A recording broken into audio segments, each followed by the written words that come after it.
Chapter 51.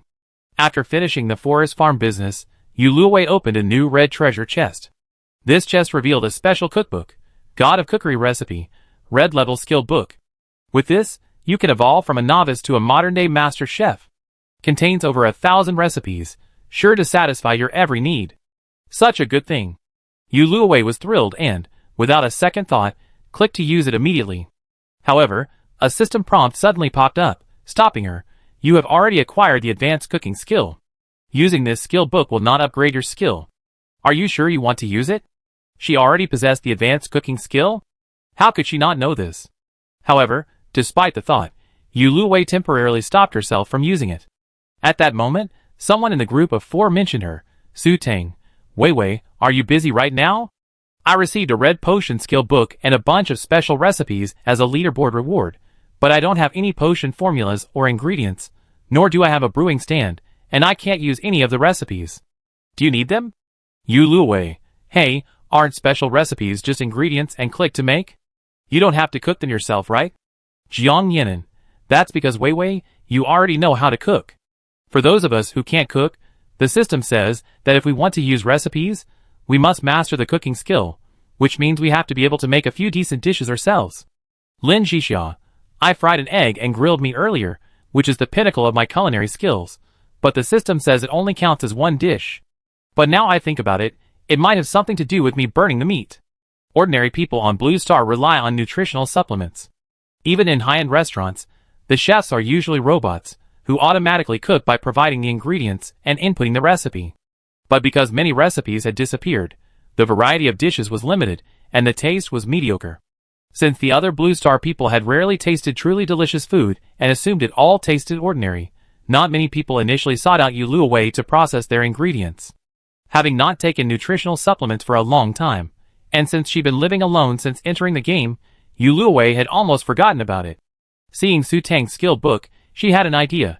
Yuluwei, Tang, I have a cooking skill book. If you're willing, I'd like to trade it with you for the potion skill book. Su Tang, okay. I've been craving all the delicious food you've made, but I didn't dare mention it to you for fear of bothering you. Now I can make it myself. With that, she eagerly handed over the potion skill book. After the exchange, Yuluwei immediately used the potion skill book. This time, without any other prompts, she successfully acquired the potion skill. This potion skill book comes with 2 potion recipes, Vitality Potion and Poison Potion. The Vitality Potion was the same one Yuluwei had opened earlier, but it was missing one ingredient. The Poison Potion, a debuff potion targeting enemies, was made with Black Abyss Lake water and poisonous fruit. Fearing she had nowhere to use all the poisonous fruit she picked, Yuluwei immediately rolled up her sleeves and prepared dozens of bottles. Meanwhile, Su Tang had already mastered his culinary skills. Su Tang, ha, I'm a cooking god now. You 3, no one is allowed to cook tonight. Just wait to enjoy my cooking masterpiece. Lin Jixia, in this state of mind, it's hard to believe he can cook anything delicious. I'm afraid. Jiang Yinan, add 1 to my fear. Yuluwei, add 2 to my fear. That being said, at 7 p.m., Yuluwei finally enjoyed Su Tang's masterpiece, boiled pork slices and wontons in red oil. The taste was truly delicious, worthy of his title of cooking god. Because of the game's prompts, everyone suspected the system might change the shelf life of food and potentially remove the bracelet's freshness function. So, after some discussion, since Zhao Linlang, Lin Jixia, and Su Tang had refrigerators, the others contributed some electricity cards and stored meat and some hard-to-store vegetables in the refrigerator. Yuluwei, while not having a refrigerator, had a homemade one, so she also helped store some food. They soon realized it was the right decision. Because on the first day of the new season, the system displayed a notification, "Welcome to the new season. Starting this season, the freshness function of the bracelet and storage will be removed. All food will have an expiration date, even if stored in the bracelet or storage. Freezing can extend the shelf life of most foods. Exceeding the expiration date or improper storage will not only cause food to spoil, but also bring other surprises."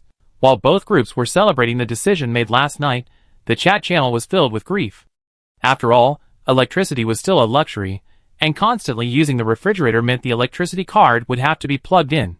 As a result, the price of electricity cards in the trading market has skyrocketed, and the price of fast food with a long expiration date has also increased. Correspondingly, The price of meat and vegetables has dropped slightly. Oh, because most of the people in Lu Ji's district joined the group chat created by their district's top player and other top-ranked people, the number of participants didn't drop below 50,000. So, they couldn't merge with Yu Luwei and her group this time. They merged randomly this time, and the number of participants has reached over 90,000 again. There are a lot of unfamiliar names in the chat channel.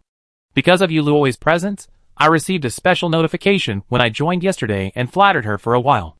Unfortunately, she was busy putting meat in the dish and didn't see it. The same thing happened now. Because the warnings were clearer this time, most people had prepared themselves mentally. Unfortunately, even that preparation was useless without power cards. Yu Luwei still hadn't seen it. She was lamenting the fact that she didn't have more power cards to sell. But not having power cards didn't mean she couldn't make money. When she returned tonight, she put some large ice blocks on the shelves, which would also have a cooling effect and could solve some problems in a short period of time. Now, Yu Luwei was going out to observe the surroundings. She packed her things and called Ma Tuan along. The next second, they appeared at the Black Abyss entrance lake. The Black Abyss entrance lake hadn't changed at all. It looked exactly the same as last season. Yu Luwei briefly observed the surroundings before continuing deeper into the forest with Ma Tuan. Everything in the forest was normal too. The weather was normal. No rain, no fog. The temperature was also normal, feeling over 20 degrees Celsius, neither too hot nor too cold. The number of monsters was normal too. They only encountered one level 3 monster all morning, which they quickly defeated, though it didn't drop any treasure chests. Because the newly acquired hint card took 8 hours to appear after use, Yu Luwei initially perked up and tried to spot any anomalies around her. As she walked, she picked flowers and plants, and even some ingredients for special recipes. However, Yu Luwei increasingly felt that the game system was a bit lax, lacking even a single NPC. But as she walked a little further, that thought faded. The further she walked, the fewer trees there were. As she walked, a beautiful sea of flowers appeared before her eyes, filled with countless beautiful butterflies dancing in the sea. It felt like she had arrived at Butterfly Valley in a TV series. Perhaps the various adorable animals were the NPCs in this game. Yu Luwei stood by the sea of flowers, admiring the beauty, briefly mesmerized. Then, something fell off. Quickly snapping back to her senses, she realized she almost stepped into the sea. The beauty turned out to be a trap. Fortunately, Yu Luwei's mental strength was high, and the Ma Tuan was a level 4 monster, so they weren't significantly affected. But this ignited Yu Luwei's fighting spirit. She hadn't yet obtained her treasure chest. Although the scenery was beautiful, she remembered the danger, so she raised her flaming sword and destroyed the sea of flowers. The butterflies were initially startled and flew around in panic, but they quickly calmed down, spotting Yu Luwei as the culprit, changing formation and flying towards her. This was accompanied by a familiar mental attack, attempting to control Yu Luwei's mind. This level of attack posed no threat given Luwei's preparedness, and it was also because the butterflies were so scattered that it would take time to destroy them all. After nearly destroying the sea of flowers, the butterflies seemed to go completely berserk, their speed towards Yu Luwei, and the frequency of their mental attacks increasing significantly. While resisting the mental attacks, Yu Luwei erected a wall of fire in front of him, incinerating all the returning butterflies to ash. The butterflies weren't very smart either. Seeing their allies in front of them reduced to corpses, they didn't stop, continuing to charge forward, one after another, until they were all reduced to ash. Seeing that the mental attacks had ceased, and there were no more butterflies flying around, Yu Luwei sat down on the dark brown ground to rest for a while. Worried that the flames might accidentally injure Ma Tuan, he had only been swatting a few butterflies that had escaped the net on the outskirts. Because of the fire, this patch of land stood out from the surrounding greenery. Picked up the purple treasure chest in the center of the land, Yu Luwei left with a feeling of guilt. As soon as she stepped outside, a strange light appeared on the land. Yu Luwei paused and observed carefully for a moment. The system then prompted a message. This land needs some water and fertilizer. Yu Luwei had fertilizer in her bracelet, but as for water, after a moment's thought, she brought back some water from the Black Abyss Lake. After providing both water and fertilizer, the land began to sprout new grass and flowers at 10 times the rate. Yu Luwei stepped lightly, feeling no attack. She then slowly picked a flower, star flower, a beautiful plant that blooms but does not bear fruit. Its flowers are used as a potion ingredient. As for the potion ingredient, the recipe will reveal it. Looking closely, the flowers really do resemble stars. Since they were ingredients for the potion, Yu Luwei picked some. The plot looked small, but the flowers seemed endless. Yulue picked 100 or two, and it was as if she hadn't picked anything at all. She still had to go somewhere else, so she set up a teleportation point and reluctantly left. Going deeper, Yulue saw another large patch of familiar plants. For a moment, she wondered if she was seeing things. She rubbed her eyes, concentrated her mind, and, confirming it wasn't an illusion, excitedly ran over. Chapter 52. Before her lay an endless golden wheat field. Yulue plucked one to confirm, and it was indeed an ear of wheat. Flour generally has a shelf life of about a year, while wheat grains have a shelf life of 2 to 3. This vast wheat field before her was enough for a family of 3 to eat only noodles for a year. Yulue was excited but also a little worried. Either this was a resource point for the future city, or it meant that completing this survival game would take an extremely long time. She certainly hoped it was the first. It was obviously impossible for one person to harvest all this wheat in a single day, so Yulue cut a dozen or so sections, each section weighing 1 pound, and then left along the edge of the wheat field. Perhaps to compensate for not being able to explore due to the rain last season, today's resource points appeared one after another. Before she had gone far, Yulue saw a small hillside gleaming with red light. Taking a closer look at the red light, it turned out that the rocks on the hillside were flame crystals, a special material for base upgrades. Jiang Yinan had the impression that this was what he needed to upgrade. Checking the time, Yulue planned to chisel some flame crystals here before returning. While Yulue was chiseling, Ma Tuan entertained himself around, standing guard for Yulue and clearing out any clueless monsters. After Ma Tuan had killed 2 level 4 monsters and several lower level monsters, and harvested 2 blue and 1 green supply chests, Yulue called Ma Tuan along and left together. Since the few times he had gone out, he had always teleported directly to the Black Abyss entrance lake, so this time, Yulue had left time to walk back and take in the scenery along the way. After picking up some more roadside fruit, Yulue boarded the carriage and entered the shelter. The first thing Yulue did upon returning was check the clue card. This time, the clue was in the form of a picture, a circular area with several insects in the center. Because it was a simple sketch, Yulue could only make out 2 with wings and 1 without. There were also some small black dots surrounding the insects. Although crude, considering the game's instructions for small surprises when food exceeds its shelf life, Yulue was certain it was an insect plague, and one of the insects was likely a fly. She was just unsure what the surrounding black dots meant. Insects. Before she saw the zombies, Yulue hated all kinds of insects, including spiders, flies, mosquitoes, and so on. It looked like this season would be a difficult battle. Because she had guessed the bracelet's freshness-keeping function would disappear, Yulue had already moved all the food to the storage room last night and placed countless magic ice blocks around it. To be on the safe side, she went downstairs to the storage room to check the expiration date. Comparing it with the normal shelf life of food items Zhao Linlang had compiled, she found it was about twice as long, meaning meat could last 12 days. Uneaten items were packed in plastic boxes.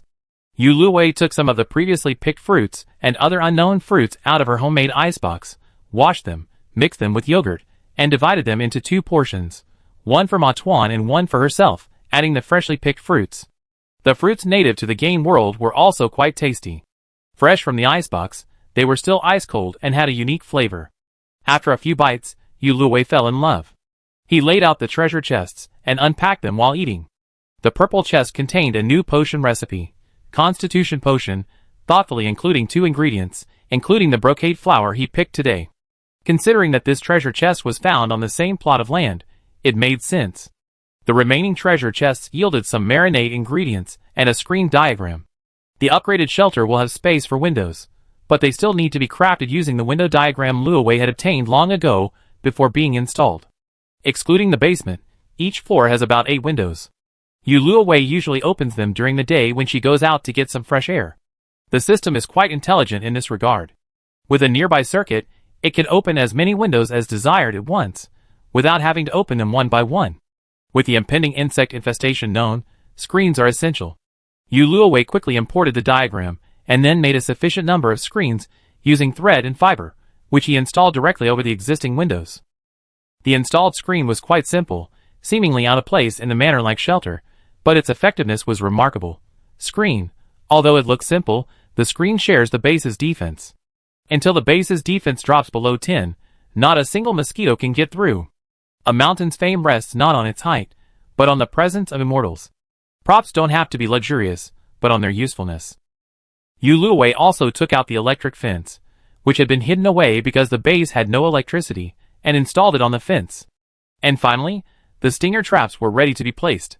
With at least 3 lines of defense, electric fence, level 5 fence, and screen, the insects would be kept at bay. As soon as she received the news, Yu Luowei posted it to the 7-person group chat. The others, who had also received the tip, also shared theirs, engaging in an intense brainstorming session. After finishing her work, Yu Luowei joined in the discussion for a while. But she didn't forget she had another task. Once the discussion had subsided, she contacted Jiang Yinan and sent her the flame crystal. Jiang Yinan was surprised and excited. Because only survivors, who needed the corresponding materials, could find them in treasure chests. Flame crystals had never appeared on the market, except for those she had found in her own treasure chest. She had been accumulating points lately, but she was still a bit short of reaching the required level, let alone buying enough materials. After much deliberation, Jiang Yinan couldn't figure out what would match the value of the flame crystals. So, she simply stored her entire inventory on her bracelet, took screenshots of them, and sent them to Yu Luowei. This was also a system feature that allowed Yu Luowei to choose for herself. Yu Luowei spotted the magic tower blueprint immediately. She always wanted to give the base's arrow tower some new features, but she never found any other base attack facilities. Unexpectedly, she saw it from Jiang Yinan. She immediately selected the blueprint. Although Jiang Yinan had also opened the blueprint from the red box, the magic tower required various elemental crystals for both construction and subsequent attacks, and she didn't have many, so Jiang Yinan didn't enter it immediately. Seeing that Yu Luowei had chosen this blueprint, Jiang Yinan reminded her, but remembering that Yu Luowei was number 1 on the 6 rankings and must have more resources, she insisted and gave it to Yu Luowei. The first thing Yu Luowei did after receiving the blueprints was build 8 and place them in her base, maxing out her magic. For Luowei, magic towers were more useful than arrow towers because they didn't have any specific types. They only needed crystals. The type of magic attack would depend on the crystals consumed, and Yu Luowei could craft her own crystals, simply by infusing them with magic. Yu Luowei hadn't leveled up her magic in a while, so she took the opportunity to restock her magic tower with crystals to practice some magic. But it became clear that her magical world wasn't a result of insufficient practice, but rather a lack of opportunities. That was why she insisted on going out exploring every day. Maybe one day she encounter another fight between 2 level 6 ice and fire monsters, take advantage of it, and level up her magic at the same time. After restocking the magic tower's crystals to 100, Yu Luowei returned to the shelter, and stocked most of the remaining flame crystals and copper Oregon. She also added some oversized ice blocks made from ordinary water for those who hadn't upgraded to a level 4 shelter or didn't have power cards. Then, she opened the chat channel. The people on the channel were discussing their day's harvest, and it seemed like they were mostly discussing food. At the beginning of the game, everyone would have been happy, but now, without ample storage space, too much food would be a burden. Since everyone generally lacked cooking skills, they tended to prefer instant food, including compressed biscuits and nutritional supplements. The instant food produced by the system was a combination of meat and vegetables, without additives, and had a long shelf life. Therefore, most people chose to sell their excess meat. After all, meat was the most readily available of all foods. Yu Luowei had just been busy listing her own items, but now, after a closer look at the market, she discovered that a single compressed biscuit could buy 5 portions of first-grade beast meat. This level of meat was unimaginable on Blue Star. No, even in the world before the zombies arrived. Yu Luowei was itching to make a move. While prices might drop further, today was the first day the freshness function had been removed. While the meat's freshness was guaranteed, it was hard to say what would happen after that. Thinking of this, she took out the remaining compressed biscuits she hadn't exchanged for points when she sold the charcoal and spent a ton of money at the market. However, she had a lot of meat herself, so she didn't go overboard. She also shared this news with the others in the group chat, but unlike Yu Luowei, they didn't buy as many refrigerators as they wanted. Therefore, only Su Tang bought a lot, while the others only bought a modest amount. If anything, Yu Luowei's harvest today also involved food, such as the wheat field. The marinade ingredients from the treasure chest also came in handy at a time like this. Braised meat can keep longer than fresh meat. After a busy night, the braised meat was only a third of Yu Luowei's meat inventory. She paused, planning to make something else tomorrow, like bacon. But now, Yu Luowei didn't want to use plastic boxes to store prepared dishes anymore. Previously, she thought the bracelet would keep the food warm, allowing her to take it out and eat whenever she wanted. That wasn't the case anymore. She had to freeze the food after it was cooked, and then reheat it before eating. Wouldn't that make it a pre-cooked meal? After leaving the kitchen, Yuluwei laid down in the massage chair, planning to massage for an hour and then go to bed when she felt comfortable. But things didn't go as planned. Just after she submitted her points, and before she even started, Yuluwei heard the most unpleasant sound on a summer night. The symphony of mosquitoes. This immediately shattered Yuluwei's desire for a massage. Having quickly paused the massage chair, Yuluwei summoned a flame brand mosquito swatter and began searching the living room for mosquitoes. Chapter 53. Times like these reveal the downside of a large house. Yuluwei, holding a flaming mosquito swatter, paced the living room for nearly an hour before finally spotting a small mosquito resting under the table. After all, Yuluwei was number 1 in the combat power rankings, possessing exceptional speed. He swatted the mosquito away before it could even take flight. However, Yuluwei wasn't in the mood to continue the massage. First, she checked the screens on the first floor for damage, then went down to the basement to inspect the food storage. The food was fine. The indicators, appearance, and taste were normal.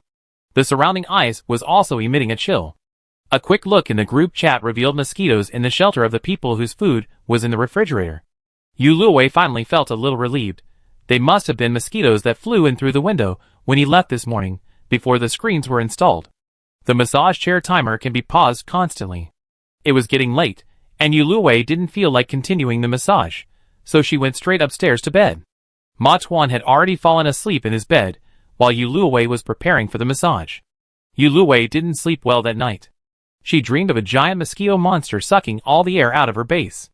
Yuluwei woke up startled, only to realize it was just a dream. There wasn't even a mosquito hair in reality. She got up, washed, and had breakfast. Yuluwei's bathroom was now much more upscale. Not only were the wet and dry areas separated, but it also had a large bathtub, eliminating the plastic tub. A sink, mirror, and everything else were also available, greatly enhancing her comfort. Yuluwei's mental power limit had now reached 1,000, making her mental defense a breeze. The adventurous spirit in Yuluwei was stirring again.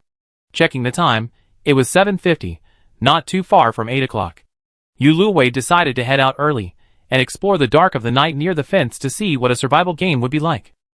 For safety's sake, Yuluwei asked Ma Tuan to stay by the base gate.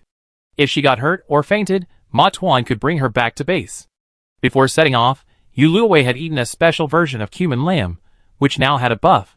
Mental energy consumption was halved over 10 minutes. It wasn't a full-on meal, but it was a bit greasy to eat such a greasy meal so early in the morning. She donned her wind suit, which had the highest stats, and a vitality potion in her bracelet. With everything ready, Yuluwei stepped into the darkness. As soon as she entered, Yuluwei felt a sharp, stabbing pain in her brain, and could even feel her mental energy slowly dwindling. But for the time being, there was nothing serious, so Yuluwei endured the pain and pressed on. The forest was now pitch black, and visibility was even narrower than it had been during the fog. Yuluwei could only cautiously grope around. This exploration revealed something wrong. The map of the surroundings, the plants in each location, unfolded clearly in her mind like a scroll. Even though she couldn't see anything clearly, Yuluwei could easily avoid obstacles. This familiar yet unfamiliar feeling filled Yuluwei with surprise. This was her psychic ability. A few nights ago, while fighting monsters at the base, she hadn't felt this way. She had also come home late a few times before, and each time she almost gotten in, she run into the shelter just as darkness was about to fall. But Yuluwei had a hunch that even if she stayed out at night, she wouldn't have regained her psychic ability. After a few attempts, he could unleash any psychic attack, freely accessing and storing items within the space, even more convenient than in the puzzle trial world. Excited, Yuluwei couldn't help but wonder, what was the reason for his ability to use it again? Unsure if it was because his mental power limit had reached 1,000 or because he had become the Lord of the Black Abyss, Yuluwei took this opportunity to enter 2 skills, mind control and spatial tearing, onto a blank skill card. And both succeeded. While Yuluwei was happily entering skills, danger loomed. 2 giant moth-like monsters were slowly approaching Yuluwei. Although their movements were subtle, to Yuluwei, who possessed SSS-level psychic abilities, they were as noticeable as a 24K lightbulb. Pretending not to notice, Yuluwei waited until the monsters approached, then launched a mind control and a mind disruption attack. For some reason, neither attack was successful. Yu Luowei was stunned for a moment before using spatial tear on them again, successfully ripping the monsters in half this time. Chunks of flesh fell from the sky to the ground. Yu Luowei's spatial and psychic abilities were of the same level. In fact, because the primary function of the spatial ability was to store items, spatial tear was merely a supplement, and its offensive power wasn't as strong as the psychic ability.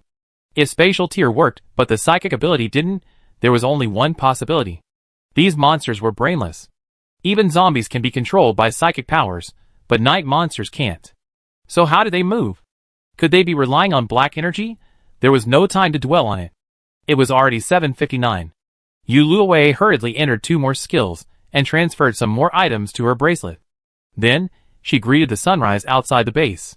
With the rise of the in-game sun, Yu Luowei herself was no longer able to use her powers. With a frustrated sigh, Yu Luowei returned to the shelter to check her mental power. To her surprise, it was still full. But Yu Luowei had been able to confirm that she had lost mental power initially, which meant that using mental powers later on would not only not consume it, but would actually restore it. She returned the snacks and mental comforts she had brought from the space, novels collected during the zombie apocalypse, and electronics from Blue Star, to the shelter, leaving her firearms in her bracelet. She and Ma Tuan teleported to the entrance of the Black Abyss again. She sent Ma Tuan out to attract a standard level 3 hyena. Yu Luowei tested the effectiveness of the firearms there. Well, it wasn't completely effective, but it was worse than nothing. Not only did it not injure the monster, it actually angered it. Yu Luowei dodged while enchanting the bullet with fire magic, then launched another attack. This time, it was much better, a single strike killing the target. While this small fire weapon lacked magic and had no offensive power, it was more convenient than a bow and arrow, and could be used as a surprise attack. Satisfied, Yu Luowei returned it to her bracelet. When facing monsters, directly using magic was often more convenient. Ever since learning that this season's plague was an insect plague, Yu Luowei had become more attentive to the insects in her surroundings. Walking in the opposite direction of yesterday, she observed her surroundings. Looking around, Yu Luowei saw a plethora of insects, crickets, cockroaches, centipedes, spiders, and various unnamed caterpillars, which made him feel a little nauseous. But there weren't just insects, there were other animals too. Yu Luowei also caught a few colorful chickens. An unknown bird even swooped down from the sky and snatched up an earthworm right in front of him. After burning a tangled ball of centipedes, Yu Luowei harvested his first blue supply chest of the day. After disinfecting it with fire and storing it in his bracelet, Yu Luowei continued on his way. A small lake slowly appeared ahead. It wasn't quite right to call it a lake. It should be called a pond, only about the size of 4 floor tiles. The water was relatively clear, and there didn't seem to be any animals. Only some moss at the bottom suggested it was over 2 meters deep. The water was plentiful, but Yu Luowei still filled a little water and read the warning, severely polluted, unable to purify. It looked pristine, but unexpectedly, it was heavily polluted, and there was no way to purify it. Yu Luowei quickly poured the water back in, placing the plastic container in a separate compartment to throw in the trash when he got home. The sudden appearance of the heavily polluted pond, coupled with the warning of an insect infestation, gave Yu Luowei some unpleasant thoughts. This pond might become a mosquito hotspot. For a moment, Yu Luowei even considered filling the pond with soil. But that would be too much work, and it definitely wouldn't be finished today. After some thought, Yu Luowei put on gloves, crushed a few poisonous fruits, and threw them in. Since the potion made from the poisonous fruit could affect other monsters, killing a few mosquito larvae shouldn't be a problem, right? After further exploration, Yu Luowei discovered several new ponds of varying sizes, all heavily polluted. Yu Luowei refused to believe this claim, saying there was no trickery. He repeated the same procedure, throwing varying amounts of poisonous fruit into the ponds, depending on their size. Since he saw no other animals, and the poisonous fruit had no effect on plants, Yu Luowei left the area with peace of mind. Going further, Yu Luowei received a long-awaited system notification. Powerful level 6 monsters are stationed ahead. Enter with caution until you have sufficient strength. The system was quite considerate, providing advance warnings when encountering powerful monsters. Of course, even without that, Ma Tuan would have been desperately trying to stop him from moving forward. Yu Luowei also set up a conveyor belt here and returned with Ma Tuan. The disaster was gradually worsening. On the way back, Yu Luowei encountered a large group of moth monsters. They were the size of ordinary moths, but their scales were poisonous. While dodging, the corner of Yu Luowei's gear accidentally touched the scales, causing a crack. Fortunately, Aside from this group of moths, the other insects hadn't shown any signs of aggression for the time being. Yu Luwei used fire magic to ignite the moth swarm. After being burned, the moths not only didn't disperse, but instead gathered even tighter, forming a massive fireball. The flames grew fiercer, incinerating the entire moth swarm and the surrounding scales. After extinguishing the surrounding fires and stuffing the fallen treasure chest into his bracelet, Yu Luwei used the teleportation card to reach the wheat field, but then he sensed something was amiss. After harvesting the wheat for a while, Yu Luwei realized what was wrong: the moths' movements. Normally, the connections between individual moths are weak, and they don't have such strong group coordination abilities. Furthermore, moths are attracted to light, so normally, they would have rushed towards the flame. The balling phenomenon reminded Yu Luwei of another common insect: ants. Because ants are so small, Yu Luwei usually just glanced at them in the grass, never crouching down to examine the ground carefully, and therefore overlooked them. These unusual sights often have a meaning, and she now strongly suspected that the wingless insects pictured on the sign were ants. Chapter 54. After harvesting a dozen more crops in the wheat field, Yu Luwei prepared to leave. Thanks to the resource protection card, no other insects were seen in the crystal mine, the brocade flower field, or the wheat field itself. Yu Luwei wiped her sweat off her face and left the wheat field. This time, Yu Luwei paid special attention to the surrounding ants and even cleaned the ground, removing any vegetation and setting aside fallen leaves and branches. When the gray-brown soil emerged, she discovered something was amiss.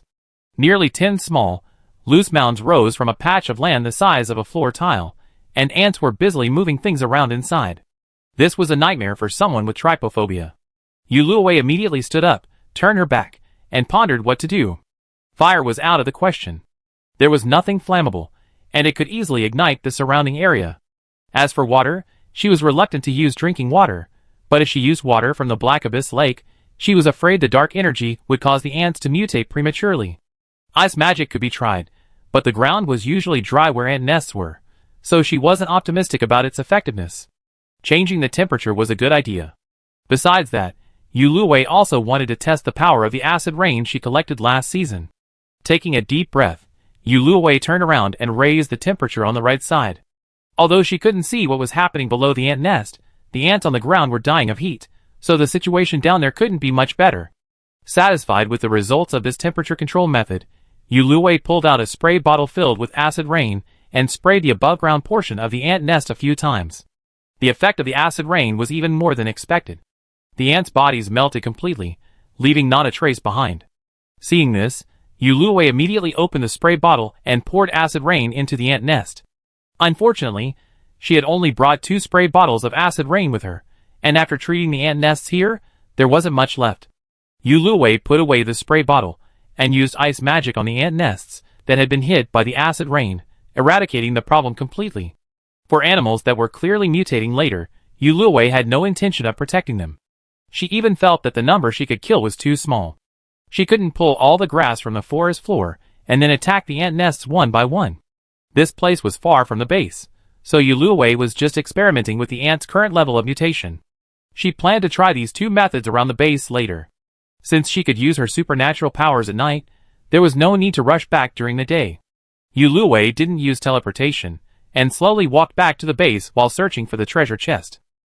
After crossing the Black Abyss entrance lake, Yu Luwei encountered 3 sheep grazing by the roadside. Because they were yellow and their horns were much larger than those of ordinary sheep, she initially thought she had encountered another monster. Ma Tuan sniffed them, and told Yu Luwei that they were ordinary animals from the game world. Yu Luwei immediately thought of putting the sheep back in. She had 3 empty cells in her animal enclosure, which would increase the diversity of species in the base. Before Luwei and Ma Tuan could finalize their plan, the sheep, who were still absorbed in grazing, suddenly noticed them. Startled, they began to run around. Without further discussion, Yu Luwei and Ma Tuan split up and, in perfect harmony, recaptured the 3 sheep. The main priority was to keep the sheep alive. Yu Luwei didn't dare use any of his model skills or skill cards, relying solely on his physical strength and speed. Luckily, Ma Tuan could control the wind element, otherwise, success might have been a gamble. Having Ma Tuan take the 3 lambs back to the pet space, Yu Luwei continued on his way alone. After finding 3 blue supply chests, Yu Luwei spotted the shadows of the base fence. The upgraded base was enormous. Even just circumnavigating it would take almost an hour. So, Yu Luwei first put the lambs into the animal pen and fed them, then emerged to survey the surrounding ground. Sure enough, there were numerous ant nests on the exposed ground, with ants busily transporting supplies. Thankfully, the closer to the fence, the fewer ant nests there were. Yu Luwei first poured some acid rain into the ant nests there. Where there were other plants, Yu Luwei pulled out some to raise the temperature underground, allowing him to eliminate another batch of ant nests. By now, it was already dark. Yu Luwei left Ma Tuan in the shelter while she took out some hard-to-store food and put it into her space. Her space was not only large, but also had excellent freshness-preserving properties. After putting it away, Yu Luwei raised her torch and decided to take a quick look before returning, focusing on the traps. In fact, after learning that this season's plague was an insect plague, she hadn't been so confident in the effectiveness of the traps. They were just enough to keep out a few small monsters. Still, the sight gave her a surprise, or perhaps a shock. The traps were littered with the corpses of countless insects. Besides spiders and centipedes, there were also many unknown insects. These insects were generally 4 or 5 times their original size, making a strong visual impact. Besides the insects, she also found a snake carcass and several chubby, frog-like corpses in one of the traps, thought to be toads. It was truly a riot of venom. Yu Luwei immediately burned the corpses in the trap, feeling that leaving them there for even a second longer would be a nuisance to her eyes. As for the trap, she could fix it later when she got inside. While burning, Yu Luwei heard a few screams. Perhaps these monsters had persisted after falling into the trap, attempting to disguise themselves and attack the trap's owner. Unexpectedly, Yu Luwei played unpredictable games. However, the screams and the glow of the fire attracted other monsters in the darkness. While Yu Luwei was collecting the treasure chests and other materials left by the monsters, several pairs of eager eyes slowly appeared in the darkness. Without even a glance, Yu Luwei used spatial rip to dispatch them. But after dispatching this group, more monsters slowly approached. Yu Luwei continued using spatial rip as she quickly collected all the loot and returned to base. Speaking of which, the monster corpses I torn apart that morning weren't seen after daylight. Perhaps they spawned, meaning Yu Luwei didn't have to deal with them again. Very convenient. Not rushing into the shelter, Yu Luwei first harvested the mature plants, especially the life fruits. Luckily, my first harvest was a high-level life fruit. Yu Luwei ate one immediately and harvested the others. He planted new crops in the vacant areas and fertilized any that didn't need replanting. Finally, he entered the shelter before 9 o'clock. He returned and made another bowl of fruit salad. It was time to eat the Lingyun pomelo fruit, so Yu Luwei tossed one in, intending to eat it while unpacking it later. Today, in addition to the 3 blue treasure chests I found while exploring during the day, I also obtained 3 green treasure chests while dealing with monsters and traps. After opening all of them at once, Yu Luwei immediately saw 6 identical bottles of intermediate insecticide, in addition to the 3 power cards. Each bottle of intermediate insecticide holds 1 liter, and according to the instructions, it kills all insects, including ants, mosquitoes, flies, centipedes, and so on. It seems this is the right solution for this season. Yu Luwei's previous actions were indeed a bit unconventional. But it's a hassle, as long as it works. Although there aren't many insects in the shelter right now, Yu Luwei decided to spray it in advance just in case. This insecticide is effective for 3 days indoors and 12 hours outdoors, and it's non-toxic to humans. A spray now will give her peace of mind for at least 3 days. She first sprayed a little in the air in front of her to test it. It was colorless and odorless. She asked Ma Tuan to come over and smell it. It said it didn't feel any discomfort. Then Yu Luwei felt relieved and sprayed from the basement to the attic, using up a bottle and a half. Of course, she didn't spray the food storage room. Although the sign said it was non-toxic, she was still a little worried. Looking inside, she saw a huge ice block surrounding the room, constantly emitting a chill. Even Yu Luwei, a master of ice magic, shuddered upon entering. The food was also well stored on the shelf. The countdown to the expiration date was negligible, only 5 minutes slower than yesterday. Aside from tardigrades, it seemed no insects could survive in this environment. Yu Luwei confidently grabbed a box of Coke and retreated to continue spraying pesticides. After spraying, Yu Luwei finally started to prepare her own dinner. Today's dinner came from Su Tang's feed. Fried and braised chicken wings. Today, she traded 2 compressed biscuits at the market for 20 chicken wings, which were about to expire in a day. She's busy processing them tonight. Yu Luwei asked who had hired them, and quickly went to the market to buy the last 5 chicken wings. Originally, she was supposed to continue processing the meat today, But plans can't keep up with changes. Now that she has more space, she doesn't have to rush. Buying chicken wings will also expand her meat selection. Yu Luwei and Fu Xiangming had informed everyone about the insect infestation last night, but even if they hadn't, they would have known today. Many people, for unknown reasons, have seen an increase in flies and other small, unknown flying insects in the shelter today. They're almost driven crazy and are frantically looking for pesticides. Some people found a treasure chest at noon, opened it, and after receiving insecticide, they rushed back to spray the entire shelter. It was very effective at first, killing all the flying insects. But when they returned that evening, they found a swarm of flying insects again, completely breaking the defenses. Yu Luwei herself hadn't encountered anything like this. She chatted with everyone in the group for a while, and no one had encountered anything either. But she did get some other news. Everyone's treasure chests had insecticide today, but the levels varied. Lin Jisha's was high level, a 2-liter bottle, effective for 5 days indoors and 24 hours outdoors. Jiang Yinan and Fang Min's was low level, only 500 milliliters, effective for only 1 day indoors and only an hour outdoors. The instructions only mentioned it was effective against low-level insects. After some discussion, it transpired that the only difference between Lin Jixia and the others was that she had a bad fishing rod for 3 consecutive days last season. Following this line of thought, Fang Min hadn't encountered a bad rod, while Jiang Yinan and Yu Luwei had only encountered one, and the others had encountered 2. It seemed the level of the insecticide had something to do with this. As for why Yu Luwei and Jiang Yinan performed differently, it's likely because the daily judgment criterion was the accuracy of garbage sorting. Yu Luwei only made 2 mistakes, while Jiang Yinan made the majority. Unfortunately, there were only a few of them as a sample, so I'm not sure if this hypothesis is correct. However, Lin Jixia had a large supply of high-grade insecticide. She gave 2 bottles to Jiang Yinan, and Fang Min went to buy 2 more. This was almost enough for the shelter. Chapter 55. The words low-level insects caught Yu Luwei's attention in the chat just now. This directly proves that insects can evolve. Combined with what the others in the channel had said, she was a little worried that the catalyst for insect evolution was low-level insecticides. After sharing her thoughts in the group chat and telling them to avoid using low-level insecticides, Yu Luwei began to study the electronic devices she had smuggled with her. This time, she brought 2 mobile phones and a computer. The computer and one of the mobile phones were high-tech from Blue Star, both equipped with screens for operation. The other device was an antique passed down from the zombie world. Fearing that someone would discover it if she used it on Blue Star, Yu Luwei had never taken it out of her space. After charging all 3, Yu Luwei couldn't wait to turn them on. However, with no internet connection, the 2 devices from Blue Star couldn't even display screens. They were just lumps of metal.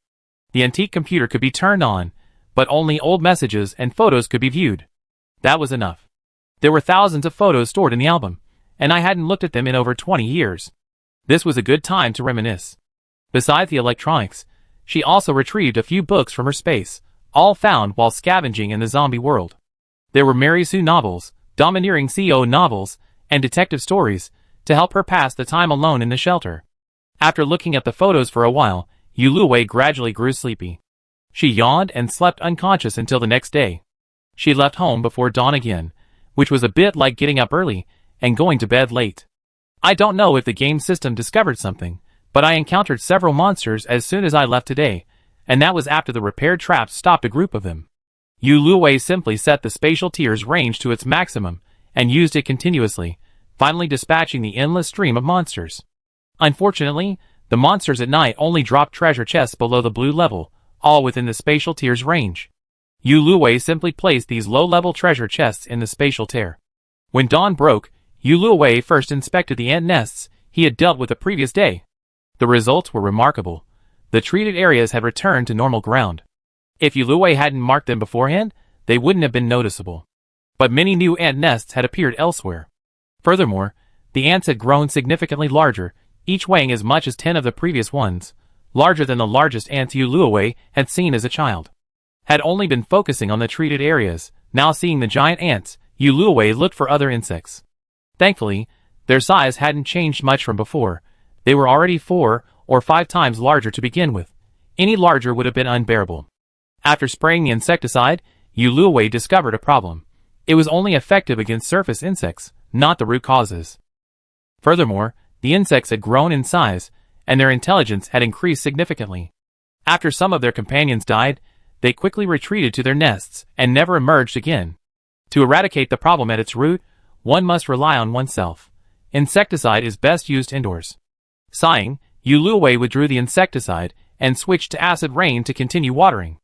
A few hours later, Ma Tuan had returned from his run in the forest, and Yu Luwei had finally finished treating the area around the base. The treated land was free of not only ant nests, but also other plants. It was practically barren, and even a sudden fire wouldn't reach the base. This time, the acid rain had consumed most of the energy. Yu Luwei rested for a moment and teleported to the crystal mine. With the magic tower, crystal consumption increased, so he needed to dig some in advance. Yu Luwei worked until almost 6 o'clock before heading home. Today's treasure chests came entirely from Ma Tuan killing 2 level 4 monsters and obtaining a purple treasure chest. The cracks on the leaves of the surrounding plants were much larger today. Yu Luwei even saw a giant ladybug devour an entire leaf in one bite. In addition, the insects had become much more aggressive. Sometimes, while walking on the road, a mantis would wave its front legs or a moth would flutter its wings and charge towards him. After dealing with the third batch of insects, Yu Luwei finally reached the Black Abyss entrance lake and immediately teleported to the base. While it was still light, Yu Luwei quickly collected the corpses and loot from the traps and made full preparations for the upcoming monsters. This time, she planned to use her spatial abilities, taking advantage of this opportunity to practice her fire and ice magic, quickly leveling up before going to fight the boss she discovered 2 days ago. However, preparations still needed to be made. Yu Luwei had cordoned off a space outside the base, and when a group of monsters entered, she used her spatial abilities to isolate it, preventing any potential damage. For some reason, Ma Tuan hated these nighttime monsters, so Yu Luwei sent it back. As soon as Ma Tuan entered the base, he went to play with the smaller animals. They had become completely familiar with him over the past few days. Yu Luwei faced the large number of monsters outside the fence. She stuck several torches into the ground, then cast ice magic in her left hand and fire magic in her right. The blue and red lights were conspicuous in the night. Besides fireballs and ice mist, and the skills learned from magic scrolls, her primary attack method was to condense various weapons, which proved quite useful. After fighting for half an hour, the flesh and blood of the nearby monsters had been reduced to ash by the fire, but the bloody scent in the air still lingered tenaciously in Yu Luwei's nose. And the monsters continued to appear. Yu Luwei felt a little puzzled. After erecting a solid ice wall in front of her, she focused her attention on the spatial wall. It was still standing there, diligently fulfilling its mission, keeping most of the monsters out. This was strange. She had clearly sealed off the outside world, yet it seemed as if the monsters were endless. In just a moment, more than a dozen had gathered outside the ice wall. Closing her eyes, Yu Luwei used her mental power to cover the area. After observing for a moment, she finally spotted a clue. Several new monsters slowly emerged from the ground. After fully emerging, they milled around for a moment before suddenly locating Yu Luwei and slowly stalking towards her. A closer look revealed that the monster's fur and skin were faintly translucent, and if one looked even more closely, one could even see bones within. Furthermore, tonight's monsters were mostly insected, mostly standing, snarling like ants. No wonder her mental attacks hadn't worked. Yu Luwei suddenly realized that the monsters at night were probably undead, the souls and bones of the monsters killed during the day. This meant that her plan to eliminate the monsters in this area and return to base was futile. After all, she had killed countless ants today. After dispatching all the monsters near the ice wall, and with her ice magic nearing its upgrade point, Yu Luwei retreated to the base. As soon as she entered, the monsters outside lost their focus. A few wandered aimlessly and fell into traps, while others retreated back underground. Ma Tuan was racing with the lambs. These lambs, native to the game world, were called bighorn sheep. According to Ma Tuan, they came in many different colors. Yu Luwei had plucked a handful of wool yesterday, and the crafting page in the manual showed how to make yarn. She had originally planned to shear some wool today and make yarn for Grandma Lin, asking her to help make some clothes, but plans couldn't keep up, and she simply didn't have time today. Ma Tuan abandoned her lamb companions the moment Yu Luwei entered the base, mercilessly locking them in a cubicle, and ran towards her. Yu Luwei took her into the carriage. She really didn't want to walk anymore. 2 more bowls of fruit, this time prepared in the morning and chilled in ice, perfect for eating now. The forest farm harvests a lot of fruit at night. If it weren't for the space, the consumption rate wouldn't keep up. Just as she was about to open the only purple treasure chest she found today, she heard a series of popping sounds that continued incessantly. Yu Luwei followed the sound and found it was coming from the screen. Just as she was wondering what it was, a dark shadow flew over, slammed into the screen, and fell back down. The sound had been the impact. Not bothering to continue eating, Yu Luwei hurried outside to check. The ground around the shelter wall was already covered with a layer of black corpses. Lights had been installed at the base a few days earlier, and in the light, Yu Luwei identified large flies. As he approached, the flies on the ground remained motionless. They must be corpses. Yu Luwei lit a flame to burn them all. The corpses, however, caught fire, quickly becoming a blaze. Even then, flies continued to fly toward the screens and then fall. It was strange. Where were these flies coming from? Yesterday, we sprayed the base with insecticide, so it seemed the base was outdoors, and its defenses couldn't stop the flies. Yu Luwei continued spraying insecticide, while observing the flies' source. He discovered that some of the flies were coming from outside, as the electric fence didn't completely enclose the base, while some were actually coming from the farmland. Besides the life vine, the Lingyun pomelo trees, and some other fruit trees, the other common plants were planted yesterday. Looking again today, they were almost all sprouting. Searching, Yu Luwei found some rotten fruit. This was from crops that hadn't been harvested in time, and had fallen onto the fields. As they rotted, they became a breeding ground for flies. Yu Luwei carefully burned the rotten remains and sprayed more insecticide around the fields. These things are truly impossible to prevent. After burning the corpses, Yu Luwei returned to continue unpacking. The purple treasure chest revealed many new materials, such as dragon scales, shark teeth, and crow feathers. These were just names Yu Luwei gave the items based on their appearance. They were actually materials dropped by level 4 monsters. Because Yu Luwei had a weapon modification station, the tooltip now displayed additional attributes that could be added to weapons or equipment. Yu Luwei condensed a flaming sword and, on the modification station, fused it with a fong from a previous monster fight, increasing the flaming sword's attack power by 10. After letting the flaming sword dissipate, Yu Luwei condensed a new one, which only increased its attack power by 2. A few new weapons were condensed, and the attack power increased by 2. Yu Luwei became interested. Although the increase was small, it meant that as long as the materials were fused into a weapon, the attributes of the weapons condensed later would also be improved. This was not invincibility. Yu Luwei had a lot of materials. Chapter 56. I combined the weapon fusing materials according to their attributes, and fused them into the flame sword and ice bow. The attack power of each increased by 50 and 60, respectively, making them comparable to a normal level 3 weapon. No matter what weapon you condense, as long as it uses magic, you can benefit from this attack power bonus, including the flame insect swatter. Yu Luwei was very pleased with this. The purple treasure chest also revealed a set of level 4 pet-specific equipment. It didn't have a blueprint, so Yu Luwei tried it on Ma Tuan first. The stats were good, and Ma Tuan liked it. Yu Luwei simply fused some of the materials, doubling the defense and significantly increasing the speed. Then, she put it away, planning to give Ma Tuan some more time when she goes out. After today's trip to the base to exterminate flies, I only had 1 bottle of insecticide left. Yu Luwei opened the points mall to see if I could buy some more with my points. Not to mention the trading market. Even someone like Yu Luwei, who needed the least amount of pesticide, had already consumed 5 bottles of intermediate-grade pesticide in 2 days, let alone everyone else.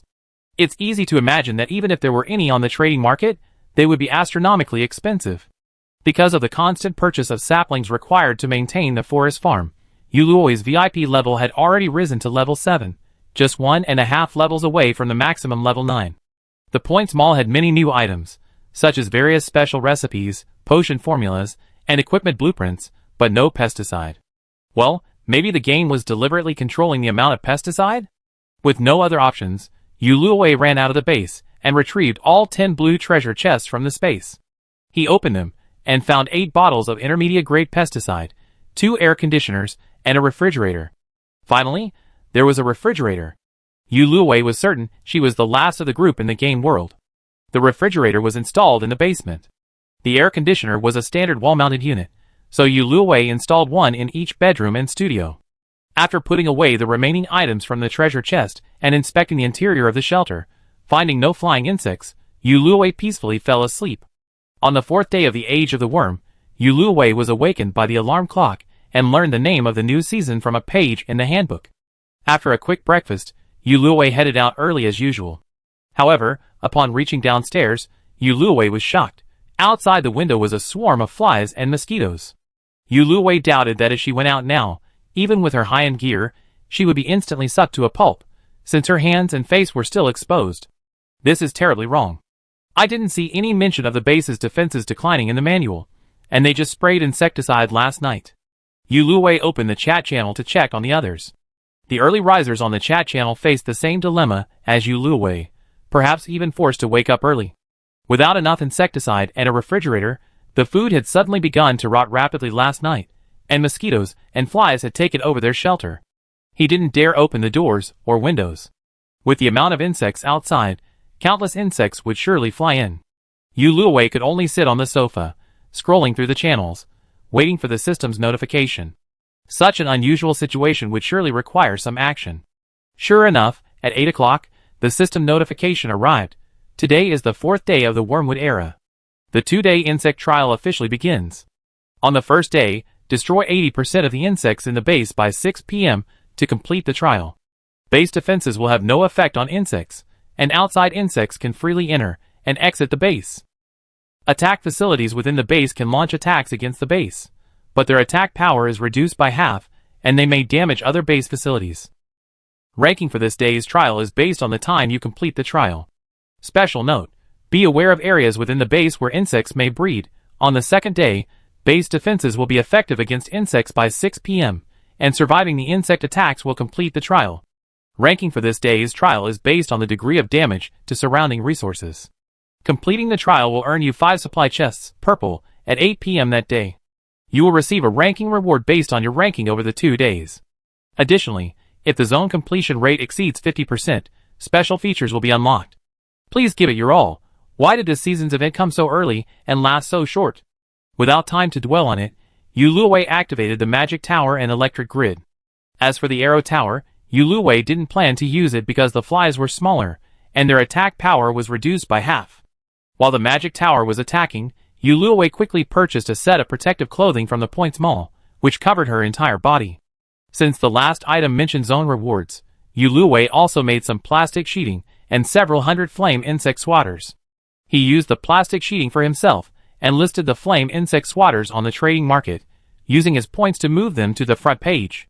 When the insect density outside had decreased somewhat, Yuluwei drank a vitality potion to replenish his recently depleted mental strength. Then, donning the protective clothing, he rushed out, brandishing the flame insect swatter in his right hand and the insecticide in his left, attacking the base and restocking the magic tower's ammunition. Matuan wasn't very good at dealing with this kind of thing, so Yuluwei didn't let it out. After restocking the magic tower with ammunition, Yuluwei went to the farmland, the fountain, and the animal enclosure. The farmland had been cleaned up yesterday, so there weren't any new flies today. But the frenzied swarm of mosquitoes and flies had destroyed a lot of crops, leaving Yuluwei distressed. She took out a large plastic sheet she made before leaving and covered it with it, preventing the insects from further devastating the farmland. She also covered the fountain and the animal enclosure. Thankfully, the fountain seemed to have an automatic defense mechanism, so no dead insects were trapped inside. However, Yuluwei still took out a large plastic box and covered it with it. The chickens and ducks she captured earlier were actually quite excited. The animal enclosure wasn't completely sealed, so insects would occasionally fly in, providing them with a nice extra meal and satisfying their appetite. Seeing that the colorful chickens and ducks, despite consuming so much, showed no signs of being poisoned and were even eager to break out of the fence for a hearty meal, Yuluwei finally felt relieved. They had even protected the rabbits and lambs from being sucked to death. However, the chickens and ducks were so few in number, Yuluwei ultimately blocked the gap with plastic sheeting, leaving only a tiny gap so that if any bugs got in, the chickens and ducks could deal with them. The base had recently been swarming with bugs again, especially around the power grid, which was practically on the verge of catching fire. I had just inspected the base and found no source of bugs. They were all coming from outside. Yuluwei restocked the magic tower's ammunition and prepared to go out and eliminate the source. The first possible location that came to Yuluwei's mind was the small pond he had encountered during his earlier exploration. A teleport point had been set up near the boss's entrance, and Yuluwei teleported directly there. Not long after walking, Yuluwei saw the familiar small pond. It wasn't so familiar anymore, as numerous ponds of varying sizes had appeared nearby in just 2 days. These ponds were indeed the birthplace of insects. Countless black swarms of insects rose from the ponds, heading towards Yuluo's base. Many of the insects spotted Yuluo and immediately turned around, heading towards him. Using the flame insect repellent pistol, Yuluo surrounded himself with a thin layer of flame. This protective suit had some fireproofing properties, but he wasn't sure how it would fare against level 4 fire magic. He decided to make a quick decision and rush towards the ponds. The number of insects in the ponds, where the toxic fruit had been thrown, was significantly lower than any others. Knowing the toxic fruit's effectiveness, Yuluo immediately used a more powerful version. The toxic potion. Half a bottle per pond was enough to eliminate most of them. Combined with the insecticide, the efficiency skyrocketed, and before long, Yuluo had finished treating all the ponds. After observing the surroundings for a while, and once the insects stopped appearing, Yuluo left the area. As for why she didn't freeze the area, she had tried it last time but couldn't, which was a major reason she suspected mosquitoes and flies were spawning there. Following the insect's path, Yuluo eliminated them one by one and returned to base. Although the base still contained numerous insects, knowing she had addressed the source gave her greater confidence and strength to attack. Because the base was so large, it took quite a while to completely clear it. She sprayed the entire base with insecticide to prevent any worms from escaping, and finally managed to get it spotless by 3 p.m. Okay, maybe not that clean, Yuluo thought, then went back to the Points Mall and bought a few bottles of disinfectant alcohol. She sprayed the base, focusing on the electric fence and the plastic sheeting. Yuluo almost wanted to take a bath in the alcohol with the plastic sheeting. The protective suit had been shredded by Yuluo's fire magic for a long time, and it was already tattered. As soon as she finished dealing with all the bugs, Yuluo burned it. After disinfecting herself, she felt safe to enter the shelter. Most people were still fighting the bugs in the base, but the flame-type insect killers in the trading market had already sold out. Seeing this, Yuluo made some more and put them on the shelves. She also bought some more protective suits for those survivors who didn't have a high enough VIP level. In addition, she also shared the news about the pond and the poisonous fruit, giving others some ideas. Today had been a truly intense battle. Only now, relaxing, did Yuluo begin to feel exhausted and a bit nauseous. After all, the psychological toll of so many flies and mosquitoes was truly immense. Even though she'd been wearing protective gear, Yuluo still took it off and threw it in the washing machine twice. She also slathered herself with shower gel twice, finally eliminating the faint stench that had lingered from being among insects for so long. After asking about her friends' situations, Yuluo had sent each of them a flame-shaped insect repellent swatter as soon as she made one that morning. Unfortunately, no one had replied yet. Thinking of her friend's fighting prowess, Yuluo reluctantly let go of her worries and went to the kitchen to prepare her late lunch. Chapter 57. Quickly finishing lunch, Yuluo remembered that tomorrow would be the base defense battle and that he would be spending a lot of crystals. Without even a moment's rest, he quickly teleported to the crystal mine to start digging. After digging, Yuluo wasn't idle either, constructing numerous traps around the area. Of course, they weren't system-generated traps. Those were effective against large monsters, but less so against the insects that might arrive tomorrow. Yuluo crafted several traps himself, including insecticide traps, acid rain traps, poison potion traps, fire traps, and ice traps, placing them among the trees as a first line of defense against the insects tomorrow. Because tomorrow's rankings would be based on the degree of damage to the surrounding environment, Yuluo thought for a moment and erected some ice walls around the larger trees for protection. Although the ice walls would lower the temperature around the trees, Yuluo had carefully controlled the temperature and applied fertilizer. With only tomorrow left, he should be able to hold out. The surrounding forest stretched as far as the eye could see, and the herbaceous plants and shrubs on the ground were endless. Protecting them all was a bit overwhelming, so Yuluo could only select the larger ones for defensive measures. After all this work, the sky darkened. Following the example from yesterday, Yuluo practiced magic outside for another half hour, digesting his food, before entering the shelter. The swarm of flying insects that had filled the base during the day was instantly refreshed at 6 o'clock. Whether or not they had completed the trial, they could now rest well. Yuluo's friends also reported their safety in the group chat. They especially praised Yuluo's flame insect killer, saying it was a truly powerful weapon in the trial. Yuluo accepted the compliments and then asked her friends about their plans for tomorrow. You never know until you asked, and then you were surprised. Her friends' methods were quite diverse. Some had developed super fences, which could be placed outside their bases, and could be built in multiple layers, enclosing their bases in 3 layers. Others had developed lava carpets, a type of trap, which they laid out in several circles around their bases. Even more impressive was Jiang Yinan. Although she didn't have a magic tower or an arrow tower, she had developed a laser tower and laser tripwire from a red treasure chest, making them powerful weapons against insects.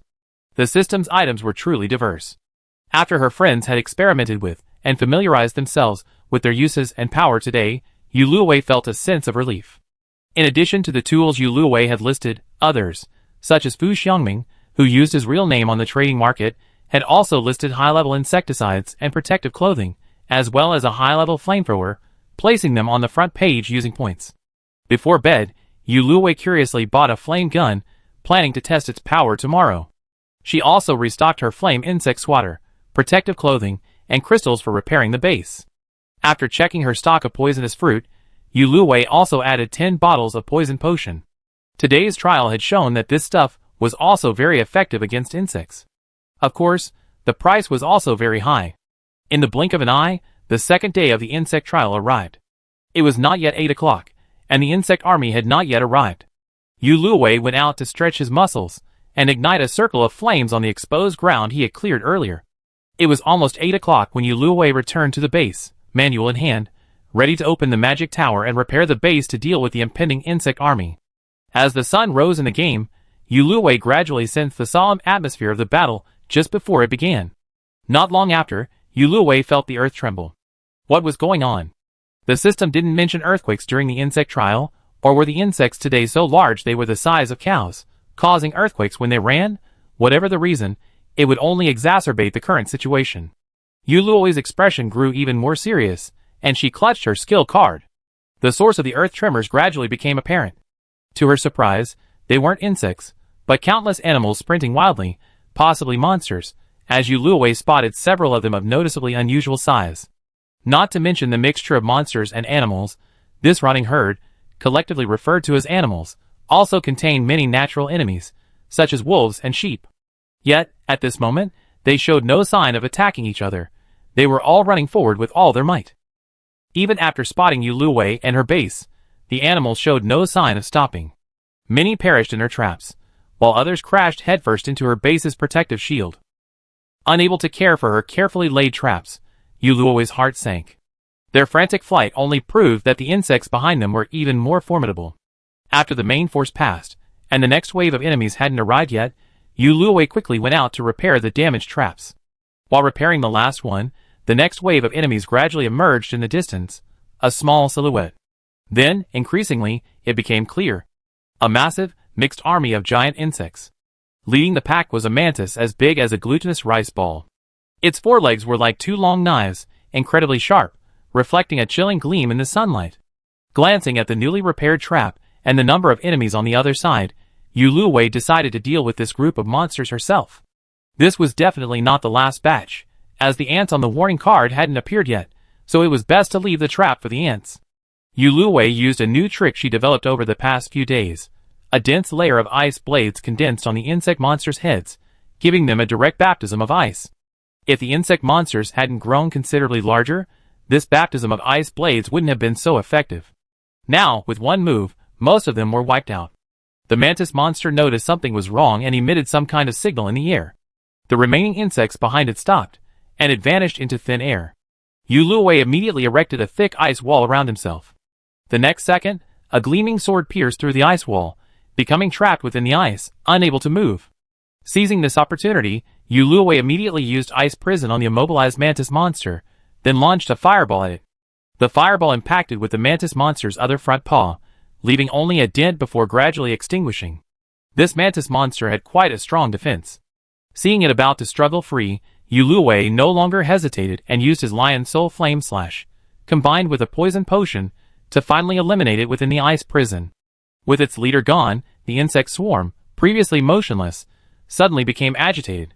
Yu Luowei struck while the iron was hot.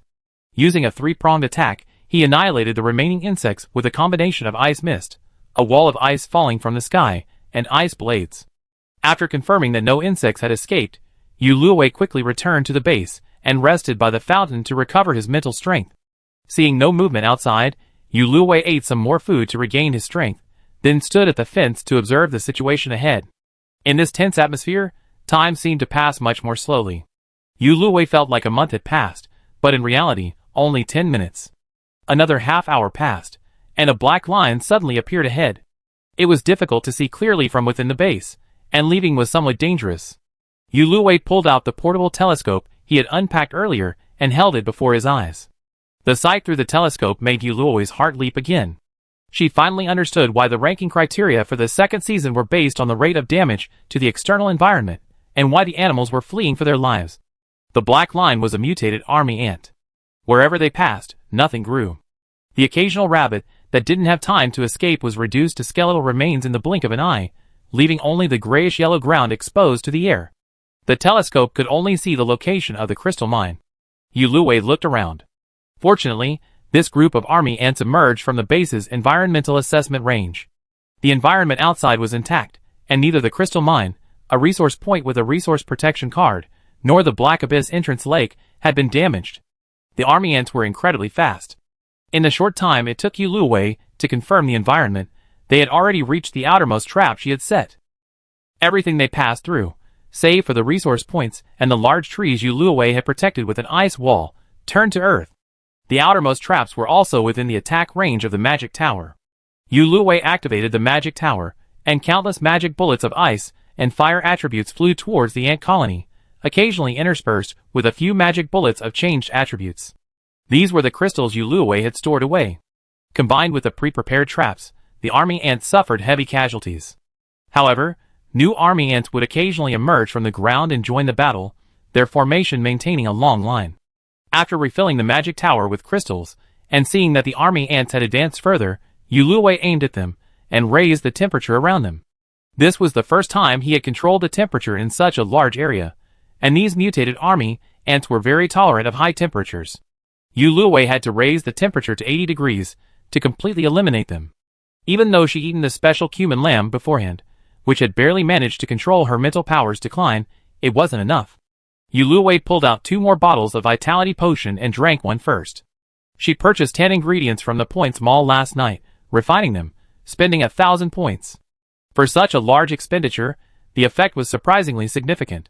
The temperature affected not only the surface, but also the underground. The army ants above ground could still roll through the flames in a ball, but faced with the sudden rise in temperature, they were helpless and could only slowly perish in the heat. Seeing so many of their people die, and the temperature underground rising steadily, a gigantic, round figure with 6 long legs slowly rose from the ground. Its belly was bulging, and from time to time, a few small army ants would fall out, instantly shrinking to normal size upon landing.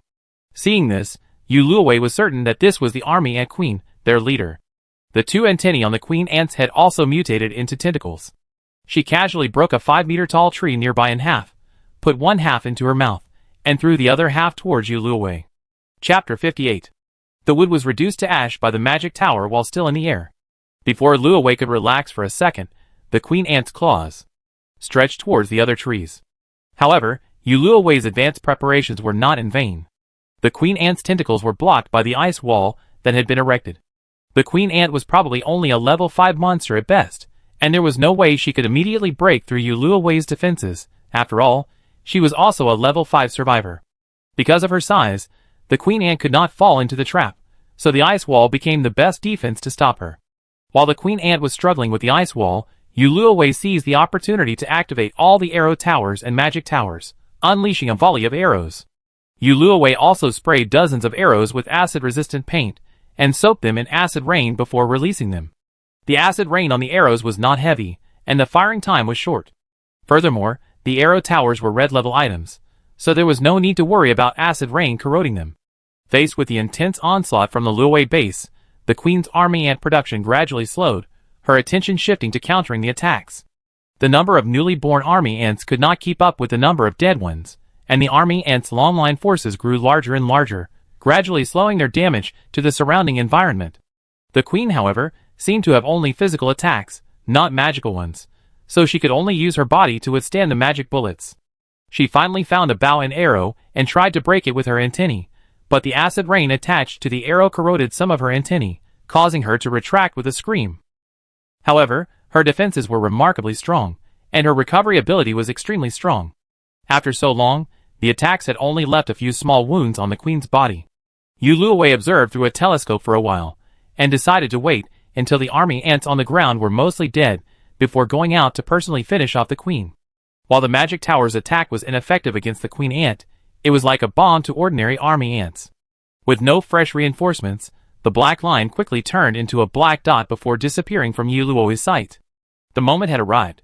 Yu Luowei grasped the skill card and quickly moved to the queen's blind spot. Unable to effectively stop the attack from Luowei's base, the queen could only work harder to destroy the ice wall left by Yu Luowei, attempting to uproot several large trees to replenish her energy. Yu Luowei wouldn't give it that chance. Standing at the edge of one of the queen's legs, she was barely half the height of her leg. She unleashed Ice Prison, Lion Soul Blaze / Holy Light Judgment, and Lightning Judgment, carving a massive hole in the queen's stomach, revealing the flesh and blood within, as well as several small army ant embryos. Even so, the queen survived, her vitality truly resilient. Yu Luowei continued to use magic and skills while consuming vitality potions. These attacks failed to kill the queen ant, but instead enraged her. She slowly stood up and emitted a wave of sound, knocking Yu Luowei back several meters. Since she was wearing orange gear, she wasn't injured. Their antennae stopped simply blocking the magic bullets and arrows, and instead stood up and waved in the air. Then, as if receiving a signal, the remaining army ants on the ground stopped grazing on the plants and animals and crawled towards the queen's body, gradually merging into her. As the ordinary army ants merged with the queen's body, the large hole in the queen's body, created by Yu Luowei's attack, gradually shrank, and the army ant embryos within also gradually shrank until they disappeared. However, due to their small numbers, the queen ant's body hadn't fully healed, leaving a gaping wound. Yu Luowei breathed a sigh of relief. Fortunately, she had already annihilated the army ants when she emerged. Otherwise, given her current recovery rate, if all the army ants had merged with the queen, not only would the queen's wounds have healed, but she would have grown 2 sizes larger. Not giving the queen ant time to recover, Yu Luowei quickly advanced before the army ants further away could reach her, continuing her attack. If possible, Yu Luowei would have wanted to peel off the queen ant's skin. She didn't know what element it was made of, but it offered such excellent defense, and was extremely immune to Luowei's fire and icy mist. She spent a long time, but only managed to enlarge the hole slightly compared to before the fusion. Yu Luowei then turned her attack to the queen ant's interior, focusing on some flesh masses that resembled her organs. This move proved much more effective. After she froze all the blood within the queen ant and burned everything else that could be burned, the queen finally collapsed to the ground. But it wasn't dead yet, still possessing the strength to control its tentacles and continue its assault on Yu Luowei. Yu Luowei summoned an amplified flaming sword and met the impact of the tentacles, leaving a deep wound. Gripping the flaming sword tightly, Yu Luowei repeated the same attack, finally severing 2 tentacles. Seeing this attack method gone, the queen ant became even more furious, opening her maw wide and attempting to bite Luowei to death with her fangs. Just as he was struggling to break through the queen ant's head defenses, this gave Yu Luowei an opportunity. He drank the last of his vitality potion and began attacking the queen's maw. After a few attacks, the queen ant's vitality gradually drained away, and she slowly closed her eyes. Yu Luowei had reached her limit. After a while of fighting, she had to consider using her Obliterate skill card. Not having the energy to check her surroundings, after confirming the queen ant's eyes were closed and not breathing, Yu Luowei struck it with her sword once more and returned to the base. She waited until her mental strength had recovered before emerging to survey the surrounding destruction. Looking back, she saw Ma Tuan waiting for her at the base's gate. Fearing he stepped on a trap, Yu Luowei hadn't let him out, so he'd been standing at the gate, looking in her direction. Seeing Yu Luowei starting to return, he immediately jumped up and down. A warm feeling welled up in her heart, and she quickened her pace, only to see Ma Tuan's jumping stop and charge towards her. A sense of danger rippled from behind her. Without thinking, Yu Luowei quickly erected a wall of ice behind her, blocking the queen ant's desperate counterattack. The queen ant's massive head slammed hard against the ice wall. Seeing her failure, a human-like resentment and anger flashed in her eyes.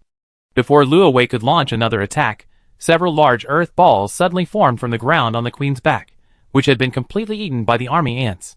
Some rushed towards the queen at great speed, while others took flight, landing directly above her before dropping heavily, compressing her body and flattening it into a pancake. He used his last bit of mental energy to ignite the queen's body. The compressed queen required much less mental energy to ignite. Surely she wouldn't be resurrected this time. A fluffy figure appeared at Luo Wei's feet. The previous attack had also been unleashed by Ma Tuan. This was the first time it had controlled so much earth element. Luo Wei squatted down and rubbed Ma Tuan's face fiercely. As usual, she tried to pull out some fruit or bamboo to feed him, but found nothing. Then she remembered that when she left, she had cleared out her bracelet supplies for convenience, taking out her weapons for the battle. With no other options, Luo Wei and Ma Tuan had to wait until the Ant Queen's body was reduced to ash. Then, Ma Tuan blew the ashes away before returning to replenish their physical and mental strength. Taking out the pre-prepared meal, Luo Wei sat in the massage chair and ate, thinking, this trial is too difficult. I've always topped the battle rankings, yet it's still so difficult to deal with. Furthermore, this Ant Queen can feign death. Even if Luo Wei confirmed she was dead and landed a finishing blow, she still couldn't defend herself. How should the others deal with it? This also served as a warning to Luo Wei. Other finishing blows aren't 100% perfect. Next time, I'll need to keep a mental memory that can burn the corpse. Only by burning it to ash can I ensure the monster isn't feigning death and won't resurrect. It was only 2 in the afternoon. After waiting for an hour, Luo Wei hadn't resisted a nap in between. No new insects or monsters had appeared, and the magic bullets and arrows she restocked after dinner were still there. The trial must have truly ended. Using a telescope to survey the surrounding destruction, the green carpet had transformed into a yellow carpet with green spots. Aside from the resource points, the nearest few circles of bushes, the trap sites, and the large trees protected by the ice wall, all other vegetation was gone. Hopefully, this game offers a way to restore the environment, perhaps planting saplings, or else this forest will turn into a barren mountain. Ma Tuan had used his abilities beyond their capacity today and was exhausted, so he already gone upstairs to bed. Returning to the shelter from the fountain, Luo Wei wanted to check on the others, but there was no news in the chat channel. Everyone was still working hard to defend their base. However, the number of people at the top hadn't dropped much, remaining at nearly 70,000. At this rate, special features should be unlocked, Luo Wei thought, as she added more weapons and crystals to the shelves. If this magic tower wasn't unsaleable, Luo Wei would have liked to add more. Looking again, she saw her friends' avatars were still in color. She turned and went to the kitchen to make some delicious food to ease her mind. A system notification pulled Luo Wei out of her immersive food-making session. She checked the time. It was already 6 o'clock. Congratulations, you're the first survivor to kill the final boss, and the only one in this zone to do so. Special reward, 5,000 points, 1 red supply chest. The points have been credited to your account, and the chest will be distributed at 8 o'clock along with the trial completion rewards. The only one who killed the boss? Luo Wei opened the chat channel to check on the others, only to discover that, because the army ants on the ground hadn't suffered heavy casualties, the queen hadn't appeared and wouldn't attack the base. Even a few people were unlucky enough to see the queen's true appearance until after 5 o'clock. Because of the light casualties, the queen hadn't produced any young army ants. Moreover, the queen's attacks on the base only reduced its defenses very minimally, less than those of the army ants. As long as they didn't leave the base, the queen's influence could be completely ignored. Oh, so I set a trap ahead of time and ended up in hell mode. Luo Wei, expressionless, opened the point store and bought 20 ingredients to replenish his lost vitality potions. Chapter 59. However, she remained firmly in first place in both the individual and combined rankings for both days, which finally eased some of Luo Wei's frustration. Because the theme of today's trial was base defense, the number of casualties was relatively small. After the trial ended, the chat channel gradually became lively, with everyone sharing their experiences. The main focus was on thanking Fu Xiangming, because he had posted some information on how to deal with insects in the channel in advance last night, and provided a lot of useful advice during the trial. Coupled with the high-end insecticide and flame gun sold under real names in the market, his reputation in the area was now almost surpassing Luo Wei's. After a while of looking at the information, seeing no important information, Luo Wei went to play with her phone, waiting for 8 o'clock. The 6 treasure chests rewarded by the system arrived as expected. Luo Wei opened the red one first, and the first thing she saw was 10 bottles of red liquid. Curiously, she picked it up, and a system prompt immediately appeared. Ant Queen Blood, a trophy obtained by defeating the boss Ant Queen, a reward for bravery. Pour the entire bottle onto damaged ground to restore the surrounding environment within a 20 by 20 area. It can also be used to craft potions. System generated, trustworthy. The severely damaged area outside wasn't very wide, but its length was more uncertain. Unsure if 10 bottles would be enough, Yuluwei planned to go out and check later. Apart from this, the rest was a map and some item cards. The prompts were rather vague, and the item cards were even black, with no instructions and no usability. The map showed a large area around her, revealing all the resource points Yuluwei had protected. Her base was just a small circle on it. She also saw a long stream beyond the boss the system had mentioned. But the map hinted at a hidden feature waiting to be discovered. Yuluwei tried clicking it several times, but it only allowed for markings, not teleporting. It seemed this wasn't a hidden feature. There was also no information about the special feature the system mentioned, which would grant a trial pass rate of over 50%, so it would probably be tomorrow at the earliest. Yuluwei quickly opened the remaining 5 purple treasure chests, sorted the skill cards and other D items, and left the base. Using her mental power to keep a close eye on her surroundings, she quickly rushed to the site of the destruction. Yuluwei took out the queen ant's blood and prepared to pour it on the ground. Perhaps because the trial was completed today, the number of monsters at night was much smaller, making it convenient for Yuluwei. She poured 6 bottles around the area. Although the darkness made it difficult to see far, the touch of her feet told her that there was a lot of fresh grass growing on the ground. Because the queen ant's blood was scarce, Yuluwei wanted to save some for future potions. Therefore, she didn't use it again near the tree she had protected with an ice wall, leaving 4 bottles. After killing a few monsters in the surrounding area, Yuluwei felt her magic had reached critical mass. She returned to the shelter. A purple treasure chest yielded an ice heart, which, combined with the ice magic stone, would upgrade Yuluwei's magic, making her late-night outing worthwhile. Cupping the ice heart and ice magic stone in her palms, Yuluwei activated her ice magic. Soon, a hint of chill permeated her veins, causing her to shiver. But after a few seconds, the chill faded, replaced by a feeling of refreshed mental strength and a surge of vitality. I have used up too much mental energy today, and have not recovered it until now. Now that my ice magic has been upgraded, I feel much better. I check my personal information. Name, Yuluwei. Gender, female. Age, 24, 49 level 5. Constitution, 75 of 75. Attack, 80/80ths. Defense, 74 75ths. Speed, 63 out of 65. Mental power, 150, 1500/1500. Luck, 7, average 5. Talent, level 4 mutated fire magic, level 5 ice magic, unique, skills. Dao Shengyi, lion soul blazing / ice prison. Equipment, none because she also ate Lingyun pomelo fruit and advanced life fruit.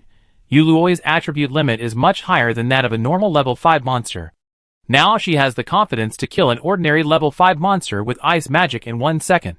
I can try to challenge that level 6 boss tomorrow, at least to figure out its attack patterns first. Yuluwei pondered this as she opened the manual. She had just received a lot of messages from her friends. Everyone's rankings were good, especially Fang Min. She lives near the desert, where there aren't many plants or animals. Army ants are not only few in number, but also cause minimal damage to the environment. Therefore, she ranked second today. The others were also good, but no one had encountered the Queen Ant boss yet. Yuluwei posted the information she had about the boss today, just in case they encountered it again in the future. Then everyone discussed the special features. Zhao Linlang speculated that it might be related to reunion, allowing people to meet each other. This idea was unanimous, as everyone had wanted to get together for a long time. While the chat wasn't quite as direct, the guesswork was pretty much the same. Yuluwei also hoped for this, as it meant her city building order would finally be usable. After sharing everyone's findings for the day, the group gradually quieted down. Yuluwei packed up and, anticipating the special features, entered day 6. Although her mental strength had recovered, her physical strength hadn't. Yuluwei slept until 8 o'clock, only to be awakened by a system notification. Congratulations everyone! After 2 days of trials, the completion rate has exceeded 50%. Next, you'll unlock a special feature, Find Friends. Yes, that's right, you can finally meet up with your friends in-game. The coordinate system is live, and every survivor can view their coordinates on the Survivor Handbook homepage. Once they know their friends' coordinates, they can choose whether to teleport to their surroundings along with their base. The original environment is based on the recipient's surroundings. Resource points near the teleporting party, if already using resource protection cards, will be retained. Resource teleport cards can be purchased in the point store to teleport to the recipient's surroundings. If a survivor is dissatisfied with the location they teleport to, they have one right to withdraw. After using this, they can return to their original environment and teleport to another friend. However, each person can only withdraw once, meaning that even if they are dissatisfied with their second teleport, they can only stay near their friends. Okay, everyone, check your coordinates and carefully consider whether to teleport. I wish you all precious friendships in this survival game. As they had expected, Yuluwei also became excited. After a few seconds of silence, the channel exploded with activity. The leaders of several other organizations, in particular, extended olive branches, hoping to attract more people to their area. Yuluwei shared her coordinates with her friends in the group chat, then opened the points mall and checked the resource teleport cards. They were a staggering 500 points each, quite pricey indeed. The 6-person group chat was still buzzing with discussion. They developed some initial camaraderie over the past few days, and no one, not even Yuluwei, chose to leave the house at this moment. Fongmin, oh my god, I don't want to stay in this awful desert anymore. I can finally leave. Staying outside for 5 minutes will give you a 5-degree tan. Anyone can stay there. I absolutely don't want to live a miserable life where most of my points are wasted on sunscreen in the mall. I want to teleport to your area. If it's possible, Weiwei, can you pick me up? Don't worry, I definitely have enough points to buy a resource teleport card. Su Tang, does this teleport only work within this zone? What about my family who aren't in the same zone? I miss my mom so much. Jiang Yinan, we'll definitely have a chance in the future. We never thought we'd see each other at the base, did we? I'll definitely see Andy someday too. Lin Jixia, you're right. But we're all teleporting to one person in the end. Would you like to share your surroundings and resource points again? We'll pick the best one and teleport there together. Just as she was about to send a message, Yuluwei's bracelet suddenly glowed brightly. Putting down the manual, Yuluwei quickly pulled out the source of the light. The city building order and the map. City building order. Expand a safe area around the holder's base and establish a city. The holder becomes the city lord, publicized after establishment, and has absolute control over the city. They can absorb other survivors and use special building cards to enrich the city. For more detailed rules, please refer to the city owner's manual after establishing a city. Map. City owner's map, available after obtaining the city building order. The map allows you to view the surrounding environment and resource points, including underground resource points. The map also grants 3 teleport privileges. The holder can freely choose a suitable location, teleport their base there, and then establish a city. Once established, they can also teleport their city to another location. Note, if you teleport after establishing a city, the city's level will be reduced by 1 level. Finally, I can use the city building order. This map also has very powerful hidden features.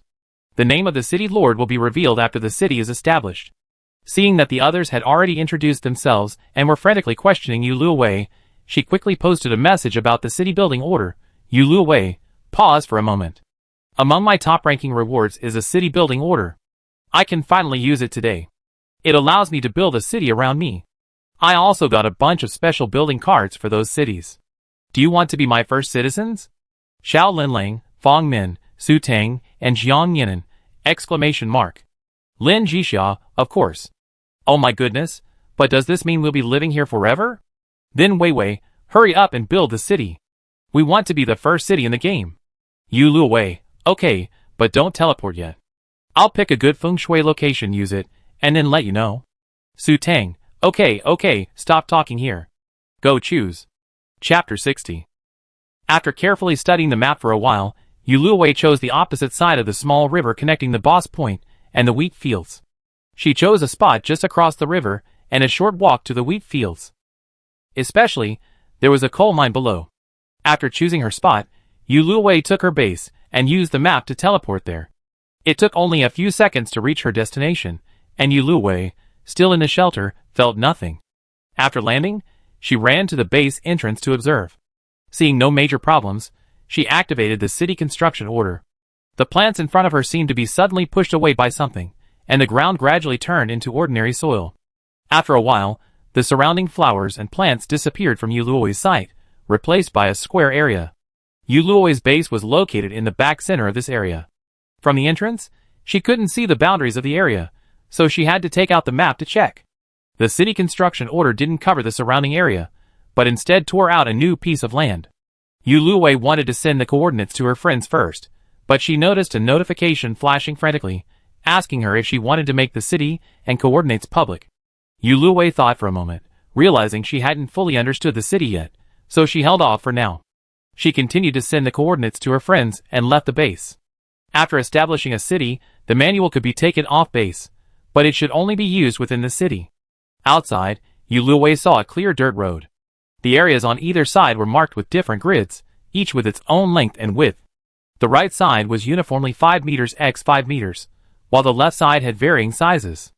Unaware of what these were for now, Yu Luwei simply wanted to find the detailed city rules. She just flipped through the manual and couldn't find any. Turning around, Yu Luwei was startled. The base behind her looked tiny from the outside. An outsider wouldn't have imagined the vast manor within. Next to it was a small, 5 by 5 meter room labeled City Affairs Processing Center. With the shrinking space of the base in mind, Yu Luwei had a sense of what to expect. Entering, it was indeed much larger than it appeared from the outside. It was a 2-story building. The first floor had a layout similar to an office hall, with a long table and a large screen on the wall behind it. Yu Luwei, a familiar reader of novels, knew this was probably where missions were issued or staff were recruited. To the left of the long table was a staircase, with a sign beside it reading, "Access only for the city lord and personnel authorized by him." Upstairs was a large office, with the topmost section labeled City Lord's Office. Here, Yu Luwei finally found the city's layout map and the methods for controlling it. From the map, Yu Luwei understood that the neatly arranged areas on the right were residential, while those on the left were commercial and defensive areas. The city was currently at level 1, allowing only 20 people to reside. Before checking the upgrade requirements, Yu Luwei spent materials to connect the second floor to his base. He also integrated the manual with some of the office's functions. This way, he could use it for simple tasks, like welcoming new residents. If anything urgent came up, he would definitely come to the office for convenience. At this time, Fong Min, Lin Jixia, and the others also gradually arrived around Yu Luwei.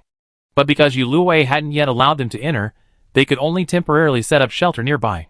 However, after joining a city, moving a base into the city doesn't count as teleporting and doesn't consume any time. Su Tang, Wei Wei, we're already near your base. The system just prompted me that there's a level 1 city nearby. Would you like to apply to enter? I clicked on the application, so please approve it. Fong Min, I've applied too. Hee, I'm so excited to see what it's like inside. Lin Jixia, I think everyone has applied, but this only means entering, not joining. Zhao Lenlang, shouldn't we wait until we enter before we can choose whether to join?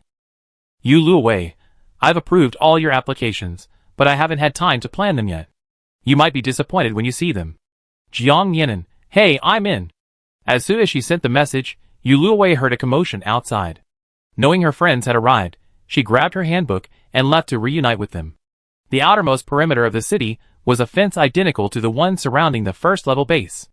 It looked tattered, but it contained a protective shield with a 1,000-point defense rating, effectively keeping any survivors or monsters outside without the city lord's permission. Lin Jixia and the others had already gathered and entered through the gate, curiously observing everything inside. As they watched, Jiang Yinan spotted Yu Luwei and waved excitedly. Yu Luwei's speed was exceptional, and she reached her friends in just a few steps. She began by explaining the space compression function and the residential area. Before Luwei could even introduce the next area, they were already selecting their locations, hoping to join in. Yu Luwei approved their request.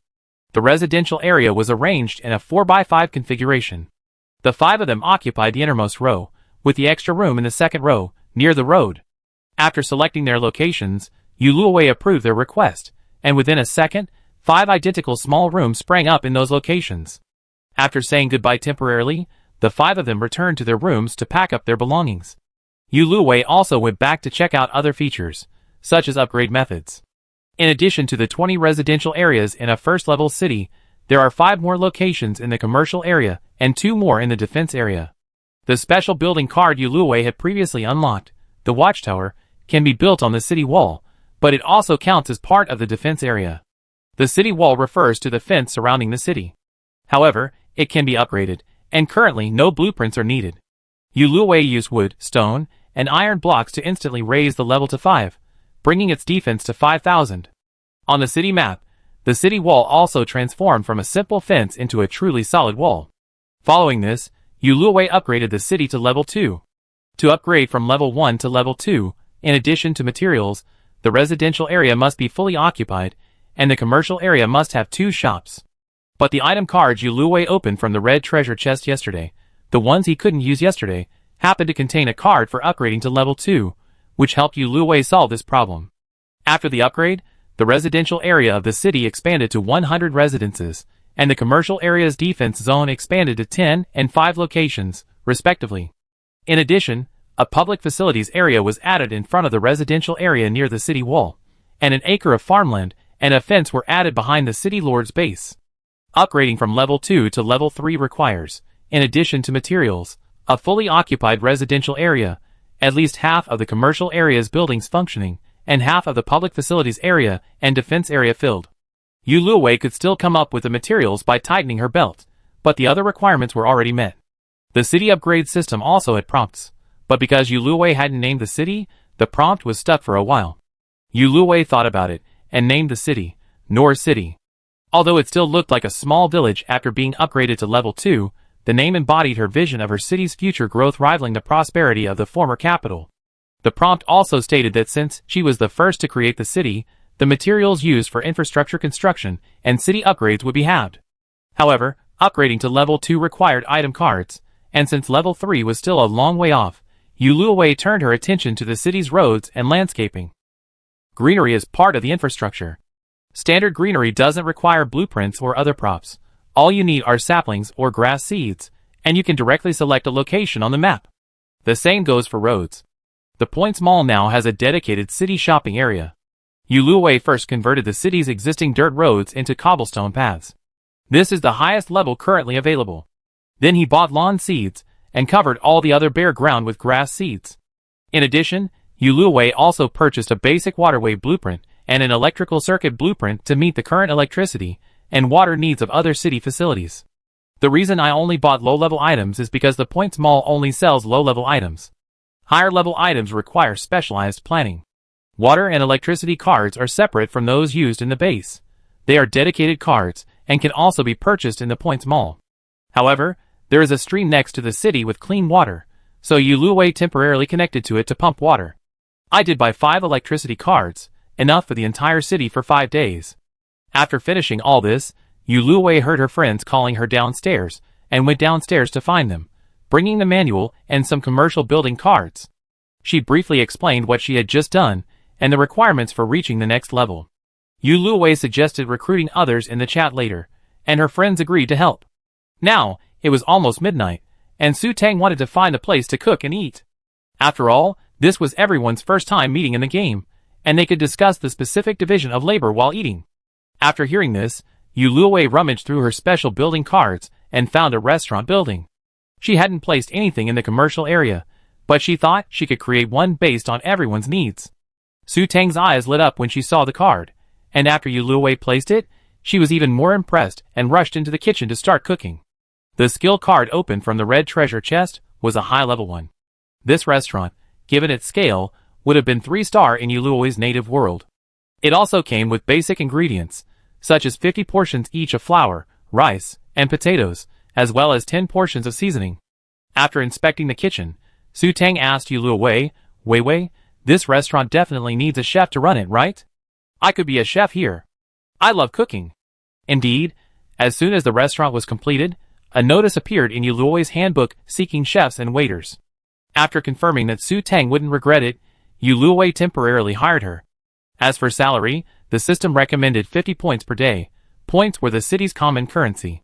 Su Tang prepared a feast for everyone, using the restaurant's own basic ingredients and the meat they stockpiled a few days earlier. While she was cooking, the others were busy discussing how to spread the word and attract more people. Chapter 61. Yu Luowei's special building cards include schools, hospitals, pharmacies, parks, gardens, and so on. The first 3 require specialized personnel with corresponding abilities, and the latter require more complex circuits and waterways. Thus, everyone decided to include the relevant requirements. As for benefits, Yu Luowei could create special recipes or potions to attract these special talents. They quickly drafted the relevant text, which Luowei posted on the communication channel. Meanwhile, Su Tang's feast was ready. She didn't use the restaurant's kitchen facilities, but instead used her own magical kitchenware.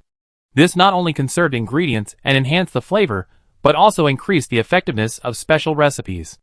Yuluo's message in the chat room caused a huge stir. However, since this was the first city in the district, and indeed the entire game, others were a bit hesitant about whether to join it. Lu Jia, I haven't teleported yet, but what exactly is this city like? Does joining it affect the later game progress? Will there be other cities? Yu Fan, if it's an item, there's definitely more than one, but even if there are others, joining your city is safer.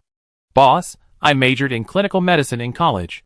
Although I was drafted in during my junior year, and haven't graduated yet, I have some basic knowledge. Can I join? Yu Luowei, welcome. I've privately messaged you the coordinates. Bobby, everyone, my city is also in the process of selecting a site. It should be established in about 20 minutes. Joining our city will not only give you special ingredients, but also free common ingredients.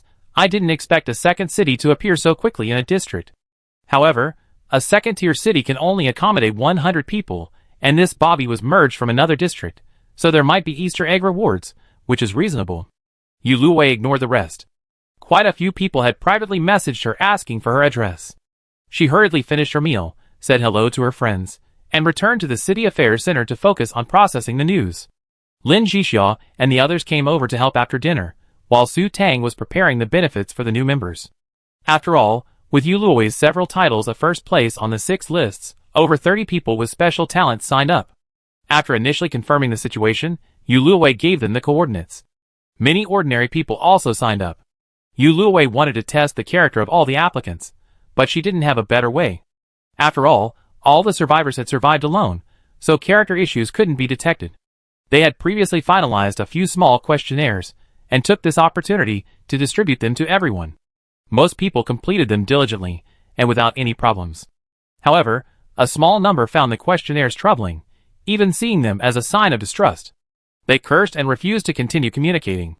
While this questionnaire couldn't completely determine a person's character, anyone exhibiting such behavior was definitely not someone Yu Luowei wanted to select. Therefore, they didn't even get angry and moved on to the next person. As for those who passed the questionnaire and joined the city, and engaged in any operations detrimental to the city, Yu Luowei, as the city lord, could easily expel them. Soon, the first group of citizens arrived. Yu Luowei and Su Tang, who had finished preparing food, went to the city gate to greet them. Before leaving, Yu Luowei installed special building cards, like parks and observation towers in their designated locations, making the city appear more prosperous. The first group to arrive were 2 young ladies, Yu Fan and Ming Jing. After getting to know each other, Yu Luowei and Su Tang briefly introduced the city to them. They were very pleased with this city still under construction, and chose to join without hesitation. Yu Fan, as she had said, wanted to work in the hospital first. She also explained that she had obtained a surgeon's skill book, but it was only elementary, and she couldn't learn it all at once. She had to learn it gradually. She was only halfway through. Yu Luowei promised her that she wouldn't start working until she had mastered it completely. As for Ming Jing, she hadn't decided what she wanted to do. But upon entering the flower fields and seeing the various beautiful flowers, she was immediately intrigued and wanted to take care of them. While there were positions available at the flower farm, the accompanying commercial facility, the flower shop, hadn't yet been opened by Yu Luowei, so the salary would be lower. Ming Jing was receptive to this, and they later discussed the possibility of occasional caretaking in the early stages, exploring the surrounding area as usual, and officially starting work once the flower shop was established. Before leaving, Yu Luowei had already established a city warehouse and assigned some material collection tasks. After all, they couldn't rely solely on Yu Luowei's inventory. Before the 2 officially joined, moving their base into the city, Yu Luowei gave them 2 bottles of alcohol for disinfection. After all, having just battled mosquitoes and flies, it was hard not to worry about potential viruses. After officially joining, Su Tang also served 2 special dishes. Ming Jing chose dessert, while Yu Fan chose barbecue. On Blue Star, both had only eaten supplements and fast food meals. After arriving in the game, they had mostly been eating fast food. Today, these special dishes were a revelation. Knowing that Su Tang could cook a variety of dishes, and that there was a restaurant here, they were even happier. After inquiring about the restaurant's hours, they excitedly went to pack up. Yu Luowei and Su Tang also went to greet the next batch of new citizens. Among the new citizens were familiar faces, Ji Yu, Shu Qin, and Xin Yu. Everyone was very satisfied, especially Shu Qin, who was the ace in urban planning that Yu Luowei needed. Everyone also chose to join. By evening, everyone who had chatted privately had arrived, and the entire residential complex had occupied over 70 rooms. The requirements for the upgrade were estimated to be met tomorrow. Yu Luowei, exhausted but still a little excited, was the first official she had ever held in 2 lifetimes. Previously at the company, she was primarily responsible for technical and financial matters. Now, she's learning management, which is quite challenging. After announcing the dinner party tomorrow night, Yu Luowei and her friends returned to the processing center to discuss future matters. Aside from the restaurant, hospital, and pharmacy, the business district had little else. However, Yu Luowei still had 2 special building cards, a pharmacy and an equipment store. They just lacked owners. Jiang Yinan and Zhao Linlang volunteered to temporarily manage 2 stores, while Yu Luowei managed the remaining stores. Since Yu Luowei was the only one who could make the potions, and everyone could choose special recipes, Jiang Yinan's workload was relatively light. Fong Min and Lin Jixia usually came to the processing center to submit new tasks and collect quest items. In the early stages, they agreed that other citizens could temporarily use food or raw materials for consumption, and then exchange them for points later. After all, everyone should have a lot of food on hand, but points were uncertain. After the discussion, Yu Luowei prepared dinner for her friends as a reward, and even made a special meal for Grandma Lin. She also gave out some potions as a thank you gift and to stock the pharmacy, and then sent everyone back. She herself further studied the city map and the points mall. On the map, in addition to the resource points brought by others, Yu Luowei also noticed that the surrounding environment had expanded, with swamps, mountains, and other diverse terrain. In addition, there were a few more boss points, but aside from the level 6 boss she had initially, the others were all level 4 or 5. The points mall originally lacked basic building materials, and now even fewer materials, such as glass and fabric, were available. Even food and water were running low, leaving only compressed biscuits and mineral water. This might mean that one day the points mall would be completely gone. Yu Luowei quickly sent a message to his friends, then bought as many medicines, potion recipes, and ingredients as he could from the points mall. After a city was established, the manual added a city-specific chat page, with both internal and intercity channels. This intercity channel automatically joined the city upon establishment, and citizens could use it, regardless of whether they were in the same district. Yu Luowei also learned from this that over 1,000 cities had been built today. It was the first day, after all, and everyone was still relatively quiet. Aside from those searching for their loved ones, there was no other news on the channel. As for the channel within their city, it was much more lively. Everyone was excited, chatting about past experiences, and the food they found that day. Since there were no restrictions on speech, the chat was flooded with comments at a rapid pace.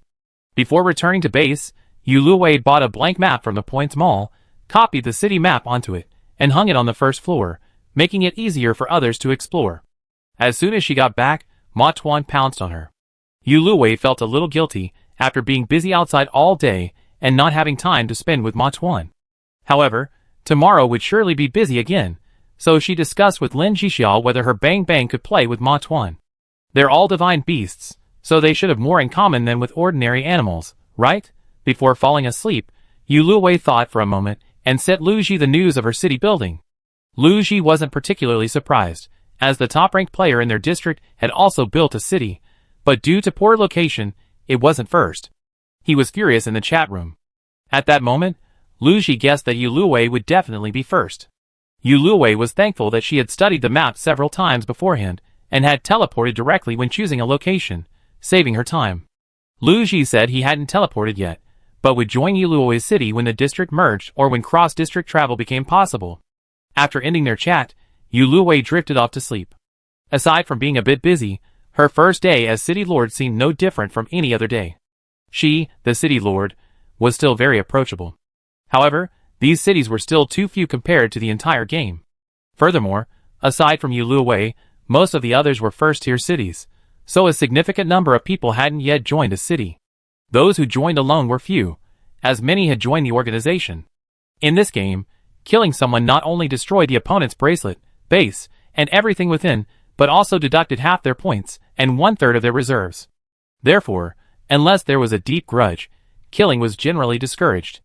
Jinyu naturally chose to go to Bobby's city. Thanks to his previous advice, he was one of the first members of the organization to join a city. Thanks to his eloquence, he even managed to secure the title of Deputy City Lord. Although it was only a nominal title, Jin Yu was content. As night fell, the joy of meeting others gradually faded, and these noisy cities or organization strongholds gradually quieted down. Invisible creatures also launched their attacks at night. Chapter 62. Yu Luwei woke up in the morning, before 8 o'clock, and arrived at the base gate. After the city was established, the scenery outside changed from the surroundings to the city's facilities. Only through the back window could one barely see a few tall trees outside the city walls. The sky above the city was also pitch black. Yu Luwei thought for a moment, took out a manual, and flipped through it at the Points Mall. She bought a blueprint for streetlights, and installed 2 rows of them on both sides of the city's main road. She set the streetlight spacing to 50 meters, with 41 lights in a row, making the road 4 kilometers long. If it weren't for the space compression function, such a small city wouldn't be able to accommodate 100 bases. However, being so small also had its advantages. It didn't take long to walk around the entire city. Yu Luwei went outside to take a look. With the streetlights, the city outside was brighter. She returned, set the time to 6 p.m. to 12 a.m. and 6 a.m. to 8 a.m., and then went on to deal with other matters. She spent a lot of points over the past few days, and with the city still not fully operational, she was left with a significant shortfall. Yesterday, she was so busy with city matters that she didn't go for the boss fight she agreed to. This afternoon, once everyone from the second-tier cities had gathered, she felt compelled to go. After all the clutter last night, it was already 8 o'clock. Su Tang had already taken up his duties at the restaurant, and breakfast was probably ready by now. Seeing so many people heading there, Yu Luwei decided to join them for breakfast. Today's breakfast consisted of 8 treasure porridge, preserved egg and lean meat porridge, and various buns, which Su Tang had made last night. Everyone was excited because they could trade ingredients first, and they couldn't wait to buy one. The restaurant was large, and most people chose to eat there and discuss their upcoming activities. Yu Luwei took the opportunity to mention the map and various quests at the processing center, recommending everyone check them out. He also recommended the equipment store and pharmacy, which had been built the previous night, so they could buy some gear and other items. After breakfast, Yu Luwei, Fang Min, and Lin Jixiao returned to the processing center. A number of people had already gathered there to examine the map, and Fang Min and Lin Jixiao immediately got to work, answering some questions. Yu Luwei, on the other hand, reviewed the manual and continued to welcome new citizens. After the city's population had finally reached 89, a major incident occurred in the chat room. Many people reported experiencing headaches and feverish bodies, some with persistent diarrhea, and some even fainted. Since these people had generally joined organizations or cities, a rumor spread in the channel. Gathering with others was a trap in the game, and that simply seeing others could lead to contracting an infectious disease. This immediately halted the recruitment plans of all cities and organizations in the game. Yu Luwei was also startled, and had no time to continue recruiting new citizens. She immediately posted a message on the city's internal channel, detailing the current situation and inquiring about the situation of others. Fortunately, today's new arrivals were currently staying in the city to pack up, and even the newly appointed staff members hadn't shown any signs of discomfort. But Zhao Linlang came to see Yu Luwei. It turned out that Zhao Linlang had studied infectious diseases in college. However, her family was relatively wealthy, and they had always lived in the city center, where infectious diseases were almost non-existent. They occurred in the city's periphery, near contaminated areas. Her family didn't want Zhao Linlang to go to such a dangerous place. She originally chosen this major just to gain a degree, but she fell in love with it later in her studies and during a campus internship. She always wanted to be a doctor, but struggled to find the right opportunity. Seeing the description on the chat channel, combined with the previous insect attack, Zhao Linlang judged it likely to be malaria, dysentery, typhoid, and, in severe cases, cholera.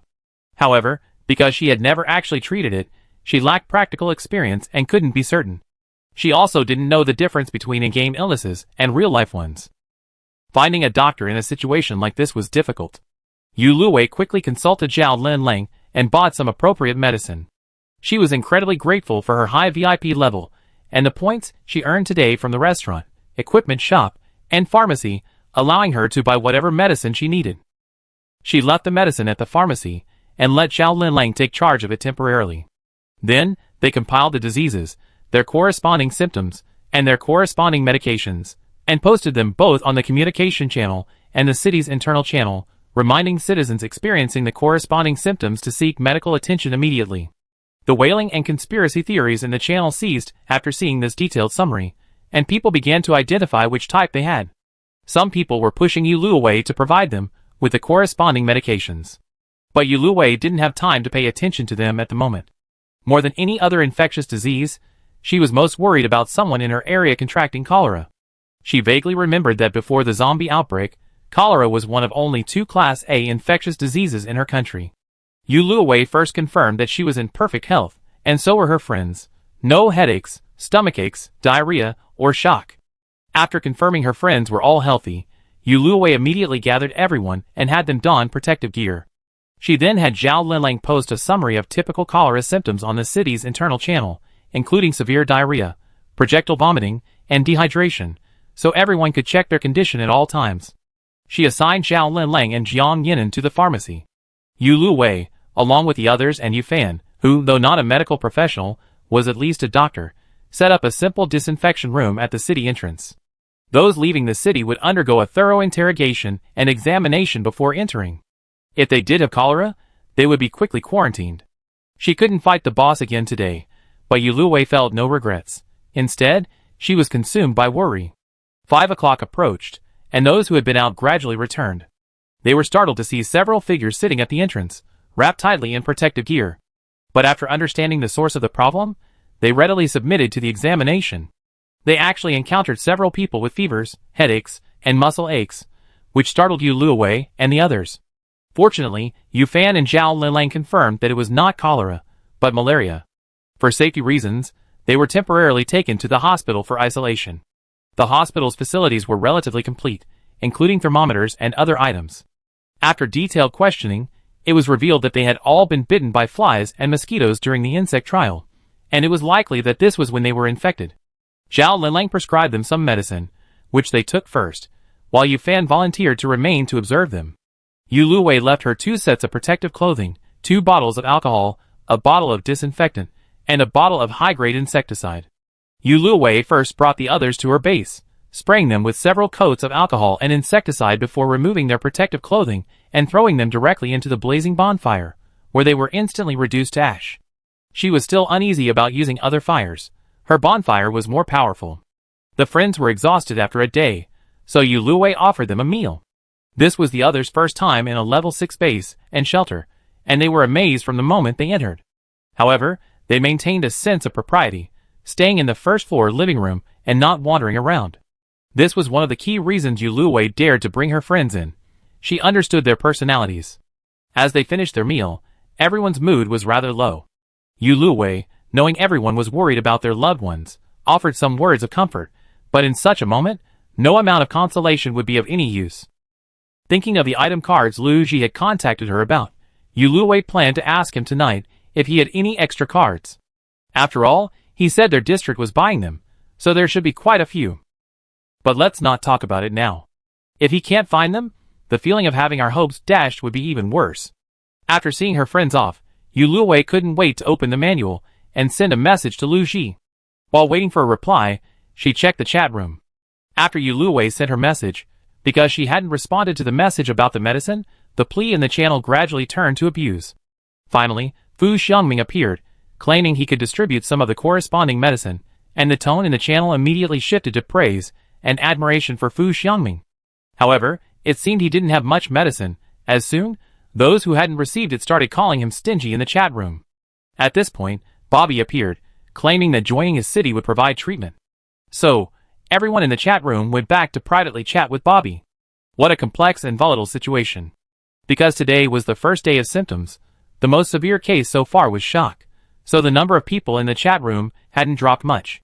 But judging by the number of people in the chat room who still didn't have medicine, Bobby's city was only level 2, accommodating a maximum of 100 people. Even if it were upgraded to level 3, it wouldn't be able to accommodate that many people. It was expected that the number would drop significantly tomorrow. Yuluoi's points were running low, and she needed to save them for the development of her city, not to mention that the people in the chat room had just been scolding her. So Yuluoi didn't do anything else, except to avoid adding insult to injury by buying the already scarce medicine in the market. Just then, Lu Ji's message arrived. Lu Ji, do you want to contact someone? I still have 8. I can give you 6 cross-region communication cards and 6 search cards. You can only contact the person you want to contact by searching their district. Search cards can only search 100 districts a day. I've been trying to contact my parents, but I haven't found their district yet. No wonder Luigi contacted me first. Whether it's the top ranking or the message board, they all have their own area code. You Lu Wei, so that's how it is. It doesn't matter. As long as it works, it's fine. Senior, is there anything you need urgently? I'd like to trade with you. Lu Ji, well, if you really want to trade, I'll use your cooking. I remember your cooking was delicious. I had it the day we founded the company, and I've always remembered it. He then handed over the 12 cards. Lu Ji, I'll give you the cards first. You can have the food anytime. Yu Lu Wei, thank you so much, Senior. It was too late. Yu Lu Wei could only give Lu Ji some buns and dumplings, along with some basic wood, for now. She would make a proper meal tomorrow to express her gratitude. Yu Lu Wei quickly contacted the others. 6 sets of cards were enough for everyone. As soon as she posted this message in the group chat, it caused an uproar. Thanks were pouring in, and the drama was so intense that she almost wanted to marry Yu Lu Wei. Finally, Lin Jixia stopped the chatter and started discussing how to exchange them. After all, they finally decided to use points. After all, the city's development was still crucial, and since they all held positions within the city, handing the points directly to Yu Lu Wei, the city lord, was quite convenient. Chapter 63. Yu Lu Wei never intended to give away anything for free, and the others wouldn't let that happen. So, after the points were exchanged smoothly, and the goods were delivered, the group chat immediately fell silent. Knowing they were eager to find their loved ones, Yu Lu Wei didn't bother them any further. She played with Ma Tuan for a while before going to bed. Tonight, Yu Lu Wei had a nightmare. She dreamed that everyone who came to her city contracted various infectious diseases and slowly died. No matter how hard they tried to treat them, they couldn't be cured. Eventually, even Ma Tuan was infected, and the entire city became a dead city, with Yu Lu Wei alone. The dream startled Yu Lu Wei awake. It was only 6 o'clock, but Yu Lu Wei couldn't sleep anymore, so she took the opportunity to leave the city and kill some monsters. This was her first time outside the city since she founded it, and with the new location, Yu Lu Wei felt a little unfamiliar. Using her mental power, she could clearly see the surroundings, only low plants, with tall trees in the distance. Turn left after exiting the city gate, and the stream is a short distance away. Yu Lu Wei had been using the stream for the past 2 days, so he paid special attention to the water level. Seeing no obvious drop, he shifted his focus. At this time, monsters had already gathered, many of which Yu Lu Wei had never seen before, likely the ones the citizens had killed while out and about. Yu Lu Wei erected a spatial wall as usual, then began using ice and fire magic, charging into the swarm of monsters. Ice magic at level 5 was truly extraordinary. Even without any skills, a simple ice mist could easily and instantly kill the monsters before him. Because her ice magic upgrade boosted her attack power, her fire magic also became significantly more powerful. This could be described as a one-sided massacre of the undead and skeleton monsters. By 7 o'clock, Yu Lu Wei had satisfied herself by using her space-time to tear apart the remaining monsters in the area. She transferred some of the food in the space-time to her bracelet, which she would later take to the restaurant to restock, and then return to her base. By then, some early risers were already in the park exercising. Seeing Yu Lu Wei, they greeted her warmly. They assumed she was inspecting the city, as the city lord, and mentally praised her for her dedication. Back at base, Yu Lu Wei made some more potions and equipment to replenish the store's inventory. She also stocked the equipment store with 100 sets of protective suits, instructing Ming Jing to limit purchases to 1 set per person. Since Zhao Linlang had gone to the pharmacy, Ming Jing had temporarily taken over the equipment store's business and relieved her duties at the processing center. Speaking of which, Yu Lu Wei hadn't had time to explore the farmland and pasture behind the base because she'd been too busy the past few days. She took this opportunity to check it out. The farmland was even larger than the high-level farmland at her base, and the pasture was about half the size of the base. Seeds were relatively easy to obtain. She still had plenty from unpacking boxes, and they could also be purchased from the Points Mall. But animals were more difficult. Even if she was willing to contribute her own chickens, rabbits, and sheep, it wouldn't be enough. So, Yu Lu Wei added a recruitment notice for farmers and animal caretakers to her taskbar, and also posted a notice to acquire various ordinary animals, meaning non-monster animals. By this time, the sky was brightening. After finishing her revisions, Yu Luwei happened to run into Lin Jixia and Fang Min, who were arriving for work. Both had dark circles under their eyes. Yu Luwei inquired and learned that they had both been fortunate enough to find a relative the previous day, and they chatted until late at night. They insisted they could work, saying they could take turns if they couldn't. Yu Luwei gave them some instructions about the farmland and ranch, then left the treatment center, changed into protective gear, and headed to the hospital. Meanwhile, Zhao Linlang had replaced Yu Fan and was observing the patients. They were all relatively stable, their conditions normal, and hadn't worsened. Yu Luwei had bought a recipe for a healing potion this morning, which claimed to clear negative states, improve physical fitness, and heal minor injuries. For example, a broken limb definitely couldn't be healed with a healing potion. The ingredients were ordinary life fruits. Yu Luwei had collected them twice in the past few days, and had made several bottles. He took them out and asked if anyone was willing to try them. They might or might not help with malaria, but they definitely wouldn't make the condition worse. Unexpectedly, everyone was so enthusiastic, so Yu Luwei chose the first young lady who declined. She watched her down the healing potion in one gulp. After a moment's wait, Zhao Linlang nervously questioned and checked on her. It turned out to be completely useless. However, she had carried the survivor's handbook with her, and even at this moment, despite her disability, she had the fortitude to take it out and take a look. Her constitution had increased by 2 points, and she was immediately excited. It seemed that only medicine was effective for illnesses. Potions could only increase stats or provide buffs. Plus, a bottle of healing potion only consumed 1 life fruit, but it increased constitution by 2 points. It would be better to save some of the life fruit for potions in the future. Having planned to observe the public opinion in yesterday's chat room, Yu Luwei decided to go boss hunting after finishing his hospital duties today. But things didn't go as planned. As soon as he left the city gate, he saw a few strangers. Their eyes lit up when they saw Yu Luwei, and they quickly surrounded him, asking about the situation in the city.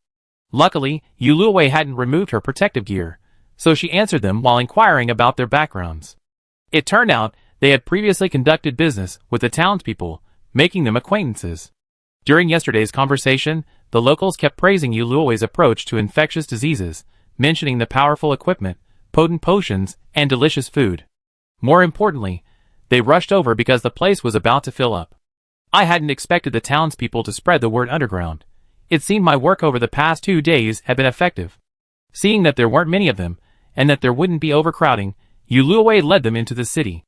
The makeshift disinfection room I built yesterday hadn't been dismantled yet, so it came in handy right now. Yu Luwei had spent a long time examining them yesterday, memorizing their symptoms. She now took over as the doctor, questioning and examining them. These people hadn't moved to their bases after the system announced they could, so their illnesses were relatively mild. After confirming they were all joining the city, Yu Luwei had them apply for membership in the handbook.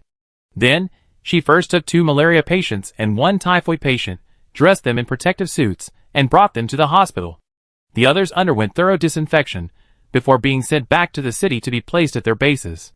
Zhao Linlang, upon seeing these patients, assumed they were new arrivals today and began diagnosing and treating them without question. By the way, I reminded Yu Luwei whether or not to disinfect the city's air. Yu Luwei had actually thought about this too, and after leaving the hospital, she quickly returned to base. She had sold some breakfast and other items that morning, replenishing her points. Yu Luwei used her fresh points to browse through the points mall and found a drone with a hook. This drone could be used to spray disinfectant and insecticide over the city, so she bought it, planning to use it tonight. The people had just brought the city's population to 100, so Yu Luwei conveniently upgraded it to level 3. Not paying attention to the rest of the situation, Yu Luwei rushed out of the city. Today, she had to take down that level 6 boss. It wasn't far away, just across a stream. But Yu Luwei was no longer the same person she had been before.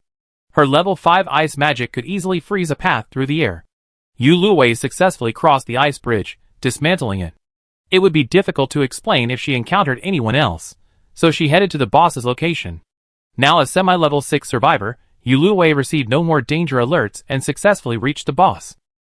To be more precise, the boss was a white bear, somewhat resembling a polar bear. It was currently sleeping on a massive block of ice, its face turned to the side, a chill emanating from its surroundings. I hadn't expected a boss to be so vulnerable. From behind, aside from its unusual size, there was nothing unusual about it. It didn't look like a boss. Perhaps it felt it was sleeping so carelessly, believing no one or monster would dare challenge it in his place. Yuluwei herself was a master of ice, and wearing an orange suit, she was completely unaffected by the chill. Gazing at the sleeping polar bear, Yuluwei decided, today, she would teach this arrogant polar bear a lesson. She pulled out every skill card except space tearing, including the mental attack card, and like an octopus, she unleashed all her skills simultaneously with her ice tentacles. Purple, red, blue, and colorless attacks rained down upon the polar bear. Before it could fully awaken, the polar bear was already depleted of health. Perhaps due to the mental attack, it had a nightmare before waking. The enraged polar bear turned around, first with a long roar, halting Yuluwei's next attack, then slowly stood up. The polar bear, already enormous even when curled up in sleep, was even more terrifying now, completely standing up, practically blocking out the sky and dimming the surroundings. Only the faint wound on its back and the dripping blood marred its imposing presence. Quickly recovering from the mental shock, Yuluwei quickly retreated a few steps.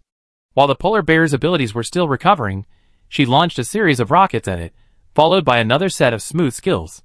With fire magic only at level 4, the rockets wouldn't do much damage to the polar bear, practically no damage at all. But Yuluwei's goal was simply to use these rockets to distract the polar bear, preventing it from building up its abilities, and making her own abilities more effective. As expected, the polar bear's attention was disrupted, but it dodged the rockets with its palm. As its palm landed, a powerful gust of wind blew towards Yuluwei. As long as it didn't affect her abilities, Yuluwei sped up, dodging to the side. When she couldn't avoid it, she erected a massive ice wall in front of her. The palm wind shattered Yuluwei's ice wall, but fortunately, it didn't injure her. She adjusted her stance and prepared to continue the fight. Chapter 64. The polar bear sustained more wounds, completely enraging it. The enraged polar bear skipped the reload bar, truly demonstrating its might as a level 6 boss. Following the polar bear's movements, the weather gradually shifted, the previously sunny skies suddenly turning into a torrential blizzard. This scene instantly flashed back to the Blizzard Villa in the first season's event. Without time to dwell on whether the snow would affect the city, Yuluwei immediately launched her next wave of attacks. She had assumed this was ordinary snow, but when several significantly larger and more beautiful flakes landed before her, she immediately dodged. Sure enough, the second after she dodged, those unusual snowflakes exploded right where she had been. Judging by the force, if she hadn't dodged, her equipment would have been shattered to pieces. A boss is a boss indeed. Yuluwei became even more cautious. The polar bear, seeing that her snow bombs hadn't hit Yuluwei, and that she was completely unaffected by the cold, went even more frantic. Not only did she increase the number of snow bombs, but she also condensed a vast cloud of icy fog in front of her, obscuring her vision. Countless ice cones rose from the ground, surging towards her like waves. Yuluwei had previously only launched icy fog at other monsters, but this was her first time experiencing its effects firsthand. It would have been quite a different experience if she weren't in combat. Although unaffected by the temperature, the icy fog obscured her vision. However, Yuluwei had been practicing her mental skills morning and night for the past few days, and her memory had recovered considerably. She had a general idea of her surroundings, and now, following the sounds, she quickly dodged the snow bombs and icy waves. The icy fog also obscured the polar bear's vision. Taking advantage of this opportunity, Yuluwei used another mind control card.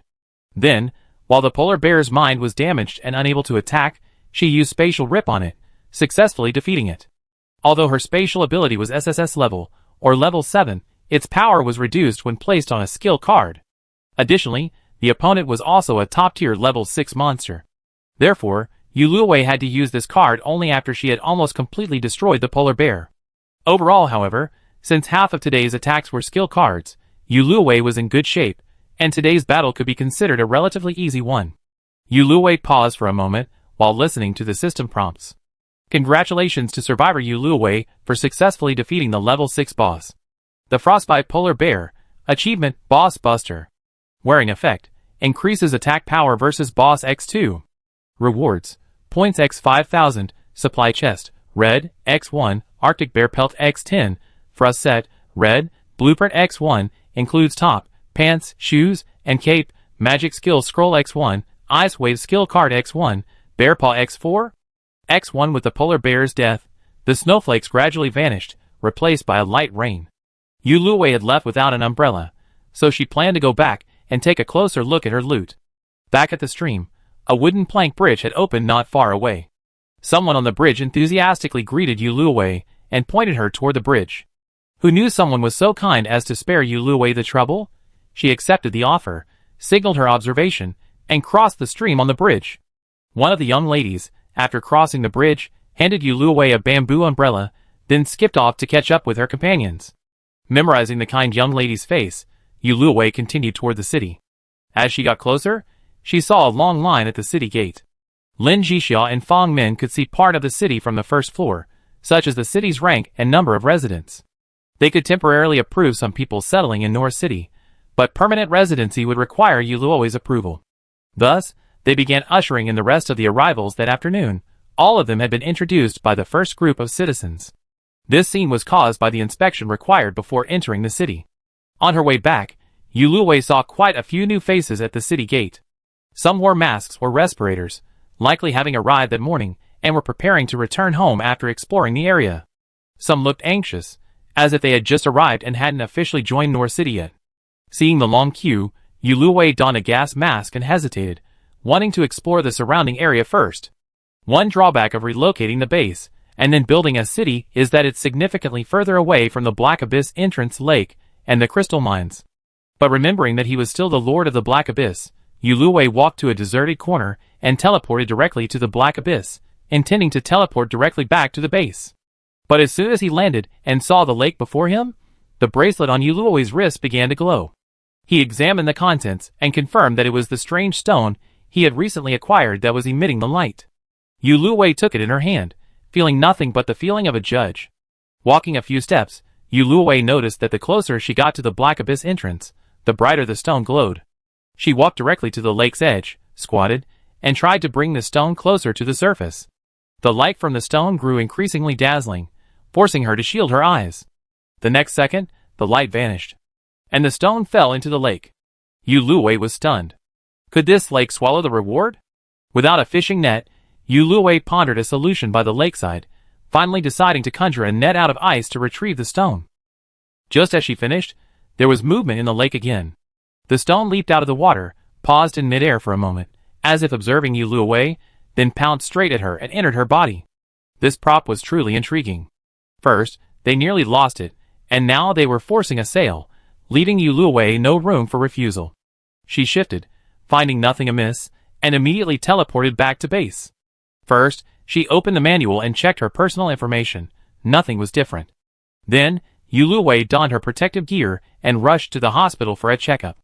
Zhao Linlang happened to be there, and upon seeing Yuluwei, she excitedly reported that, with the city upgrade, an examination room had been added to the hospital's second floor. For a certain amount of points, a full-body exam was available. As Yuluwei's thoughts drifted, she said goodbye to Zhao Linlang and headed to the examination room. She hadn't expected a checkup to be so expensive, costing 500 points. No wonder there were no people here. Not to mention that Yuluwei had earned 5,000 points from defeating the boss today, and the points she had already submitted would have been credited to her account. Without hesitation, Yuluwei entered the examination room. The results came back quickly, revealing that Yuluwei was perfectly healthy, with no issues at all. Although a little strange, the results were positive at best. Yuluwei confidently headed to the simple disinfection room to help Yufan examine the others. Thankfully, there were no more serious infectious diseases. By the time everyone in line had entered the city, it was almost dark. After sending the 5 patients to the hospital, Yuluwei returned to the second floor of the processing center. A city upgraded to level 3 could accommodate 500 citizens. Furthermore, the base's area within the city had expanded to 10 by 10 meters. This made the entire city more than 10 times larger. The city transaction processor also had a new function, to check each citizen's specific loyalty to the city. Because of Yuluwei's proactive response to the epidemic over the past 3 days, along with the ample supply of medicine, and compared to the actions of other cities in the intercity chat channels, everyone's loyalty was generally above 50%. Yuluwei was very satisfied with this. However, the city had grown larger, and even with Yuluwei's exceptional speed, it still took him over 10 minutes to get from the hospital to the simple disinfection room at the city gate, let alone the others. It just so happened that third-level cities had an additional public transportation sector, so Yuluwei set up a bus system in the city and temporarily divided the residential area into 5 blocks, each with a corresponding bus. As darkness fell, Yu Luowei casually reminded the citizens of the upcoming disinfection of the city, and urged them to refrain from venturing out unless necessary. Then he activated his drone. Today, the city's population has reached over 160, and the surrounding map has doubled in size. While Yu Luowei was observing other places, he suddenly noticed a strange mark at the location of the boss he had killed that day. Curiosity ignited his gaze, and he realized that this place had become a dungeon. Everyone could go there to grind at any time, forming a team of up to 5 people. Failure didn't result in a loss of life. They would simply be teleported out of the dungeon. Successful completion would grant points and a treasure chest, as well as a random chance to obtain skill cards or equipment. It seemed the game system had evolved again without him noticing, turning the dungeon into a dungeon even after the boss's death. Yu Luowei shared this news in the city channel and in his friend group chat. However, given the difficulty of this monster, he didn't expect anyone to run this dungeon for the time being. Without anything else to do, Yu Luowei returned to base. He reviewed the materials required for the newly acquired equipment blueprint. In addition to the Arctic bear fur and cloth, there were also frost potion and ice crystal. After returning the frost potion, Yu Luowei opened the red treasure chest and, as expected, found the frost potion blueprint, a frost vine seed, and some special building cards. The frost fruit produced by the frost vine is the ingredient for the potion. Yu Luowei planted the fruit directly and, using sufficient fertilizer, immediately harvested a large batch, creating this red set. This was her first red set. In addition to its exceptionally high stats, it also had a special effect. Surprisingly, this effect wasn't to protect against severe cold, or rather, its primary function wasn't to prevent it, but rather the opposite. It automatically generated an icy fog around it, capable of freezing liquids up to level 5 and lowering the surrounding temperature by 10 degrees. It doesn't matter if the cat is black or white, as long as it catches mice, it's a good cat. The opposite effect is quite useful. Satisfied, Yu Luowei put away the set and prepared to take some time off. She would wear her newly acquired achievement and go take on other high-level bosses nearby. Chapter 65. The magic skill scroll is the same one the polar bear uses to control the weather. Snowflake Bomb, which creates a blizzard in a small area around it, with a 5% chance of spawning a snowflake bomb. This is a great area of effect skill, so Yu Luowei immediately learned it. Then, he opened the skill card. The skill card was familiar, too. There are 2 special building cards, one for the defense zone, the training hall, and one for the commercial zone, the skill card shop. They both look quite useful. After level 3, the commercial zone has 10 more slots, so Yu Luowei placed them all next to the equipment store. There's also the forest farm. After level 3, the system prompts you to merge the forest farm into a part of the city, counting it as a production area along with the farmland and ranch. After the merger, Yu Luowei discovered that the wood shop also had a discount feature, so she set a 30% discount for citizens to facilitate their purchases. As for the recruitment for farmland and ranch, there were quite a few applicants, but no professionals, as both jobs were almost extinct on Blue Star. Yu Luowei asked Lin Jixia to inquire about the number of planting boxes, or farmland at their base, and confirm the personnel tomorrow. The day after tomorrow is settlement day, so we need to plant something in the farmland tomorrow, otherwise it would be a waste. As for the delicious food I promised Lu Ji, I've been working tirelessly these past 2 nights, and finally finished it. I sent it to him in 2 batches yesterday and today, and also included a few extra-large ice blocks to prevent spoilage. Finally, I can rest. As expected, I still have to go out monster hunting tomorrow, but the other bosses aren't very high level, so Yu Luowei plans to bring Ma Tuan with me. Ma Tuan had been at the base for the past few days, and although Bang Bang had joined him later, he'd grown tired of it. Thinking about tomorrow's plans, Yu Luowei slowly closed her eyes as she lay in bed. She had originally intended to read the manual about what everyone was discussing, but now she could only read it in her dreams. On the 9th day of the wormwood season, Yu Luowei woke up bright and early. On the way to breakfast, Yu Luowei happened to run into the young woman who had borrowed her umbrella the previous day and learned her name was Shinshu. They walked to the restaurant together, then went their separate ways to buy food. Yu Luowei sat in the restaurant and had breakfast.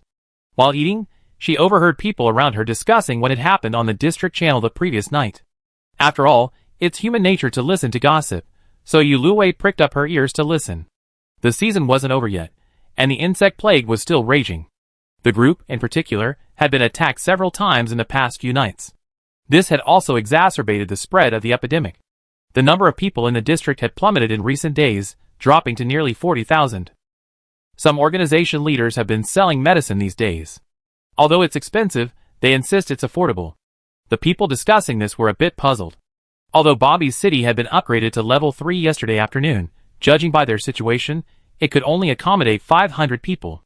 The chat channel has been buzzing with responses these days, yet they're constantly recruiting. It's unclear what the criteria are. Yuluwei focused on the insect infestation. Whether it was because she previously treated the pond or because they've been disinfecting it these past few days, they hadn't experienced any insect attacks at night. They only encountered a few when exploring the forest, but they weren't a major threat. It seems the decisions made over the past few days were relatively sound. After dinner, Yuluwei rushed to the processing center, bringing lunch for Lin Jixia and Fang Min. The heads of the farmland and ranch have been chosen, Shen Yu and Su Chong. Su Chong is over 60, but thanks to the potion he's taken, he looks only in his 40s. He's only level 2, so his combat effectiveness is very low. He has a dozen or so planting boxes in his base, and relies on growing vegetables and crops for a living. Shin Shu, on the other hand, explained that he adopted a pet, which gave him the ability to communicate with ordinary animals. These two were a perfect match, and Yuluwei immediately assigned them to their new positions. The animals were the dozen or so sheep and cattle purchased from the public over the past few days. As for the plant seeds, after Yuluwei consulted Su Chong, she gave him wheat seeds and told him to plant them today. After sending them off, Yuluwei updated the information about the skill card store's recruitment and the training hall. Citizens could go there to hone their combat skills, and using skill cards there wouldn't consume any charges. Now that most of the people had left, and with some free time, the three of them discussed the rules for the citizens. The initial draft had been finalized. Although no one had broken the rules in the past few days, seeing that more and more citizens were arriving, Yuluwei issued a formal announcement today. Welcome to North City. Here are the rules for North City. Please abide by them. 1. Fighting is prohibited within the city. The use of skill cards is prohibited except in the training hall or under special circumstances. Violators will be permanently expelled from the city. 2. Theft and robbery are prohibited within the city. Violators will be permanently expelled after compensating for their losses. 3. Littering and damaging greenery is prohibited within the city. The first offense will result in a warning. The second offense will result in 7 days of city sanitation, and the third offense will result in permanent expulsion. Please protect the environment, including the surrounding area. I hope to complete the survival game with everyone. Primarily, there are no courts or prisons, so the only punishment currently is expulsion. This will be revised later. The city is now operating somewhat normally. Although many people are coming to the processing center, they are mostly self-service. Therefore, starting today, Lin Jixia and Fang Min will each work 1 day, allowing them to see the outside world. With more and more people coming, Grandma Lin couldn't wait to be idle, so she went to the restaurant to help Su Tang since yesterday. Thanks to Lin Jixia's help, Grandma Lin is now level 3 and in great health, just as young as ever. She can also chat with people who come to buy food. You know, Grandma Lin is a chatterbox, and she was really bored a while ago. After the announcement, Yuluwei and Ma Tuan left the city and entered the forest. Leaving the lower level ones for the other citizens, she remembered the locations of the level 5 bosses and headed for one. This boss was a monkey, but it didn't seem as strong as the 2 rudimentary level 5 monsters she fought in the spring season, so it was easily defeated. Of course, Ma Tuan also contributed significantly. Since it was still early, Yuluwei grabbed her loot and immediately rushed to the location of the next level 5 boss. There, she repeated the same process, defeating another boss. It was easy to say that after defeating the level 6 boss, the others were too easy. Yuluwei cleaned herself up briefly, and then, with Ma Tuan, triumphantly teleported to the Black Abyss entrance lake. Having been making potions these past few days, the lake water was almost gone, so Yuluwei came to collect a few more buckets. Ma Tuan had been playing outside, but perhaps thirsty, he ran to the lake to drink a few sips.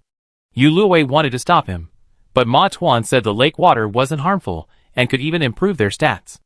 Yuluwei felt relieved and even collected a few more buckets. Teleporting directly back to base, Yuluwei inspected the farm and ranch. There wasn't anything unusual, except that he ran into Shinyu's pet. A very adorable, chubby orange cat. Yuluwei's eyes lit up, and after asking Shinyu's permission, he reached out his sinful hand to the cute little piglet and sucked it in. According to Shinyu, this cat wasn't just any cat. Its ability was to devour. Yuluwei understood, It's a yuan-devouring beast. However, the cat was also quite sensible. It knew it couldn't defeat Yuluwei, and its owner didn't seem inclined to stop it, so it only struggled a few times before lying flat on its back. Satisfied, he returned to his base. Under Ma Tuan's resentful gaze, Yuluwei guiltily opened the 4 orange boxes he had received today. The orange boxes also revealed 2 special building cards: the grocery store and the city magic tower. Yuluwei immediately installed them in the city. However, because of this, the other items were few and ordinary. The magic tower functioned the same as the base magic tower, and used the same ammunition. Yuluwei added this casually. The grocery store was self-service and upgradable. Besides Yuluwei, the city lord, who could list items, other citizens could also list any extra items or purchase items they wanted. The higher the level, the more shelves you have. A major benefit of a city is that new buildings are automatically officially announced on the city channel once they're completed, though the introductions are often a bit sparse. Yuluwei then provided more details about the general store, sparking a lively response. Everyone mentioned that the general store logo had appeared on the city page in their handbooks, which appears upon joining a city, allowing them to add new items to their bases, though they couldn't see the full inventory. To purchase, they had to go to the general store. Yuluwei, on his side, could see all the items everyone had added to the shelves and could also purchase them directly from the base, a privilege afforded by the city lord. Everyone was so enthusiastic that the shelves in the first-level general store were almost full. Yuluwei quickly bought a few skill cards and placed them in the specialty store, freeing up a few shelves.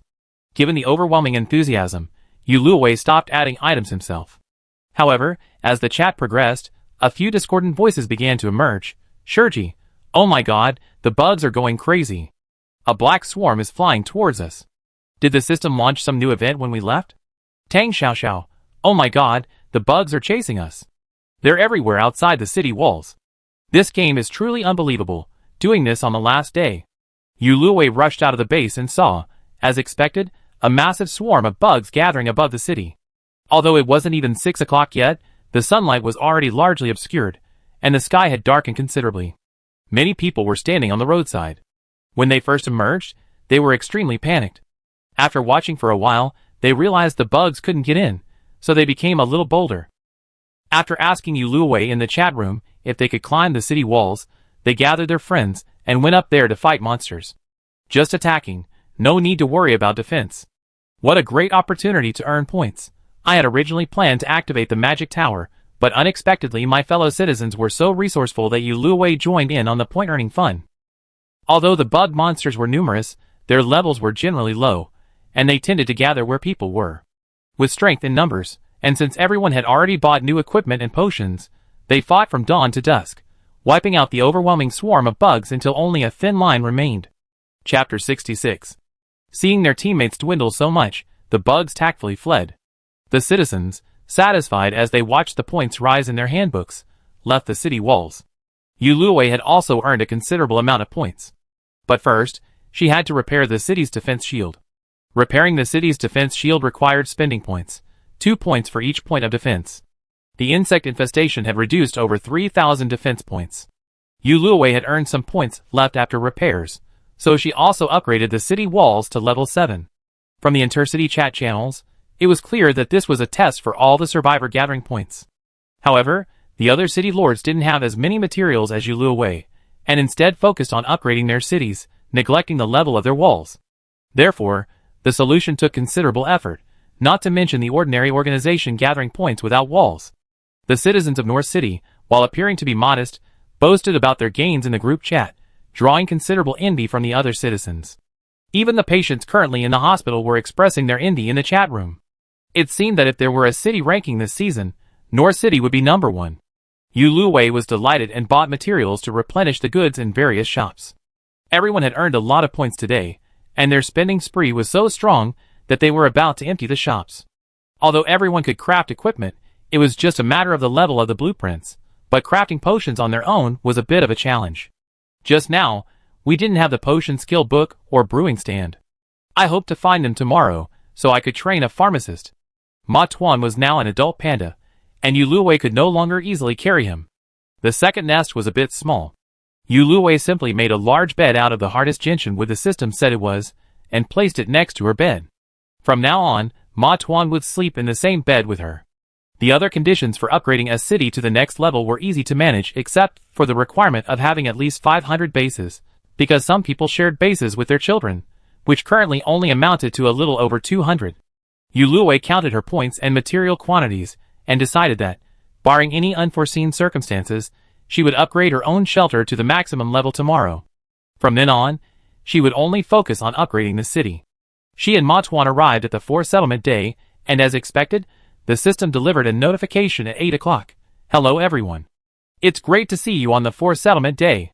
The normal rules remain unchanged, but since most people have already found their own organizations, there will be a few additional minor rules. 1. New merge and conquest options will be added between cities. For details, please check the City Lords page. 2. In addition to cities established with system-issued city building orders, other survivor gathering areas can obtain city building qualifications by collaborating and completing a series of tasks. Failure to do so doubles the chance of a gathering area attracting monsters. 3. A new city ranking list will be added to the next level, and survivor gathering areas can also choose to participate in the ranking list in advance. However, if they fail to obtain city building qualifications before the settlement, all member supplies will be reduced by half. 4. Patients with infectious diseases cannot recover on their own, so please take medicine promptly and actively seek treatment. Successfully challenge dungeons on the settlement day to double the rewards. Beyond this season, there are no special reminders, but you can still receive corresponding item cards from the leaderboard rewards. Okay, that's all for now. Enjoy Settlement Day. This feature, largely unrelated to Yuluo, allows a city on the verge of bankruptcy to apply to merge with another city. As long as the other city has sufficient vacancies and agrees, the two cities can merge directly. Conquest is even simpler. It's just war. North City's population is currently less than 500, and the game lacks NPCs, making war impossible. So Yuluo briefly glanced at the rewards before opening her own. 3 Easter eggs, plus the one left over from the previous settlement day, made up 2 sets. Yuluo received a high-level skill book of her choice and an electronic system. Needless to say, this electronic system can be installed directly on the second floor of the processing center. Once installed, it's like having a citywide surveillance system and an intelligent electronic butler. It can directly assign owners to each store, selecting the most suitable candidates based on Yuluo's manual chat. It can also help Yuluo upgrade city facilities or build new ones. Yuluo placed its 2 subsystems, one in his base and one on the first floor of the processing center. This frees up manpower, eliminating the need for Lin Jixia and Fong Min to come along. Yuluo was very satisfied. She quickly opened the other red treasure chests and used the items and materials they found to upgrade her shelter, bringing her entire base to the highest level. From inside the base, the shelter looked like a castle. Even better news was that her maxed-out base also added 1,000 points of defense to the walls, effectively upgrading them by 1 level. It made sense, after all, to attack Yuluo's base, they had to first break through the walls. I just wondered if upgrading a citizen's base to the maximum level would also increase the wall's defenses. Looking at everyone's information, the person with the highest base level currently was Lin Jixia, who had likely gathered the materials from the leaderboard rewards and had just reached level 6. She'll know the answer once she reaches the maximum level. Yuluo's plan for today is to dig some crystal ore this morning and then pick some brocade flowers. Yuluo had already withdrawn the protection cards for common resource points, like the wheat fields, and announced their locations to the citizens. Those in urgent need of food can go and pick them. Those less in need can wait until tomorrow to buy the city's own grown crops. For this purpose, Yuluo even bought 2 stone mills and placed them outside the farmland to help the citizens grind flour directly. In the afternoon, she'll go to the restaurant to help Su Tang and Grandma Lin.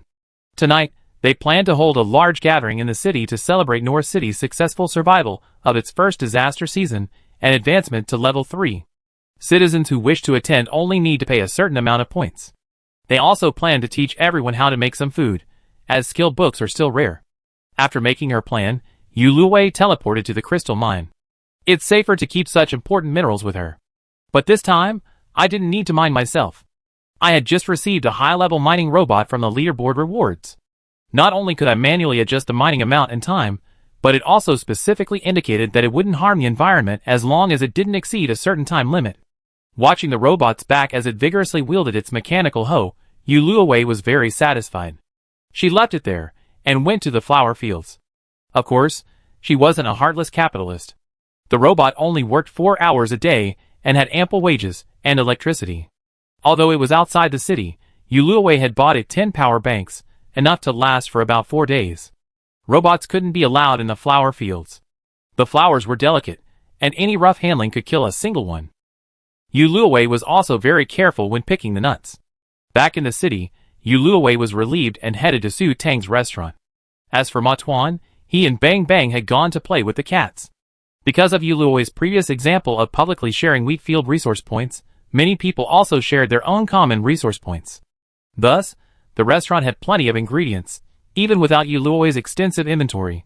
When Yuluawei arrived, Su Tang and Grandma Lin had already prepared the menu. While they were gathering the ingredients, some citizens who had signed up in advance to learn how to cook also arrived. With strength in numbers, they had already prepared all the ingredients. Next, Su Tang led them to prepare some dishes that were less likely to fail, while Yuluawei and Grandma Lin prepared the rest. While the North City was peaceful, the other cities were also bustling with activity. Especially this one in their district, Suzheng. I'm going to expose Golden City. That damn Bobby's city. He and Jean Yu are colluding, using free treatment to lure people to their city, then stealing the patient's bases and supplies. Not only do they refuse to give them medicine, they kill them. I luckily managed to revoke the teleport, so don't be fooled. Jitong, huh? That's terrifying. Is that true? But bases and supplies don't drop when you die. Shi Jian, I testify, what he said is true. That Jean Yu has been cheating people out of a lot of good things in the Mutual Aid Association. She, who had won several leaderboard rewards, had a snatch item card, which allowed him to steal survivor supplies when he was on the verge of death. Luckily, I had a fake death card, which saved me from disaster. Suzheng, you can look for the avatars of the survivors who previously said they were going to Bobby's place, and see how many have turned gray. You'll know if I'm telling the truth. There was an uproar in the channel. Instead of 1 or 2 more survivors popping up to confirm their claims, Bobby, who had previously built the city, especially after reaching level 3, and Jean Yu, who had been very active in the channel, were now silent. It looked like what Suzheng said was true. The chat room erupted in excitement. Besides vehemently condemning Bobby and Jean Yu, some demanded they hand over their ill-gotten gains, while others urged the top 2 North District leaders, Yu Luwei and Fu Xiangming, to eliminate this scoundrel. Yu Luwei couldn't access the manual right now, but others were quick to warn Bobby to be careful. With the city-to-city conquest feature now available, Yu Luwei might attack his city at any moment. The speaker may not mean anything, but the listener may take it seriously. Bobby claimed he wasn't afraid, but in reality, he quickly used the points he looted to upgrade his city to level 4, also increasing the wall level. Because of this, he didn't share the spoils with his accomplices. The item card was provided by Jean Yu, and the method was his own idea. The only problem was that Jean Yu's combat power wasn't as high as Bobby's. Now, in order to upgrade his city, Bobby hadn't given Jean Yu his share of points. Out of respect for the item card, Bobby explained things to Jean Yu. While Jean Yu appeared magnanimous, he secretly resented Bobby. He wished he could kill Bobby right then and there, level up, and then conquer Yu Luoi's city. Of course, Bobby didn't feel sorry for Jean Yu. He believed that if Jean Yu, the only Yin national in their group, hadn't been so smart and had so many item cards, he would have been dead long ago. Not to mention that Jean Yu was the only person Bobby had to explain himself to this time. As internal strife was about to break out, Yu Luowei was still busy cooking. As the time drew closer, more and more people joined in the cooking. Although as novices, they couldn't make much, it did have a bit of a homely feel. Chapter 67. At night, dozens of tables were set up under the streetlights of North City, displaying a dazzling array of dishes. Even the hospital patients received a sumptuous hospital meal. By the time Luowei returned to base, it was already 8 o'clock in the evening. Opening the survivor's manual, which he had neglected all afternoon, he learned the whole story from other summaries. This Jean Yu was truly a perpetrator of evil. Now he even resorted to murder and robbery. And he and I had our own conflicts, which we really needed to resolve sometime. However, a high-profile conquest wouldn't work. First, they were already level 4, and second, so many people in the chat were watching. The materials they accumulated from their bloody actions were considerable. If they succeeded, the spoils would make Yu Luowei and Beicheng targets. Yu Luowei's current plan was to wait until he had the tools and his magic upgraded to a higher level before launching a surprise attack alone, killing the leader and Jean Yu. She was confident in her combat prowess, not to mention the sneak attack skills she honed in the zombie world. Putting this aside for now, the number of people in this zone had dropped below 50,000 this season. With just over an hour until 10 o'clock, the new zone would be integrated. Yu Luowei was struggling with how to use her last chance for a directional selection card. Just as she was about to send a message to Lu Ji messaged her first. Lu Luowei, I remember you have a directional selection card. You don't need to use it with me yet. The cities I created on my leaderboard are very hostile to you, or to anyone at the top of the leaderboard who hasn't joined them. Merging them could cause you trouble. Lu Ji, I have a city teleport card in my rewards. I can come find you. A few more new citizens had arrived during the day, but they were still far from the 500 mark. Yu Luowei sent Lu Ji the number of people to prevent him from teleporting incorrectly. You could apply to join now using this card, but the official transfer to the base won't arrive until tomorrow. Just then, Su Tang sent a message. Yu Luowei approved Lu Ji's application and opened Su Tang's private chat. Su Tang, Wei, did you have one more chance to join the targeted selection card that you recruited us for earlier? Su Tang, is the area code all you need? Then can I buy your chance? I've found my mother, and I want to merge her district and have her join this city. Yu Luowei didn't reply immediately. She remembered that Lin Jixia and Fang Min had also found their families, and agreeing to Su Tang's request would seem unfair to the others. But the next second, Su Tang sent the chat log. Su Tang, I've already asked others. Nianen's family has joined another city. Xia Xia's parents aren't in the same district, and her mother's district has more than 50% of the population. That's why I mustered up the courage to ask you. So that's how it is. Then, this card might as well be kept. Yu Luowei then inquired about Su Tang's mother's area code and finally filled it out before 10 a.m. Su Tang gave her some points and disappeared, needless to say, to prepare to meet her mother. Yu Luowei was happy for her, but also a little sad. She missed her family too. Sadness aside, the game couldn't stop. The new season had arrived as promised. Yu Luowei and Ma Tuan woke up together in the 8 a.m. sunshine. The first thing they did was greet the new residents. The new district had been merged last night, so today we had a lot of new people. Of course, that included Lu Ji and Su Tang's mother. Lu Ji looked the same as before, except for the change of his suit and white coat to the in-game outfit. Yu Luowei greeted him, and then went off to attend to other matters. Everyone else had moved in relatively normally, but for Su Tang's mother, the system said that with their mutual consent, their bases could be merged, so that they would only occupy one residential area. It had been so long since they had seen each other, so Su Tang and her mother hugged each other before choosing to merge their bases. Yu Luowei curiously entered the merged base to take a look. The base had grown considerably larger, housing two shelters, one large and one small. The larger one was Su Tang's, and the smaller one was Su's mother's. According to Su Tang, the merged base was smaller than the two original bases combined, and the smaller portion had been converted into points. Being happy, Su Tang prepared a more substantial menu today, giving everyone else another feast. Yesterday's dungeon rewards were doubled, and everyone made a killing in the dungeon. Today, everyone's enthusiasm is high, setting their sights on other bosses, determined to turn every boss into a dungeon.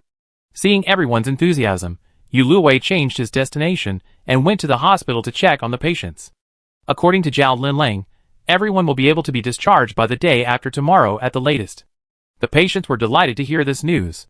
These past few days, not to mention the discomfort of being ill, just lying motionless in their beds, watching others earn more points and supplies, was unbearable.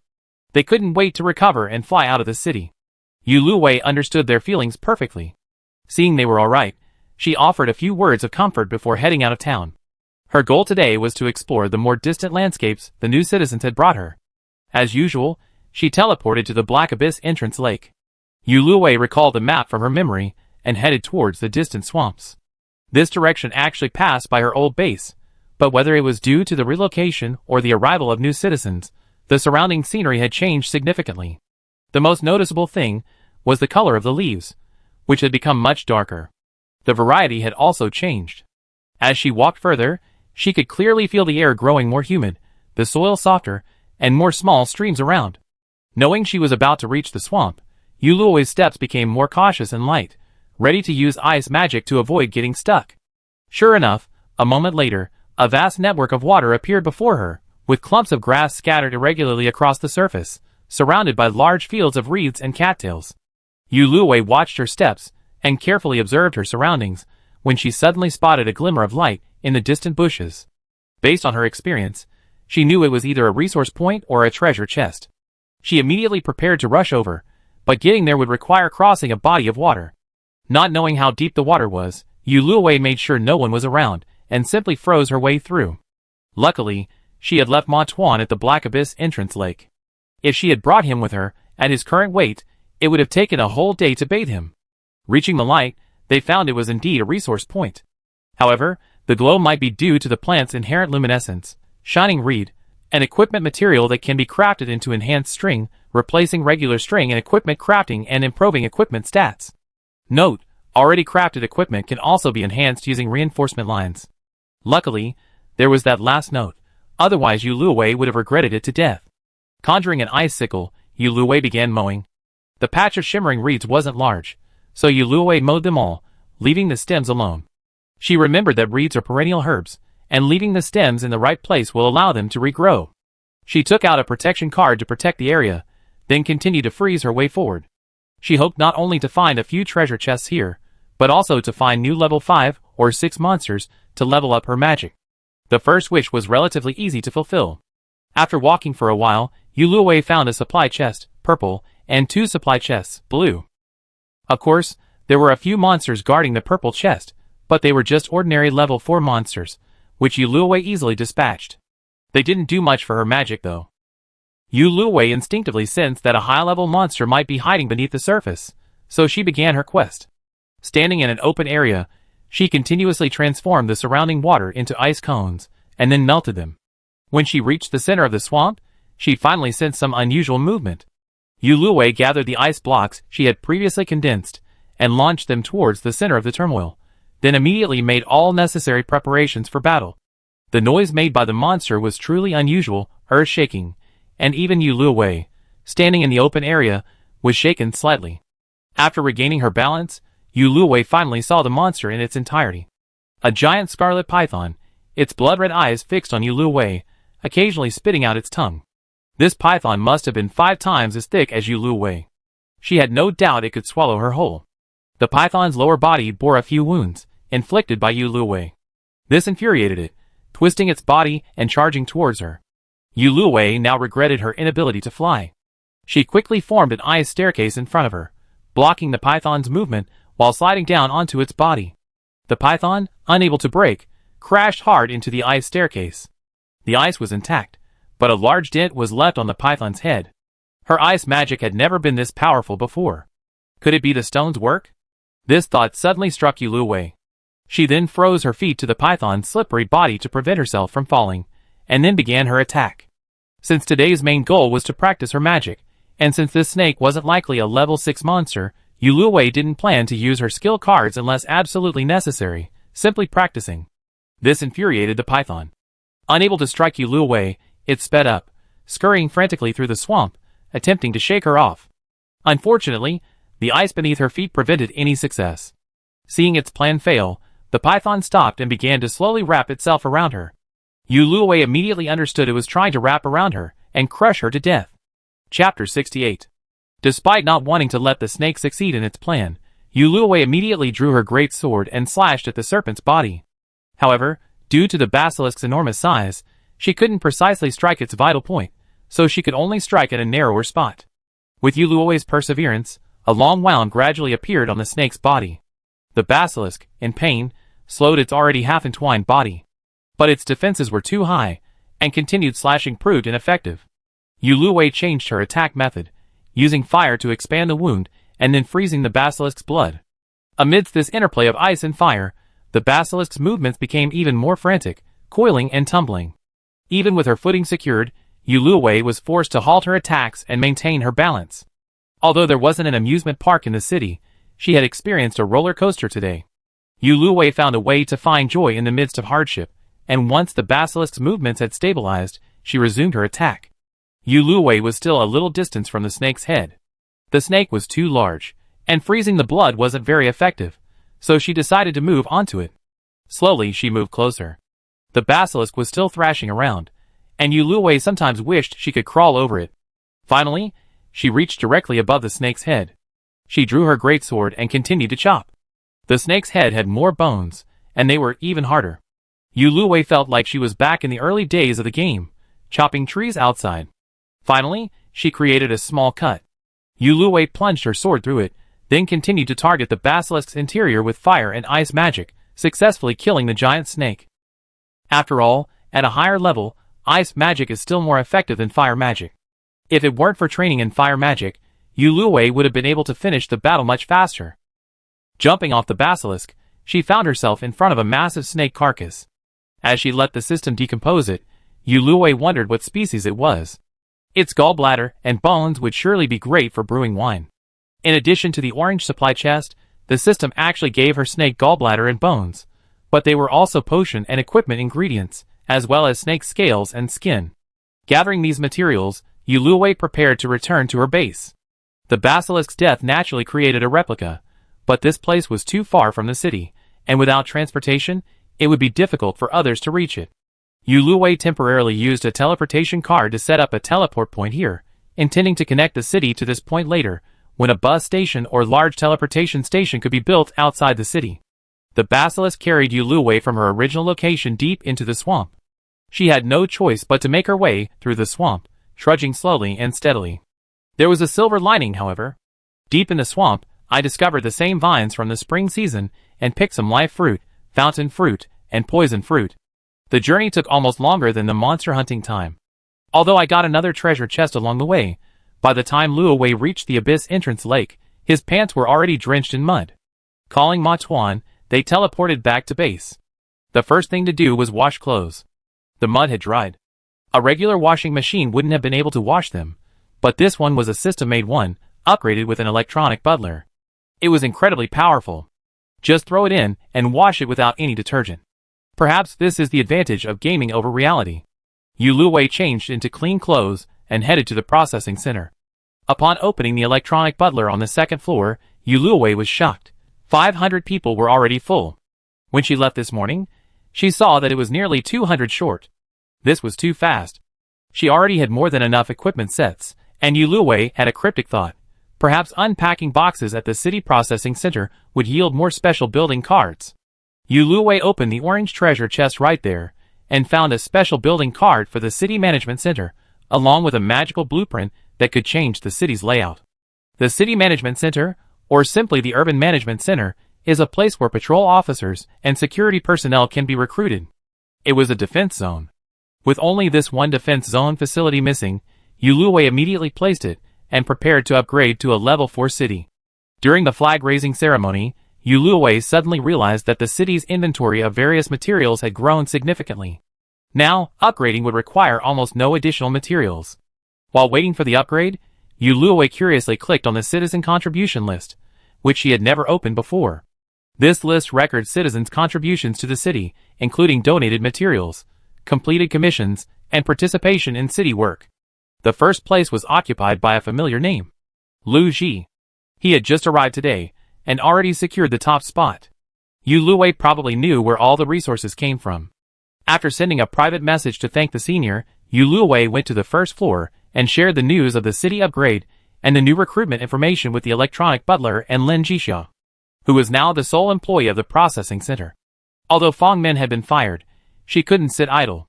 The number of citizens was increasing, but Su Tang's restaurant was the only one left. Short-staffed, Fong Min went there to help out. Yuluwei had long known about Su Tang's mother. And Su seemed to have studied medicine, but now, after asking, she learned she was a pharmacist. She had even obtained a number of medicinal seeds during previous game sessions. Yuluwei was tempted to try her hand at some new land, but ordinary farmland couldn't grow medicinal herbs. Special medicinal fields were required. While medicinal fields didn't require special building cards, they could simply be cultivated in an area selected by the processing center. However, the city wasn't large enough. The current number of fields had already reached its maximum. Yuluwei remembered that she had a hidden city expansion card, usable in cities at level 3 and above, so she used it along the original farmland behind her base. After the expansion, the city behind Yuluwei's base was almost as large as the area in front. She cultivated 2 nearby medicinal fields. But this plan wasn't entirely rational. The blueprints from the treasure chest arrived just in time. While they'd been recruiting for this type of talent, they hadn't found any suitable candidates. City upgrades could bring in some suitable talent. I told Aunt Sue about the medicinal fields, and she was thrilled, eager to start work right away. As 6 o'clock approached, Yuluwei persuaded Aunt Sue to join them. They added some grass and trees to the empty city, increasing the greenery and making it look less empty. The morning countdown reminder card had finally revealed its true form. A vast, endless desert. Yuluwei was wary. Could this be a combination of high temperatures and drought? She posted this message on the city's chat room, and it immediately became lively, with citizens chattering about various measures. One person pulled out a weather forecast card, saying it might rain tonight, and everyone rushed to get out their pots and pans, ready to collect some water. Yuluwei followed the crowd and found a few large plastic buckets to set up at the bay center, also stocking up on a few water cards. She certainly wasn't short of water herself, but within the city, parks and green spaces needed water for flowers, and hospitals and restaurants needed water too. The stream she'd been using these days would be ruined if it dried up. Yuluwei had already bought some water and electricity cards when she collected her ranking points yesterday, so when she opened the point store today, she noticed something was wrong. The price of water cards had doubled. It seemed a drought was definitely coming. Unsure whether the price of water cards would increase further, Yuluwei stocked up on 50, then noticed a new number beneath the item. Only 8,965 left. Not only had the price increased, but the quantity was also limited. She learned the game. Another settlement day passed, and the number of cities had now reached over 3,000, with even more expected with the addition of survivor gathering places. Unsure if these water cards would be enough for everyone else, Yuluwei stopped buying more. 50, plus the nearly 70 she bought yesterday, would be enough for this season. If things got tough, she'd just use her skill to make snow. At this point, the district chat channel was slowly returning to life. Some members of small groups, or those who hadn't yet joined any cities or groups, were asking for disaster information, but no one responded. After all, everyone at the top of the leaderboard now had their own organization, and they definitely prioritized their own. Thinking of her city, which had just reached level 4, Yuluwei mentioned it in the chat room for new recruits, though she didn't mention the rain. Sure enough, as soon as the news went out, Yuluwei's private messages were flooded with messages of thanks and inquiries. Letting E-Butler handle the chat for a while, Yuluwei prepared to upgrade her magic. Today's snake fight wasn't in vain. She felt her ice and fire magic had reached critical mass. She pulled out her magic stones. She had found a lot more in other chests today, so she began to upgrade. The fire magic upgrade went smoothly, bringing Yuluwei to level 6. But for ice magic, she had used up twice as many magic stones as she could without any sign of upgrading. Realizing that continuing to use them was futile, Yuluwei stopped wasting magic stones and began to think. Speaking of which, besides level 6 beast meat, decomposing the polar bear carcass also yielded Frost King blood. But even though Yuluwei had level 5 ice magic at the time, the blood she extracted from her bracelet nearly froze into ice, forcing her to put it aside for now. Now Yuluwei took it out again. Sure enough, the chill that permeated her bones was much less intense. However, she instinctively felt that this wasn't enough. Remembering the mysterious stone from before, Yuluwei took out another bucket of Black Abyss Lake water and soaked the magic stone in it for a while.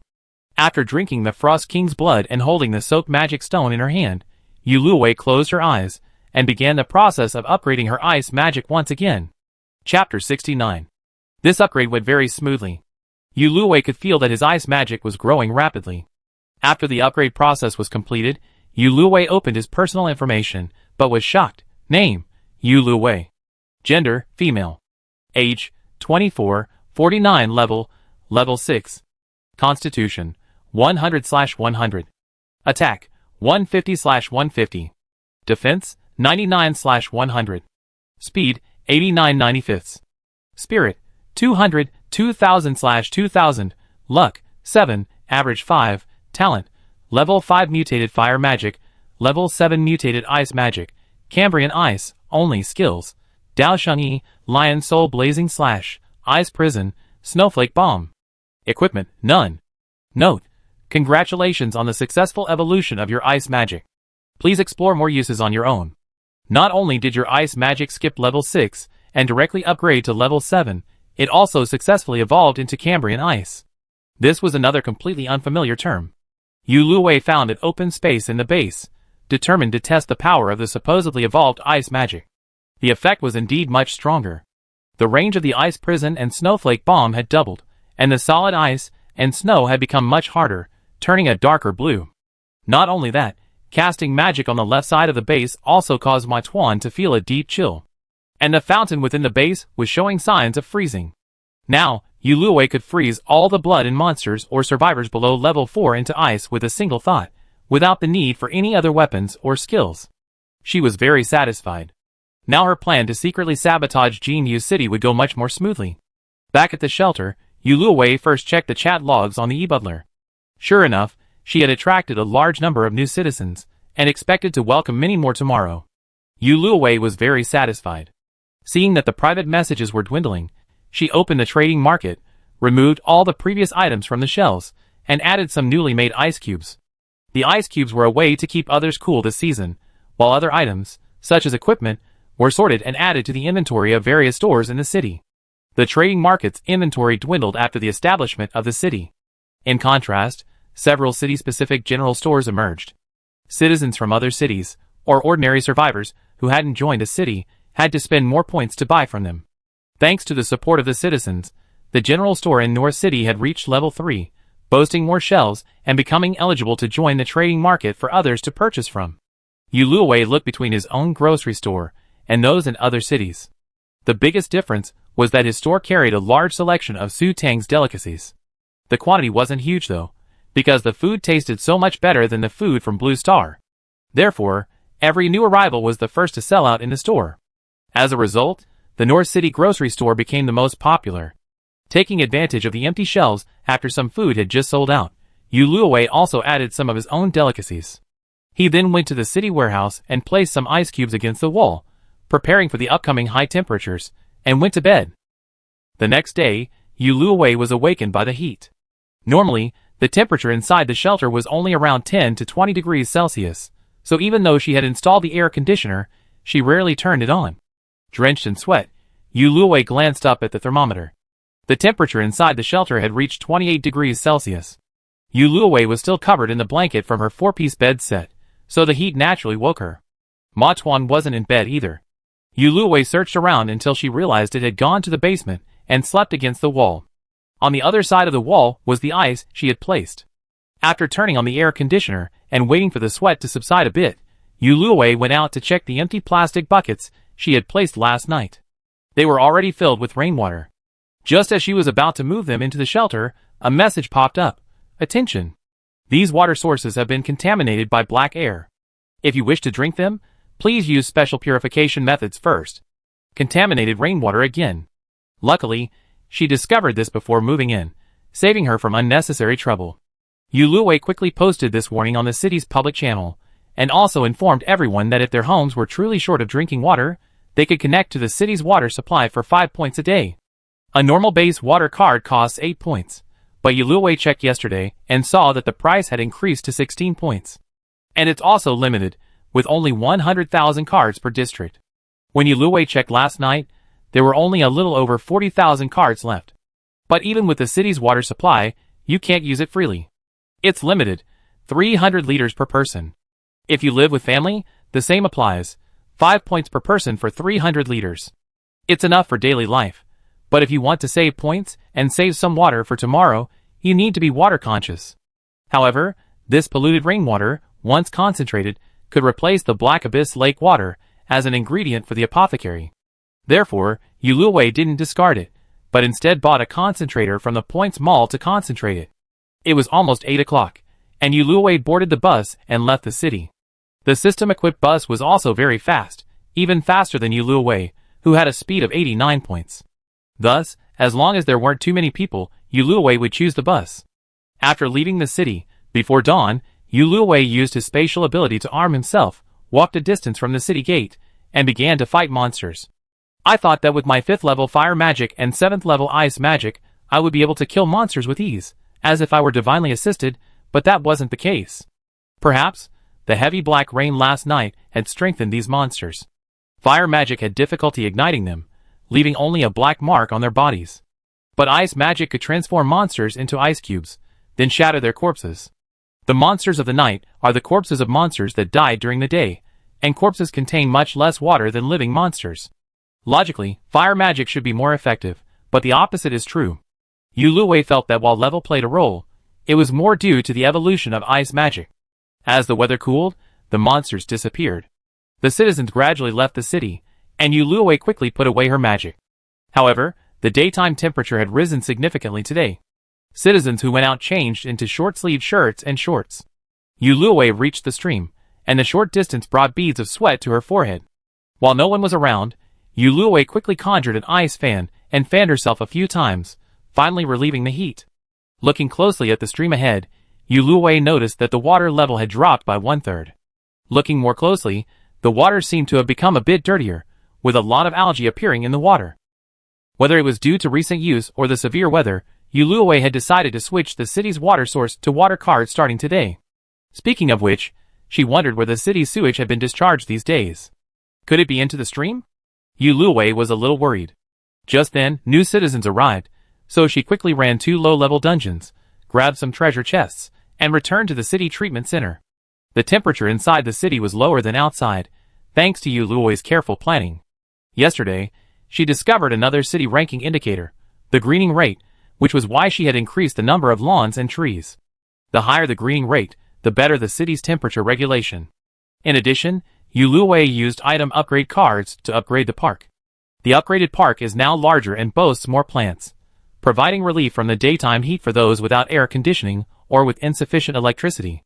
After helping Lin Jixia arrange the check-in of new residents, Yuluwei quickly made her way to the 3rd floor as the crowds gradually thinned out. After the city upgrade, the processing center also moved from the 2nd floor to the 3rd. The 2nd floor now houses conference rooms and reception rooms.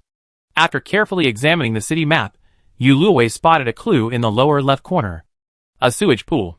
Clicking on it, it was already 80% full. If it exceeds 100%, the sewage will be randomly discharged into the surrounding environment.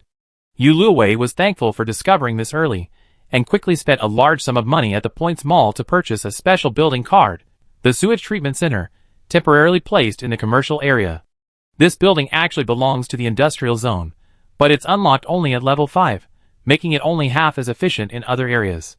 However, today's citizen population is approaching 800, and with residents very satisfied with the various facilities, it's expected to be fully occupied by tomorrow, allowing for further upgrades. Just as he was about to leave the map, Yuluwei suddenly noticed his base flashing on the map. He clicked on it, revealing that it was the fountain within his base that was illuminating. Yuluwei had originally assumed that the fountain would automatically unlock once the base reached a certain level, but after learning that it could slow the decline of his mental power, his suspicions became aroused. Now, it's confirmed that this isn't available to everyone, but rather one of his leaderboard rewards. The system prompts that using the item upgrade card on the fountain will transform it into a special building card, and move it to a public area in the city. This will not only slow the decline of mental power for the entire city, but also lower the temperature within the city. As the city lord, Yuluwei would enjoy double the buffs. No matter how you look at it, it's a win-win situation. Yuluwei chose the upgrade without hesitation and installed it next to the park. Now that it was already set up, Yuluwei decided to go for a stroll. At this point, many curious citizens had already turned away, including some children, minors, who had chosen to live with their parents at the beginning of the game. Seeing Yuluwei, everyone greeted the city lord, which made Yuluwei feel a little embarrassed. He turned his attention to the fountain in front of him. The upgraded fountain was several times larger than the one at the base, and there was a new open space around it, making it look like a fountain square. Even though he had never used temperature control skills here, Yuluwei could tell that the temperature was much lower than in other areas of the city. And the moment he approached, he felt a sense of refreshment. People who had just left the training ground, having received messages from their friends, also rushed over. Seeing the increasing number of people, and satisfied with the fountain, Yuluwei returned to the base. Chapter 70. Back at the base, without the fountain, the temperature inside was a bit higher than outside. Yuluwei wanted to keep using her temperature control ability to stabilize the base's temperature, but not to mention the mental energy drain. Even without it, she couldn't maintain it while asleep. So, Yuluwei installed a simple air conditioner in the animal enclosure to cool the animals. She also built a canopy over the farmland. Besides plastic, it was made of bamboo and weeds. These two items had been lying in the manual warehouse for who knows how many days, so now they were being recycled. The public farmland and pasture behind the base would also be installed with these 2 items tomorrow. We had finally gotten things going, and it would be a shame if the heat and drought ruined everything. Back at the shelter, after dinner and a rest, Yu Luowei turned on the communication channel. Fu Xiangming, along with the leaders of other organizations, had likely been busy completing upgrade tasks recently. They had been virtually silent on the channel for the past 2 days. On the other hand, the people of Golden City, because the new arrivals were still unaware of their true identities, became active again, hoping to attract newcomers with lavish offers and quickly upgrade to level 5. Although victims occasionally came forward to explain their situation, they were immediately pushed up by the people of Golden City. Moreover, there were always greedy and ignorant newcomers, who thought they were powerful and wanted to challenge them. Judging from the frequency of their updates, there were only about 100 to 200 people, which made Yu Luowei curious. How did Golden City even gather 500 people to reach level 4? Could they have imprisoned them? If that's the case, then a trip to the Golden City is even more necessary. Yu Luowei specifically checked the rankings. Of the citizens of the Golden City, who appeared in the chat channel today, only 6 made the overall combat power rankings. The highest of these was Bobby, who was ranked 16th at level 5, and Jin Yu, who was ranked 165th at only level 4. In previous seasons, this combat power ranking was primarily based on level. Now, everyone is mostly level 4 or 5, so the rankings have been expanded to include the attributes of equipped equipment, skill cards, and scores. It can be said to be a ranking of overall combat power. Yu Luowei was the only one with a 5-digit score. Thankfully, the rankings didn't disclose the specific sources of the scores, so she didn't have to worry about her magic being leaked. So now she felt a little more confident about defeating the Golden City. Everything was ready, except for the props. Speaking of props, Yu Luowei thought of her other Easter egg reward, a high-level skill book of her choice. There can be many skill books, but there are only 8 high-level skill books: pharmacy, cooking, sewing, agriculture, animal husbandry, medicine, cartography, and craftsmanship, each of which can only have 8 copies. The first 5 are as their names suggest, while medicine is divided into diagnosis and pharmacy, each with 4 books. Cartography is divided into blueprints and maps, including planning blueprints, and high-level maps have teleportation capabilities. Craftsmanship is even more numerous, with carpentry, bamboo craftsmanship, blacksmithing, and so on, each with only 1 copy. From this item, Yu Luowei can clearly see how many copies of each skill are missing. Having the electronic butler do some research, he found that besides the 3 already known skills of pharmacy, cooking, and medicine, North City has 6 high-level skill books, covering almost every skill. However, she was the only one with a potion skill book in Beicheng, and there was only 1 advanced potion skill book left, making it the smallest remaining quantity. So, Yu Luowei followed her heart and chose the last potion skill book. Because it was so valuable, Yu Luowei dug out the only contract scroll from her supplies and directly announced it on the city's public channel, offering the advanced skill book and a brewing stand, hoping to recruit an alchemist, but a contract was required. As soon as the announcement went out, 100 or 200 people responded.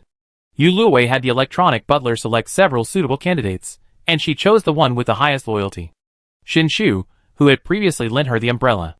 Yu Luowei had a good impression of Shinshu, and her loyalty was high, so after a few words, the 2 of them signed a contract, stipulating that Shinshu would never betray Beicheng, would hand in the potion formulas found in the treasure chests, and would brew a certain number of potions daily.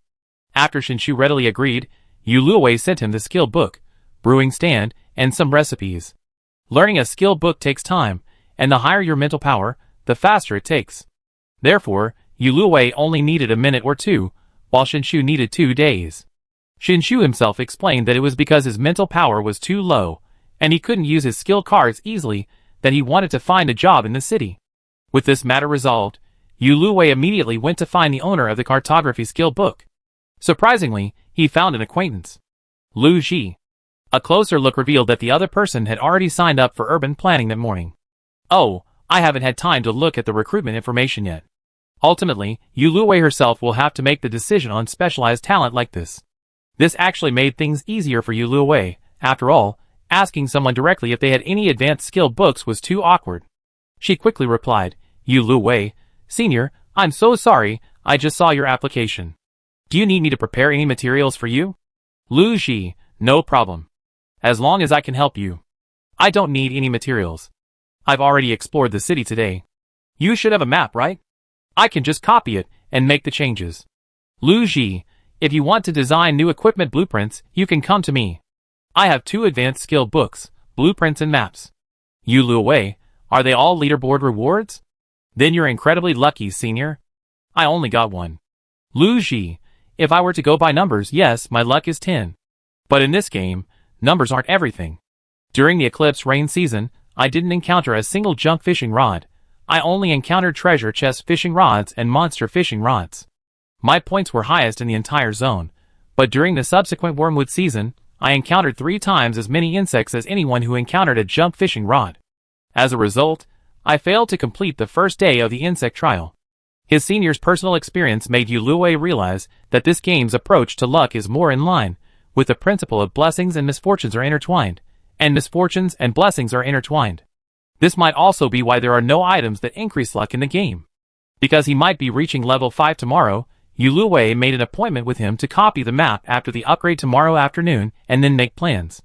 If all goes well, he can complete it the day after tomorrow. Having resolved 2 pressing issues, Yu Luowei relaxed. Seeing that it was still early and the weather was getting hotter, she turned her attention to Ma Tuan, preparing to help her trim her fur to cool it down. Ma Tuan struggled for a moment before accepting the situation and complying with Yu Luowei's instructions. Of course, Yu Luowei didn't go too far, only trimming a thin layer, not completely shaving it off. The trimmed fur could be made into a special yarn through the system, so Yu Luowei collected it all and made it into yarn, giving it to Grandma Lin. Grandma Lin had sent her several sets of clothes over the past few days, so Yu Luowei was returning the favor. After cleaning up her shelter and herself, Yu Luowei dragged herself, exhausted, into the next day. In the game, no matter how many appliances were turned on, 1 electricity card was used for a fixed day.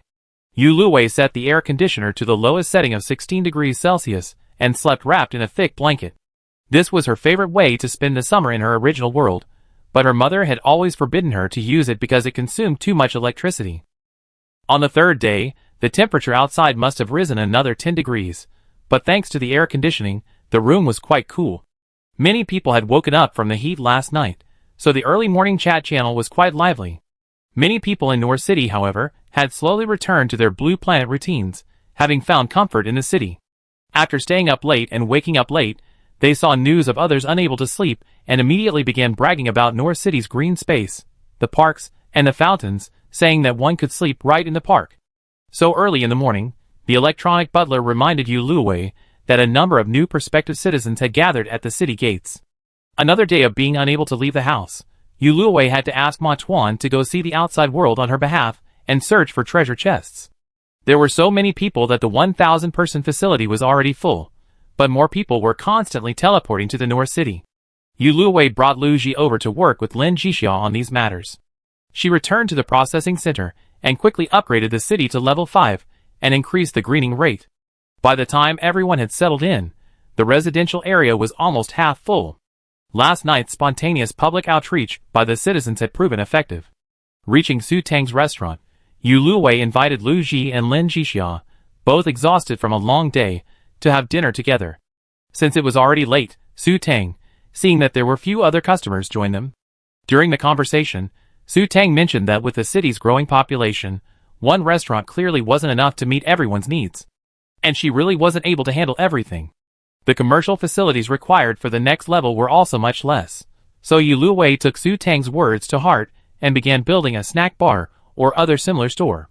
Ma Tuan was already waiting for Yu Luowei at the base with nearly 10 treasure chests. As Luowei said goodbye to Lu Ji, Lin Jixia, and Su Tang and returned home, she was astounded by Ma Tuan's efficiency. There was even an orange treasure chest among the treasure chests. Although Ma Tuan had reached level 5 in the past few days, and was wearing Yu Luowei's enhanced equipment when he went out this morning, she still worriedly turned Ma Tuan around to observe him, making sure he had no injuries before letting him go. Watching Ma Tuan go play with his friends, Yu Luowei shook her head, pushing aside the sudden sadness of the child has grown up and can be independent, and began unpacking. Chapter 71. 2 special building cards appeared in the orange chest. A fish pond and a factory, perfectly placed for the agricultural and industrial zones. The fish pond was a larger version of the one in Yu Luowei's base, while the factory was an empty one, requiring setup, to produce something before it could begin operation. Yu Luwei thought about it, and realized there didn't seem to be anything in particularly high demand lately, but it wouldn't be nice to leave the factory empty.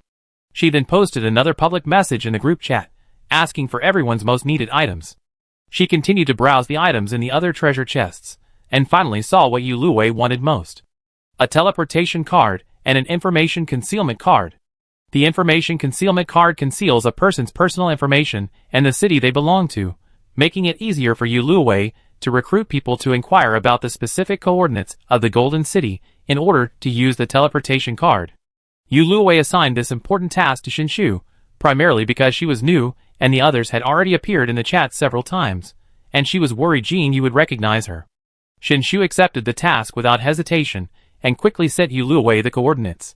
With the directional teleportation card ready, Yu Luwei prepared for tomorrow's raid. After checking to see if there was any new information, Yu Luwei went upstairs to find Matuan. The next day, the name of the disaster revealed its mysterious face, Li Shaji, which was similar to the information Yu Luwei and the others had received. The weather confirmed this. Without the air conditioner on, clothes would be soaked after just a short time indoors. Yu Luwei condensed a layer of icy mist around himself, lowering the perceived temperature to a comfortable level. Yu Luwei left the city to inspect the surroundings. Many trees had died, and the stream was barely brimming with water. Only the boss, and the remaining copies after defeating the boss remained. This scene looked even more shocking than the previous tree stump, but this was a natural disaster imposed by the system, and Yu Luwei had no way to prevent it. He could only sigh and find a suitable spot to use the directional teleportation card. After a period of turbulence, lasting over a minute, a not-so-tall wall appeared before Yu Luwei. The wall looked tattered, covered in layers of moss, and seemed vulnerable to collapse. This must be the wall of the Golden City. Yu Luwei looked around. The Golden City was located in the heart of a tropical rainforest, holding it apart from the center. Between the wall and the rainforest was a narrow path barely wide enough for two people to pass side by side. Since the others probably didn't know what he looked like, Yu Luwei pretended to be a newcomer to the Golden City and searched for the gate. After walking along the path outside the city wall for a while, killing a number of flying insects, they came upon a medium-sized gate. In front of it stood a large open space, where two languid figures, one with dyed blonde hair and the other red, presumably guards, stood. Apart from them, there was no one else. The two men had been chatting idly when they saw Yu Luwei. Their eyes suddenly lit up. They quickly ran over and inquired about her situation. "Young lady, are you alone? Are there any relatives with you? What level are you now? What's your luck score? Are you on the leaderboard?" Although the questions were numerous, the two men's attitudes were quite friendly. Yu Luwei didn't want to alert them, and simply made up a message to get by. Upon hearing that Yu Luwei's fabricated identity wasn't on the leaderboard, the two men's attitudes suddenly cooled. After casually discussing the general situation of the Golden City, they prepared to take Yu Luwei into the city to choose a location. He was the city lord, and if he went in like that, the local lord might get the news. Even with the invisibility card, it wouldn't be foolproof. In a moment of desperation, Yu Luwei's eyes raced as he came up with a good idea. "No, I can't get in right now. To be honest, during this district merger, I found my brother, Lu Ji, and our bases have already merged. We see there are two cities in this district, and he joined another a few days ago. I got the transfer card yesterday, so I wanted to check out this city. If it's better, I'll move here." Lu Ji was new from another district, and Jin Yu and the others didn't know they knew each other. With his high ranking, it was perfect for him to use him to bully others. Sure enough, once the two men found Lu Ji's name on the rankings, their expressions suddenly shifted 180 degrees, becoming completely fawning. Because Yu Luwei had described her as still belonging to Nor City, unable to enter the Golden City, and their city lord, Bobby, had left the city early in the morning, the two men set up a small shed outside the city, brought in a portable air conditioner, and explained the city's details to Yu Luwei while they waited for the lord's return. From the two men's frantic and cacophonous descriptions, Yu Luwei gained a general understanding of the Golden City. Within the Golden City, over 600 of the 1,000 people were already living there, 4 of whom were ranked on the district rankings and 3 on the overall rankings. The city's defense zone and commercial district are fully equipped with facilities like training grounds, equipment shops, weapon shops, and skill card shops.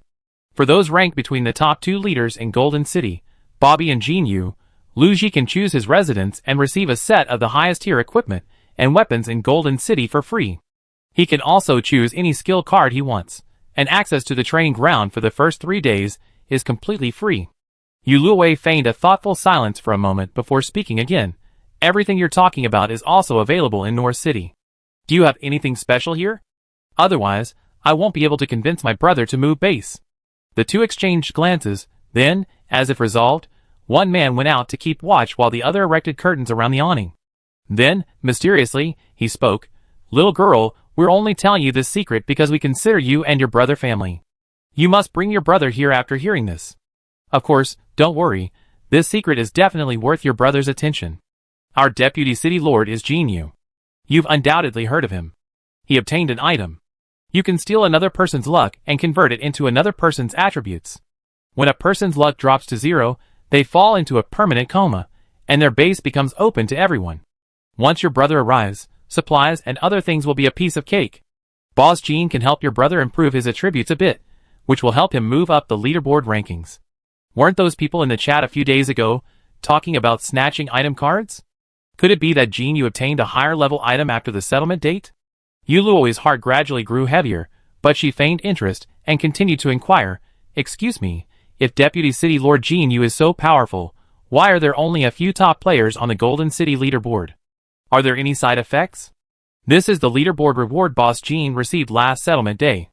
It's only been a few days. But don't worry, it won't be long before everyone in the city is on the leaderboard. Wait until your brother arrives, and have him discuss it with Boss Jean. Maybe you can use it too." The yellow-haired man who stayed behind grew increasingly excited, unable to contain himself and adding something else. Luckily, Boss Bobby and Boss Jean had the foresight to not kill all those people initially and instead imprison some. Otherwise, we wouldn't know where to find the initial test subjects. It's an honor for those people to serve as Boss Jin's test subjects. Just as he was speaking, another red-haired man walked in, gave the dancing yellow-haired man a look, causing him to stop, and then informed Yuluwei that the city lord and deputy city lord would be here soon. Yuluwei nodded, indicating understanding, his mind racing. Sure enough, it's a leaderboard reward. And no wonder this place has been upgraded to level 4. They've even imprisoned some people, which is even more heinous. But we don't know how many people they brought with them, and Bobby and Jean Yu's attributes must have improved. We must proceed with caution. Just as he was thinking, the yellow-haired and red-haired men left. A tall foreigner and a shorter, thinner Yin nationality entered. These two people must be Bobby and Jean Yu. Yuluwei stood up and greeted them with neither servility nor arrogance.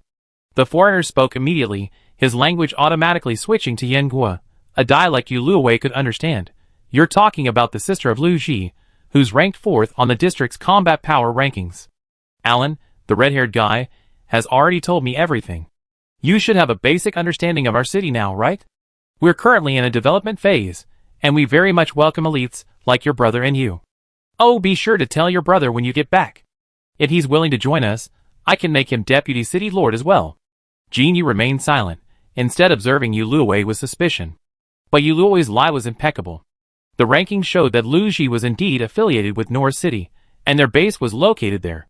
Because of this, Yuluwei couldn't bring her survivor's manual, and there was no way to verify her personal information. Yuluwei had just displayed some rare items, so Jean Yu ultimately remained silent. Yuluwei listened to Bobby's long speech while looking around. He counted 7 figures, including red-haired and yellow-haired. They all looked quite tall, likely foreigners. From their previous conversation, it seemed red-haired and yellow-haired weren't very high level. Even if they brought everyone from the leaderboard, there would only be 4 level 5s, which should be manageable. Thinking of this, Yuluwei moved his hands under the table. A wave of invisible icy mist quietly spread out, first destroying the portable air conditioner, replacing it with a chilly airflow, then slowly dissipating outside the awning. Chapter 72. The people outside were still wondering, how could the weather, over 40 degrees, suddenly get so much cooler? Was it because the air conditioning in the pergola was turned up too high? Before they could even whisper to the people around them, they were already speechless. Frozen solid. Yuluwei still held back, controlling the temperature and not freezing the people outside to death. After all, she needed them to lead the way later. As for the two in the house, they had to be dealt with. This Bobby, perhaps overjoyed with his promises, kept talking non-stop. Yuluwei could only nod as she gradually lowered the air conditioning in the room. Jean Yu, standing in the back, grew impatient. He wandered around the pergola and suddenly realized that the room had gotten much colder. He had originally worn a short-sleeved shirt, but now he wished he had put on a coat. He was about to check if the air conditioning was the problem when he noticed something was wrong outside. Those people were standing there motionless. Jin Yu's face suddenly darkened.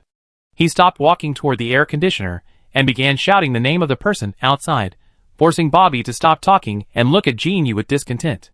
Then his discontent shifted, as the person outside remained silent. The arrogant Bobby, believing his subordinate was deliberately trying to humiliate him in front of the newcomer, grew even more enraged and pounded the table hard. The once sturdy table couldn't withstand the blow, shattering into several pieces. He stood up with a jerk, ready to teach his subordinate a lesson. However, he couldn't take a single step because Yu Luowei had frozen both of their feet. In his haste to leave, Bobby even stumbled. The noise drew Jin Yu's attention, having already opened the awning door. Seeing the large ice blocks outside, as well as the ice on Bobby and his own feet, he quickly realized the little girl in front of him was responsible. Villains die from talking too much, and Yu Luowei knew this well.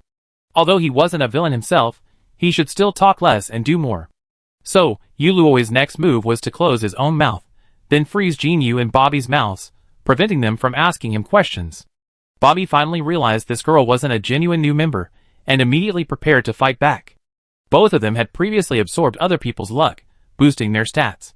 Therefore, Yu Luowei couldn't freeze them both at full strength, giving them an opportunity. Somehow, the two men unfroze their hands. After all, it was a level 7 ice spell, so even if they could, it would take considerable effort. Therefore, they only had time to untie their hands and fight back. Bobby pulled out several skill cards and launched them all at Yu Luowei. Jin Yu remained motionless for the time being, but Yu Luowei knew he was trying to steal her luck, because her mental power had already activated defensive mode, fending off several waves of theft. Knowing her defenses were effective against this type of theft, Yu Luowei let go, first erecting an ice shield to block Bobby's attacks, then unleashing a blizzard. Seeing the massive snowflakes before them, Bobby and Jin Yu momentarily lost themselves in thought. The next second, several snow bombs rained down before them. Hiding everywhere, Jin Yu couldn't continue his stealing attempts. Realizing he likely wouldn't be able to steal the opponent's luck, he changed his strategy, hiding like Bobby, while occasionally throwing out a skill card. Jin Yu's skill cards were even more insidious than Bobby's, like hidden weapons. If it weren't for Yu Luowei's omnipresent ice shield, she might have been hit several times. Maintaining her snow bomb attack, Yu Luowei continued to use her ice shield to deplete the two men's skill cards. Slowly, the attack towards her weakened, and Yu Luowei took this opportunity to target the two men and cast Ice Prison. Bobby, preoccupied with dodging bombs and attacks, was momentarily distracted and was first restrained by the ice spikes, then struck hard by a snow bomb. Blood flowed bright red. Yu Luowei took advantage of the situation and froze all the blood in his body through his wounds, sending Bobby to his death. Jin Yu was quite agile, dodging the ice prison. He probably hadn't used his full strength just now. Seeing Bobby dead, he pulled a long sword from his bracelet and rushed towards Yu Luowei. Before he reached Yu Luowei, a thick fog enveloped her, obscuring her vision. Soon, Jin Yu's figure appeared in the fog, and the next second, a blade shadow with a flash of lightning and thunder descended. This blade must have been level 6. It carved a deep crack in Yu Luowei's ice wall. For a moment, Jin Yu couldn't believe the ice wall was so strong that his most powerful weapon was useless. But he quickly realized that he was completely outmatched and decided to escape. He tried to pull out his teleport card. With the man already in front of him, Yu Luowei couldn't let him go. Another ice prison followed by Lion Soul Flame Slash. This time, Jin Yu couldn't dodge and remained on the ground. The thick fog hadn't yet dissipated. Worried that the fog left by Jin Yu was poisonous, Yu Luowei took a few antidote pills before removing the ice wall and approaching the first few human-shaped ice blocks. Unsure if the other two people on the leaderboard were inside, Yu Luowei released the yellow-haired and red-haired men first. Although they couldn't move in the ice, they could still hear and see everything around them. Seeing that their two bosses had been understood by the woman before them, they frightened and stood still as soon as they emerged from the ice. Without further ado, Yu Luowei instructed the two men to begin claiming the other people in the ice blocks. Realizing that they were all small fry, Yu Luowei didn't release them, but sent them directly to meet the gods. Then, he forced the yellow-haired and red-haired men to break into the city. Upon entering the city, Yu Luowei received a notification: "Attention! The Lord of Golden City is dead. Others within the city are vying for the position." As the Lord of North City, you are also ineligible to compete. If you succeed, you can directly merge Golden City into North City. There were further instructions, but Yuluwei didn't listen carefully. Essentially, all citizens of Golden City could choose whether to participate in the competition.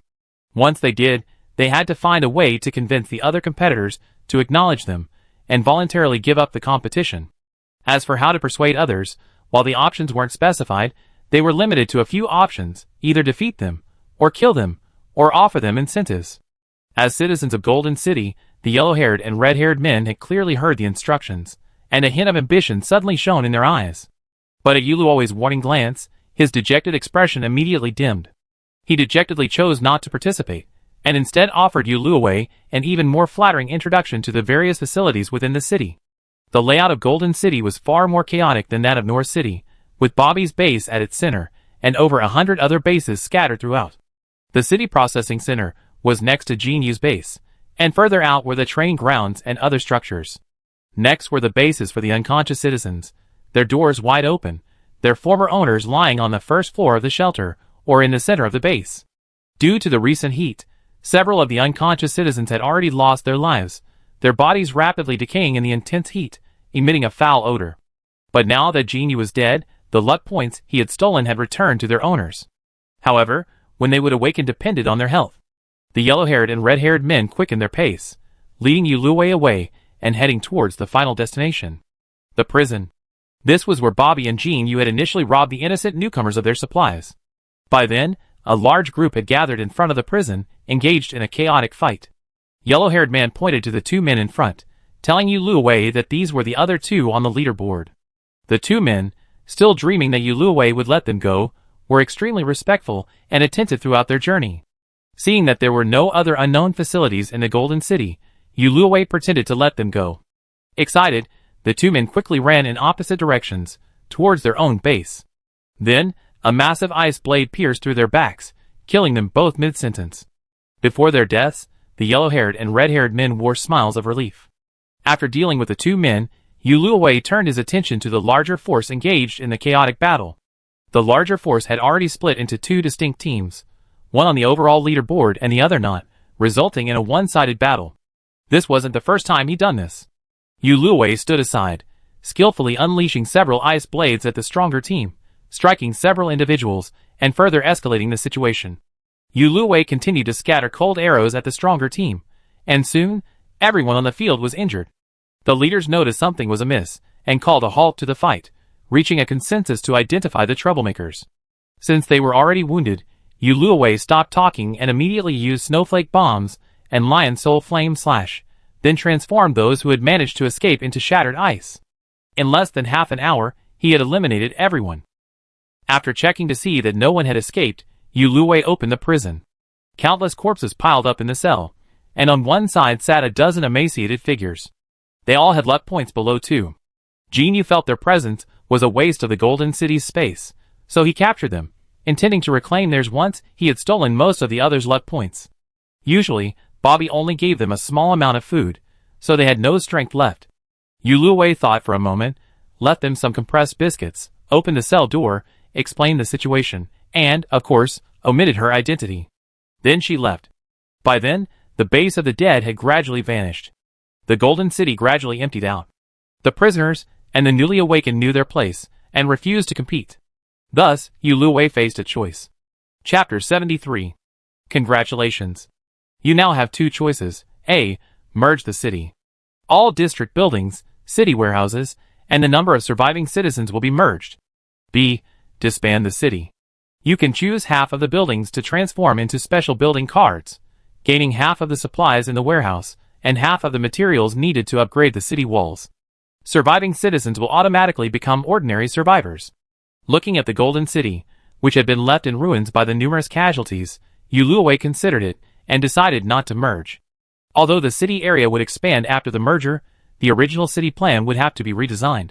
Furthermore, the newly awakened citizens might not be willing to join North City immediately, and their loyalty would certainly be low, which would be a problem. Yuluwei first took the special building cards for the prison, general store, and weapon shop, then disassembled the other buildings and the city processing center into materials and points. Originally, he wanted to keep the city wall, as it was only level 3 and the materials after disassembly were not many. However, after disassembling, it could not be undone separately, so after a few minutes, the wall disappeared. After the prison cell was transformed into a special building card, the corpses and other debris within were left on the ground where they had been. Without the city walls and other structures, the rainforest outside was revealed in its entirety, and the cries of various rainforest animals rose one after another. This made Yuluo clearly feel the excellent soundproofing effect of the city walls. The Golden City thus disappeared into the rainforest. Thankfully, the open space created by the city's construction did not disappear. On the other side, Yuluo gathered as many of the remaining innocent survivors as possible, telling them that if they wished to stay, they could simply use this place as a gathering place. The others, after discussing their actions, understood Bobby and Jean Yu's actions and realized that the woman before them was their savior. Therefore, they obeyed her orders and pieced together some props to thank Yuluo. Their supplies had been largely plundered, and much of the half of the warehouse Yuluo had taken had come from them. Thus, Yuluo only accepted a few items as a token of gratitude and returned the rest. She didn't tell them she was from North City. After all, Yuluo didn't launch a city conquest because she didn't want the rest of the district to know she had annexed the Golden City. For this reason, she wore a gas mask before entering the prison. It was only 3 o'clock, and the tropical rainforest was a completely unexplored area. Yuluo left the remaining base gathering area and explored the depths of the rainforest alone. Some of the survivors wanted to keep Yuluo, believing she was so capable that she could protect them. But he was quickly pulled back by someone nearby. He was so powerful, he could thrive anywhere. He had to stay here to protect others, so why would he stay? After being reminded, the person looked reluctantly in the direction Yuluo had left, and joined the others in collecting the bodies. Ignoring what happened next, Yuluo followed the path left by Bobby and the others, exploring deeper into the rainforest. The trees in the rainforest are naturally taller and denser than those in ordinary forests, and after the game's specialization, they tower even higher. There were also many animals. In just a short while, Yuluo had spotted more than a dozen bird species, various frogs, sloths, gorillas, and more. On the 4th day of the game, the disaster hadn't yet severely impacted the rainforest. The air remained moist, and some large rivers still held water, albeit less. It was foreseeable that if Yuluo hadn't arrived, this season's disasters would have been much easier for the Golden City. Yuluo discovered a glittering resource point in the rainforest. Upon closer inspection, she realized it was a large fruited fig. She wasn't familiar with this plant, but the system prompted her to discover that its fruit could be eaten raw, its pectin could be made into ice jelly, and its young leaves could be stir-fried. The fruit was ripe, and it was obvious that many had been picked. Bobby might have placed a protection card, but with his death, it had expired. Yuluo didn't transfer the card, figuring that if it remained there, it would be ravaged by the subsequent drought and heat. So she put it to good use, and dug up several large fruited fig trees laden with fruit. Leaving some for others to use, Yuluo left the resource point. The rainforest still held numerous mushrooms, including acanthopanax, coral mushroom, and boletus, as well as wildwood ear mushrooms. Yuluo wasted no time in digging up most of them. As he walked, a massive tree appeared before him. Its diameter was more than twice the diameter of Yuluo's outstretched arms, not to mention its height. In the center of the giant tree lay a hollow, within which the faint outline of a treasure chest could be seen. Yuluo rubbed his hands, ready to take the treasure chest and teleport back to the city. With his previous experience climbing cliffs, Yuluo reached the hollow in less than a minute. However, as soon as he had squeezed his entire body into the hollow, Yuluo's eyes met with the inhabitant. A bird as large as an eagle. Behind the giant bird, a purple treasure chest lay quietly. The bird, furious at Luo's sudden intrusion, quickly assumed an attack stance, flapping its wings and unleashing wind blades in an attempt to drive Yuluo away. The bird wasn't very high level, so Yuluo quickly steadied herself and returned the wind blades to the bird. Unexpectedly, the opponent wasn't a pushover. The bird was struck several times by her own wind blades, leaving bruises on its wings. Yuluo was about to strike while the iron was hot and kill the giant bird in one fell swoop, when a human-like expression of flattery suddenly appeared on its face. It leaped aside and curled up, revealing the purple treasure chest behind it. Seeing Yuluo didn't move, the bird stood up, stretched out its wings, and pointed in the direction of the treasure chest. Yuluo was truly astonished by the bird's resilience.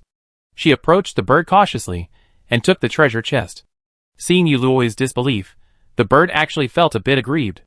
It somehow managed to get a vine and tied its wings together. Yuluwei was now in a state of confusion. This was the second humanoid monster she had encountered, besides the mushroom tiger. She truly didn't want to kill this giant bird. Still cautious, Yuluwei erected an ice wall between herself and the bird to prevent a sneak attack. Then, using the teleportation card, she returned to the stream outside North City.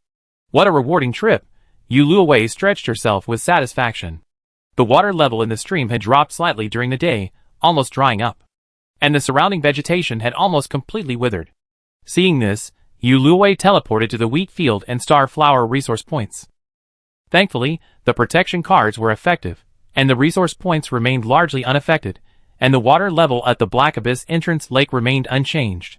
Relieved, Yuluwei returned to North City with the main force. Many people had gathered by the park and fountain, enjoying the cool air. Without air conditioning, the base and shelter weren't as cool as those two places.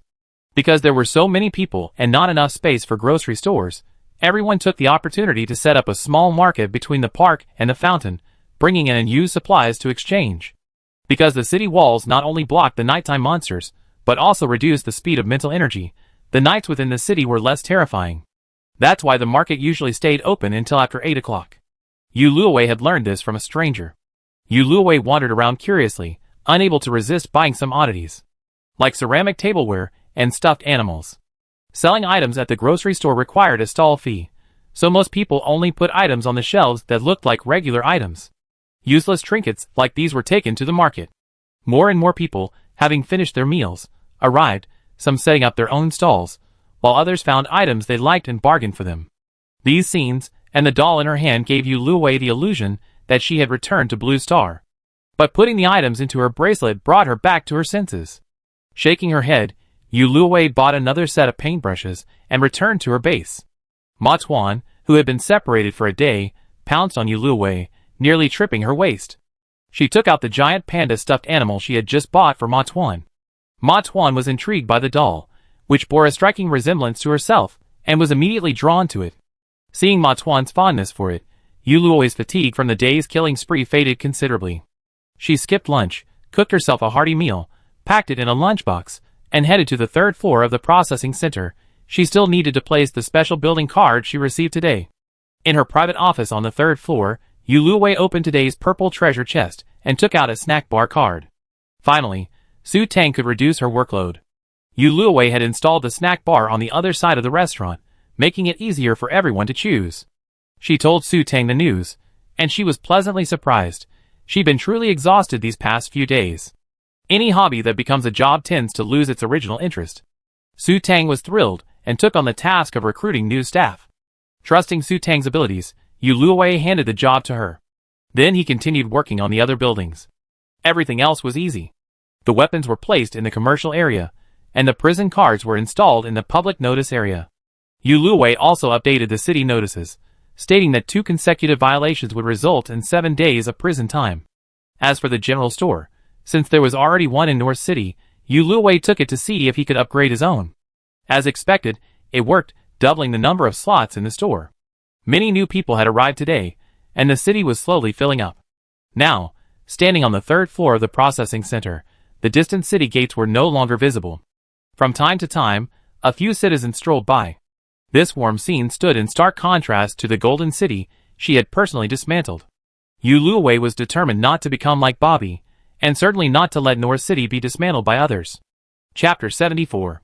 On the 5th day, even though the greening rate had reached 40%, the temperature in the city remained above 40 degrees Celsius, and outside it reached 50 degrees Celsius.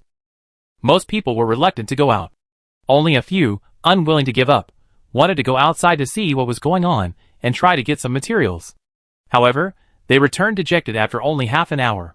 Even with hats, masks, and sunscreen, they were still sunburned and on the verge of sunburn.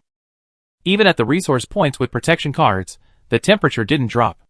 After all, protection cards only protect resources, not survivors. So, the survivors who wanted to teleport to the resource points had to stay for a while before teleporting back. The people in the city also saw the plight of others. After learning their lesson, no one wanted to go out, and they all stayed around the base. Yuluwei, however, did go out on his own. The stream at the edge of the city had completely dried up, revealing a riverbed with several cracks. Speaking of which, the city's water card usage limit also dropped to 2 per day yesterday. Not sure if it would be even higher today, Yuluwei couldn't help but feel fortunate to have stocked up on water cards. Other trees had also withered in the extreme heat. As for the shrubs and grass, their moisture had completely evaporated under the sun's scorching heat, with some areas even bursting into flames. The land was also extremely dry, with some areas turning into a desert. Luckily, this was in a game, otherwise, with such a rapid environmental change, I really have thought I was in hell. Yuluwei thought this after extinguishing a small fire that had suddenly erupted nearby. This time, she had enveloped herself in a layer of icy mist. Level 7 icy mist was quite powerful, able to withstand the 50-degree weather for so long. Yuluwei wanted to test how long her icy mist could last, so she didn't return immediately and wandered around. Although the environment was harsh, there were still some animals and monsters, such as ants and scorpions. The lingering effects of the worm season still lingered, so Yuluwei moved with extreme caution. Previously, Yuluwei had heard from a short video platform that the desert had a most terrifying predator, the sand cat.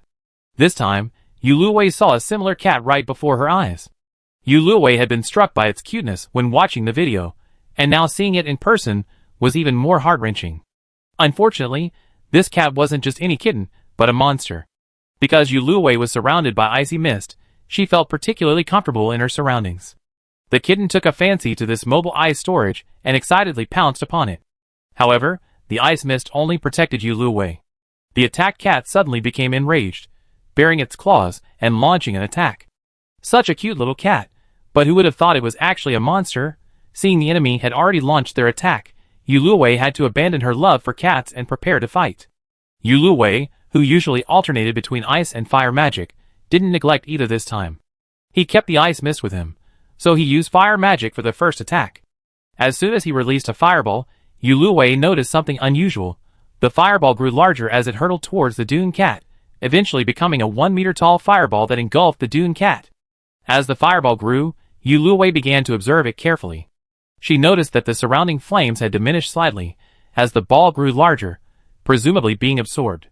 But even more surprising was that, despite such a terrifying attack, the cat had actually survived.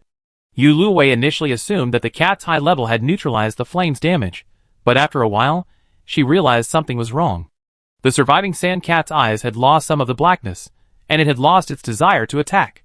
It slowly approached Yuluwei. Yuluwei didn't feel threatened, but remained cautious. The ice mist didn't harm the sand cat. The kitten rubbed against Yuluwei's legs a few times, thoroughly enjoying the cool sensation, then reluctantly waved its paw, as if saying goodbye, and returned to its original nest. This series of actions left Yuluwei bewildered. The only certainty now was that it could absorb the surrounding flames. She put aside her wandering thoughts and, while the icy mist lingered, began to approach the still burning fires. Absorbing the burning flames into her body, Yuluwei felt her fire magic growing stronger. Perhaps she could reach level 6 today. However, the surrounding flames were few and far between. Yuluwei walked along the wall for most of the way, the surrounding icy mist gradually thinning and disappearing amidst the heat and flames. Yuluwei circled herself again, preparing to absorb the few nearby flames before returning. They encountered monsters several more times.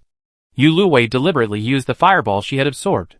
As expected, after being baptized by the new fireballs, the monsters transformed into harmless creatures native to the game. They played with Yuluwei for a while before running away. However, these monsters were only level 4 at most, and Yuluwei remained cautious, wondering if higher-level monsters would be the same. Additionally, one of the dune cats and a sand fox pulled out 2 blue supply chests from their dens and traded them for an ice cube. These should have been trophies from killing monsters, but now they were trading items. Yuluwei saw a business opportunity in the animals' behavior. She rubbed the cat and fox's heads and summoned Ma Tuan from the pet space. She asked Ma Tuan to inquire about the animals' needs and told them that they could exchange her treasure chests for ice cubes or other items they desired. With Ma Tuan's translation, the animals understood Yuluwei's meaning, glanced at her, and ran away. Yuluwei then pulled out a previously made beach chair set from her bracelet and set up a temporary base nearby, where she and Ma Tuan escaped the heat. A short while later, the dune cat returned with its companions. Perhaps because the dune cat was once a monster, the companions it brought back were also monsters. Seeing Yuluwei and Ma Tuan, it immediately displayed its aggressiveness. Seeing they were no higher than level 4, Yu Luwei dismissed them with a casual fireball to purify them, then began trading, exchanging ice, fish from the lake at the entrance to the Black Abyss, and other materials for several treasure chests of varying levels. The fox arrived a little late. Yu Luwei was busy trading with other small animals. Fortunately, as long as they weren't in their food chain, the food chain between monsters, these monsters wouldn't attack them. And with Ma Tuan, almost level 6, providing some deterrent power, a cat-fox fight was averted. Yu Luwei followed suit, and in addition to the treasure chest, she also exchanged a pile of fur from the fox. The system did suggest it could be used to make a fox cloak, but in this weather, Yu Luwei would rather give up a little attack power than wear such a thick cloak, so she temporarily placed it in the deepest part of her bracelet. This transaction was a bountiful one for both parties. Yu Luwei already had a fondness for these little adorable creatures, so before leaving, she gave them a homemade iced fruit drink to quench their thirst. Seeing the animals were also enjoying it, Yu Luwei left her beach chair there as well, making it a regular trading point for them. This place was on the side of the city, some distance from the city walls. Normally, few people came here, especially not in such hot weather. After returning the doe to her pet space, Yu Luwei first went to the entrance lake. During her trade with the animals, she noticed that they preferred the fish here to regular food, so she decided to catch some more. The temperature here seemed much cooler, unaffected by the outside world. Yu Luwei also spotted some monsters, or animals outside, looking eagerly in her direction, but daring not to move forward. Whether it was the barrier or her own higher level, they posed no threat to her. Yu Luwei had already harvested a lot today, and not wanting to waste any more time, she caught some fish and teleported back to base. She released the fish into the base's pond, and harvested the ripe crops from the fields. Then, Yu Luwei collapsed on the sofa. No one had left, and every channel was buzzing with activity. I took a look at the questionnaire I posted earlier. Everyone's requests were diverse. Yu Luwei spent a long time studying it before finally deciding to use the factory to temporarily produce a batch of toilet paper. As one of the most basic daily necessities for survivors, demand far outstrips supply. I've seen many bizarre ideas in the channel to replace toilet paper. Until we have more advanced production lines or blueprints, producing toilet paper can greatly improve citizens' happiness. In addition, Fu Xiangming's organization recently completed its collective mission and officially became a third-tier city today. They have also begun recruiting new members in the district channel. The discussion in the channel regarding the destruction of the Golden City was also very lively.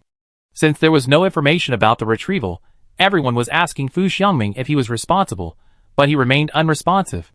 Some people suspected Yu Luwei, but because her status as city lord was always public, they were quickly refuted. While it couldn't dispel everyone's suspicions, at least no one appeared to doubt Yu Luwei, which meant her solo journey hadn't been in vain.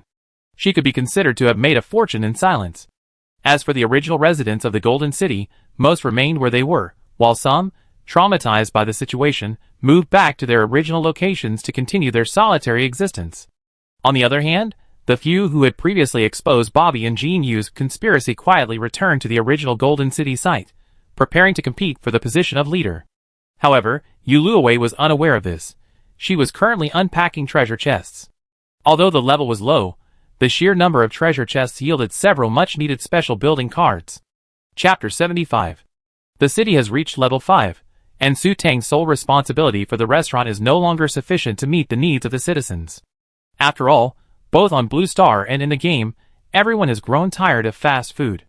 Furthermore, the system's highly skilled chefs are undoubtedly exceptional, so the restaurant has been incredibly popular. Yu Luwei has just opened a snack bar and a bakery, which can effectively fill these gaps. Additionally, there's a special building, the fish pond, which is identical to the one in Yu Luwei's base, albeit a larger version. The fish pond will be placed in the production area. It only requires occasional attention after the fry are released, while the other intelligent housekeepers can take care of it temporarily. Yu Luwei then turned his attention to the other two buildings. Comparatively, the bakery is much simpler to operate. All the machines are already configured, eliminating the need for kneading dough and applying butter like in the old world. It's more like a kitchen minigame. In comparison, the snack bar is more complex, but it also follows the minigame format. You don't need to bring your own recipes. The system provides some, similar to those for Shack Snacks. The more customers you serve, the higher the shop's level, and the more recipes you unlock. You can also bring your own recipes, but you'll need to make them yourself, unlike the snack bar's recipes, which can be made with a single click. Perhaps because they come from orange treasure chests, unlike red ones. These two buildings are simpler than restaurants, but require upgrades. However, finding the person in charge is much easier. Yu Luwei posted a message in the friend group, and Aunt Su volunteered to try the bakery. After discussing it with Su Tang and seeking her opinion, Yu Luwei agreed to Aunt Su's request. Now, only the snack bar remained. She looked at the recipes for the next level: beef burgers, pizza, French fries, and fried chicken strips. Yu Luwei was curious about this electronic kitchen game and planned to try it out herself tomorrow, opening after 6 p.m. She finished the building and collected the items she had found. Probably because of the treasure chest she had exchanged from the fox, she had also found a dozen chicks. Yu Luwei kept them in her own enclosure for the time being, waiting to hand them over to Xinyu tomorrow. She had been busy with city construction most of the time lately, so when Yu Luwei heard the familiar system activity sound, it felt strange. She had almost forgotten that it should have been active. Welcome everyone who's made it to the 6th day of the Fierce Sand season. This season's exclusive event has officially arrived. Before we announce the event rules, take a look outside your base or city. I'm sure you've already noticed that it's completely transformed into a desert. This event is closely related to the desert. It's divided into two categories: individual and city. For individuals, for those not affiliated with a city or organization, different monsters will invade your area every day. Your mission is to defend your base from the hordes of monsters. Slaying monsters will also earn points. The top scorer in the regional event points ranking will receive a city building order. For cities, organizations, this event requires cooperation from all city residents for a mutually beneficial outcome. The environment outside the city has been completely destroyed. We need all citizens to work together to plant trees and restore the urban environment. Saplings and related tools can be purchased using points from the event-only store. Monster groups will also spawn outside the city at irregular intervals. They won't actively attack survivors, but they will disrupt the environment citizens are restoring. So, be careful to prevent monster damage. Citizens who successfully survive by defeating monsters or plants will earn points, which can be used to purchase items in the event-only store. A new special item, the City Escape Talisman, will also be available in the store, usable only during the event. After using it, survivors will leave their current city and gain access to a base teleport. They can then participate in the individual event points leaderboard and compete for city building orders. There will only be a group leaderboard between cities, organizations, with rewards distributed to all citizens based on their city, organization, rankings. Citizens, organization members, cannot participate in the individual points leaderboard. Warm reminder, we encourage all cities to actively restore their surroundings. Individual survivors are advised to join a city by the end of this season. This season's limited event has officially begun. The limited time store is now open. As the city lord, Yu Luwei opened the limited time store first. The mall was stocked with saplings, grass seeds, shovels, and other tools. There were even kettles, though no water. Sun protective, temperature-controlled clothing was essential for going out in these harsh conditions. The prices weren't expensive, but the promotion had just begun, so there were no points. After a closer look, Yu Luwei spotted a line of small text at the bottom of the mall. The city lord could exchange his points for promotion points and lend them to citizens, with a customizable interest rate. When citizens earned promotion points, a portion would be deposited directly into the city lord's account. However, if the citizen uses the borrowed points to purchase the escape talisman, 5,000 points, then regardless of whether or not they use it, these points will not be returned. Of course, the city lord can also see who has purchased the escape talisman. Even with the risk of non-repayment, borrowing is necessary. Otherwise, even basic tools won't be available. Yu Luwei looked at her total points and redeemed 500,000 points. However, she limited each person to 500 points, enough to buy a thermostatic suit, some tools, and some saplings or grass seeds. Everyone could purchase different tools separately, and then collaborate. As for the interest rate, Yu Luwei set it at just 1%. As soon as she said it, the points were significantly reduced, and everyone was already gearing up for a big effort. Yu Luwei didn't rush out. In the current environment, planting trees requires a lot of water. Yu Luwei searched around and finally found a facility on the city map that was limited to the event, the water pipe outside the city. This thing requires plastic to build, a water card to activate, and additional water cards to use. Not knowing how much this activity would cost, Yu Luwei topped up 3 cards, 1 per day, in addition to the activation. After finishing this task, Yu Luwei bought her own tools and saplings, changed into a heat-regulating suit, and left the base. Outside the city wall, everyone was already working furiously. It took Yuluwei less than half an hour to find and build the water pipes, and a half circle of saplings had already been erected outside the city wall, though the species was unclear. Su Tang, Lin Jixia, Lu Ji, and the others were also among the crowd. Yuluwei joined them and planted the saplings she had just purchased. They chatted occasionally, and from their conversations, Yuluwei learned that only the older people, like Grandma Lin and Aunt Su, remained in the city at this time. Everyone else had left. Because the survivor's handbook couldn't be used outside the city, and therefore saplings couldn't be purchased, some runners emerged among the citizens outside. Their bases were closer to the city gates, allowing them to quickly buy saplings. As the city lord, Yuluwei's base was the farthest from the gates. As the city grew, she rarely ventured out unless there was public transportation. So, she asked the runners to help her buy saplings. Before the runners returned, Yuluwei called Lu Ji and mapped out the planting areas for the saplings and grass seeds. The area outside the city walls was now fully planted. Because everyone's points were low at first, they bought the cheapest saplings in the mall, which was relatively neat. But as everyone's points increased, things might change. Planning ahead was essential. Although Lu Ji wasn't a professional, he had some experience using props to plan cities. The planned planting areas for the various plants were reasonable, and Yuluwei was very satisfied. After allocating the areas near the city gate and those farther away, Yuluwei prepared to call Lu Ji back to their original positions. Lu Ji was using props to mark the last area and was about to stand when a sudden ripple in the sand arose. Everyone had been wearing clumsy thermal suits to participate in the 60-degree weather, and the sudden surge nearly knocked Lu Ji to the ground.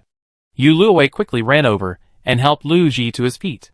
The wave-like creatures didn't focus on Yuluwei and Lu Ji, but instead moved with a clear purpose toward the circle of newly planted trees. This must be the monster attack the system had mentioned. It had no interest in humans, indeed. She didn't know what the monsters were, but they were incredibly fast. Without further ado, Yuluwei quickly increased her speed to her limit and charged towards the waves. After all, this was the result of everyone's hard work for most of the day, and many had already launched attacks on the waves. Under the onslaught of so many people, the waves slowed, revealing their true form. A swarm of blood-red scorpions. Thankfully, everyone had experienced the insect plague, so the sheer number of red scorpions didn't frighten them too much, nor did it slow their attack speed. The crisis was soon averted. Yuluwei hadn't even made a move yet. But seeing how experienced the citizens were, she felt deeply relieved. According to her theory, the game would soon feature a city defense battle similar to a beast plague, so the stronger the citizens, the better. Soon, the errand boy who had purchased the saplings returned. Before everyone resumed their work, Yuluwei specially selected some high-ranking citizens to join the patrol team, tasked with repelling disruptive monsters. Everyone was enthusiastic and efficient, so after planting their batch of saplings, Yuluwei and the errand boy returned to their base. In the limited mall, due to automatic repayment, the borrowed points had been almost fully repaid. However, the system also introduced a lending service, allowing users to lend their activity points to other city lords or citizens. However, if these points were used to purchase escape talismans, they would not be returned. Yuluwei herself had a large number of points, and her next city upgrade was still some distance away, so she invested 1 million points in this lending service. Of course, for other city lords, her interest rate was also increased to 10%. Chapter 76. Just after setting up the loan information, she lost 200,000 of the 1 million points she redeemed. It seems the other city lords are short of points. Yuluwei was very satisfied. Since the city lord wouldn't buy the escape talisman, she was sure to earn those points. She closed the mall page with confidence. Before returning, Yuluwei assigned tasks to the runners. Besides helping to purchase grass seeds, they were also required to upload their progress to the city's internal communication channel. She checked and everything was normal. Although the monsters had arrived in waves, no one was hurt because their primary target was plants. Although some vegetation was occasionally damaged, everyone quickly repaired it. Ma Tuan also wanted to stay outside to help drive away the monsters. But since there were no pet-specific temperature-regulating suits, he joined the other pets in temporarily helping to care for the city's farmland and fish ponds. The fish ponds were mainly used to prevent Shinyu's pet, Daiju, from stealing food. Yuluwei had nothing else to do, so she checked the water card reserve in the pipe outside the city wall. She already used up the second one, so it looked like she needed at least 2 a day. She added 3 more cards to the reserve, packed up, and headed to the snack bar early. It was almost 5 o'clock, and she planned to make some snacks to acclimate herself and shorten the wait for the other residents. After taking the city bus for about 5 minutes, Yu Luowei arrived at the commercial district redeveloped by Lu Ji. She found the snack bar's location and, as the current owner, she entered the kitchen directly from the back door. The kitchenware was neatly arranged, and several large refrigerators stood against the wall near the back door. Yu Luowei first opened the refrigerator to check the food supply. The only thing in the refrigerator next to the door was the food, the ingredients for the basic menu, but not much. Thankfully, Yu Luowei had anticipated that the system wouldn't provide many ingredients, having already loaded some into her bracelet. She simply added more. After replenishing the ingredients, Yu Luowei prepared a batch of each item according to the system's menu and tasted them herself. The preparation process here was minimal. The ingredients were already prepared once they were placed in the refrigerator and then taken out. Simply place them in the corresponding cookware and click on the button. No need to set the temperature. Any ingredient took only a minute to prepare. Once cooked, they flew onto the cutting board, and Yu Luowei simply had to assemble them. Soon, the prepared snacks were laid out in a row on the table in front of Yu Luowei. Perhaps considering that everyone in the game world had reached at least level 3 by this point, the portions were generally larger than those in Yu Luowei's hometown. But for Yu Luowei, who had already reached level 6, finishing them all was no problem. The snacks generally tasted inferior to Yu Luowei's homemade ones, especially the fried chicken strips. The chicken strips here were made with real chicken, but perhaps because Yu Luowei was a bit of a wild boar and couldn't handle the fine bran, she didn't think they were as good as the starchy chicken strips she bought at a roadside stall. But overall, the taste was still good. The slight difference was probably due to the machine-made preparations. It seemed machines couldn't replace humans. Yu Luowei's thoughts wandered as she prepared the snacks. Because the air conditioning was always on at the snack shop, she temporarily placed the snacks in an insulated container inside to prevent them from getting cold. By the time the insulated boxes were nearly full, it was dark, and the snack bar welcomed its first wave of customers. Because it was newly opened, there were still many customers. They were all surprised to see that the owner was the city lord. However, Yu Luowei had always been approachable, and since she was always at the top of the battle rankings, no one bothered her, and she was able to chat with them for a while. There were quite a few tables in front of the shop, and the air conditioning was always on, so everyone chose to dine in. As they ate, they chatted about gossip. The kitchen was not far from the front hall, and Yu Luowei listened in while she cooked. From their conversation, Yu Luowei learned that although today was the first day of the event, everyone was very enthusiastic about cooperation and the progress was good, there were still a lot of injuries. However, most of the injuries were caused by monsters, but rather by the extreme weather. Furthermore, the constant temperature suit had an energy limit. The lower the temperature was, the more energy it consumed. Many people, sweating profusely from digging holes and planting trees, tried to lower the temperature. As a result, they either caught colds and fevers, or their thermostats ran out of energy, leaving them exposed to 60-degree weather. Thankfully, the sunscreen was still working, and others cooperated to quickly carry them to the hospital, saving their lives. Furthermore, the outside temperature caused the food in their wristbands to spoil many times faster. Many, hoping for a bitter first sweet later, brought nearly spoiled food, only to find it inedible by the time they took it out at noon. Some endured it until now, some shared some with others, but others, unconvinced, believed the food had only just spoiled and insisted on eating it, even drinking water from the city wall pipes used to water the trees. As expected, they developed diarrhea just as night fell. Yu Luowei was a bit shocked to find that people would still eat spoiled food at this time.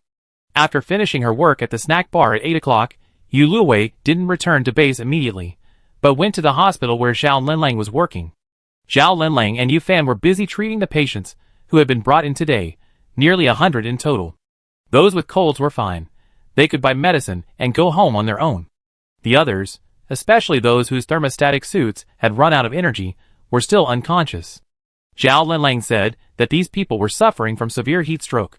If it weren't for their improved physical fitness after leveling up in the game, they wouldn't have survived until now.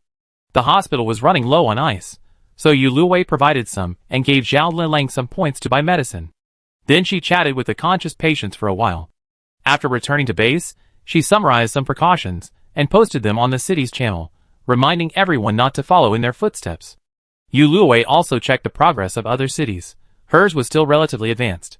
Furthermore, because water cards were limited before the season began, and now that the event has begun, watering trees requires additional water cards, which aren't sold in the limited time event store. Consequently, water cards have become a major draw for many city lords.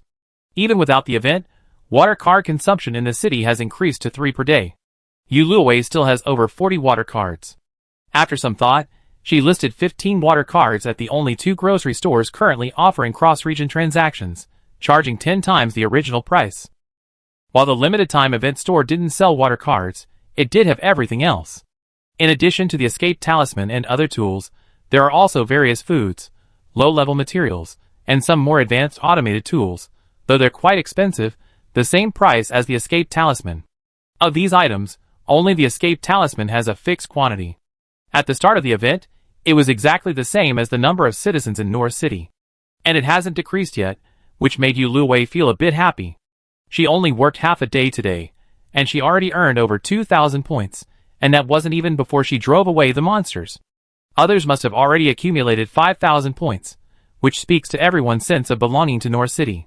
In other more developed cities, some are ambitious, purchasing escape talismans as soon as they've accumulated 5,000 points, hoping to climb the personal leaderboards in their districts. After all, many people dream of becoming emperors, and here, the city lord is not much different from the emperor. If they exploit the city lord a little, they can achieve financial freedom in the game. As a result, the competition for the personal leaderboards in this event is much more intense than that of the city leaders. The leaderboards have been updated, and Yuluwei had taken a special look at her district's individual rankings. The people currently at the top were familiar faces, the ones who had previously exposed the secrets of the Golden City. Currently, their district only had 2 cities, Beicheng and Fu Xiangming City A. Because they had inherited some of the progress from the collective mission, City A had also reached level 5.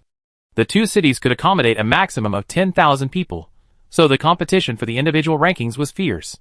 Yuluwei didn't want to, and couldn't, compete with these people. But she hoped they simply wanted to build their own city, rather than trying to replace Jinyu and Bobby, and continue to harm ordinary people.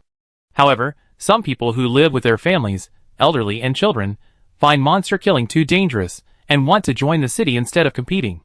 Yuluwei had just returned today, when she accepted a few people from the smart butler, completely filling up the city. Looking at the city map, she already met the requirements for level 6. Unfortunately, she spent too many points today, including those from the event, on materials, so she couldn't upgrade immediately. However, the smart butler only had a few people left who wanted to join the city. After learning that City A was full, they quickly moved on to City A, so upgrading later wouldn't hurt. During the event, the area outside the city was packed with people, so Yuluwei couldn't go to the small pavilion where she'd been yesterday to look for her animal companions. With no more treasure chests to find, she could only wait for the leaderboard rewards. Without unpacking any treasure chests, Yuluwei, after finishing her other tasks, took Ma Tuan with her and prepared to go to the park. The citizens' newly planted plants, from tools to saplings, were all system-made. This system guaranteed that as long as they were planted exactly according to the instructions in the mall, they would not be damaged overnight. Yuluoi's greenery in the city was also increasing daily. When he went out, he even felt that the temperature in the city was not much different from the night before. He took out the manual and glanced at it. It was not an illusion. Although it was still high, the temperature was no higher than the same time yesterday. Increasing the greening ratio alone had not had such an effect before. It seemed that the event had a secondary effect, which further stimulated the citizens' enthusiasm for participation. The temperature in the park was lower and very comfortable. Even though it was almost 10 o'clock, the lights were still bright, and the citizens' market was in full swing. Seeing Yuluwei with the steamed bun, many people's eyes showed deep envy for the pet, or were moved by the panda's cuteness. But everyone here was smart. They knew that this was most likely Yuluoi's battle pet, and its level was definitely not low, so no one approached. Yuluoi was also happy and at ease. She went to the market and tried to find some treasures. Chapter 77. After all, it was just a small market for locals, selling common items. Yuluoi added a few decorations to her base, and even bought some pet clothes for Ma Tuan. After strolling for an hour, Ma Tuan became acquainted with some people, and was fed some snacks. Just as Yuluoi was about to leave, a hand suddenly grabbed her. Yuluoi followed the hand, and saw a strange girl.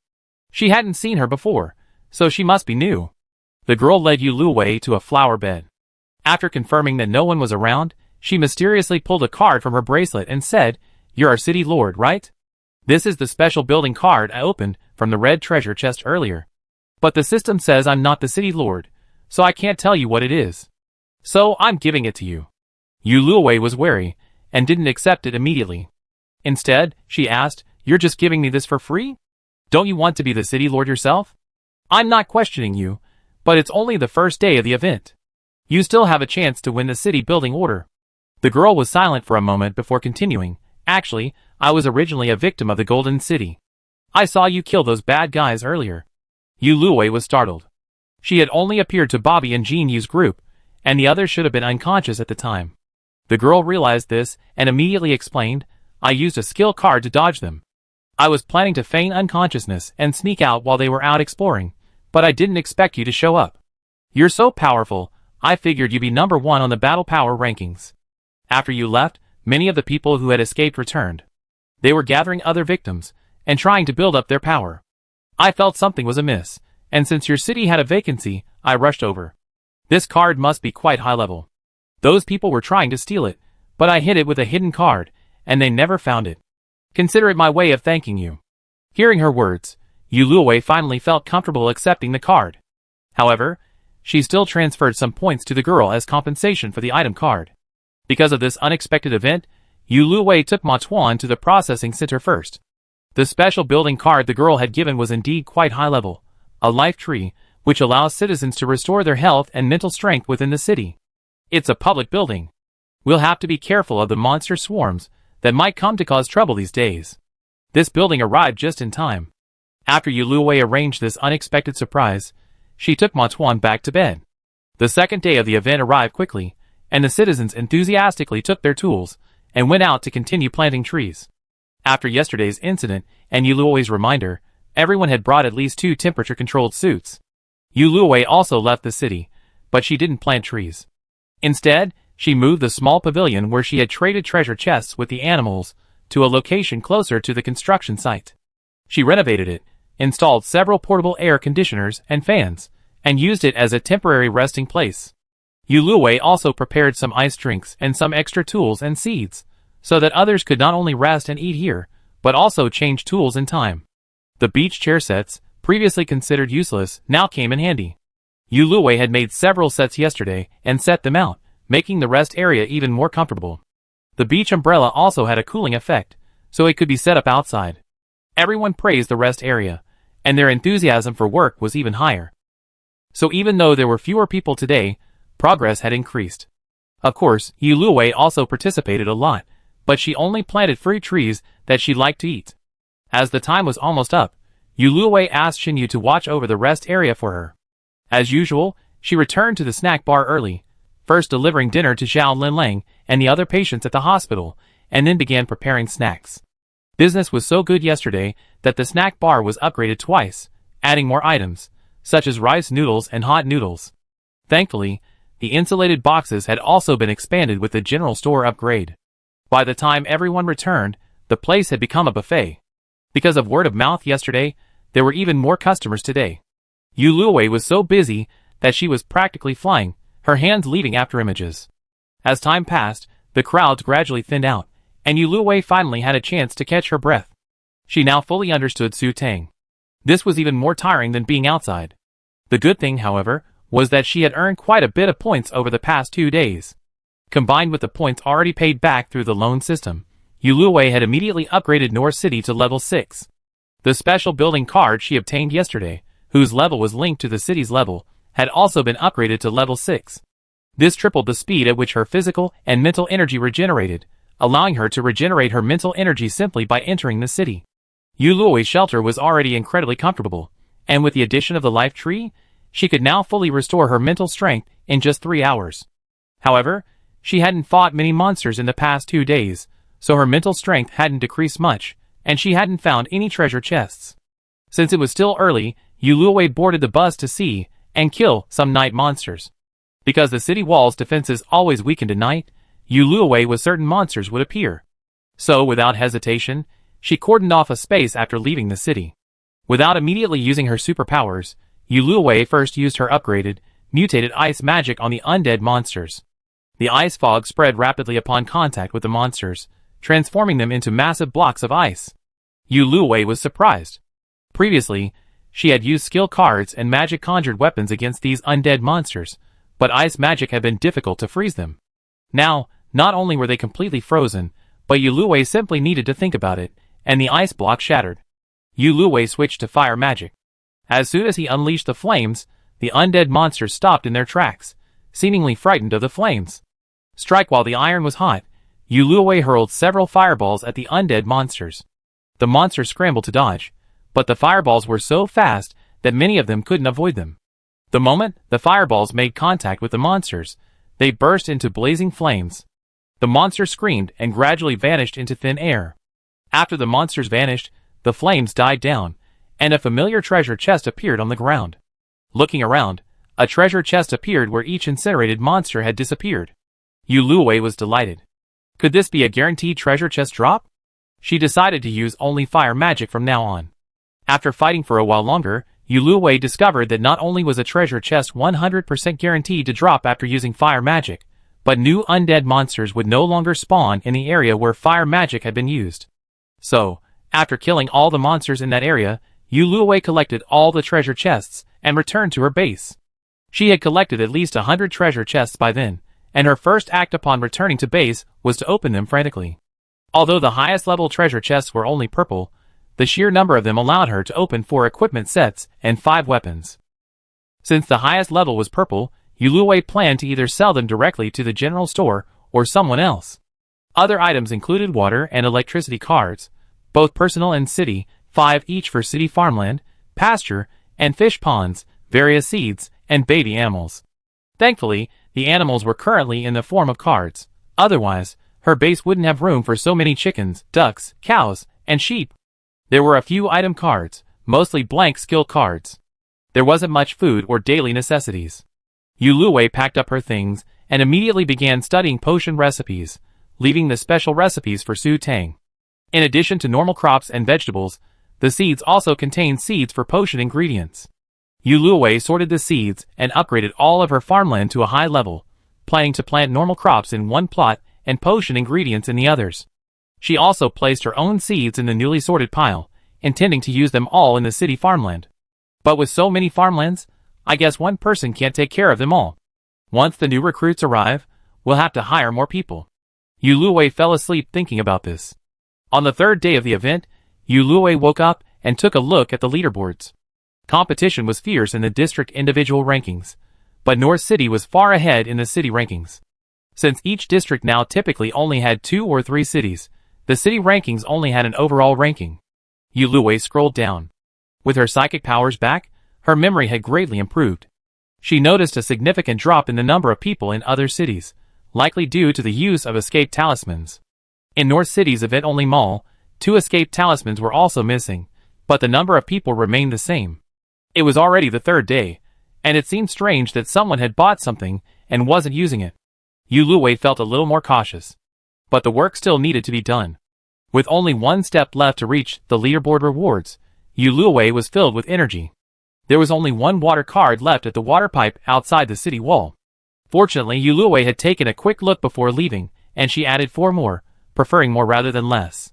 Some people in the hospital, though not fully recovered, participated today. They felt that the final reward distribution should be tied to their contributions, and so they were discharged early. The others felt the same way, but their conditions were more serious. Even if Zhao Linlang reluctantly agreed to be discharged, they probably wouldn't be able to work for long. Yu Luwei set up the resting place as usual. After 2 days of hard work, a forest had emerged in the desert outside the city. I don't know how the system's fertilizer works, but the trees I planted yesterday are already over 3 meters tall. And the temperature in the forest is normal, unlike in the desert. The high temperatures at this time caused the constant temperature suits to consume energy much faster, and 2 pieces a day were far from enough. Chapter 78. After a while, a sudden commotion erupted in the crowd, and those in the distance, curious as they were, rushed to see what was happening. Everyone was already even bulkier than before after donning their temperature-controlled suits, and the crowding nearly caused a stampede.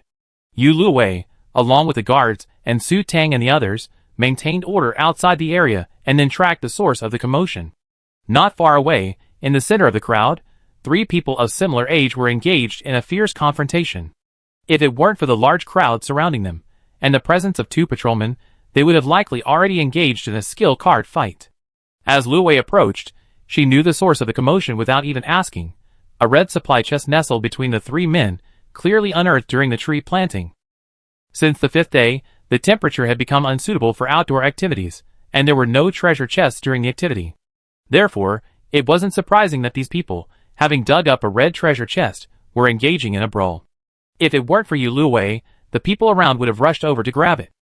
Yu Lu Wei stepped forward to replace the patrol team, allowing them to evacuate the unnecessary crowd, and then personally address the incident. As the city lord with the highest combat power, Yu Lu Wei held considerable prestige, and they quickly came up with a solution. Open the chests right here, split the supplies equally, and if there were any special building cards, sell them directly to Yu Lu Wei, and the points earned from opening the chests will be split equally along with the points earned from opening the chests. If other chests were found later, the same rules would apply. The 3 of them had no objections. However, they insisted on opening the chests together. This was their first time seeing a red chest. Yu Lu Wei explained that the points earned from opening the chest wouldn't be split equally. Whoever touched the chest first would have their points added to their handbook, and then he let them do what they wanted. As one of the people who had the most contact with the red treasure chests in the survival game, Yu Lu Wei felt something was amiss with this one. It seemed darker. So, she made a special request and pulled out her own skill card. She was incredibly grateful for the game's skill and blank skill card setup, saving her the trouble of hiding her magic. Although their minds were completely preoccupied with the red treasure chest, Yu Lu Wei's words still gave the 3 of them a jolt of relief. When a red flame monster leaped from the treasure chest, they dodged to the side in time, and the monster only touched one of their arms, not even breaking their thermostats. Unlike the other monsters that appeared in the event, this monster showed no interest in plants. Its only focus was on the 3 people who had released it, and it charged straight towards them. In a panic, the 3 pulled out some unknown skill card and threw it at the monster, but the effect was minimal. Thankfully, they still had some sense and didn't run into the crowd, instead circling in a more open area. When Yu Lu Wei first saw the monster, she thought of the flames that had appeared in the desert before the event began. She felt an itch in her palm, wanting to absorb it too, to see if her fire magic would continue to level up. The 3 of them had been dreaming of earning extra points, but after using countless skill cards, the monster remained unchanged, except for being slower. She stopped thinking about it, and simply turned to Yu Lu Wei for help. This was exactly what Yu Lu Wei wanted. She pulled out a skill card and pretended to face the monster, but in reality, she condensed flames in her hand, trying to absorb the flames from the monster. The effect was remarkable. Though the flame monster was extremely reluctant, it couldn't resist Yu Lu Wei's fire magic. After absorbing all the flames, it transformed into several bags of fertilizer, and the treasure chest turned purple. Although their level had dropped, at least they still had a reward. After returning, the 3 people thanked them, and began to divide the reward. Yu Lu Wei couldn't even utter the excuse she had prepared for the monster's disappearance. Just as she was about to leave, one of them caught up and handed Yu Lu Wei a skill card, thanking her for saving her life. The treasure chest was purple, but the monster rewards had just been calculated based on the points awarded for a level 6 monster, so Yu Lu Wei declined the skill card. Of course, the more important reason was that the card was too low a level, and she didn't like it. After the 3 of them, others also dug up treasure chests one after another. The commotion they had just made served as a warning to the others, and the monsters that appeared were dealt with promptly. No one was hurt, but the tree planting process slowed down a bit. Or rather, everyone was digging tree pits more for the treasure chests than for the trees. Thankfully, everyone remembered to plant the trees in the pits after taking out the treasure chests. Before leaving this morning, Yu Lu Wei took a quick look at the leaderboards. North City was still far ahead. This sudden treasure chest digging event could either happen in all cities, with no impact on the rankings, or the game's reward for the top spot is exclusive to North City, potentially impacting the rankings. Based on past game performance, the former scenario is most likely. However, Yu Lu Wei still advised everyone to plant trees first and store the treasure chests they dug up for later, to be opened upon their return. Because everyone was worried that if a treasure chest was placed in one person's bracelet, that person might take it all for themselves, they decided to temporarily store the treasure chests in the rest area and divide them up before returning. Yu Lu Wei adjusted the patrol team, assigning Lu Ji, Su Tang, and the others to each lead a team of 2, patrolling different areas and recording the number of treasure chests, minimizing the citizens' concerns that the patrol team would steal the treasure chests. To obtain more treasure chests, Everyone worked tirelessly, and by the time they returned to the city, each person had received 6 or 7 treasure chests. For most, this was more than they had gained from their previous explorations. There were no arguments. Everyone collected their share of the chests with great satisfaction, which put Yuluo's mind at ease. Worried about arguments or even a fight over uneven distribution, she hadn't returned to the snack bar early today and had waited with the patrol team until now. After packing up their belongings from the rest area, Yuluo and her friends returned to the city and tacitly split into 2 groups. Lin Jixia accompanied Su Tang to the restaurant, while the others went to the snack bar to help Yuluo. Since everyone's first task upon returning today was unpacking, this gave Yuluo some wiggle room. After filling their bellies with some pre-prepared food, Fang Min and Jiang Yinan were extremely curious about the machines in the snack bar, and started using them without waiting for Luo's instructions. Yuluo and Lu Ji took on other tasks, and the 4 of them worked well together. Before the crowds increased, they had once again reached a buffet size. However, since there were so many people today, there were still waiters. After the crowd dispersed, the 4 people, who had been busy for over 2 hours, finally had a break. After 3 days of experience, Yuluo put the snack shop owner recruitment on the agenda. She didn't want to touch these machines anymore. After returning to the base and posting the recruitment notice, Yuluo noticed that the number of citizens was too less. They must be the 2 who bought the escape talismans yesterday. I don't know why they left the city on the 3rd day. There definitely wasn't enough time to compete for the individual rankings at this time. However, all the points she borrowed were returned, not a single one missing. So Yuluo didn't worry too much about the 2 people's whereabouts. It wasn't her points that were wasted. Besides, compared to other cities, the number of people was very small. After browsing the communication channel and finding no important information, Yuluo put away the manual and prepared to test the power of the fire magic after absorbing the monster. The level remained the same, and there were no other monsters around. Yuluo could only confirm that using magic consumed less mental energy. Furthermore, her temperature control had become even stronger, allowing her to precisely control the temperature anywhere in the base. After all, her base was now at least the size of 2 football fields. While Yuluo could have simply lowered the base to the desired temperature, her power card was fully charged, so she didn't bother. After cleaning up the mess she made, she went to rest. As for the 5 boxes she dug up, 3 blue and 2 purple, she saved them for the final day and the ranking rewards. Her desire to open boxes had already been largely quenched by the sheer volume of boxes she encountered yesterday. On the 9th day of the Fierce Sand season, there were no activities, so everyone opted to stay at the base during the day. Although the event mall was still open and thermostatic suits could be redeemed, after 3 days of strenuous labor, everyone wanted to rest. After her workout, Yuluo went to the processing center's office. From the map, you can see that, aside from the protected resource points and the patch of vegetation everyone had planted yesterday, the rest of the area around North City is a yellow desert. Even the swamp where Yuluo had hunted snakes has turned yellow on the map. The temperature outside is expected to reach 100 degrees today. I can't imagine what it would be like to go out without a thermostatic suit. In such a harsh environment, I wonder if the small animals can survive. However, with the establishment of a city, the ability to respond to disasters has greatly increased. Beyond North City, since the increased greening rate and the addition of fountains, the temperature inside the city is relatively normal compared to the outside world, 50 degrees Celsius. No one has died from heat stroke, and even in their district, the number of deaths hasn't decreased significantly this season. That's good news too. With a sigh, Yuluo began to attend to other matters.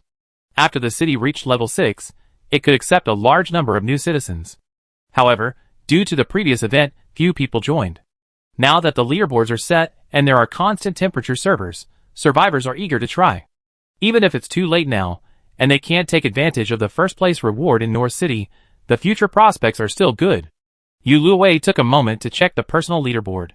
The top name was an unfamiliar one, probably from a later merge. The competition in the personal leaderboard was much more intense than in the city. The score difference between the top few was relatively small, and everyone's enthusiasm for the city-building order was extremely high. Because of the system prompt, other survivors were eager to join the city. Thankfully, there was the smart butler, otherwise Yuluo would never be able to keep up with all the messages. Sitting in the office, looking at the messages filtered by the smart butler, Yuluo suddenly felt a bit like an HR. The manual was XX Direct Recruitment, and he was currently scheduling interviews. Chapter 79. Pushing aside the strange sense of déjà vu, Yuluwei focused on processing the news. Tomorrow was settlement day, and most people wanted to wait until then. However, Yuluwei still wanted to explore, so she told everyone that if they chose to come today, they could choose 2 free meals at a restaurant or snack bar. One of the reasons North City was so popular was its delicious food. Plus, most of the temperature-controlled clothing purchased during the event hadn't been used up yet. Once the news got out, most people chose to settle in today. By the afternoon, when the wave of new residents had passed, North City's population had reached nearly 10,000. Yuluwei had been busy guiding the new residents all day. Even with a loudspeaker, she was still exhausted from talking. The plan Lu Ji had given her earlier was a high-level prop. It would be updated promptly regardless of any changes in the city. Unfortunately, there was only one copy. Yuluwei decided to find a way to create a map once the city was upgraded to a new level. The city was already enormous, especially the residential areas, which all looked identical from the outside. Without a plan, it would have been easy to get lost. The weather was too hot, and the desert was all around. Even with temperature-controlled clothing, no one except the new residents ventured out for a stroll. However, the final day of the disaster wouldn't pass so peacefully. Around 5 or 6 p.m., a fire suddenly broke out around the city walls. The temperature suddenly rose in several bases near the city walls. When they emerged to search, they saw the raging fires and were nearly terrified. They quickly searched for supplies to put out the flames. Meanwhile, Yuluwei, resting in his office, noticed that the city wall's defenses had inexplicably decreased, and learned the reason from the group chat. Nearby citizens had connected their shelter's water pipes to try to extinguish the flames, but the effect was limited. However, someone used a water skill card, which proved effective. Yuluwei, after rummaging through the warehouse and finding several water skill cards, rushed to the fire. The fire was intense. As a level 7 survivor, Yuluwei's attack power was significantly higher than that of ordinary citizens, and his skill cards were much more powerful. One card was equivalent to 2 for others. With Yuluwei's help, the fire was extinguished much faster. Even so, it took him 5 of his orange skill cards to extinguish the entire city. After a quick look outside the city, he saw that the fire hadn't damaged the forest created during the event, and since the city walls were high level, the outside temperature wouldn't affect the city, so Yuluwei didn't use any more skill cards. While this would still reduce the wall's defense, it would only be by a third at most. Yuluwei planned to upgrade the wall a few more levels tomorrow, so he didn't mind the slight drop in defense. This strange fire, requiring no flammable materials, struck every city and every individual base. It dealt a fatal blow to those already struggling to survive the scorching heat. This fire was no mere thermal suit could withstand. Moreover, the flames inflicted 5 times more damage on the base's shield than on the city walls. Many perished as the flames consumed all of the base's defenses, causing the base's temperature to equal that of the outside world. At midnight, the fire outside the city had completed its mission and was extinguished in an instant. Regardless of the reduced defenses of the city walls, Yuluwei's first act upon waking was to upgrade them. Since this season's leaderboards now include a city ranking, this settlement day is highly anticipated. At 8 a.m., the system notification finally sounded, much to everyone's anticipation. First of all, congratulations to everyone for surviving the Fierce Sand season. Leaderboard rewards will be distributed in 10 minutes. Ranking rewards within the same city will be distributed based on contribution. In addition, at the start of the next season, the survival game will also undergo a major update. The details are as follows. 1. Starting next season, there will be no supply chests in the external environment. Supply chests will only be obtained through leaderboard rewards. 2. All regions will be merged into one large zone, eliminating the zone rankings and adding fixed city rankings. All survivors should strive to join a city or organization within 3 days. Also, the materials and points consumed for upgrading the city, excluding city walls, will be halved today. 3. Today, the temperature will return to normal, but the desert scene will not refresh. City owners can purchase surface environments in the Points Mall and add them to their surroundings via the city map. They will refresh normally outside the city at the start of the next season. All purchased environments and plants built during this season's activities belong to that city. Areas not added will still appear as deserts in the next season. 4. Instances created outside a city by defeating city residents will remain. Citizens of that city can enter them free of charge, and clearing these instances will earn you material rewards, no treasure chests. 5. City and personal electricity and water cards are available for a final limited time in the Points Mall, and will no longer be available. City owners are advised to build water plants and power stations as soon as possible. The region merge will be completed in 1 hour, and the region chat channel will be temporarily unavailable. All other rules remain the same as previous settlement days. Please enjoy settlement day. This series of updates surprised everyone eager to claim their rewards. Those quick enough have already started grabbing water and electricity cards. Yuluwei had gained quite a bit from opening those hundreds of chests last time, so this time he only replenished a few city water cards and didn't continue participating. Instead, he went to check the construction requirements for the water plant and power station. A water plant would more appropriately be called a purification plant. It requires a water source from the outside world and then purifies it into tap water. After construction, citizens will connect the water pipes and pay their bills, just like in the real world. Power stations are similar to those in the real world, categorized as thermal, wind, and solar. The system also thoughtfully noted, cities are suitable for thermal power plants, preferably equipped with large air purifiers, and citizens can consider solar power plants. Yuluwei, who had been wondering why there were no nuclear power plants, suddenly realized when he saw that thermal power plants also consumed fire, coal, and wood. The materials needed for nuclear power plants were nowhere to be found here. Not to mention uranium. Even if Blue Star had achieved controlled nuclear fusion, the core fuels deuterium and tritium would be hard to find in the game. According to the system's instructions, cities below level 7 only require 1 water plant and 1 thermal power plant. Yuluwei installed these in a quarter of the city, along with the corresponding air purifiers, spending 700,000 points. Not having time to feel bad, Yuluwei clicked on the surface environments in the points mall, checked her points, and tried every environment, including rivers, oceans, and even snow-capped mountains. There are 2 types of forests here. One is a mixed forest similar to the ones in the previous game, which can be placed freely. The other is a variety of specialized forests, such as tropical rainforests and temperate broadleaf forests, which require specific environments before placement. Since they were all affordable, Yuluwei bought some of each. The purchase was exciting, but when it came time to place them, Yuluwei encountered difficulties. Remembering that Liu Ji had previously been responsible for the city planning, Yuluwei handed the task over to him. Liu Ji didn't plan to leave the city today. He said that killing monsters during events also yielded treasure chests, and since his luck was high, he had ample supplies. Plus, as the city lord, Yuluwei could sense everything that happened on the 2nd and 3rd floors of the city processing center. Yuluwei felt at ease leaving the office to him, and headed to the desert. The desert outside the city walls was no longer as empty as before. Now, people were everywhere, digging with shovels or wandering around looking for treasure chests. Remembering that the treasure chests and events were all dug up, Yuluwei's behavior wasn't surprising. As the temperature returned, monsters and animals began to appear. After finally finding a deserted spot, Yuluwei lured a group of monsters, and then set up a similar small pavilion, attempting to purify them, and then trade for treasure chests. After absorbing the red-level fire monster during the event, along with the magic stone, Yuluwei's fire magic had reached level 7. However, because her fire magic had long been mutated, the name alone didn't tell the difference. Thankfully, her purification power hadn't diminished, and her speed had increased. Several of the purified animals even had tameable symbols appearing above their heads, allowing them to enter the pet space without even needing a pet contract. Given this kind of good fortune, Yuluwei naturally accepted all of them.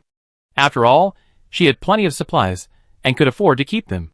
After purification, Yuluwei seemed to understand some of the animals' calls.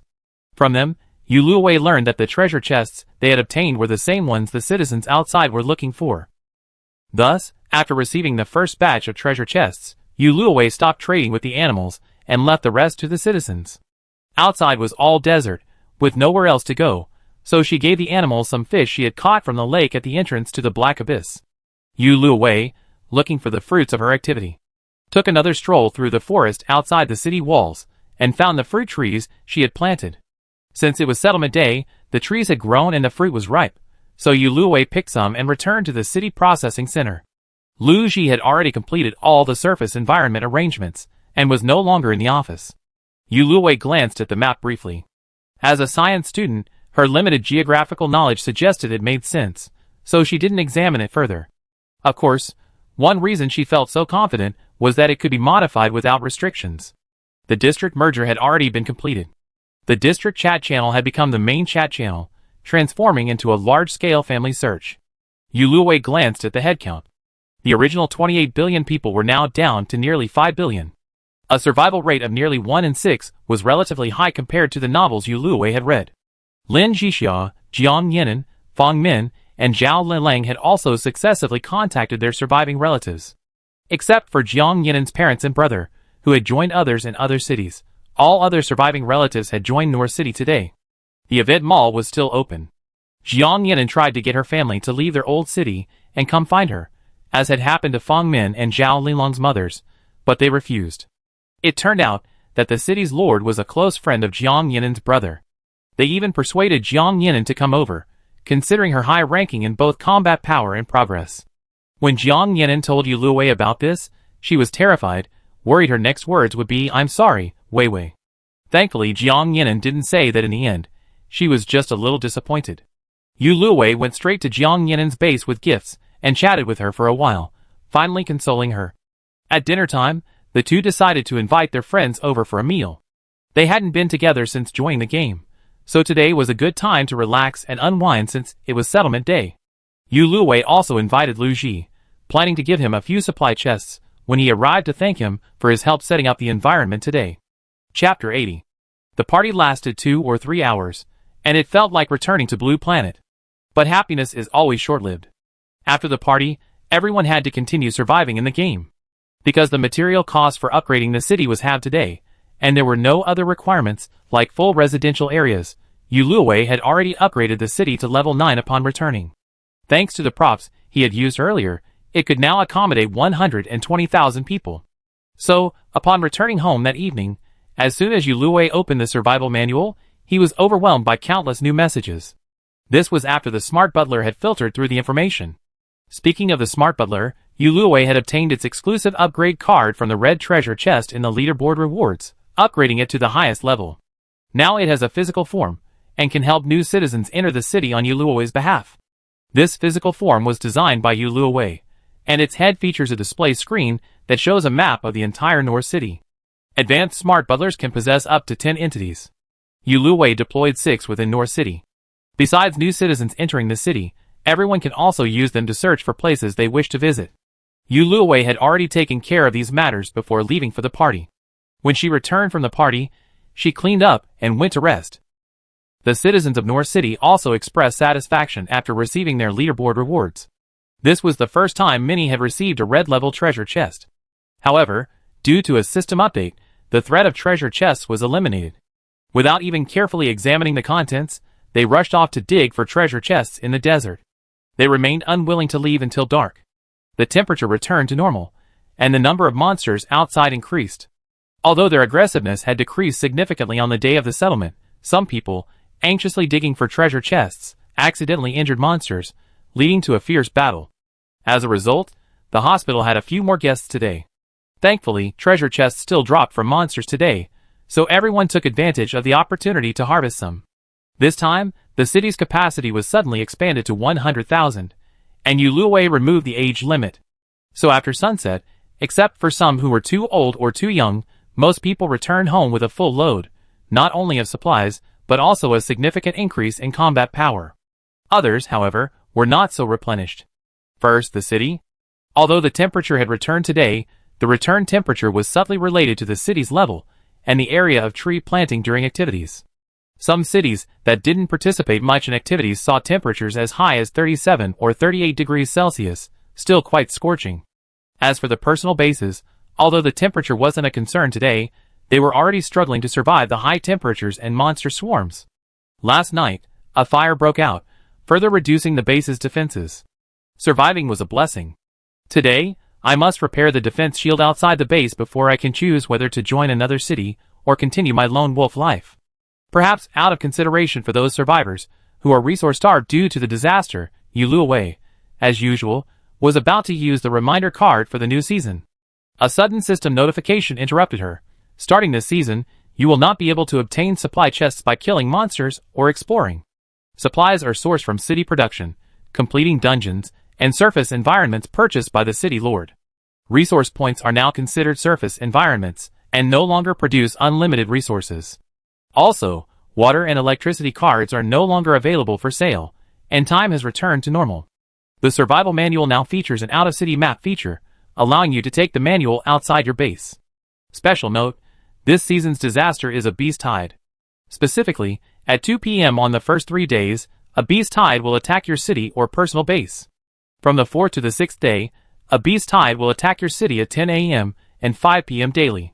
From the 7th to the 9th day, 2 random waves of beast tides will occur during the day, and another wave will occur between 6 p.m. and 10 p.m. The intensity of a beast tide in a city is related to its overall strength. The leaderboards are divided into city rankings, city lord rankings, and citizen individual contribution rankings.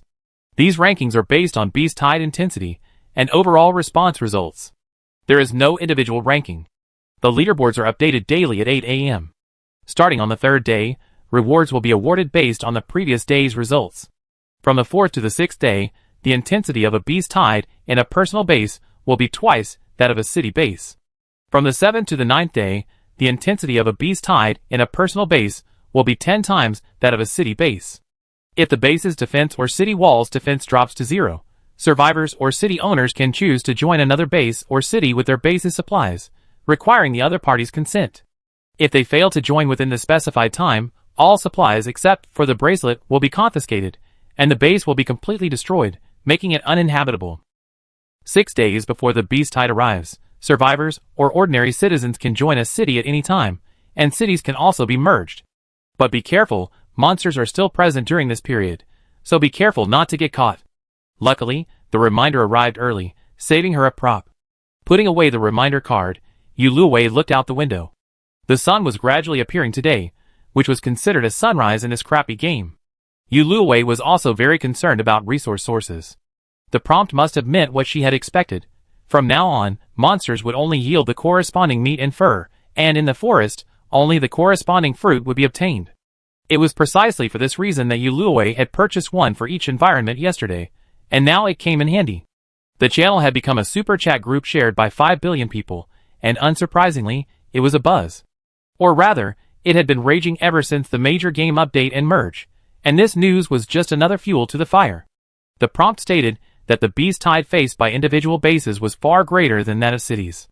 Therefore, survivors who hadn't joined a city yesterday for various reasons were now searching for cities with available slots. North City, which was ahead in every aspect, became the top choice. Yuluwei was bombarded with messages again. Thankfully, the smart butler had been upgraded, so Yuluwei handed the matter over to it and went to the supermarket processing center to review the city's current defenses and prepare for the beast tide that afternoon. Yuluwei visited the previously installed observation tower. It was equipped with a highly advanced telescope capable of seeing far afield, as well as various devices for transmitting information. Yuluwei also received several arrow towers from yesterday's leaderboard rewards, though they were insufficient for an entire city. The system prompted her to convert her personal base's arrow towers into city arrow towers. After some thought, Yuluwei reserved only 4 for her own base, converting the rest and placing them on the city walls. After placing the items, Yuluwei first informed her friends of the situation in their group chat, then discussed specific countermeasures with them. She informed the intelligent butler in advance that the deadline for receiving new citizens would be 12 p.m., allowing 2 hours for preparation. Based on the city's overall strength, the beast tide facing North City would undoubtedly be the strongest. However, today was the first day, so the tide wouldn't be overwhelming.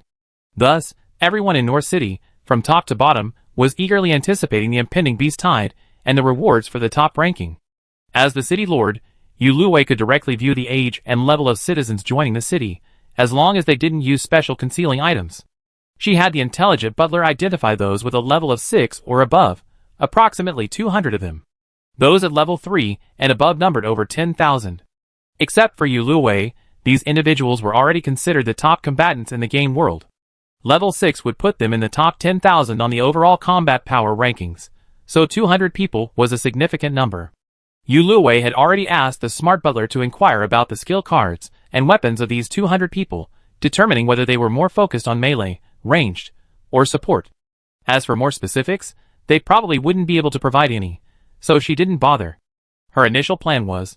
Besides that, she also discussed the mission with her friends. Su Tang had already arrived at the restaurant, preparing various special dishes. Xiao Linlang was still in charge of logistics at the hospital. As for the others, Yuluo's initial idea was to divide the map outside the city into 12 zones based on the lookout towers, then divide the high-level survivors into groups, with each group responsible for a zone. Yuluo then took charge of 4 major areas. Lin Jixia, Jiang Yinan, Fang Min, and Lu Ji, having already reached level 6 and equipped with top-tier equipment after Yuluo's modifications, were all at the top of the combat power rankings, each responsible for overseeing 2 major areas. With their friends all agreeing, and the intelligent butler gradually receiving responses, Yuluo began dividing the areas and groups at the city processing center. Friends also gradually arrived at the processing center to assist with some of the work. In the city's internal chat room, within the survival manual, everyone was enthusiastically discussing measures to deal with the beast tide. Some had already formed teams, preparing to slaughter them in droves, while others were asking Yuluo and her team if they had any plans.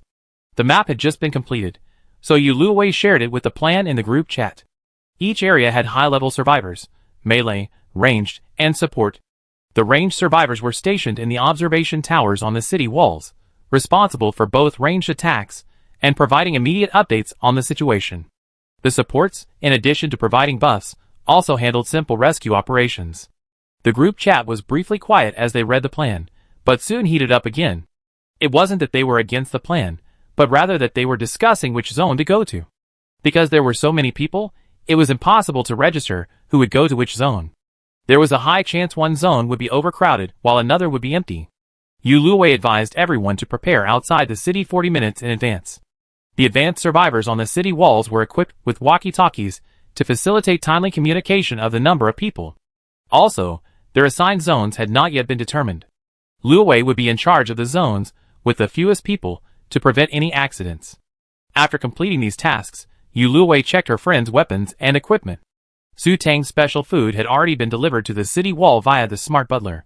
With everything ready, Yuluo also headed outside to face the first wave of beasts. Chapter 81. Just as she was about to close the system map and head to the battlefield, the system prompt sounded again. The Tree of Life has fully matured. Do you want to proceed to the Tree of Life platform? This Tree of Life was the one the survivors of the Golden City had given Yuluo. With some time left before the beast tide arrived, Yuluo took a look. Was this a surprise or a shock? This tree had been given to her by the survivors of the Golden City. Because it was separated from the only way out of the city by a park, a fountain, and some residential areas, Yuluo hadn't paid much attention to it since it was placed there. But now, it was beyond her expectations.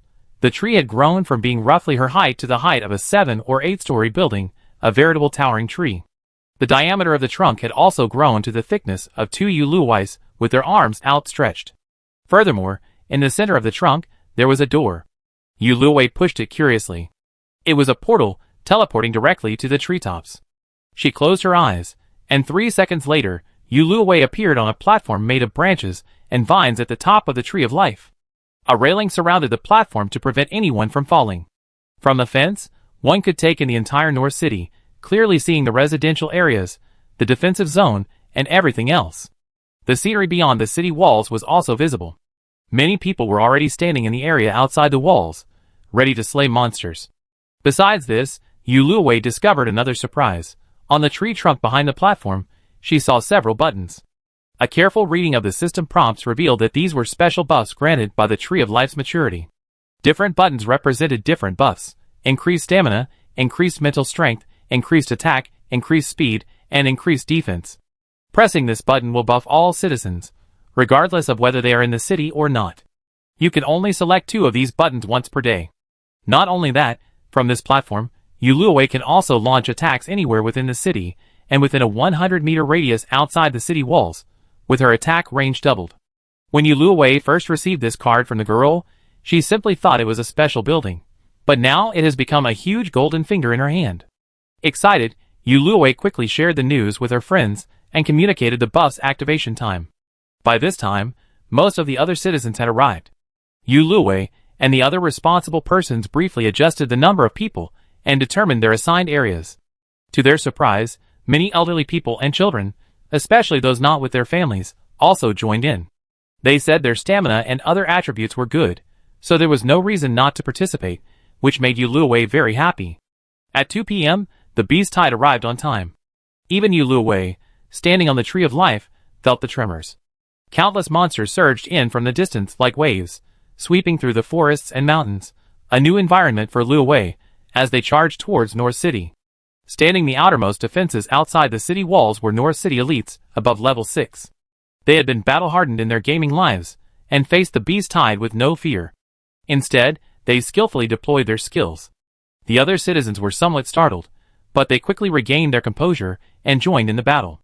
Luowei's pre-positioned arrow towers had already launched their attack, combining with the attacks of the other citizens on the city walls to form a hail of arrows. During last season's event, while attacking the disruptive monsters, Luowei discovered that teammates could also deal damage to each other in this survival game. This morning's system prompt hadn't mentioned this, so to avoid accidental damage, Luowei specifically tested the approximate range of her ranged weapons. Fortunately, it was quite large, and the lookout tower also provided additional range bonuses. Only then did she define the ranges for each area. Luowei also explained this in the group chat, minimizing the possibility of being attacked by teammates. So far, it seems these measures are working. At least within her visible range, ranged attacks are landing ahead of other citizens. As Luowei expected, on the first day of the disaster, the monsters were relatively low level, so ranged attacks dealt with most of them. The few that slipped through were easily dispatched by the citizens standing outside. It's just that there were too many of them, and one wave after another kept coming. Seeing that everyone's attacks were gradually slowing down, while the beast tide in the distance continued to surge, Luowei seized the opportunity and pressed the button to increase her mental and physical strength. With the buff's help, the citizens successfully defeated today's beast horde in an hour and a half, emerging unscathed. While there were no more treasure chests dropping from monsters, points were still awarded. Furthermore, points for monsters weren't awarded solely to the last kill, but were distributed according to contribution, eliminating the risk of head scratching. The citizens' fatigue diminished significantly the moment they saw their points increase, and completely vanished when they saw North City's position on the leaderboard. Everyone performed so well that Luowei didn't even have a chance to make a move, but Lu Ji and the others did participate.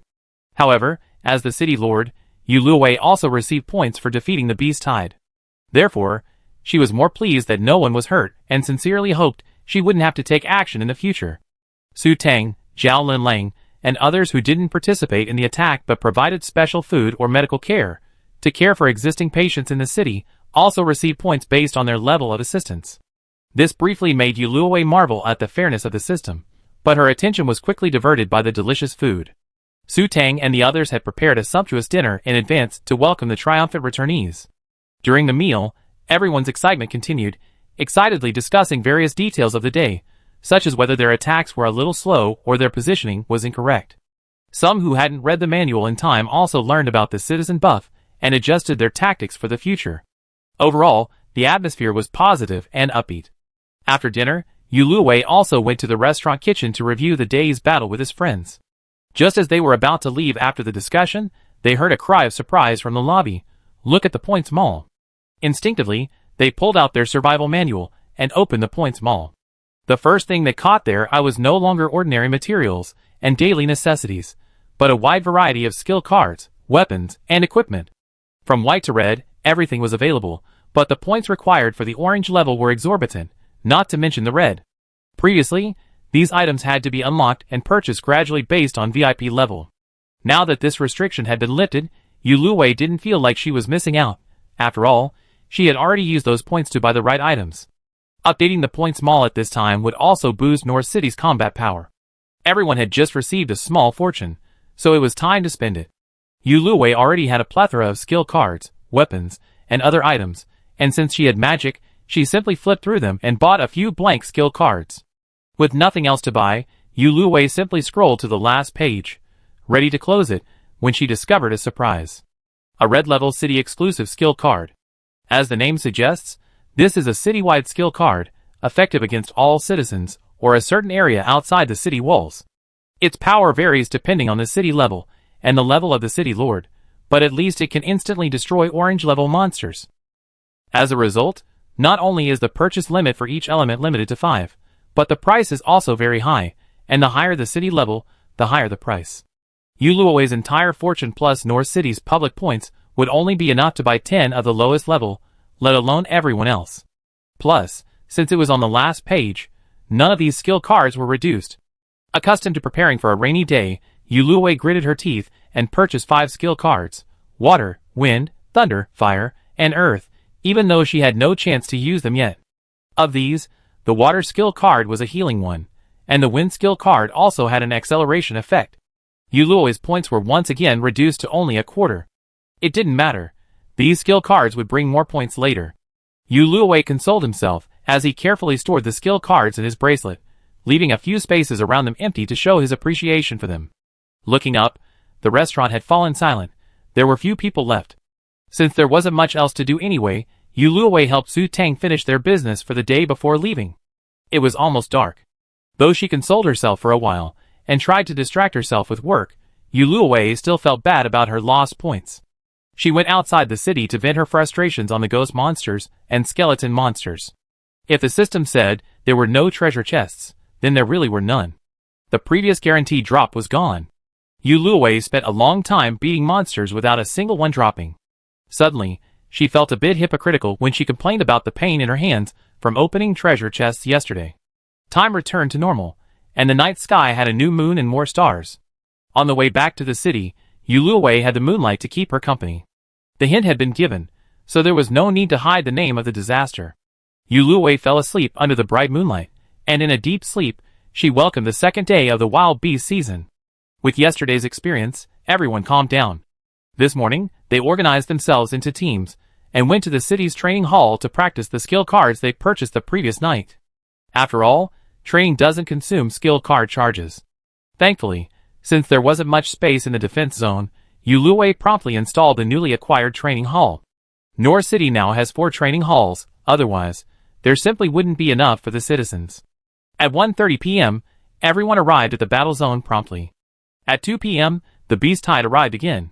Without Yuluwei or anyone else reminding them, everyone skillfully began the battle. Although the number of beasts today was higher than yesterday's, thanks to everyone's concerted efforts, the battle was over even faster today than yesterday. However, 2 individuals, in their excitement, strayed into ranged attacks and were accidentally injured in the arms by the enchanted arrows. But with the treatment of a level 6 survivor support, they recovered quickly, without even alerting Xiao Linlang. For all cities, today's points were even higher, and the points mall was completely empty of city skill cards. Yuluwei couldn't help but feel fortunate that she'd taken the initiative yesterday and bought 5 tickets. Yuluwei, still unable to participate today, reconnected with the undead monsters before returning to base. Ma Tuan had been busier than her these past 2 days. Since he didn't want to be in the trees, he'd taken turns accompanying Fang Min and the others on the front lines. Thinking of tomorrow, Yuluwei, Ma Tuan, who had just washed himself, and the citizens of North City, eagerly anticipating the leaderboard rewards, arrived at the 3rd day of the Wild Beast season. Chapter 82. Day 3 of the season. The monster levels and numbers had increased slightly, but compared to the updated skill cards for the citizens of North City, it was nothing compared to the upgrades. They were still quickly dispatched.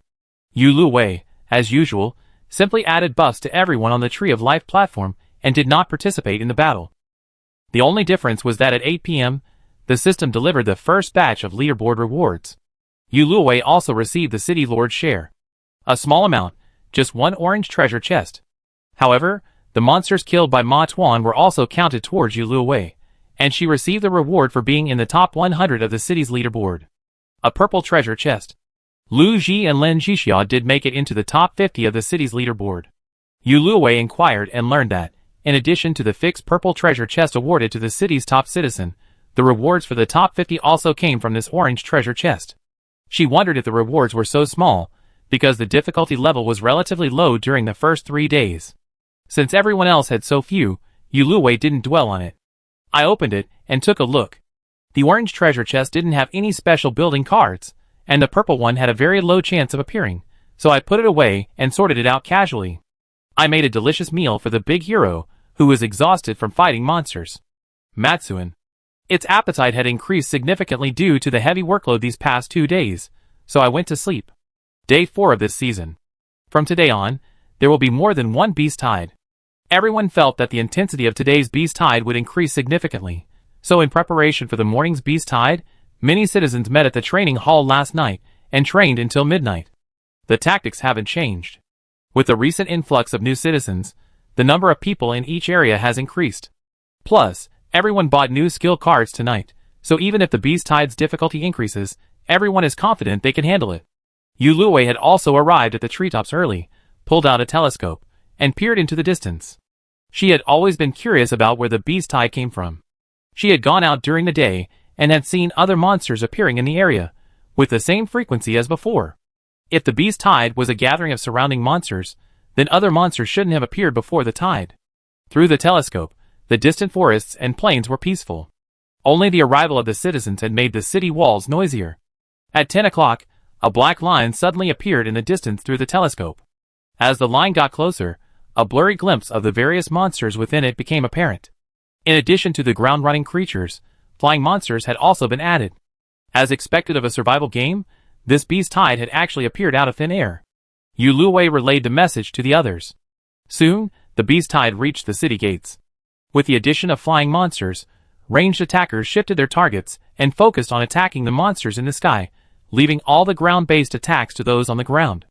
The morning's beast tide was a safe one, but in the afternoon, because everyone hadn't fully rested, a small area with minimal population was nearly breached by monsters.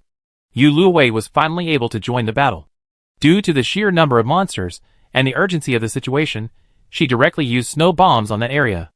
A heavy snowstorm descended over the area, injuring most of the flying and land monsters caught in the snow bombs. The remaining ones that escaped were much easier for the citizens to deal with. Even though Yuluwei's timely intervention was very effective, more than a dozen people were still injured today. However, none of the areas Yuluwei was responsible for were among them, perhaps because she handled the situation promptly. Those with minor injuries have largely recovered after receiving treatment from psychics, while those with more serious injuries were sent to the hospital. Yuluwei visited the hospital to check on them. Fortunately, none were serious enough to require amputation. She comforted them for a while, and then left. We had thought that the beast tide would end and that the day would be over, but unexpectedly, a new situation arose that evening. A group of strangers suddenly arrived outside the city. This group, numbering several hundred, had not communicated with the intelligent butler in advance. Citizens picking fruit in the forest outside discovered them, and notified Yuluwei. With so many people, and unknown as to their purpose, Yuluwei did not immediately allow them into North City, but instead went to meet them at the city gate herself. The group appeared to be from both Yan Nation and other countries. However, thanks to the game system, communication was not a major issue. After some discussion, Yuluwei learned that this was a city that had been ravaged by the beast tide that afternoon. The city walls were severely damaged, and the system gave them an hour to find a new city to join. Their city lord, without hesitation, chose North City, the top-ranked city. Now, halfway through the time limit, the faces of the citizens of the other city began to show signs of anxiety. Their city lord was quite responsible. Seeing this, he offered to give them some extra points in exchange for the chance to enter North City. Yuluwei wasn't concerned about the points. There were still plenty of vacancies within the city. She was primarily concerned about the character of these people. However, there were only about 600 or 700 people in total, and their ranks weren't very high, otherwise the city wouldn't have fallen so quickly. With surveillance and patrols within North City, it was unlikely they would have caused any particularly serious consequences. As the hour drew to a close, Yuluwei considered accepting the points. After all, she couldn't let them join in vain. She let them enter the city first, and summoned the intelligent butler to accompany them. On the way, Yuluwei entered the city with these people, asking the former city lord about the details of the attack. While waiting for the city bus, she noticed that most people looked happy. After all, joining the new city in time meant temporarily escaping the danger of family destruction. But two people, amidst their joy, had a sneaky, guilty look. This expression made them look even less like good people. Either they were one of the culprits behind the city's fall, or they had some other conspiracy. Yuluwei asked the former city lord, but unfortunately, he didn't know every citizen. Yuluwei mentally marked these two individuals, and activated the smart butler's maximum monitoring level. The smart butler robot took the newcomers to the residential area, and Yuluwei returned to her base. Soon, the smart butler sent the location of the two individuals' residential areas. They happened to be neighbors, so Yuluwei placed a small robot there to monitor their movements. With the addition of flying monsters, the already limited number of ranged attackers became even more insufficient. Yuluwei found a decent orange-level bow blueprint from her supplies, and crafted 60 of them. She briefly mentioned the new citizens joining the group chat, and recruited more ranged attackers. If their weapons were too low, they could rent them out to her to upgrade. By the time it was time to go to bed, each area had about 20 more ranged attackers. All the newly crafted weapons were rented out. Closing the chat channel, Yuluwei opened the leaderboard and prepared to claim today's rewards. It was exactly the same as yesterday's, so Yuluwei casually tossed it onto the spot where she left the purple treasure chest. Comparatively, the content of the leaderboard intrigued her more. Today's leaderboard had changed significantly from yesterday's. Many cities that had been at the top yesterday had fallen, and many new cities had joined. Besides the city led by Fu Xiangming, Yuluwei saw a familiar name, Golden City. If it were just the same name, Yuluwei wouldn't be surprised. After all, there were tens of thousands of cities these days, and having the same name was perfectly normal. However, the coordinates of this city were very similar to those she had obtained when she went to assassinate Jinyu. Could it be that other survivors of that city had built another identical city on the ruins? Yuluwei wondered. However, no one had revealed the identity of this new golden city in the regional chat channel, so Yuluwei simply assumed they liked the name and location. Before going to bed, Yuluwei inquired about Zhao Linlang's condition. Zhao Linlang said he only needed a day of rest. In the hospital, doctors can purchase more specialized medical supplies from the point store. Thus, with the help of Zhao Linlang and several other doctors, utilizing the various game equipment and medicines, they were able to treat the injured quite efficiently. With nothing else to do, Yuluwei and Ma Tuan welcomed the arrival of the 5th day. That morning, all the monsters that arrived were ground-based, while the afternoon was all flying monsters. The numbers increased, but the levels remained largely unchanged. No particularly powerful elite monsters or mini-bosses appeared. The city they had visited last night was annihilated by a mini-boss. Because the morning's arrivals were all land monsters, Yuluwei had anticipated the afternoon's flood and, at noon, had adjusted the number of personnel on the city walls. Even without ranged attacks, skill cards could still be used on the walls. Thus, when the afternoon's beast tide arrived as expected, it was easily dealt with. The newly arrived citizens integrated harmoniously. Although their levels weren't high, they were strong in numbers, contributing significantly to repelling the beast tide. The most important person, one of the new citizens, had a giant griffin as a pet. It wasn't low in level, but its bloodline didn't seem very high. Last night, it nearly got into a fight with someone else's pet in the city, but when Ma Tuan appeared, it was instantly subdued. Afterwards, it became completely obedient to Ma Tuan's orders, practically becoming his second master. The griffin's master was only level 4, so he could have flown the griffin to fight the flying monsters, but he voluntarily gave that opportunity to Ma Tuan. Ma Tuan then actively participated in battles he hadn't been a part of, killing many monsters. However, this was done without Yuluwei's knowledge, or rather, without her knowledge, as Yuluwei was still on the Tree of Life platform when the plan was made. The Sect Master, in other words, when Luwei learned of it, Ma Tuan was still freely soaring through the air on his griffin. Chapter 83. Yuluwei was just about to ask the others where Ma Tuan had gone when the next second, the griffin carrying Ma Tuan landed in front of her. Yuluwei's mind went blank for a few seconds. Ma Tuan felt a little guilty, and didn't dare run over immediately. It was only after she recovered that Yuluwei carried him down. And she almost broke her back. She felt a little angry. Flying into the sky was dangerous, after all. But Ma Tuan was safe, and he was frantically flirting with her, which softened even the hardest heart. Yuluwei forgave him. Of course, she still warned Ma Tuan to inform her beforehand before any such dangerous actions in the future. Thanks to yesterday's arrangements and today's timely strategic adjustments, as well as Yuluwei's considerable contribution to repelling the beast tide, today went smoothly, with no one injured. Because of the timely strategic adjustments, and Yuluwei's hack in North City, the other cities had a harder time coping. Several more cities were breached today, and those individual survivors, who had managed to hold out until now, under the twice-powerful beast tide, were gradually losing their grip and seeking refuge in other cities. The individual survivors who had managed to hold out until now were all at least level 6, and therefore had chosen more prominent cities. North City also accepted a number of new citizens. A small number, thanks to special opportunities, received new city building orders and established new cities with their in-game friends. However, with no treasure chests available in the outside world, newly acquired city building orders were still rare, and the overall number of cities was still decreasing. The leaderboards had undergone another major update, so Yuluwei didn't bother to examine them closely. She accepted the 2 orange treasure chests today. After participating in the battle, her city's ranking had risen into the top 10, and she prepared to close the book. However, A sudden burst of information from Lu Ji stopped her in her tracks. Lu Ji, there have been a lot of new citizens lately. Is it because other cities have merged? Yu Luwei, it's true, but there's only one city that merged, the one from yesterday. The others are probably because the beast tide has become more difficult. Any questions? Lu Ji, you should be able to see all the citizens' information there. Fei Xing and Wang Peng, you need to pay close attention. These two are the two sneaky individuals Yu Luwei spotted yesterday. She's been keeping tabs on them. But why did Lu Ji know them? Yu Luwei's question was quickly answered.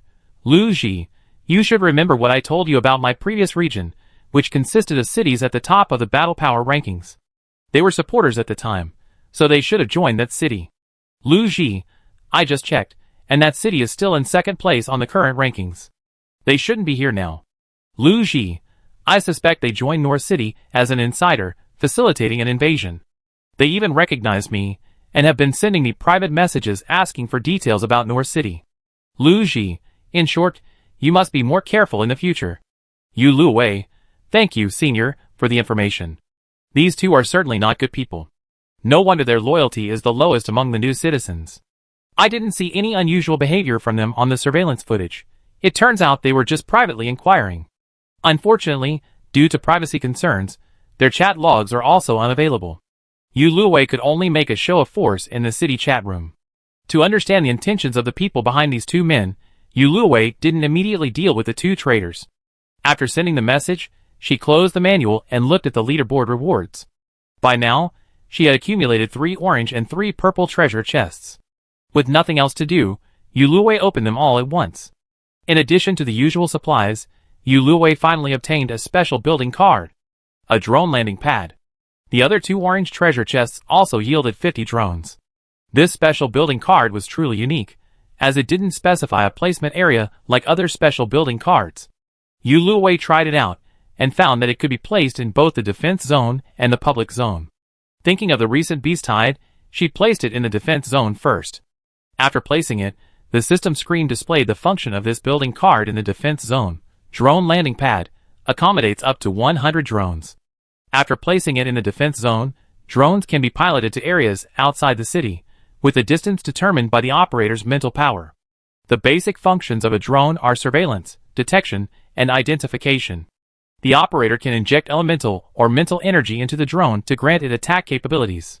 In addition, there's a transfer icon at the bottom of the page, allowing you to relocate this building to another area. This transfer is unlimited, so Yu Luwei tried it out again in the public area.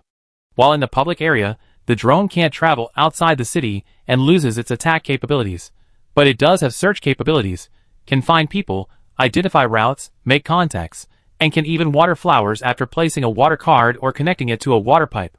It seems more appropriate to place them in the defense zone. Yu Luwei returned the helipad to its original position and placed the 50 drones inside. Then she stored the controller in her wristband. The drones would be ready for use tomorrow. Day 6 of the season. Yu Luwei woke early and called her friends to the treetop to test the drone's functions. Drone flight within the city doesn't require mental energy, only the controller. The main purpose was to test their capabilities outside the city. They each tried their hand at it, but due to time constraints, they only tested the number of drones they could operate simultaneously. Fong Men had the least, only able to control 36, while Jiang Yinan and Yu Luwei could both operate simultaneously. A drone's attack power depends on the operator's attack power. In their hands, with sufficient mental energy, the drones were comparable to those of a level 6 survivor. They each received a few drones, according to the ratio. Soon, the morning's beast tide arrived. This time, it was a hybrid monster, and with the help of the drones, they were easily defeated. While this frequency and intensity of battles wouldn't raise everyone's level, it did increase their mental strength somewhat. Many people didn't return to the city at noon, instead packing their lunch and planning to explore the surrounding area before returning for the afternoon battle. Seeing this, Yu Luwei converted the rest area from the previous event into a makeshift dining area, selling food from Su Tang and the snack bar. This also provided a safe, temporary resting spot for everyone. The afternoon's battles were much the same as the morning's, and they could all be back home quickly. Ma Tuan skillfully dismounted the griffin, said goodbye, and followed Yu Luwei back to base. Many dilapidated cities have sought to join North City over the past few days. Firstly, North City lacks sufficient vacancies, And secondly, Yuluwei is concerned about their loyalty and fears they might band together and cause trouble. Therefore, after a brief discussion, only 2 small cities were allowed to join. Thankfully, the game had been extended, so the other cities that hadn't accepted weren't completely wiped out by Yuluwei's refusal, so Yuluwei didn't bother with it. At this point, North City only had a few dozen vacancies left. Even if other cities wanted to join the system in the future, they wouldn't be allowed to choose North City. If she upgraded the cities now, the lack of population would attract more small cities, and the beast tide she faced during the upgrades would likely be even stronger. Since the population of each city in the region was gradually stabilizing, Yuluwei decided not to upgrade anymore. Coincidentally, her points hadn't fully recovered since she bought the 5 city skill cards, so she thought it would be a good time to recover her mind and body. Today's rewards for the city lord and the top 10 finishers were 2 orange treasure chests, totaling 4. Yuluwei asked the others, and they learned that the citizens' rewards had also been upgraded from purple treasure chests to orange ones. The city's ranking rewards have also been upgraded. Now, most people's daily gains are greater than before, when they could only obtain treasure chests by exploring outside. However, since such goodies may not be available again in the future, and skill cards and other items can be purchased from the Points Mall, many people, like Yuluwei, have chosen to save up their treasure chests. 6 days into the season, many people's electricity and water cards have run out, and they have chosen to connect to the city's power and water sources. This point cost is not much, but it can be said that everyone in North City can afford it.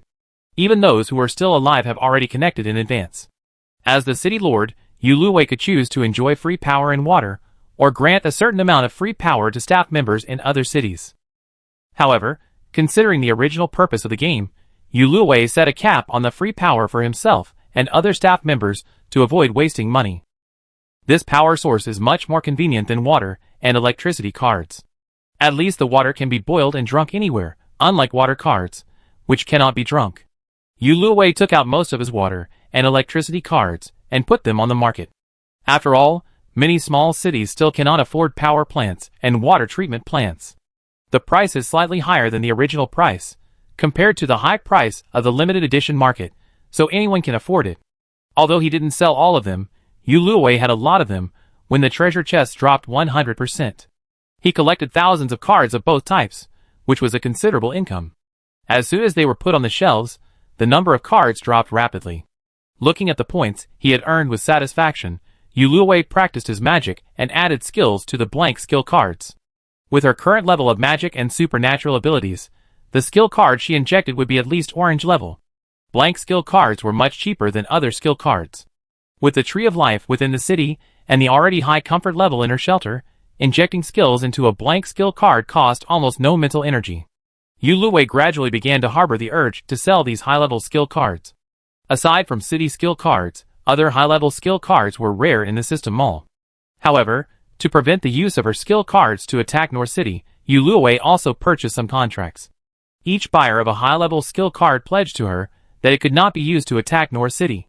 In addition to selling to other cities, Yuluwei also offered a purchase channel for citizens with high loyalty, offering significantly lower prices, increasing the city's armed forces. With this operation, Yuluwei's points would immediately return to peak levels. Happily, she added a meal for herself and Matuan. Yuluwei spent the night playing on her phone and reading novels until 1 in the morning before falling asleep. Chapter 84. Day 7 of the season. The Beast Tide's difficulty increased again, and its appearance time became more unusual.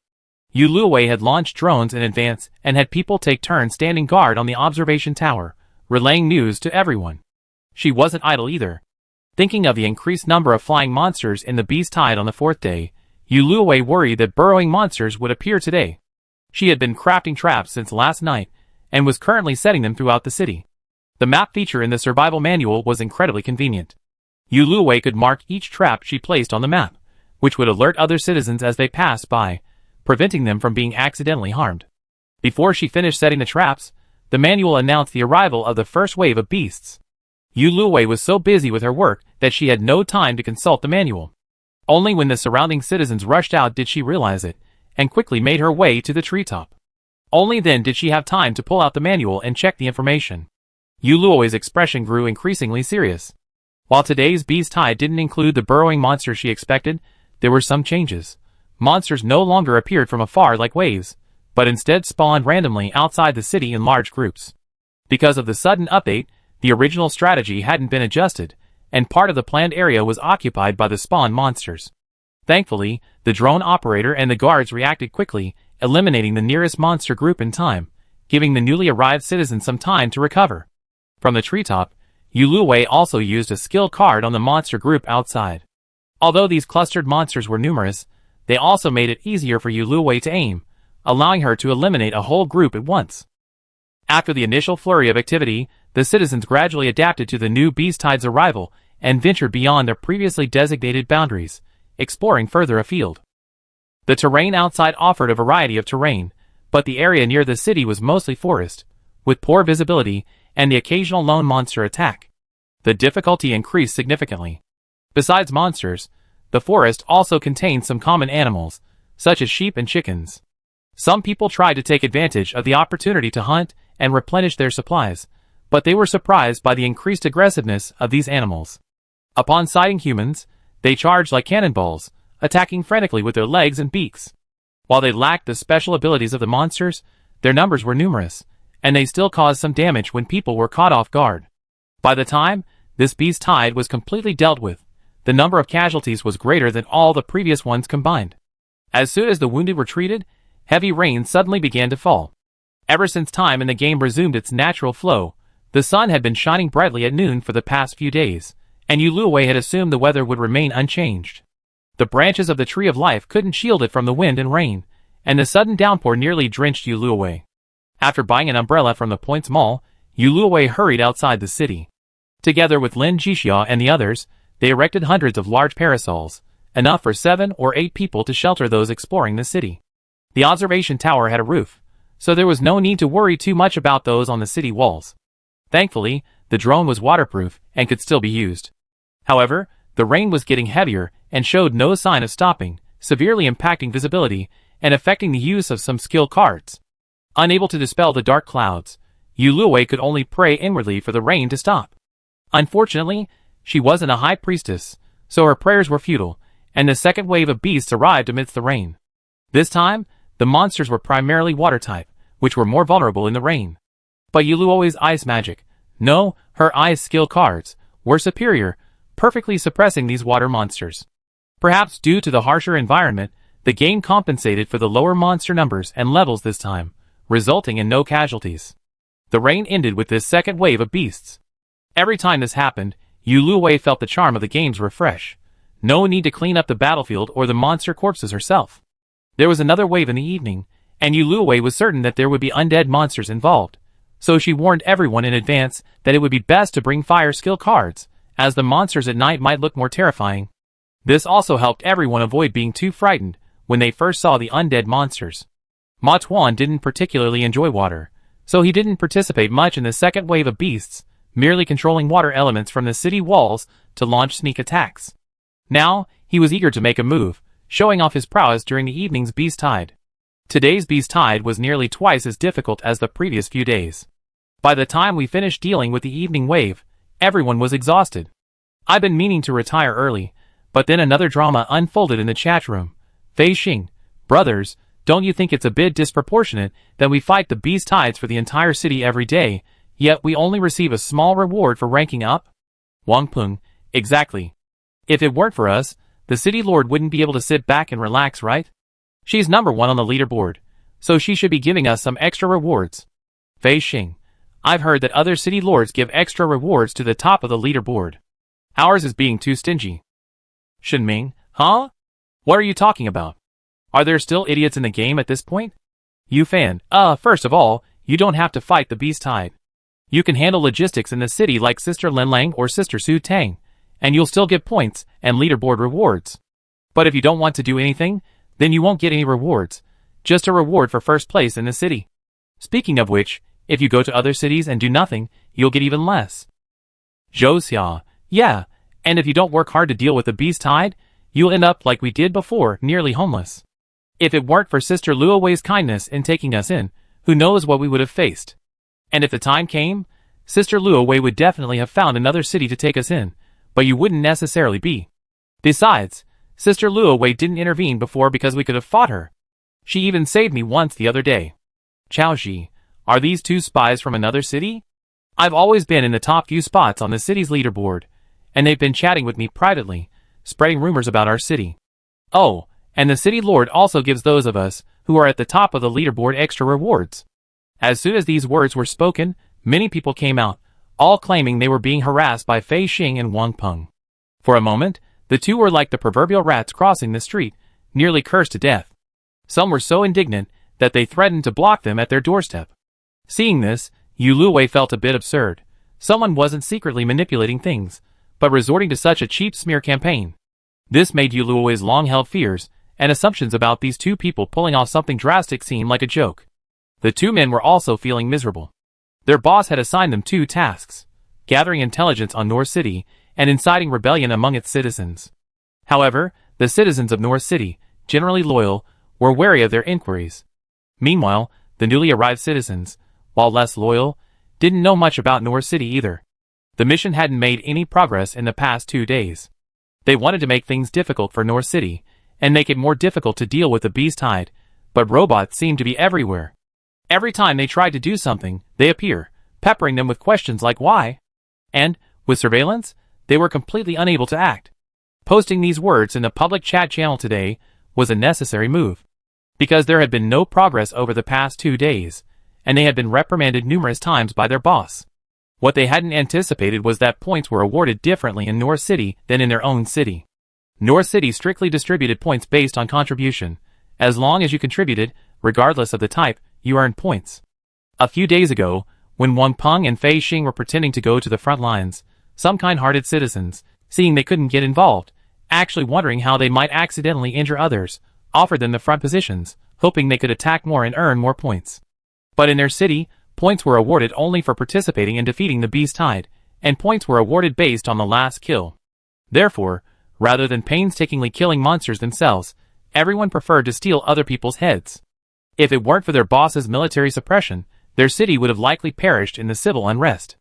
Others among them were sent to other cities to cause trouble, but those cities also regularly engaged in head-stealing incidents, and were already stretched thin. Their colleagues completed their missions in a day or two. Yu Luwei hadn't yet learned of other ways to distribute points. The 3 small cities merged into North City all had good lords and citizens, so their points were distributed the same way as in North City. At this point, someone in the chat had already arranged to go to the two men's base and capture them. She no longer considered the reason for their folly. She sent the patrol the district coordinates, asking them to capture the two, while reassuring everyone else in the chat to avoid any mishaps. The two were quickly apprehended by the patrol, and the prison, empty since its construction, finally welcomed its first resident. Lu Ji volunteered to take on the interrogation. After all, they had once been in the same district. Yu Luwei agreed, and sent the small robot that had been monitoring them to follow Lu Ji. This minor incident was quickly resolved. After learning that the two men had been captured, everyone went back to their business. But Yu Luwei was still a little worried. With nearly 100,000 people, even without an intelligent butler, it would take a long time to monitor just their loyalty. As foolish as these two were, there was a chance some would be seduced by their words. Yu Luwei instructed the intelligent butler to screen out those with a loyalty score below 20 and focus on them, making sure not to increase the difficulty of dealing with the beast tide. Chapter 85. After all, there were so many people. Even if the percentage of people with loyalty below 20 was even lower, there were still thousands of them, and they lived in relatively scattered areas, making systematic surveillance like before impossible. Yu Luwei thought about it, but couldn't find a good solution. The patrol team had to join everyone in the city's defense against the beast tide during the day, so she had other robots strengthen patrols within the city, and had the smart housekeeper monitor the recent changes in their loyalty. If it went up, don't worry about it. If it went down, notify her immediately. Day 8 of this season. The random beast tide arrived at 8 a.m., but many people had been up since 7 a.m. After receiving the drone's notification, they quickly transitioned to combat mode and weren't caught off guard. However, today, Yu Luwei's traps came in handy. Today's monsters included a few more rat-like monsters that could burrow underground. Some citizens, having just packed up, stared down the monsters that emerged from the ground upon leaving the base, then promptly drew their weapons and dispatched them. They didn't use skill cards out of fear of damaging the city's facilities. Relatively speaking, there were fewer flying monsters today, and some monsters remained within the city, some trapped, others easily dispatched by survivors on the way. This initial wave of monsters was quickly repelled. However, before everyone could pack up and return to the city, the next wave of monsters suddenly appeared, leaving them no time to breathe. Thankfully, the previous wave was quickly dispatched, and the life tree's buff hadn't yet been used. Yu Luowei quickly restored everyone's physical and mental strength, and continued to use skill cards, finally stabilizing the situation. The intensity of this wave of beasts grew noticeably stronger. Even with their buffs, many began to tire. More and more people in the back row fell, gradually unable to withstand the monsters' attacks. Yu Luowei and the other responsible personnel were unable to handle so much at once, and the situation became increasingly critical. It was already the 8th day. Seeing this, Yu Luowei, without hesitation, pulled out the city skill card she had been carrying for the past few days from her bracelet and used it. Water. The moment she used it, Yu Luowei felt her mental power rapidly decreasing, and her head gradually grew dizzy. It had been a long time since her mental power limit exceeded 1,000. At the same time, heavy rain suddenly began to fall from the sky, covering a wide area, covering all areas where the citizens of North City were present. But unlike yesterday, the raindrops, the moment they landed on the citizens of North City, including Yu Luowei, merged into their bodies, healing their minor wounds and boosting their mental power. Yu Luowei's headache only lasted a second before it was healed, a feeling even more powerful than the life tree buff. For the monsters, however, the rain wasn't so gentle. Like sulfuric acid, it assaulted their bodies the moment they came into contact. Outside the city walls, countless monsters melted in the rain with a scream. Even those who managed to survive had lost most of their fighting power. The citizens, who had been retreating, felt the powerful healing rain and rekindled their fighting spirit, instantly wiping out the remaining monsters. The effect was truly worth the points she spent. This healing ability could be called a miracle. Most of the people, previously wounded by the monsters, were now nearly healed. Only a few very serious wounds haven't fully healed, but they've shown significant improvement. With prompt medical attention, they can be quickly healed. It's only 10:30 now, and the third wave of damage won't arrive until after sunset, so there's still plenty of time to recuperate. No one's staying outside this time. Everyone's gone back to make further preparations. The beast tide will intensify as time goes on. Yu Luowei wanted to leave, but was stopped by a system prompt, "Dear Lord of North City," regarding the points generated by the Water City skill card. You have two options for distribution. 1. All points go to you. 2. Half go to you, and the other half are distributed to all citizens based on their contributions in the 2 waves of damage today. You must make your choice within 5 minutes. Otherwise, all points will be reset to 0. North City currently has the largest population of any city, and naturally faces the largest number of monsters. These points are an astronomical sum. A few days ago, Yu Luowei and Ma Tuan combined had killed less than 1% of all the monsters. As a well-loved and respected city lord, Yu Luowei chose the second option. The next second, her account was flooded with enough points to buy out all the city skill cards she had originally acquired, instantly becoming a super-rich woman. Without even bothering to return to base, Yu Luowei waved her hand and bought 50 more drones from the Points Mall, filling up the drone landing area. These past few days, friends, patrolmen, hospital staff, and some logistics personnel have been working very hard. And although points are distributed based on contribution, most of them still don't have as many as the soldiers on the front lines. Yu Luowei, taking advantage of her good mood, distributed bonus points to her friends, and the staff also distributed bonuses, prompting her friends to keep asking if she found a system bug. After a relatively pleasant afternoon, Yu Luowei was checking the changes in people's loyalty when Zhao Linlong's message suddenly appeared. "Zhao Linlang. Wei, you remember I got the prophecy card before? I had one chance left, because the system had already predicted the disaster this season, and I thought I wouldn't have to use it. But just now, I suddenly felt a surge of panic and anxiety, so I used it. Zhao Linlang. And then I saw that tonight, behind North City, a super powerful boss would appear. My prophecy card showed many ordinary citizens being repelled and even losing their lives. Zhao Linlang. I came to you right after I put down the prophecy card. Wei, should I notify everyone in advance? I'm afraid it would cause panic. But I believe in you. You definitely have a way to defeat this boss." Yu Luowei was a bit surprised by the sudden news, but she quickly calmed down. She first went to the hospital and asked Zhao Linlang about the specifics of the prophecy. She learned that the boss was at least orange level and significantly stronger than before the wild beast season. She also learned its approximate location, and that the two areas surrounding the boss were relatively sparsely populated with monsters. Thanking Zhao Linlang, without her skill card, perhaps only 60,000 people would remain out of the 100,000. Yu Luwei then met with Lin Jixia, Jiang Yinan, Fang Min, and Lu Ji. After discussing, they revised everyone's assigned areas, reassigning citizens from the original 3 areas to other areas. Since Lu Wei was responsible for these 3 areas, Lu Ji would take over the remaining area left for Yu Luwei. Jiang Yinan, who had more ranged attacks, replaced Yu Luwei, controlling the buff from the treetop. She also found some loyal and powerful individuals to temporarily manage her own and the newly purchased drones.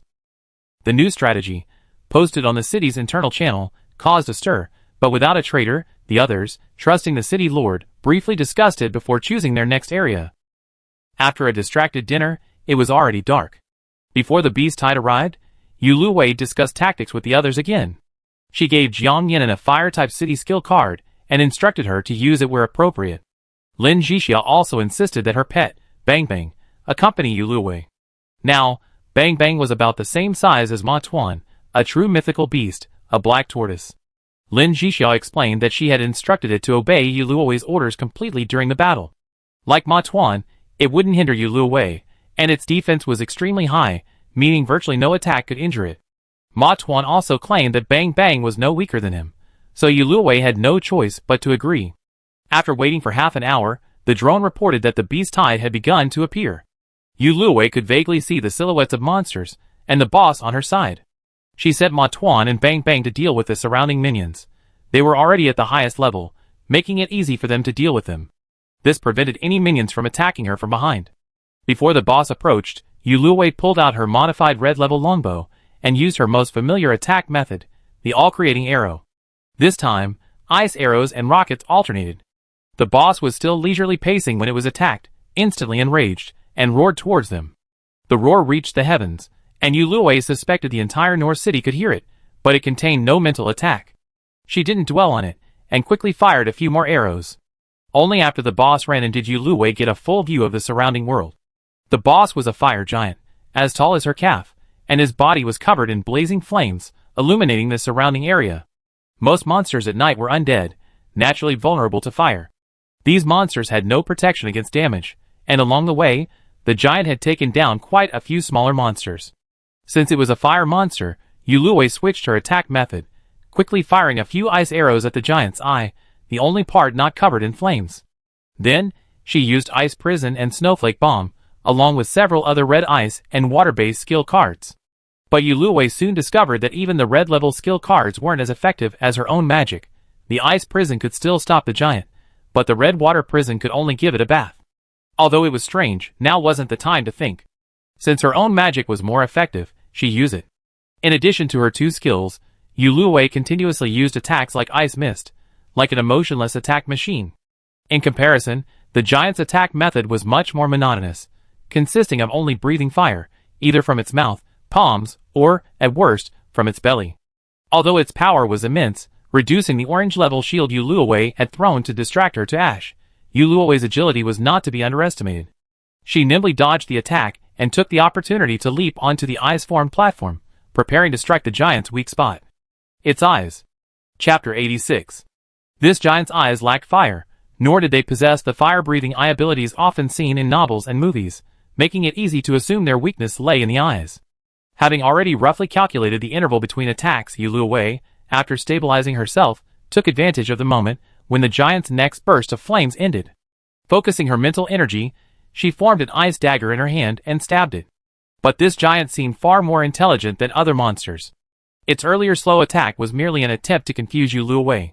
The moment she struck, the flames from the giant's hand struck again, leaving no room for buffering.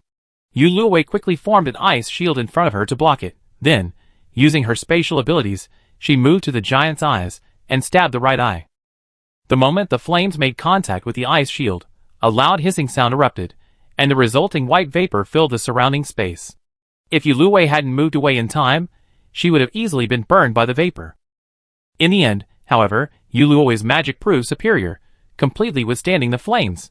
At the outset of the battle, Yu Luwei had used her psychic powers and spatial slicing abilities, which proved useless against the flame giant, so she focused on her magic. Unexpectedly, in the critical moment, it was her spatial abilities that saved her life. Thankfully, the flames were only slightly cleverer, their weaknesses matching her predictions. Because her right eye had been blinded, the flames on the right side of her body dimmed slightly, and her movement slowed considerably. However, the flame seemed even more powerful. The fire giant's left and right hands groped around, seemingly preparing to produce a new weapon and enter the second stage. There was no the opponent's transformation meant they were invincible rule these days. Quickly taking several potions to replenish her mental and physical strength, Yuluwei surrounded the fire giant and confronted him with a massive ice wall. This attack was inspired by the collision of the giant's flames with her ice shield. The increased power of the flames melted more of the ice wall, but it was still far from enough to break through the entire wall.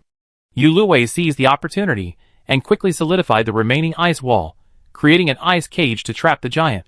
If it weren't for the wrong timing, this ice cage would have been quite magnificent. But Yuluwei didn't have time to admire it right now. Once completed, she manipulated the surrounding ice wall, slowly shrinking it, attempting to extinguish the flames on the fire giant. She had also deliberately left two gaps where the giant's eyes were. While the giant was struggling to break through the ice wall, Yuluwei seized the opportunity and used her spatial ability again, revealing the giant's intact left eye and successfully destroying it. After the battle, Yuluwei's red outfit was damaged to varying degrees. His shirt and cloak were completely unusable. It was probably burned when he got too close to the giant when he stabbed his eyes. This was despite Yuluwei dodging all attacks and having ice-based equipment that provided some resistance. One can only imagine how powerful the giant's attack was. After resting for a while, Ma Tuan and Bang Bang saw the giant disappear and rushed over. From Ma Tuan in the chat, Yuluwei learned that the monsters were already numerous and seemed endless. Seconds after destroying one wave, another would appear in the same place.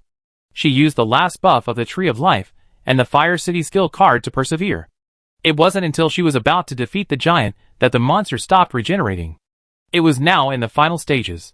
People were already trickling back to the city, so Yuluwei didn't stay. Her mental energy was once again depleted. Since the teleportation card didn't require any mental energy to use beyond the initial location recording, she used it to teleport directly back to base. This time, she had the Tree of Life to thank for it. Within the first second of entering the shelter, Yuluwei felt much better. Combined with the comfort level, within 5 minutes, her mental energy had largely recovered. While she was still physically and mentally exhausted, at least it didn't affect her normal activities. Yuluwei collected her leaderboard rewards as usual, and then reviewed Lu Ji's interrogation of the two men. Lu Ji, these two are simply subordinates of Black City. The city currently ranks second in power, formerly the top player in our district. Their mission is to investigate the situation in other cities, or to disrupt them, and cause them to vanish in the beast tide. Lu Ji, however, it seems the city lord made a mistake when assigning the task. Based on their abilities, these two should have been responsible for the cities at the bottom of the rankings. I don't know how they ended up here. Lu Ji, according to them, no one has been willing to share information about our city these past 2 days, and they haven't been able to cause any trouble. I used a lie detector to verify, and it seems to be true. However, you should still keep an eye on whether there are any people in the city who have been instigated. Lu Ji, also, the intentions of Hudi Shile, the Lord of Black City, are worth considering. I suspect he may have obtained a skill card similar to Inheritance, which allows him to gain all the abilities of the city lord by destroying a city. You should also be careful. Yuluwei mentally supplemented Hood's remaining plan. After inheriting enough skills, he would attack her North City and unify the entire game. In short, these two had exposed the opponent's plan to her in advance, giving her some time to prepare. After thanking Lu Ji, Yuluwei returned to practicing magic. Although there were no treasure chests rewarded for defeating bosses, there were still some related supplies. Yuluwei obtained a flame-shaped stone. Following previous experience, Yuluwei, despite the late night, arrived at the Black Abyss entrance lake and, following the same method, absorbed the flame stone that had been soaked in the Black Abyss entrance lake. After a sharp pain, her personal information showed that her fire magic had reached level 7. Name, Yuluwei. Gender, female. Age, 24, 49 level 7. Constitution, 150/150. Attack, 300/300. Defense, 290/290. Speed, 295/295. Spirit, 500, 5000/5000. Luck, 7, average 5. Talent, level 7. Mutated Fire Magic Level 7. Mutated Ice Magic, only skills, Dao Shengyi, Lion Soul Blazing Slash, Ice Prison, Snowflake Bomb. Equipment, none. The question mark after the level was a bit strange. Apart from her, only the top 20 in the battle power rankings had reached level 7, including Lu Ji. After asking Lu Ji about some information, she learned that according to Yu Luowei's current level, she was at least twice as strong as an ordinary level 7 survivor. She naturally thought that the highest level in the game was level 7, but she was stronger than an ordinary level 7, so she had this question. Without rushing back, Yu Luowei casually captured two small monsters nearby and used his upgraded fire magic on them. A mere spark incinerated the two monsters, leaving not even ash. There was no beast tide at night, only undead monsters. Yu Luowei tried it a few times, and it was basically the same pattern before returning to the city. Every night when the beast tide ended, the citizens would spontaneously set traps outside the city walls. A moment's carelessness had nearly caught Yu Luowei. Back at the shelter, Ma Tuan was already fast asleep. After a quick cleanup, Yu Luowei also drifted off to sleep. Ninth day of the season. On the final day, the citizens were filled with a mixture of joy at the impending end and a fear that the last day's monsters would undoubtedly intensify. But today's beast tide arrived at a more natural time, not at sunrise, but at 10 in the morning. Using a Thunder City skill card, Yu Luowei led the citizens through the morning's battle unscathed. According to her plan, today's 3 waves of beasts would allow for the use of one city skill card at a time. The afternoon battle was completely unexpected. First, someone posted in confusion in the chat, Yun Fei, have monsters evolved so far? There are even humanoid monsters. Then, the citizens ahead were suddenly attacked by a skill that appeared out of nowhere, leaving many injured even at the very beginning. Using the binoculars, Yu Luowei confirmed that another city had launched an attack on North City. Based on last night's intelligence, it was most likely Black City. The beast tide wouldn't attack citizens or animals outside its target city, so these people blended in and launched their vicious attacks. After sending this message to the others, Yu Luowei used her newly upgraded fire magic the previous night to erect a wall of fire at the edge of the beast tide. This was a skill she had just mastered when she fought the first wave of beasts today. The attacking enemies were also in luck. Her fire wall not only burned monsters, but also melted some ranged attacks, catching them off guard. The other citizens, realizing the situation, adjusted their attacks. Surely no one who had survived to this day would be afraid to kill. Since the enemy dared to cause trouble, it was no wonder they treated them like monsters and killed them. With the firewall in place, Yu Luowei used a Wind City skill card to blow the flames even more powerfully. Not only did she annihilate the beast tide, but she also nearly wiped out the incoming enemies.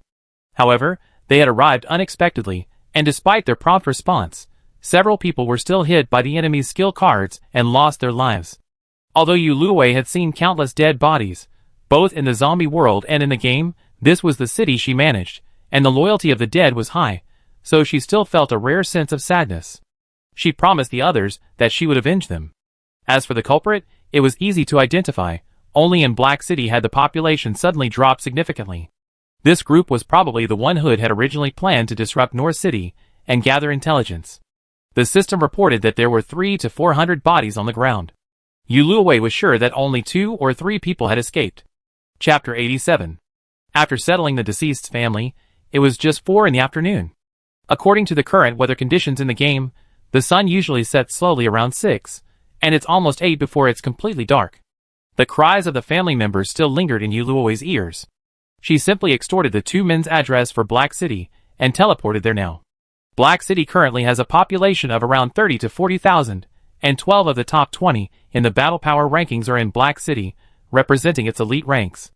This firmly positions it second in the current city rankings. If it weren't for Yu Luowei's hack in North City, it wouldn't have surpassed Black City. Destroying the city wasn't realistic right now. Yu Luowei just wanted to cause havoc, ideally killing a few of Black City's top fighters.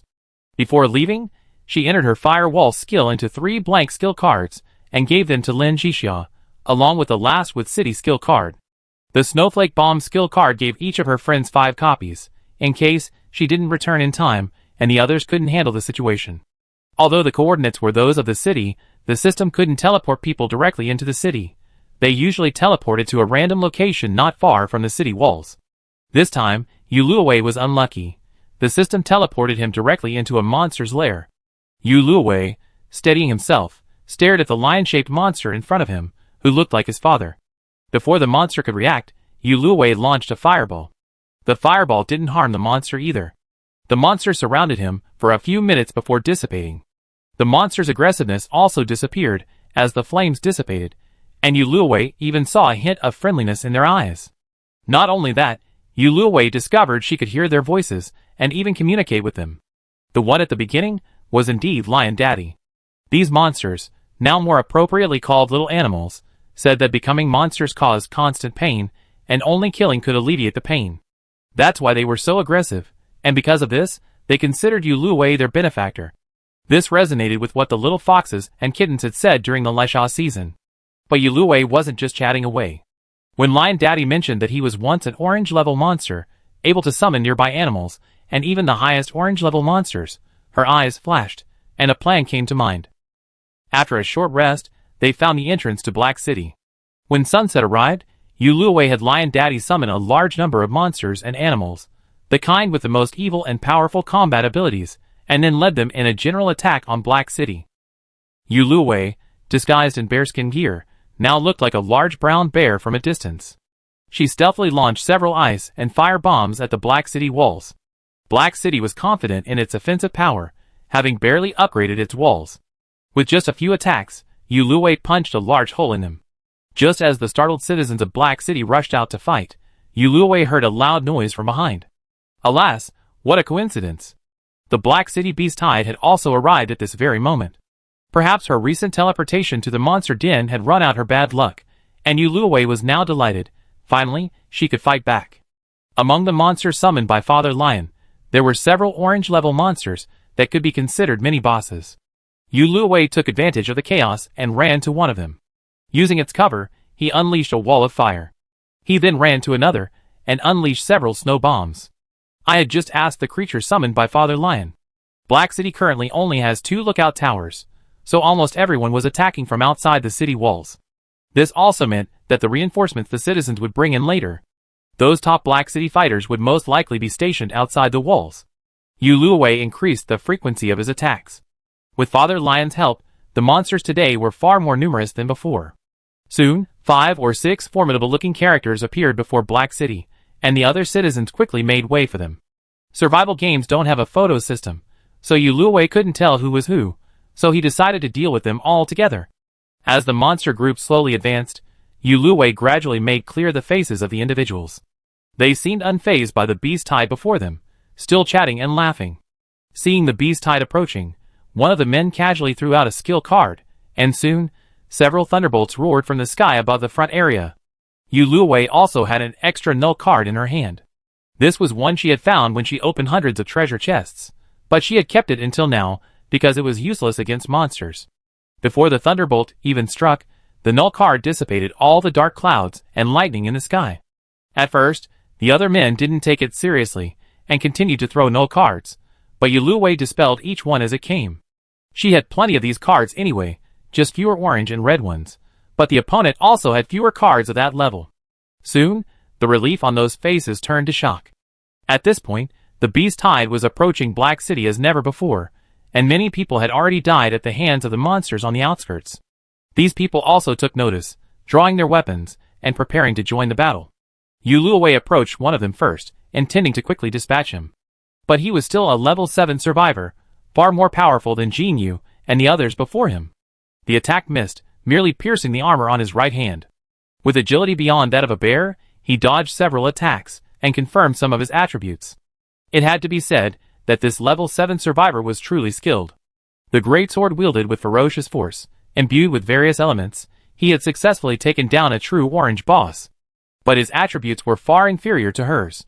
Putting aside her mutated dual-element magic, even with the same skill card, Yuluwei could have dispatched him, though it would have taken some time. Now with magic, Yuluwei wasted no time. Using Ice Prison to lock onto the opponent, he then killed him with an upgraded Lion Soul Flame Slash. Yuluwei could now adjust the flame shape of her skills. To avoid revealing herself too early, she specifically adjusted it to Bear Marriage Flame Slash. Some of the others were trembling with the smaller bosses, while others were trying to put out the flames. The wall of fire was gradually encircling Black City. Yuluwei once again slipped into the group of bosses, unleashing a few skills while taking advantage of the situation before using the same ice prison and bear soul flame slash to take them out. She had previously used the snowflake bomb during the North City raid, but as a precaution, she chose not to use it this time. Instead, she switched to a different skill card and dispatched the remaining 2 Black City high-ranking personnel. Even now, the firewall hadn't been successfully extinguished. 7 high-ranking members had perished, leaving more than half the Beast Tide still standing. However, none of these 7 were as strong as imagined. Hood certainly wasn't among them. As the second strongest person on the battle list, and having inherited some attributes and skill cards from others, Hood certainly wasn't that weak. Yu Luoi's purpose in disrupting the situation had been achieved, and he took advantage of the chaos to teleport back. At this point, Lin Zhixia had already used up all her firewall and city skill cards, leading the citizens of North City to eliminate most of the third wave of the Beast Tide, and was currently engaged in a fierce battle against the last few large red-level monsters. Yu Luowei was about to join in when he suddenly saw the Obliterate skill card he had obtained long ago on his bracelet. However, its attack power was limited against red-level monsters, and it was completely useless against red bosses. But what Yu Luowei lacked the most was item upgrade cards. I tried upgrading the kill card and using it on the monsters outside. While I couldn't wipe them all out, I managed to make a few vanish. The rest were severely damaged, unable to attack or even move. The citizens, pinned down by the monster's firepower, seized this opportunity to swarm in and annihilate the monsters, ending the Black Tide. As the monster corpses gradually vanished, everyone's hearts finally settled. This dreadful season was finally over. As they collected today's leaderboard rewards and ate a late-night snack, everyone felt a rare moment of relaxation. Killing survivors didn't grant them their bracelets or the basis supplies, but they did earn points, distributed proportionally to the deceased savings. Yu Luowei gave some of these points to the families of the deceased in North City, not just the elderly, but also their wives and children. Yu Luowei comforted them by encouraging them to continue living well. Because the world channel is so crowded, and the news updates so quickly, Yu Luowei usually doesn't actively open it. At most, he'll check out other people's broadcasts on the channel, like now, Moe, have you seen the world channel? That Black City, the second in command who's been following us, said he's going to file a complaint with the system. The last wave of beasts was too strong, and they lost 7 level 7 survivors in one go. Lei Liang, I see. So, they were the ones who attacked us earlier, right? Haha, evil always pays off. But they won't suspect us, will they? Luku, haha, as the saying goes, if you don't do anything wrong during the day, you won't be afraid of a knock on your door at night. If they dare to suspect us, it only means they themselves feel guilty about attacking us. Kachio, exactly. We haven't had any deaths in North City for so long. If it weren't for them, Grandma Lu, the relative of one of the victims, wouldn't have to be so heartbroken. If you ask me, Black City deserves it. Li Ming, but do you think it's really a bug? The game has been bug-free for so long. No, it really was our city lord's doing, right? As soon as these words were spoken, the channel fell silent for a few seconds. As if trained, the others quickly changed the subject. This person was quite perceptive, and the other citizens were also smart. It's no wonder everyone's loyalty has increased after these 2 days of fighting. Yu Luowei didn't post anything in the channel, simply experimenting with another new feature in the game. A lucky red envelope, then closed the channel. Chapter 88. Amidst the laughter and joy of grabbing red envelopes, the settlement day arrived. At 8 a.m., the familiar system notification sounded, shocking news to all survivors. Congratulations to all survivors. You've made it this far. According to system statistics, there are currently 30,542 remaining cities and approximately 2 billion survivors, including 3,205 individual survivors. Congratulations again. Today, in addition to the normal settlement day rules, there is one additional rule: no wars between cities. The leaderboard rewards will be distributed in 10 minutes, and the last city building order will be randomly awarded to one individual survivor. In addition, starting tomorrow, everyone will enter the final trial of the survival game. The specific details of the trial cannot be disclosed in advance. The clues you received previously will not reveal the details of this trial. However, the final trial is based on cities.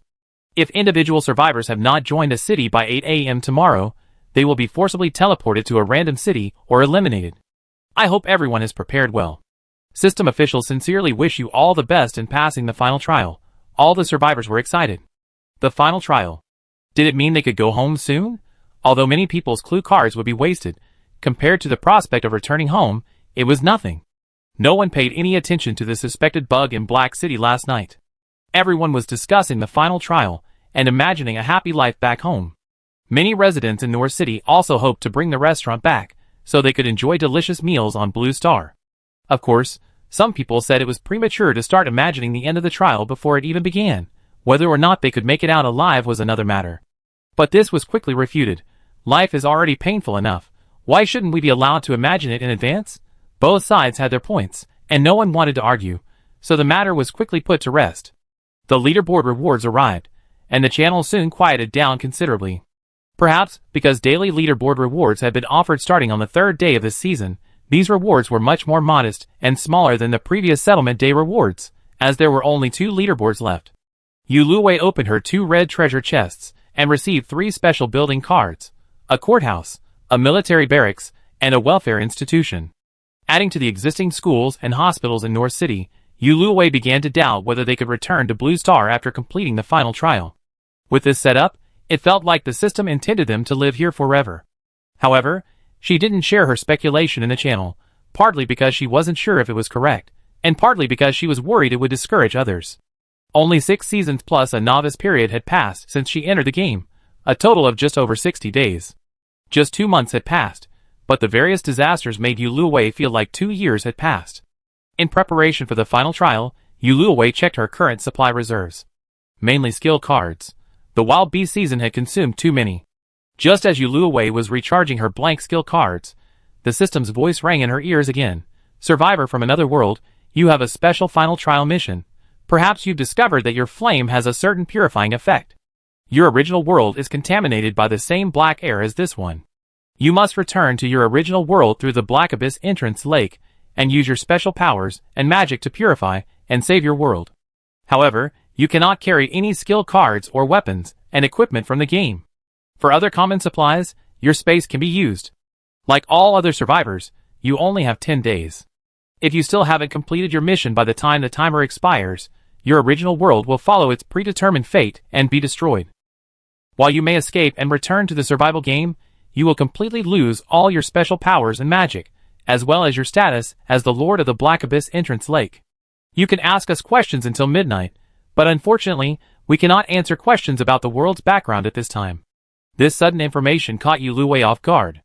However, her special powers and identity were discovered upon entering the game, and she quickly accepted her special mission. After carefully considering the information provided by the system, Yuluwei began with the question he most wanted to ask. Yuluwei, my spatial and psychic abilities, the system initially said they had been stripped away. Why was it that I could still use them at night? System, this is because they were testing your original world, the zombie apocalypse you mentioned, and during the stripping process, they discovered a certain degree of similarity between your abilities and magic. So, they changed from stripping to sealing. As for why you could use them at night, it's because the black energy is more active at night than during the day, and its concentration increases day by day. Your abilities originate from the black energy. Yuluwei, isn't the black energy a source of pollution? According to you, how could I still have my abilities after purifying my original world? System, yes, but at the same time, the black energy is also the most important resource of this world, and many other worlds. It's just that the degree. As for the question, don't you always say, too much is as bad as too little? As for the rest, I can only tell you after you pass the final trial. Of course, your supernatural powers will remain. If you don't pass, then just pretend I didn't say anything. Compared to the previous notice, this response was much more relaxed, less serious, and even less AI-like. Yuluwei quickly raised her third question. Yuluwei, since I'm going to the native world for purification, what exactly should I purify? When I was in the zombie world, I never heard of the source, and the number and location of zombie swarms were constantly changing. System, we'll provide you with a map with the approximate location of the source. There are 4 sources in total. We're not sure how they'll appear, but they'll definitely appear as natural phenomena. And as the Lord of the Black Abyss entrance lake, you'll definitely be able to sense it. Yuluwei, then when will I return? Can those who died be resurrected? System, we'll send you back to the 10th month of the zombie outbreak, when the source began to materialize. Of course, you can also choose to return to the beginning of the zombie outbreak to save your loved ones. However, once you complete your trial mission, you'll be automatically transported back, and your version of that world will die at the same time, preventing you from remaining with your loved ones. Also, there's a time limit for mission completion. Oh, by the way, that guy just told you the deadline is 10 days, right? Those 10 days are in game time, which translates to 10 months in the zombie world. Relax. According to our simulation, your chances of completing this mission are over 80%. This system is truly user-friendly and chatty. It spoke before she even had a chance to ask. Yu Luwei wrote down the relevant information. She had almost finished her questions about the mission. After a moment's thought, Yu Luwei asked something else. Yu Luwei, could you tell me a little about other people's missions? Don't worry, I won't tell anyone. The system was silent for a moment. After Yu Luwei swore an oath, it spoke. System, okay, this has something to do with you anyway. Before, you couldn't see other cities in the game except when you teleported. But tonight at 8 o'clock, all places will be connected, forming a single continent.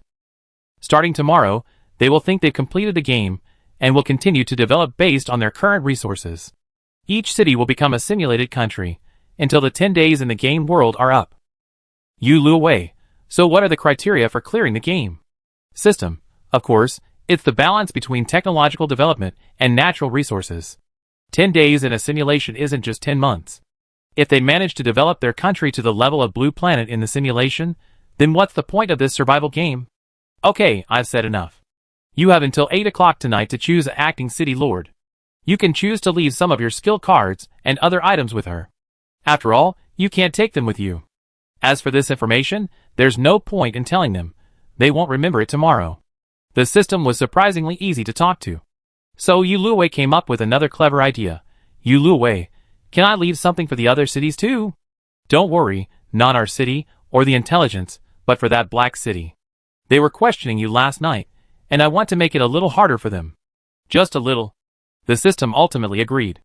After all, it was about increasing the difficulty, not reducing it, and they were genuinely a little irritated by the questioning. Yu Luwei placed several active volcanoes around Black City, along with some seismic zones. These environments were unavailable in the Points Mall, making them very cheap. After completing the task, Yu Luwei bid farewell to the system. The serious voice, after confirming that she knew the acting city lord, said, you can summon them at any time before midnight, and vanished. Yu Luwei quickly decided on the acting city lord. Lin Jixia, who had been working at the city processing center, and had a good understanding of North City. Summoning Lin Jixia to the city processing center, Yu Luwei explained the situation in detail, replacing her need to prepare for other trials with the requirement for first place, omitting their trial information. Lin Jixia trusted Luwei deeply, and didn't ask any further questions. However, during the conversation, Yu Luwei repeatedly brought the topic back to the purpose of the game, at least to leave a good impression on Lin Jixia. After completing the handover, Yu Luwei returned to her base, where Ma Tuan, as usual, happily came out to greet her. The system offered Ma Tuan two options. First, Ma Tuan would accompany her into the zombie world, but he would be invisible to others, meaning he would spend most of his time in the pet space. Second, he would be left in Lin Jixia's care. Yu Luwei informed Ma Tuan of this, and let him choose. Ma Tuan chose the first option without hesitation. Yu Luwei hugged Ma Tuan and began packing the necessary supplies for both herself and Ma Tuan for tomorrow's trial, such as Ma Tuan's bed, toys, and food, as well as Yu Luwei's clean food. Chapter 89. At 8 o'clock in the evening, according to the system, all the cities outside should now be unified on the same continent. If you have time, keep walking in one direction, and you might even see other cities. After a rumbling sound, the system announced this news to all survivors. I don't know why this had to be done at night, not with the morning announcement. Was it to prevent premature conflict between cities? No one wanted to go out and verify this information in other cities late at night, so after this little incident, everyone went back to their own business, packing up. Yu Luwei was basically ready. Actually, she had packed all her food and drinks into her space and pet space. She had also wanted to take the system-made universal toilet with her. It consumed no electricity or water and was easily reusable. Unfortunately, it was fixed to the floor of the shelter and couldn't be moved. She collected her thoughts and took a look. She realized she couldn't add any more resource-rich environments to North City right now, and since the Points Mall had already been cleared of items, she went to bed and reminisced about the zombie world. After awakening her psychic powers, even though these events had happened over 20 years ago, they were still as clear as if they had happened yesterday. In her memory, the zombie outbreak had suddenly occurred one day. It was National Day, and she drove her own car home from work to rest. But her father, the senior class teacher, was still supervising students at school at the time, so he was separated from Yuluwei and her mother when the zombie outbreak occurred. Their home was on the 5th floor of a modest residential complex in an 18th-tier city. Because it was so small, there was no elevator. The house was quite large, and because of her father's work and Yuluwei's hobbies, they had a large bookcase filled with books. Yuluwei was on her way back from the supermarket when she noticed that the surroundings had suddenly transformed from a traffic jam caused by a rear-end collision into a real-life grab of a fast-paced street race, which frightened her greatly. Thankfully, she was already downstairs from her apartment. She immediately drove recklessly into the underground garage, ignoring the large dent in the front of her car, and ran home with the same gusto she had achieved on the high school entrance exam, having scored a perfect 800-meter mark. Thankfully, her mother was cooking at home and hadn't encountered any unusual incidents. Seeing Yuluwei's panic, she hurried over to ask what had happened. Yuluwei, who usually read novels, didn't answer the question immediately. Instead, she told her mother to quickly fill the basins and buckets at home with water. She immediately called her father, but the call was disconnected. Then, the zombie outbreak began, and the howling of zombies and the terrified cries of the neighbors continued to echo from their doorstep. At first, because Yuluwei was just an ordinary white-collar worker, and her daily work kept her in sub-health, she and her mother dared to stay home. While there was still internet, they called their father and all his colleagues several times, but the calls kept ringing for a long time with no one answering. So, starting the next afternoon, as the sounds of the zombies began for who knows how many times, they took down the books and temporarily moved the large bookshelf to the door. But at that time, in Yuluwei's mind, and perhaps in the minds of many still alive, the zombies they saw outside were something that violated the law of conservation of energy and spread only by biting people. They should soon be eliminated by the government. Yuluwei's family loved to stock up. Her parents stocked up on rice, flour, vegetables, and bottled water, while Yuluwei stocked up on instant food, snacks, and drinks. They had enough to last them a month, so they kept each other going, hoping for the day the government would suddenly announce that the zombies had been completely eradicated, and for the day they could hear their father's voice from outside. However, with the complete contamination of the water source, the loss of electricity and internet, and the occasional loud explosions outside, the situation worsened, and Yuluwei gradually began to doubt this idea. One night in the 3rd week, Yuluwei was listening to the noises outside in her dark room. She couldn't help but think, if only I had clairvoyance, I could see what was happening outside. The next second, everything in the room suddenly appeared in her mind, as if a light had been turned on. She could even see the open door next door, and the zombies watering in the hallway. Yuluwei realized instantly. She had awakened her supernatural powers. At that moment, Yuluwei's first feeling wasn't joy, but fear. If she could awaken her superpowers, could others do the same? What about the zombies? Could the world return to normal as she imagined? Despite her doubts, one thing was clear in Yuluwei's mind. She couldn't hide any longer. No matter what the future held, she had to bravely strike now. This thought became even stronger the next day. Early in the morning, her mother anxiously told Yuluwei that she had suddenly discovered she could summon fire, albeit a tiny flame. Yuluwei was delighted. At a time like this, possessing superpowers gave her more hope of survival. She told her mother about her clairvoyance. She wasn't sure it was psychic at the time, and then recounted the general setting of superpowers and zombies in the novel. They both felt their physical strength had improved after acquiring superpowers, most notably the fact that Yuluwei could now push an entire wooden bookshelf by herself. So, after wielding a kitchen knife for a while at home, Yuluwei suggested going out to take a look. The zombies were increasing in number, and their building wasn't very tall, so the increasing number of zombies roaming the neighborhood posed a growing threat.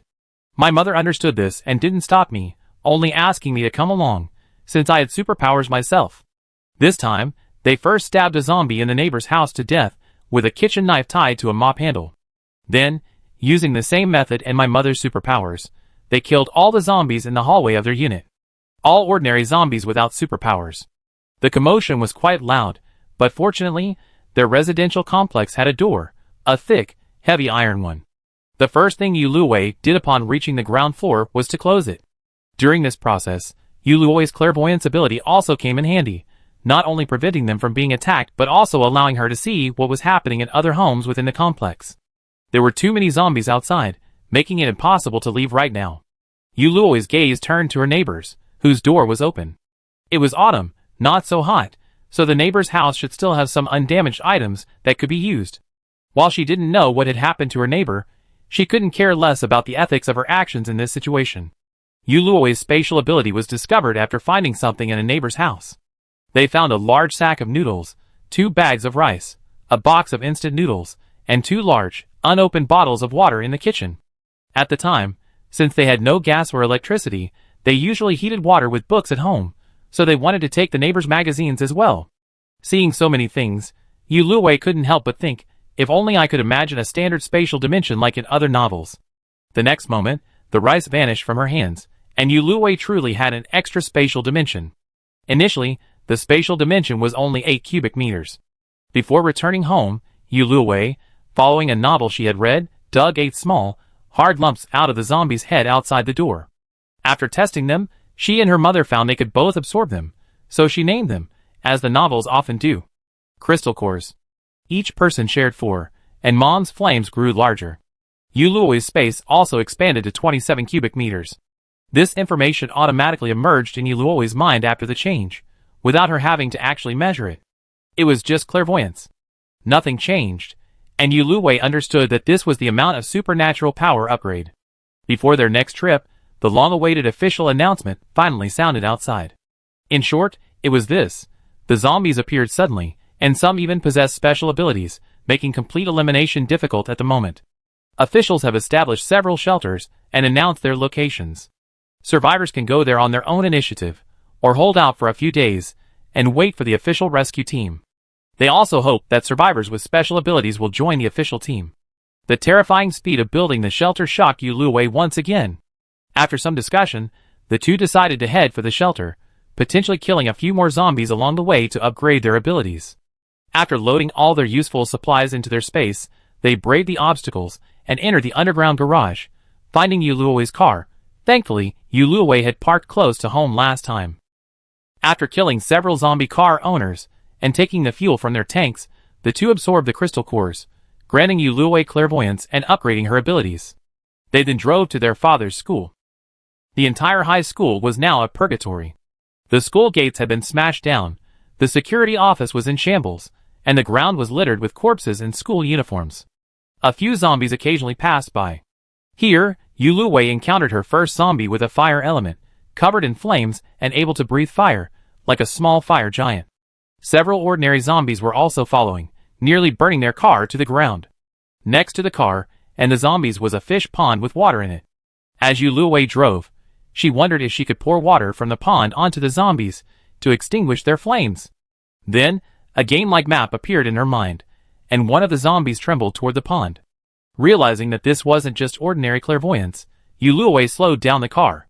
While luring the zombie closer to the pond, she focused part of her attention on controlling it, causing it to pick up a school uniform, soak it in the water, and then throw the soaked uniform onto the zombie. After repeating this process 3 or 4 times, the zombie's flames subsided. Yuluo stopped the car, letting the controlled zombie walk ahead as a shield while she and her mother dealt with the zombie. This control ability greatly aided their exploration of the school. But they still couldn't find their father at school. They only found his car keys and some snacks in the teacher's office. With no other choice, the two had to head to the shelter. After leaving a note on their father's desk and in the classroom, they abandoned their already damaged car, switched to his, and drove to the shelter. On arriving at the shelter, the largest gymnasium in a provincial capital, they learned about the scene of the zombie outbreak. Approximately 1/3 of the world's population had suddenly turned into zombies. The rate was very evenly distributed, affecting every region, not just the entire population. Even military camps, power plants, and operating factories were affected. These suddenly transformed zombies were almost all stronger than before, and had no appetite for humans or corpses. They simply attacked humans to infect them, quickly infecting many who hadn't reacted. Furthermore, ordinary cold weapons were completely incapable of harming them. Yuluo and her companions were effective because they both possessed psychic abilities. More specifically, Yuluo had unconsciously imbued the kitchen knife with her own spiritual power from the outset. Hot weapons were effective, but the damage was limited. As for larger weapons, they were also not very effective at the time. The zombies were widely dispersed, not initially spreading from a single city or region. Therefore, The authorities quickly established shelters, hoping to gather the survivors before attacking the remaining areas. However, the authorities soon discovered that both survivors and zombies were developing superpowers, and these powers could be upgraded and strengthened. To prevent the zombies from evolving to the point where they were no longer vulnerable to firearms, they announced the shelters in advance, accelerating the gathering of survivors, hoping to at least reduce the zombie population before they became stronger. Because they arrived early, and both possessed superpowers, Yuluwei and her mother were able to enter the gymnasium, where they had a fairly spacious area and could construct a small room using prefabricated steel sheets. Those who arrived later had to live in tents outside the gymnasium. They had already agreed. Her mother would report the truth, while Yuluwei would only report her clairvoyance ability. Because of her mother's age, Yuluwei joined the official patrol team on her own, earning a regular salary. But this period didn't last long. When the authorities used planes loaded with various bombs to bomb other cities without shelters, now renamed bases, after 2 rounds of searches, most survivors had already entered shelters, the zombies had already evolved to a very powerful level, and the bombing was very limited in effect. Some zombies could even cast a protective shield to destroy drop bombs. More destructive zombie animals also gradually appeared, particularly zombie rats, which became the most common species infecting survivors in the later stages. From this point on, the world became a complete battle between psychics and zombies. Ordinary firearms, unless modified by psychics, were incapable of killing even the lowest level zombies. Thankfully, there were no zombie insects, otherwise, the ubiquitous mosquitoes, flies, and cockroaches would have decimated the survivor population. The base also underwent an upgrade, transforming from a gymnasium into a city built by gold and earth psychics. After joining the patrol, Yuluwei discovered a bow and arrow during a search. His psychic powers allowed him to excel in both aiming and attacking, earning him a considerable amount of contribution points, the base's currency. He then moved with his mother to a new base, owning an 80-square-meter cabin on the 5th floor of the inner ward. However, during a subsequent zombie wave, the sheer number of zombies forced nearly every psychic to fight, resulting in numerous casualties, including Yuluwei's mother. The shelter was severely damaged, and had to relocate to the nearest base to merge with it. Afterward, Yuluwei, outnumbered, perished in another zombie wave. Until her death, the authorities hadn't yet determined the cause of the zombie outbreak, let alone an antidote. But now, Yuluwei finally understood that such a solution was impossible, as the source was a dark energy from another world. Chapter 90. Yuluwei slowly closed her eyes in recollection. After waking up, Yuluwei first checked the supplies in her space, and then chose a time to teleport back. The 9th month after the zombie outbreak, which was when the patrol team conducted their second search of the surrounding cities. She chose this time because she could use the time to search for survivors, to explore the surrounding area for the source. She could also use this opportunity to acquire a plane, just in case the source turned out to be in another country. At that time, because they would later need to drop bombs elsewhere, almost everyone on the patrol team had learned some flying skills, and Yuluwei was no exception, in fact, the one who learned it best. Unfortunately, even until the zombie outbreak outside this base, her space couldn't accommodate a plane. But now, with her space ability upgraded to SSS level, it could more than accommodate a plane. However, because it was the early stages of the zombie outbreak, her supernatural powers and magic were suppressed, currently equivalent to a B-level power. Only the size and purification capacity of the space remained unaffected. This was to prevent a greater impact from Yuluwei's strength. Speaking of transportation, she had no shortage of fuel. Last night, she had exchanged a lot of gasoline and diesel at the Points Mall, all stored in the space, enough for use. Waiting in the shelter until 8 o'clock, a flash of light appeared, and the final trial of the survivors officially began. Yuluwei also traveled back to the original zombie world. Opening her eyes, Yuluwei saw the familiar transparent tarpaulin this time, and she knew she had returned to the familiar gymnasium. The house, constructed of blue steel plates, was small, only about 4 square meters. The bed beneath Yuluwei was called a bed, but it was actually just a quilt draped over a wooden plank. Next to the headboard was a locked metal cabinet that could be used for storage and also as a table. At the foot of the bed, her mother was squatting over a small stove, cooking porridge. Noticing that Yuluwei had woken up, her mother handed her the cooked porridge and fried eggs. Looking at the familiar breakfast and her mother's face, Yuluwei's nose sank, and tears streamed down her face. She rushed forward and gave her mother a big hug. She thought she had a nightmare because she had been on missions and killing zombies lately, so she patted her back to comfort her. After calming herself down and trying to return to her former self so as not to let her mother notice anything unusual, Yuluwei ate breakfast with her mother and then reported to the patrol team. The patrol team randomly assigns teams of 15 people each day, depending on their destination. They use various modes of transportation, including minibuses and airplanes. These vehicles have been modified by professional psychics, offering significantly increased defense compared to standard transportation tools, at least providing ample protection against ordinary zombies. This is also a key reason why Yuluwei wants to obtain a plane from this place. Besides this purpose, she also wants to learn about another base nearby. Currently, all bases are official, typically one per province. Private bases only appear when psychics construct buildings. Thus, the patrol team search area is limited to this province. Of course, while the number of zombies is high, the population base is high, and there are still many survivors. This gymnasium is far from enough to accommodate all the survivors in the entire province. Therefore, the surrounding tent areas are growing larger and larger. The main tasks of the psychics who join the official ranks, along with other official soldiers, were to search for psychics and patrol the interior and perimeter of the shelter. Yuluwei wanted to know about the one that would later merge with the base. She wasn't sure if the zombie wave that could devastate the base would resurface after she eliminated the 4 sources, but for her mother's safety, it would be best to relocate early.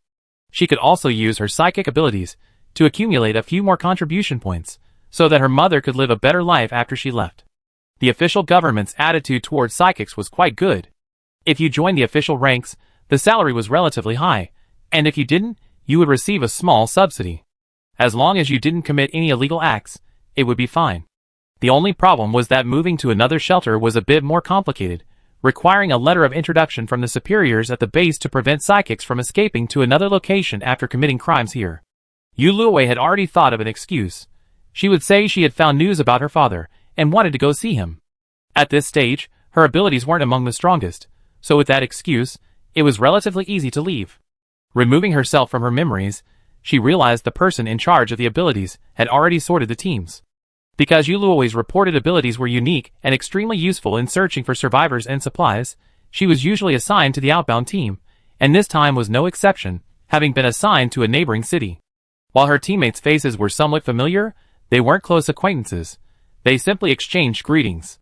Because the journey was long, even with the modified, high-speed bus they were assigned, the round trip would still take at least 5 days. The team leader gave them some time to pack their belongings and say goodbye to their families. For the past few months, Yuluwei had been sharing her crystal core with her mother. Her mother's current psychic level was quite high, and few at the base dared to mess with her. Yuluwei confidently retrieved food and fresh fruit from her space and handed them to her mother, explaining that she had just received and exchanged them, and that she was about to go on a business trip, so she wanted to improve her mother's diet. The food they had previously saved had long since run out, and now they were relying on their wages to buy at official supermarkets or trade with wood and water psychics. Occasionally, Yuluwei would secretly save some while on missions, but the proportion was low. As for the official food sources, they were essentially limited to psychic production and field searches. As supplies found outside dwindled, the authorities would gradually restore some factories to produce compressed biscuits and the like. So, upon seeing all the fresh food, especially the fruit, her eyes widened.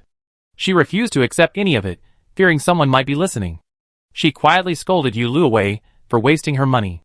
The price of fresh fruit now was far higher than before the zombies arrived. Yuluwei assured her mother, explaining that her upcoming mission was both long and well paid, which was why she was buying so much at once. She thought she might find some useful supplies and earn back her money in no time. After some persuasion, her mother finally put the things in a box under the bed. Then she began nagging about safety and other matters. Yuluwei listened intently. The nagging, which usually seemed annoying, now sounded like heavenly music. As the time for assembly approached, Yuluwei gave her mother a final warning: don't be reluctant to eat. And then she went to reunite with her teammates. Yuluwei was the second to last person, and once the last person arrived, the bus departed. Because every mission was a life or death struggle, not everyone would return, so no one spoke on the bus, and the atmosphere was somewhat tense. Yuluwei had no intention of speaking either. She lay back in her seat, pretending to rest, but in reality, she was using this time to recall the mission. Everything that had happened so far was similar to her memory. The city they were heading to was abundant with supplies, but it didn't matter to her purpose. She hadn't actively changed her mission for 2 reasons. First, returning alive from a 5-day mission would give her 2 days off, allowing her to move freely. Second, there weren't any better missions this time around. After all, this was her second, and the people were more familiar. There were very few people with spatial abilities at the moment, and even fewer who had joined the official team, so they relied primarily on the bus to bring back supplies. As she thought about this, she actually fell asleep. When she woke up again, it was afternoon, and they had already arrived. The captain divided them into groups of 3. One group would stay behind to watch the bus, clearing out a makeshift camp to meet the other teammates and survivors that night. The others searched in different directions for survivors and supplies.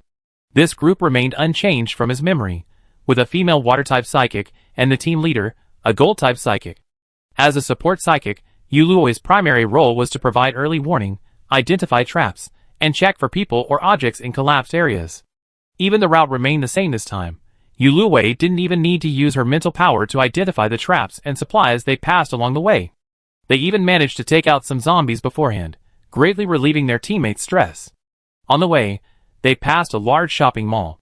The basement of this mall housed a large supermarket, and the top floor housed a food court. Needless to say, there were plenty of supplies, but it was National Day, and the place was incredibly crowded.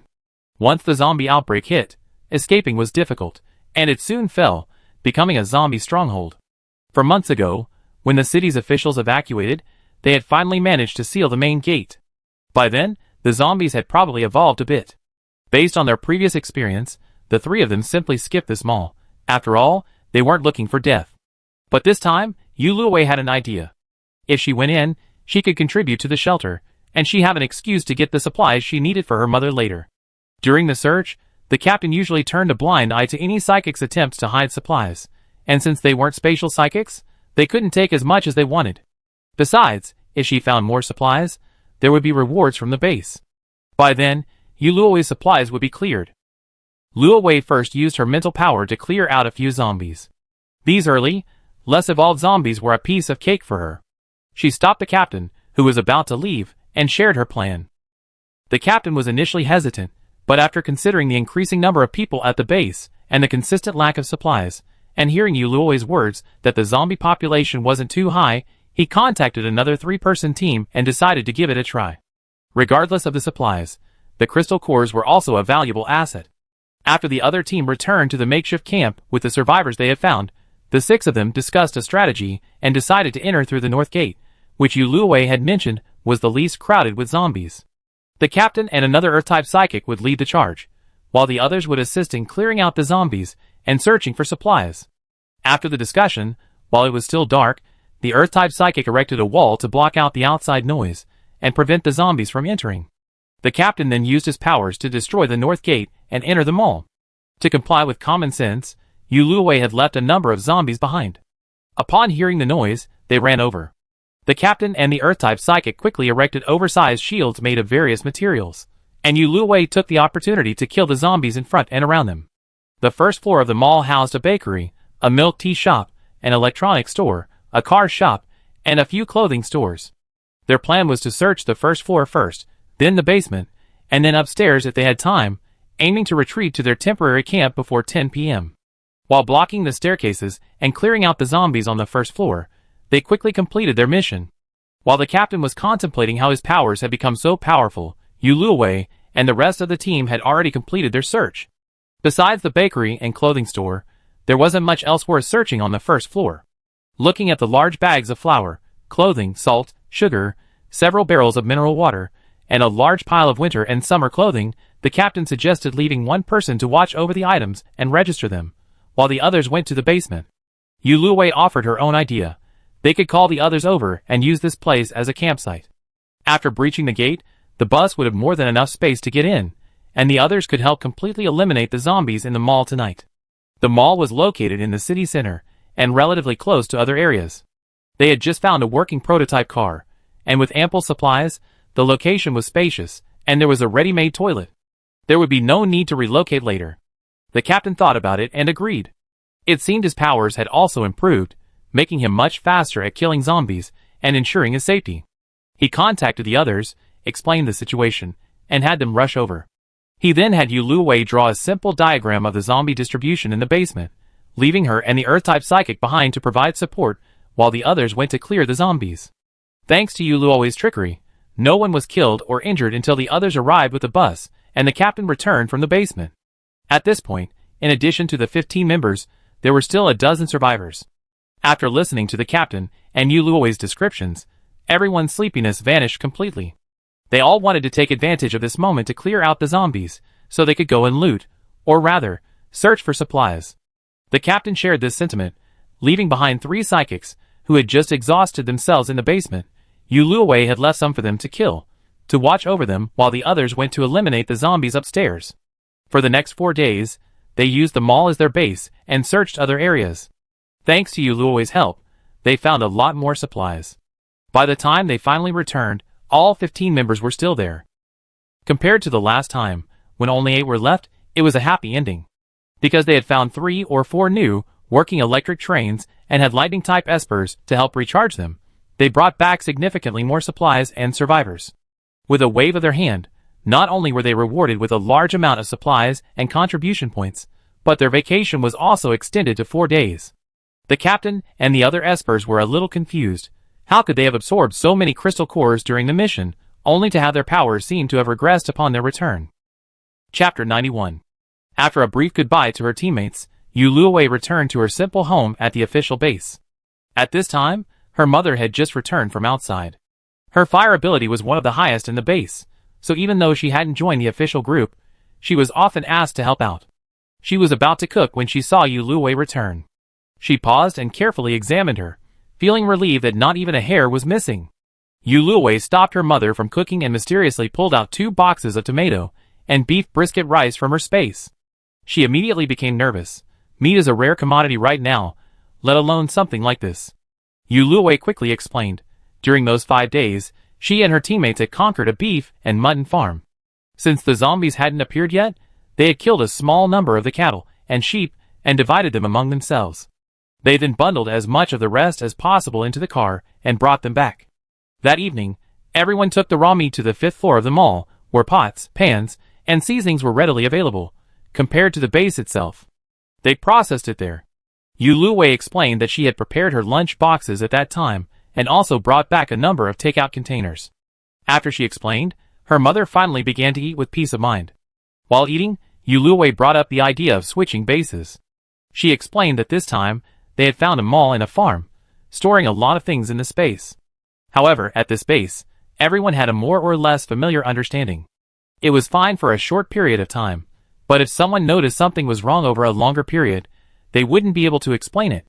It would be better to change bases.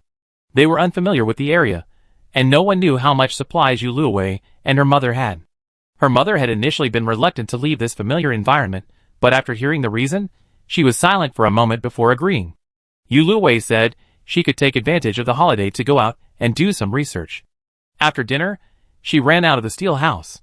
She first went to the official supermarket and traded her contribution points for an ordinary car. Because the tank was low, the price was very low. The only thing expensive was the gasoline. However, Yuluo didn't need to buy gasoline. She drove a distance from the base, made sure no one was around, and then returned the car to its space. She planned to use space teleportation to reach another base. Although her space teleportation wasn't instantaneous and couldn't reach her destination directly, as long as she changed the selected space and time, it was much faster than a car. The main reason for changing cars was to take her mother and the family's belongings with her when she moved. Yuluo remembered the location of the other base perfectly.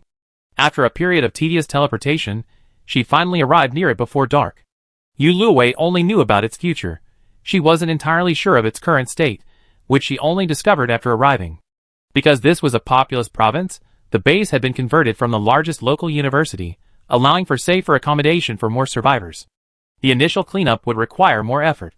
Yuluo found a large, leafy tree, common on university campuses, and crouched down, shielding herself with its leaves as she surveyed the base. Order and everything else seemed relatively good. There were no disturbances, and ordinary survivors had some work available. There were very few zombies around, and they were dealt with as soon as they appeared. She had also observed that the supplies here were relatively stable. The existing dormitories were where the psychics and the few survivors lived. Yuluo observed that they were basically full, and finding a place for 2 people might be difficult. Yuluo planned to modify her reported abilities if things really didn't work out, saying she had evolved and gained new abilities. In this situation, the stronger the person, the more fair they were. It was getting dark quickly. Because the zombies originated from black energy, they were more active at night than during the day, and the base gates usually closed at dusk. To have a private area within the base, one had to register first. Otherwise, they would have to squeeze into the playground with others who hadn't registered yet and barely make it. Yuluo didn't want that, so she took a quick look around the base and left for the night. The return trip was less stressful. Yuluo also destroyed several large zombie dens nearby and collected some supplies she remembered hadn't been found in recent days. She set up her luxurious tent outside, rested for the night, and returned home in the morning. After explaining the situation to her mother, she spent a rare relaxing day with her. On the third day of her vacation, she went to see the head of her base. When she mentioned her desire to switch bases, the head was a little puzzled. While Yuluo's abilities weren't strong, they were very useful, and the captain had mentioned that she was the hero of this mission. But after hearing Yuluo's reasoning, he agreed. After all, he had known they were looking for their father since they first arrived. After issuing the letter of introduction, the person in charge generously gave Yuluo a 20% discount card for her previous good performance on the mission. This new card, like contribution points, was valid at all supermarkets within the official base. Yuluo thanked the person in charge and returned home with a 20% discount card, finding her mother and helping her pack her things. While loading her belongings into the car, many neighbors came to ask about it. Yuluo used this excuse to trick them into thinking they had found her father. They didn't have much stuff left outside, so they packed up quickly and could leave early the next morning. Although the base was bustling with people every day, Yuluo planned to teleport back to retrieve the plane after she left, out of caution. On her last day at the base, Yuluo sought out the appropriate psychic to modify her new car, increasing its speed and defense. And her mother gave small gifts to a few of the neighbors she had a good relationship with at the base. During Yuluo's missions, these neighbors had always been very caring towards my mother, even helping to look after their homes while she was away. Early the next morning, while most of the base was still asleep, Yuluo and her mother boarded the car and left the base, following the route Yuluo had chosen the day before. The modified car was truly special. In less than half a day's drive, they had already reached the borders of another province. Of course, this was also due to Yuluo's preemptive use of his mental power to eliminate the zombies on the road. After driving for a while longer, they arrived at their destination. With the letter of introduction issued by the person in charge, the two of them entered the base smoothly. When registering her abilities, Yuluo changed her information as planned. When it came time to assign rooms, at Yuluo's request, the two of them were successfully assigned to a room in the dormitory building stairwell. This room had previously belonged to the dorm manager, and since it was relatively small, it had become a two-person room. Leaving her mother there to pack her things, Yuluo went to register with the patrol team at the new base. Although she still had missions to complete after registration, in less than a month, the search for survivors would be nearly complete, and the authorities would begin bombing other areas to combat the zombies. By then, she would have virtually no missions left. After that, it would be free missions. As long as she registered her destination, she could be away for even a month. Yuluo's joining the official patrol team was actually a preparation for her mother's future living alone here. She had already planned to pretend to die on a mission. Today's tasks had already been assigned, and Yuluo was told to report tomorrow morning. The process would be the same as at the previous base, so she could spend the day exploring the base. Upon returning, Yuluo accompanied her mother to familiarize herself with the new base's cafeteria, supermarket, and other areas. That evening, she used teleportation to secretly teleport to the original base's aircraft storage location. Using mental control over several psychics on guard, she launched one of the aircraft into space and left a small mountain of supplies urgently needed by the base, including medicine, on the ground to cover the cost of the aircraft. For the remaining 2 weeks, Yuluo, in addition to completing her base duties, often secretly went outside to practice flying, quickly mastering the technique to perfection. As her psychic level increased, her contribution points accumulated steadily. Yuluo didn't keep a cent, transferring it all to her mother's card. The patrol provided meals, and Yuluo also had supplies in her personal space, so she forcefully persuaded her mother to accept them. For her outstanding performance, Yuluo was praised by her superiors. Taking this opportunity, she obtained an official global map, which marked the locations where bombings were about to begin. It also clearly marked where roads had collapsed, and where roads were still passable. Luwei wasn't sure where this map came from.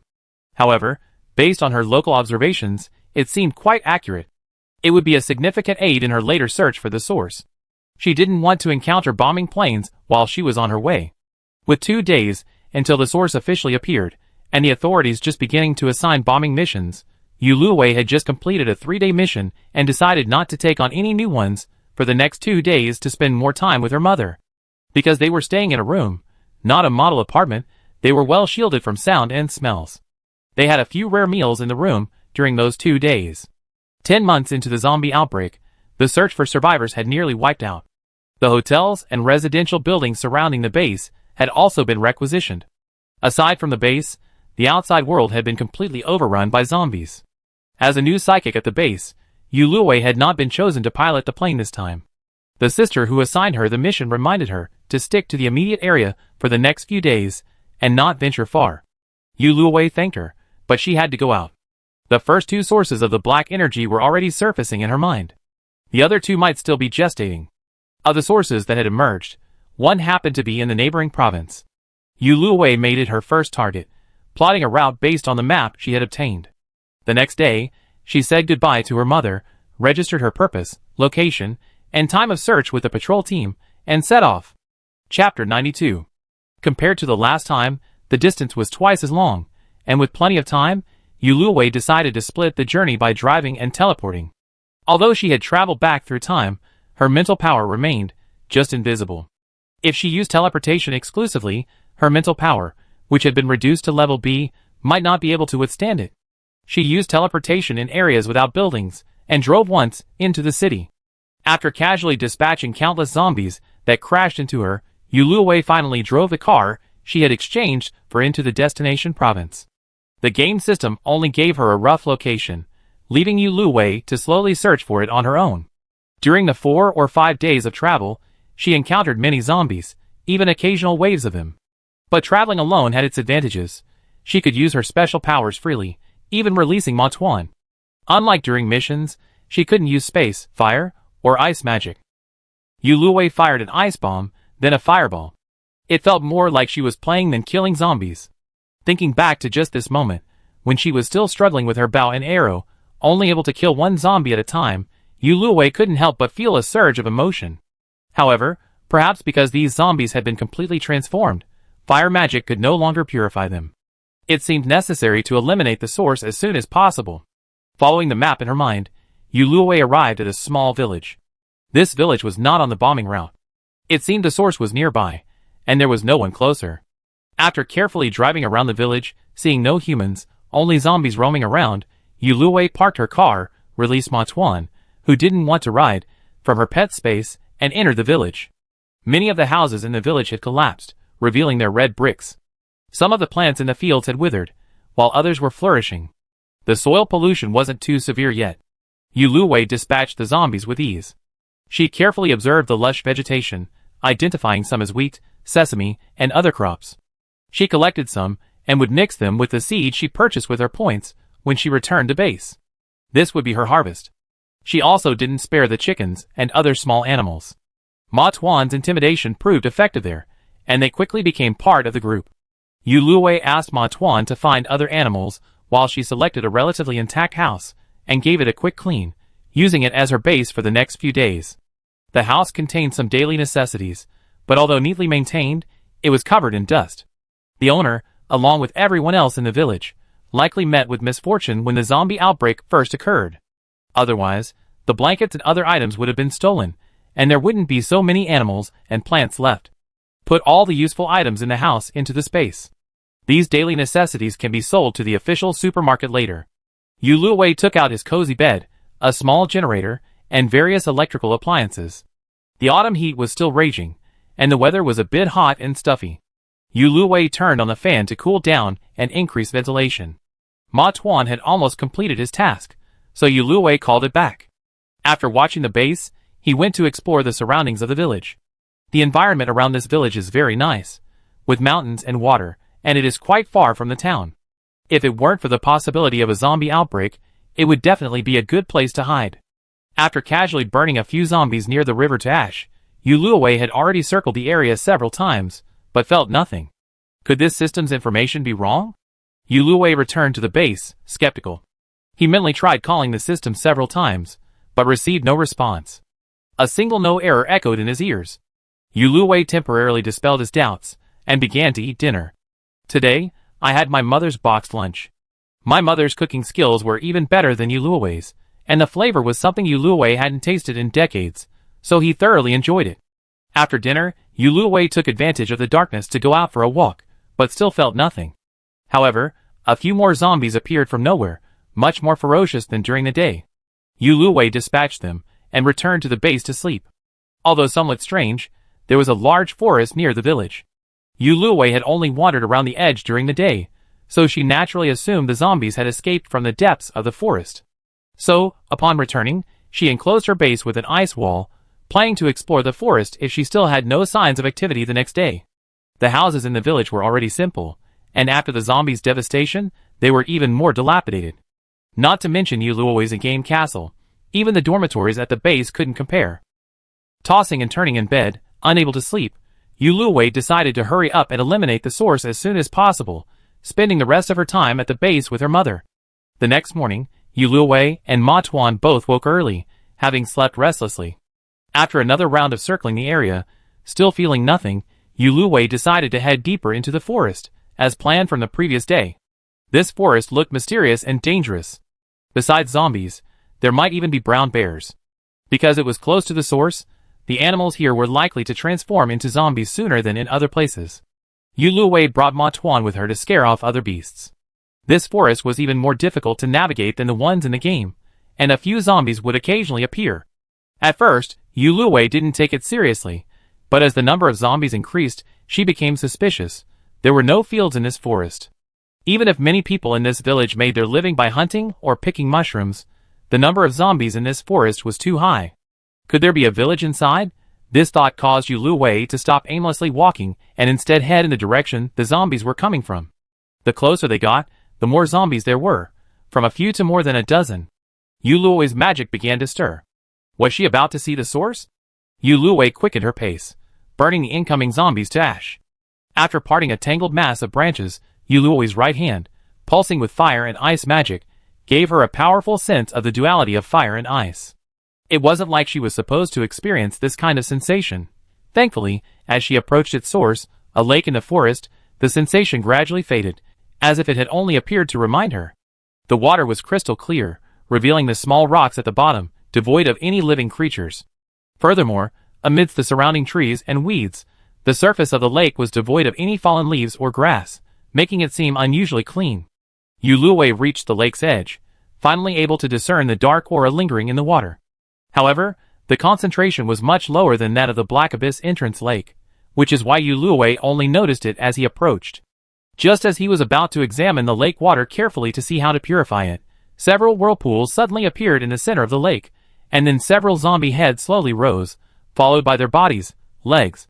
Yuluwei immediately killed them, before the zombies could fully emerge. No wonder it took 7 years to completely eliminate the zombies last time. It turns out zombies are also appearing here at the source. I just don't know where these zombies are coming from. It seems that if the source can be eliminated sooner, the number of zombie animals, and the number of human casualties will be greatly reduced, and the apocalypse here will be over sooner. Letting go of the various thoughts in his mind, Yuluwei placed his hand on the lake water, preparing to release magic. Because he had previously used fire magic to evolve, Yuluwei also released fire magic this time. However, the lake water remained unchanged. Recalling the feeling of ice and fire before arriving, Yuluwei released both ice and fire magic simultaneously. This time, even before Luowei increased the power of her magic, ice and fire rapidly spread across the lake, swirling and merging, gradually embodying a strange beauty. Yuluowei's mind echoed, "It will take 7 more days to completely absorb the black energy." Considering that the zombie apocalypse sweeping the entire planet stemmed from only 4 sources, these 7 days seemed short. Yuluowei returned to the village, planning to check on the cleansing progress each morning, noon, and evening, replenishing his magic until it was completely cleansed. These past few days, a few planes had occasionally flown overhead, all bound for bombing areas of the city plagued by zombies. Although the village was far from the bombing zone, Yuluowei could still hear occasional noises. The bombing lasted a full month. She remembered that by the end, the bombs were completely useless. The zombies' superpowers had evolved to become extremely powerful. In light of this situation, to avoid further contamination and protect the remaining supplies, the authorities abandoned the use of more powerful nuclear bombs and shifted their focus to training psychics and how to stimulate their powers. Yuluwei planned to, after addressing the source, go to the city where she remembered the zombie superpowers had caused countless casualties, to help the authorities and at least reduce the casualties. Then she would return to base to turn in her mission, spend a few days with her mother, and then search for the next source. After making a plan, she spent the next few days in the company of Yuluwei and Ma Tuan. For 7 days, Yuluwei had to replenish her magic every day. As time went on, the lake's water volume dwindled. When the purification was complete, the clear lake had simply become a large earthen pit. This earthen pit stood out from the lush surrounding scenery.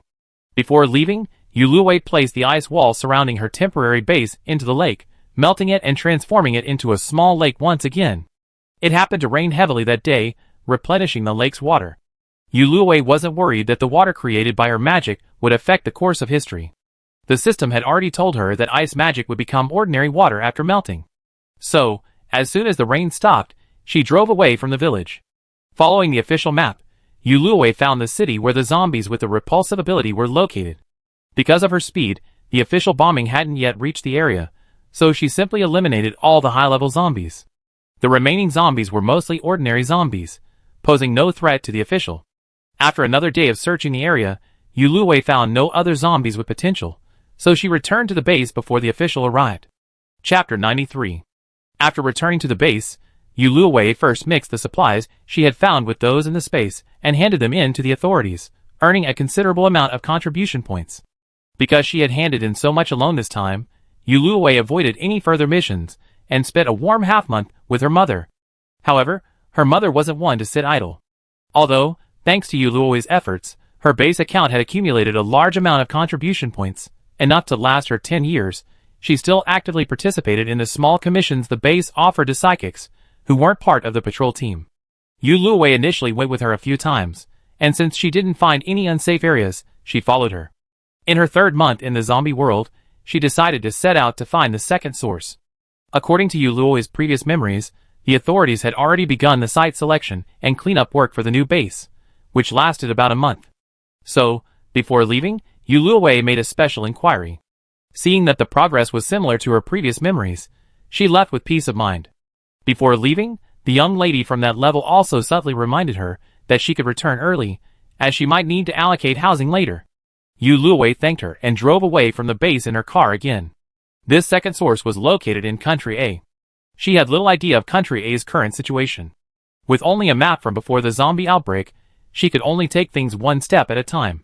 After teleporting to a deserted beach, Yuluwei pulled out her airplane from her space and used it to travel. Because she was unfamiliar with the route, she couldn't rest mid-flight unless she abandoned the plane. So Yuluwei temporarily stayed overnight at the beach to regain her strength before departing. Fortunately, the black gas didn't affect the weather, and she encountered no emergencies during her flight, landing safely on the ground in Country A. As for how she was sure it was Country A, it was probably because the system had a change of heart, realizing she wasn't familiar with the area, and provided her with a more detailed dynamic map. Using this, Yuluwei found the approximate area of the source. Country A has always been vast and sparsely populated. The route was mostly rural, with few houses and very few zombies. Yuluwei also rested in several houses along the way, and these houses were indeed not much different from those she had seen in dramas, satisfying her curiosity. This route was determined upon her arrival. She deliberately avoided cities, as large crowds would be troublesome. Furthermore, since guns were not prohibited there, and she was carrying glutinous rice balls, it was easy for an accident or even a conflict to occur. When she arrived, based on her limited geographical knowledge, this place shouldn't be one of Country A's famous scenic spots or places, but rather a very ordinary farm. The only house within a few miles was the owner's. The only unusual feature was the nearby river. Based on her previous experience, she now strongly suspected this stream was the source. However, the unfortunate part was that there were still a few survivors on the farm here. The zombie outbreak occurred during harvest season, and this family likely employed quite a few workers. While staying at another farm far away, Yuluwei had seen over a dozen unfamiliar faces through her telescope. It was unknown how they had managed to avoid the 1/3 chance of being killed, or whether they had guns and were able to kill the zombies in time. But the environment here was incredibly favorable. It was a farm. It was harvest season, there was a river nearby, and the population was sparse, meaning there were also very few zombies. Whatever the reason, it was that they had survived the early days of the zombie apocalypse, and it was easy for them to continue surviving here. Yuluo wasn't sure what measures Country A's officials had in place, but the group before her clearly intended to stay. Should she just kill these dozen people outright? Yuluo wasn't a good person, but she wasn't a murderer either. These people had no grudges against her, and she wouldn't be able to let herself go if she killed them all. Just as she was about to mentally control them and leave, something else happened nearby. Dozens of zombies crawled out of the creek. The survivors were clearly accustomed to the occasional zombies. They drew their guns and engaged the zombies in a fierce battle. Even from a distance, Yuluo could see the lightning and fire emanating from the zombies through her telescope. Clearly no ordinary zombies. There were probably some psychics among the survivors, but they were clearly not as formidable as these zombies, and were quickly outmatched. Without Yuluo's intervention, the number of survivors had been reduced by half. The remaining people, realizing they couldn't stay any longer, immediately got in their cars and left, leading the zombies away in the process. Yuluo waited for a while, but the group didn't return. Apparently, they had already planned to escape. After dealing with the zombies that hadn't caught up with them, he headed to the river. The river looked quite long. After walking along it for a while, unable to see its source, Yuluo cast his ice and fire magic directly on the river's surface, beginning the cleansing process. This time, however, it would take 10 days to complete. Yuluo temporarily settled in the same house. That day, as usual, Yuluo went to check on the cleansing process, but heard a noise in the distance. Pulling out his binoculars, he saw the car returning from the previous day. Could it be that they left in such a hurry last time that they didn't have time to take their supplies, and had returned this time to get them? If that were the case, she could have directed them to leave directly, but if she didn't get the supplies, the others would surely return. It would be better to get rid of them once and for all.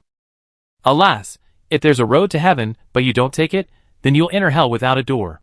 Yuluo put down the binoculars, deciding to wait until they were closer before directing them to crash into the house. The reality was exactly as she had planned. The loud commotion once again attracted zombies from afar, and as Yuluo went to the scene to clear them out, she made a new discovery. After her first purification of the source, her magic had become even more powerful, evolving from B level to A level, according to the zombie world standards. This time, as she killed the zombies with fire magic, she also felt a strange sensation. She seemed to be able to control the dark energy emanating from them.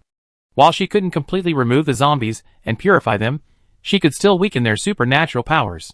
After all, whether they were zombies or superpowered beings, their powers came from the black energy. Furthermore, she could manipulate the black energy to infect ordinary people, turning them into zombies. Destruction is always easier than salvation. While this function was somewhat useless, it was still very useful in special circumstances.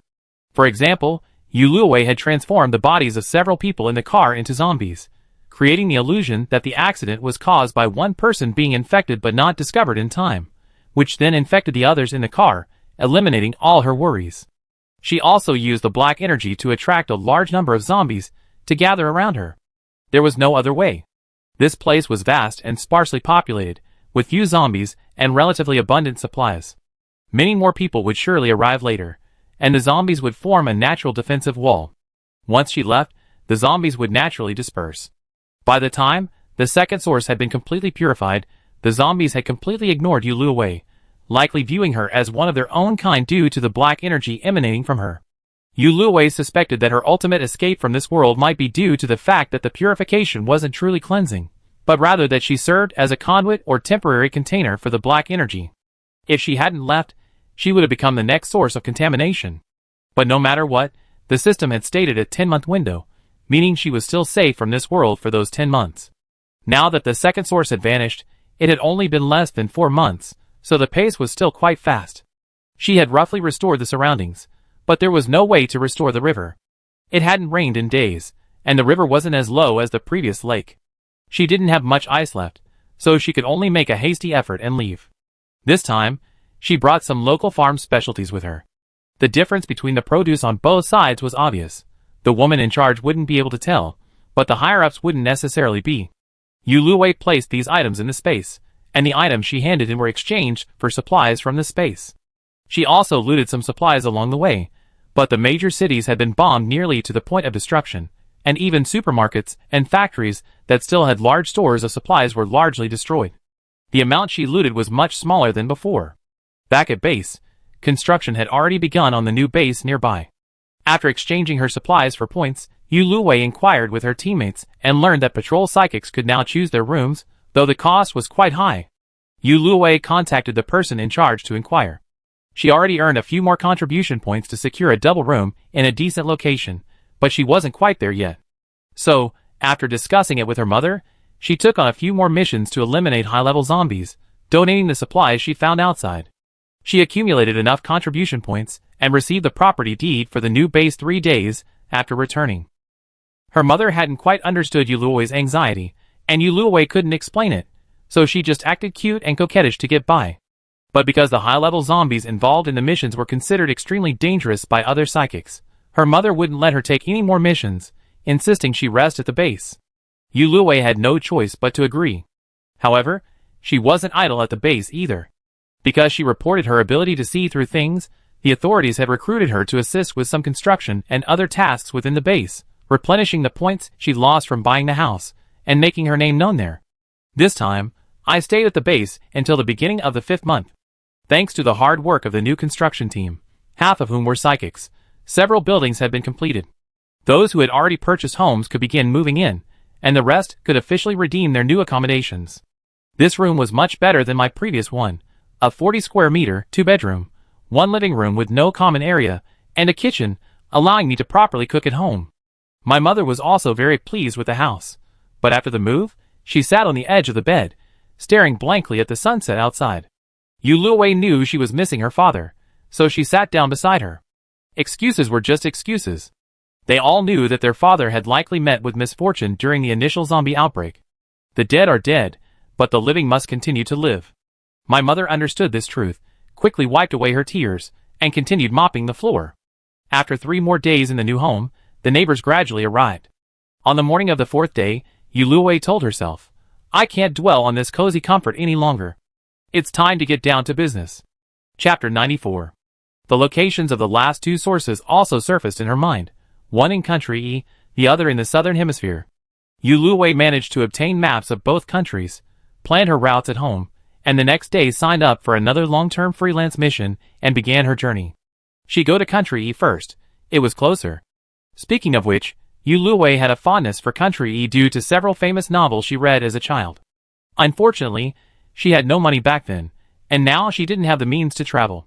This trip was mostly by car, and Yu Luwei was so bored that she couldn't help but think, luckily, the world order is collapsing now. Otherwise, not to mention visa and passport issues, the different driving rules alone would be enough to make her suffer. Switching to a plane, she entered Country E's territory. Following the map in her mind, Yu Luwei chose an empty, deserted spot to land. As her feet touched the ground, Yu Luwei was in a good mood to take in her surroundings, a vast expanse of dense jungle, not a single soul in sight. Unaware of the exact location, Yu Luwei first determined east, west, south, and north, then began her search. At this point, aside from observing the direction the zombies appeared from, she had only experience to rely on. The previous 2 times had been related to water, so this time she simply sensed the moisture in the air, preparing to search for a lake or river. Alas, while there were some in the forest, they were very small, and there wasn't a particularly thick black aura, let alone zombies emerging from the water. It was truly strange. After passing another small pond, Yu Luwei stopped. After walking for most of the day, she still couldn't find the true source. The zombies seemed to have disappeared too, with not a single one encountered. Could it be because the forest was too vast? Yu Luwei paused, preparing to rest for a moment, carefully sensing the density of the black energy in the air and adjusting her direction. However, the direction remained unchanged from the initial one. Could it be because she had landed too far away? Setting off again, Yu Luwei shifted her focus. Besides focusing on areas with water, she also observed other areas with dense black energy. While walking, she was also considering where to land tonight. It was truly a case of multitasking. After taking a few more steps, she finally saw the first zombie since landing. Yu Luwei actually sensed a sense of familiarity in its ferocious face. The zombie paused upon seeing Yu Luwei. After a few seconds, It evidently mistook her for one of its kind and walked past her, its stiff limbs dragging past. Soon, more zombies appeared in the same direction, this time ignoring Yu Luowei. Since they were actively ignoring her, Yu Luowei was relieved and no longer engaged. She restrained the aggressive Ma Tuan and continued in the direction they had come from. The increasing number of zombies along the way only served to confirm the validity of this path. Yu Luowei quickened her pace. After chopping off countless branches that blocked her path, she stopped. There was no path ahead. This forest was a typical coniferous forest, with most trees of normal thickness, save for the behemoth before her, which was wider than 10 Yu Luoweis. It was also enormous. Looking up, one couldn't see its top, making it stand out from the surrounding scenery. Even without needing to sense the density of the surrounding black energy, Yu Luowei knew this was the third source. A few seconds later, the zombies that emerged from the tree trunk proved this point. After dispatching the few zombies that blocked her path, Yu Luowei focused her attention on the giant tree before her. Surrounded by trees, Yu Luowei first tried to release a little flame onto the giant tree, but it was quickly absorbed by the tree, as if it had never existed. It didn't seem to affect the surrounding area, but to be on the safe side, Yu Luowei cut down a few nearby trees and surrounded the giant tree with an ice wall before beginning the purification. The red flames and blue eyes seeped into the bark the moment they touched the trunk, slowly forming red and blue patterns on the trunk. This purification would take another 10 days, so Yu Luowei set up a tent outside the ice wall for temporary shelter. She had found this tent while looting a supermarket. It was larger and more elaborate than ordinary tents. Perhaps because it was expensive, few people bought it, so she kept it until now. Compared to the tent she bought from the Game Point store, this one was much more comfortable to live in. It was just a little more troublesome to set up, and by the time she finished, it was already late at night. But a tent was still a tent, and her old bed wouldn't fit. These conditions were arguably the worst they'd been since Yu Luowei returned. So, for the past few days, she'd been circling the giant tree, which was undergoing purification, replenishing her magic from time to time in an attempt to shorten the time. Alas, 10 days was the limit, and no matter how hard Yu Luowei tried, it was useless. She had no choice but to give up on the idea. She called Ma Tuan back from running around in the forest. It actually loved it there, having a blast. Yu Luowei told Ma Tuan to keep an eye on it, while she prepared to teleport to explore somewhere else. The concentration of black energy surrounding Ma Tuan was quite high. Normally, zombies would ignore him, and aside from those in the zombie net, ordinary zombies couldn't harm him at the moment. After completing her preparations, Yu Luowei teleported several times and left the forest. After a few more teleports, she arrived at a nearby city, where densely packed houses and other buildings began to appear. If the zombies hadn't been there, Yu Luowei could have wandered around, treating it like a trip. She had never been abroad before. But now, the area was essentially a ruin. Few intact buildings remained, and it was hard to tell whether it was a city or a town, partly due to Yu Luowei's unfamiliarity with the area. There wasn't a single human figure to be seen, only a few zombies shuffling around aimlessly. Relying on the fact that the zombies wouldn't harm her, and that this wasn't Yin country, Yu Luowei decided to leave in 2 days. She donned a mask and swaggered down the street.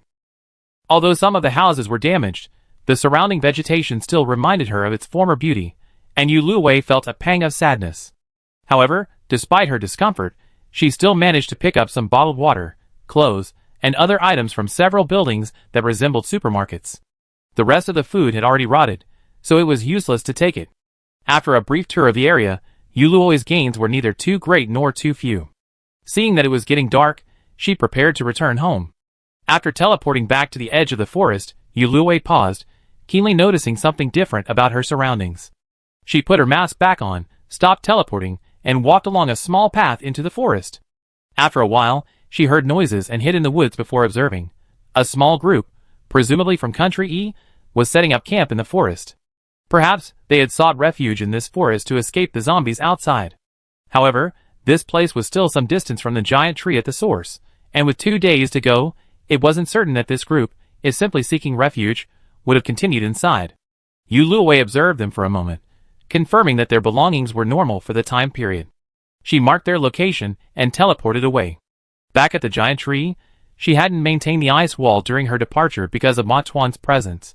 Now that there were more outsiders in the forest, she abandoned her plans to replenish the ice wall and moved her tent behind the tree, ensuring that the group wouldn't be able to see the tent unless they flew into the sky. For the next 2 days, Yuluwei had the added task of observing. As she had expected, the group merely wandered around their base, encountering the zombies that had emerged from the giant tree earlier. Fortunately, they had their own special abilities, and barely survived. However, after encountering the zombies, the group pulled out some unidentified objects, and fiddled with them for a while. Through the telescope, Yuluwei could only see colors and a few antennas. Could they be sending messages to someone outside? Yuluwei had a bad hunch, but fortunately, it was already her last day. She quickly packed up the tents she had set up around the area, preparing to leave as soon as the decontamination was complete. Her hunch was correct. Shortly after she finished packing, the roar of airplanes could be heard in the distance. Soon, several well-trained troops appeared in the forest. How could they actually encounter another country's military? Yuluwei, who had already climbed the surrounding trees, felt a surge of surprise. Thinking carefully, the tree was so tall, it was impossible for the country's officials to fail to notice it. If that group were official, they probably didn't go any deeper because they knew the tree's danger level and didn't dare go any deeper. Their report now likely indicated they had discovered the zombies, possibly connected to the tree.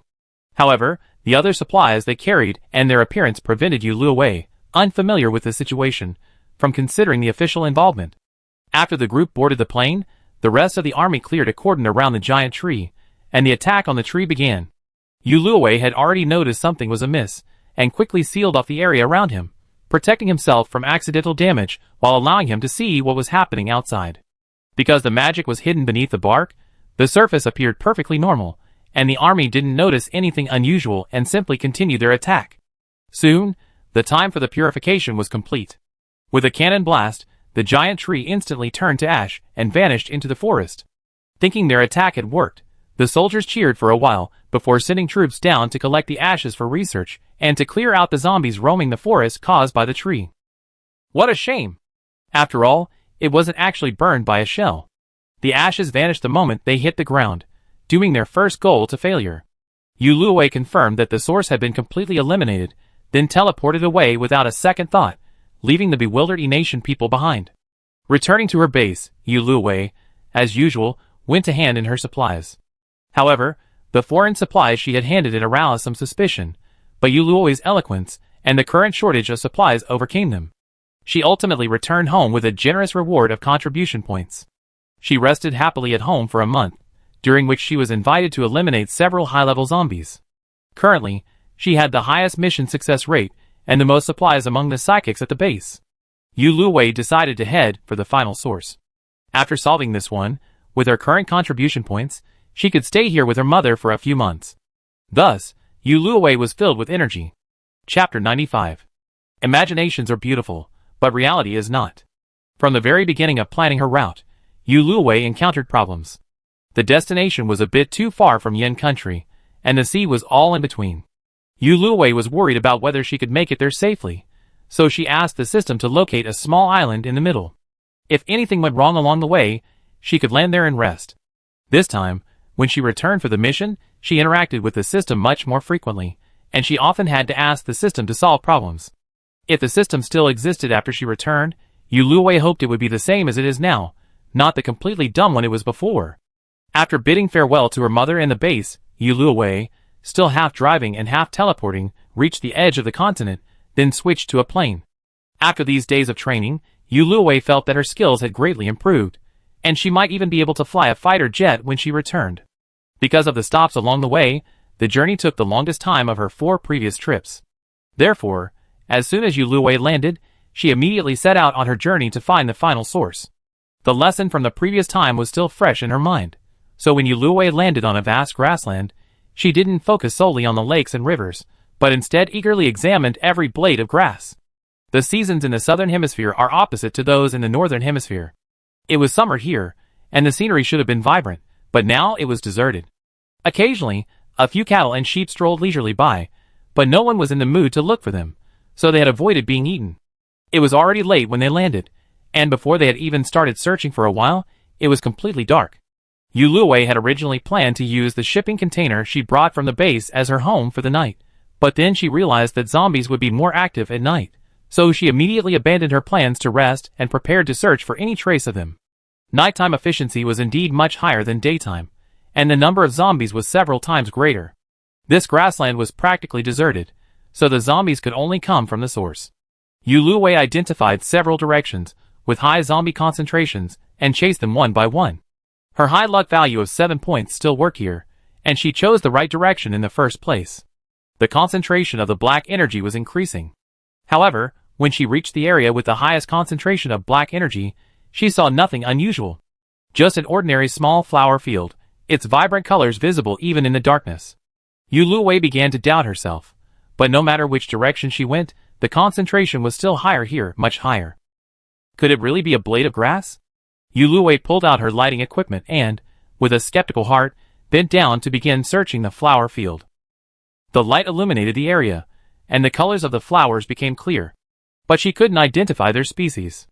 Yuluwei observed carefully, finding the white ones the least, and began searching with the white flowers. However, after searching a few, Yuluwei noticed something strange. The black energy concentration on these white flowers was identical. Logically, each organism should be infected with a different concentration of black energy. As the master of the Black Abyss Entrance Lake, possessing 4 special abilities, Yuluwei's ability to sense black energy was at the level of a nanometer instrument. He had never seen 2 plants with the same concentration of black energy, let alone so much. Such a strange scene made Yuluwei wonder, could it be that all the white flowers were the source, with the black energy evenly distributed within them? Yuluwei aimed at one of the white flowers and, as before, simultaneously injected fire and ice magic into it. Sure enough, the familiar countdown appeared in her mind, but it was only 2 days. Having verified her idea, Yuluwei immediately injected magic into all the white flowers. Sure enough, the countdowns were all 2 days, with only a few minutes difference. If you think it's 2 days, you might think it's 2 days, but you can't imagine it could be 2 in days. Quite sinister. How could such a small flower, no longer than Yuluwei's arm, have produced so many zombies? Yuluwei's doubts remained unresolved. But the purification was progressing normally, so she kept this doubt to herself for now. Over the past 2 days, Yuluwei had stored all the cattle, sheep, and other animals she had seen into her space. Although most foreign meat wasn't very tasty, that was probably due to the processing. Bringing these living creatures back to the base, and having them processed should be more or less acceptable. Besides, at a time like this, just having meat was enough. Who could ask for more? Compared to the previous 7 or 10 days, these 2 days flew by in a flash. The white flowers quickly vanished into the flower fields, and the black energy dissipated considerably. But Yuluwei had a nagging feeling that something was amiss. She felt she still hadn't had enough beef or mutton, so she didn't leave immediately and planned to stay a few days longer. Capturing cattle and sheep wasn't an easy task. While Yuluwei's spatial abilities allowed for airlocks, short-distance teleportation, and preservation and storage, they lacked the ability to teleport objects. Objects could only be placed into the space after Yuluwei touched them. After months of undisturbed existence, these animals had become accustomed to the wild. Being near the source, they had also been transformed by the black energy, making them incredibly fast. If it weren't for Yuluwei's increased speed and Ma Tuan's coordinated tactics of feinting to the east and attacking in the west, it's likely they wouldn't have been able to catch a single one. After finally harvesting a few, Yuluwei happily hummed a song on her way home. She was about to greet her neighbors. A few zombies approaching, when something suddenly occurred to her and she stopped. As a psychic, Yuluwei now possesses a photographic memory. Although zombies all look similar, there are certain differences. Those few she had just seen were unlike anything she had ever seen in the area before. Since landing, including her initial reconnaissance and the past few days of wandering around capturing animals, Yuluwei had a crystal clear understanding of the situation within 100 miles. There were no survivors, and the last observation had been less than half a day. Zombies farther away couldn't possibly be here by now unless they had the ability to teleport. Even if they could, there was no reason for them to be here. After all, only their kind were present here. Yuluwei quickly teleported back to her base near the source. Before she could even catch her breath, she witnessed a shocking scene. Several zombies burst from the ground beneath the flower field, then shook off the dirt and began to disperse. The land beneath the flower field was the true source. Yuluwei suddenly understood the whole story.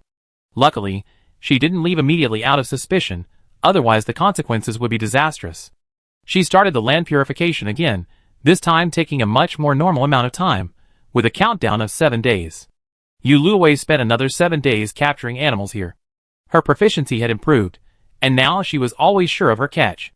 A small pasture had formed in her space. Yuluwei hadn't encountered any other living people during this time, which was understandable, as this place was known for its vast land and sparse population. After the second cleansing, Yuluwei waited another day, searching the surrounding area thoroughly.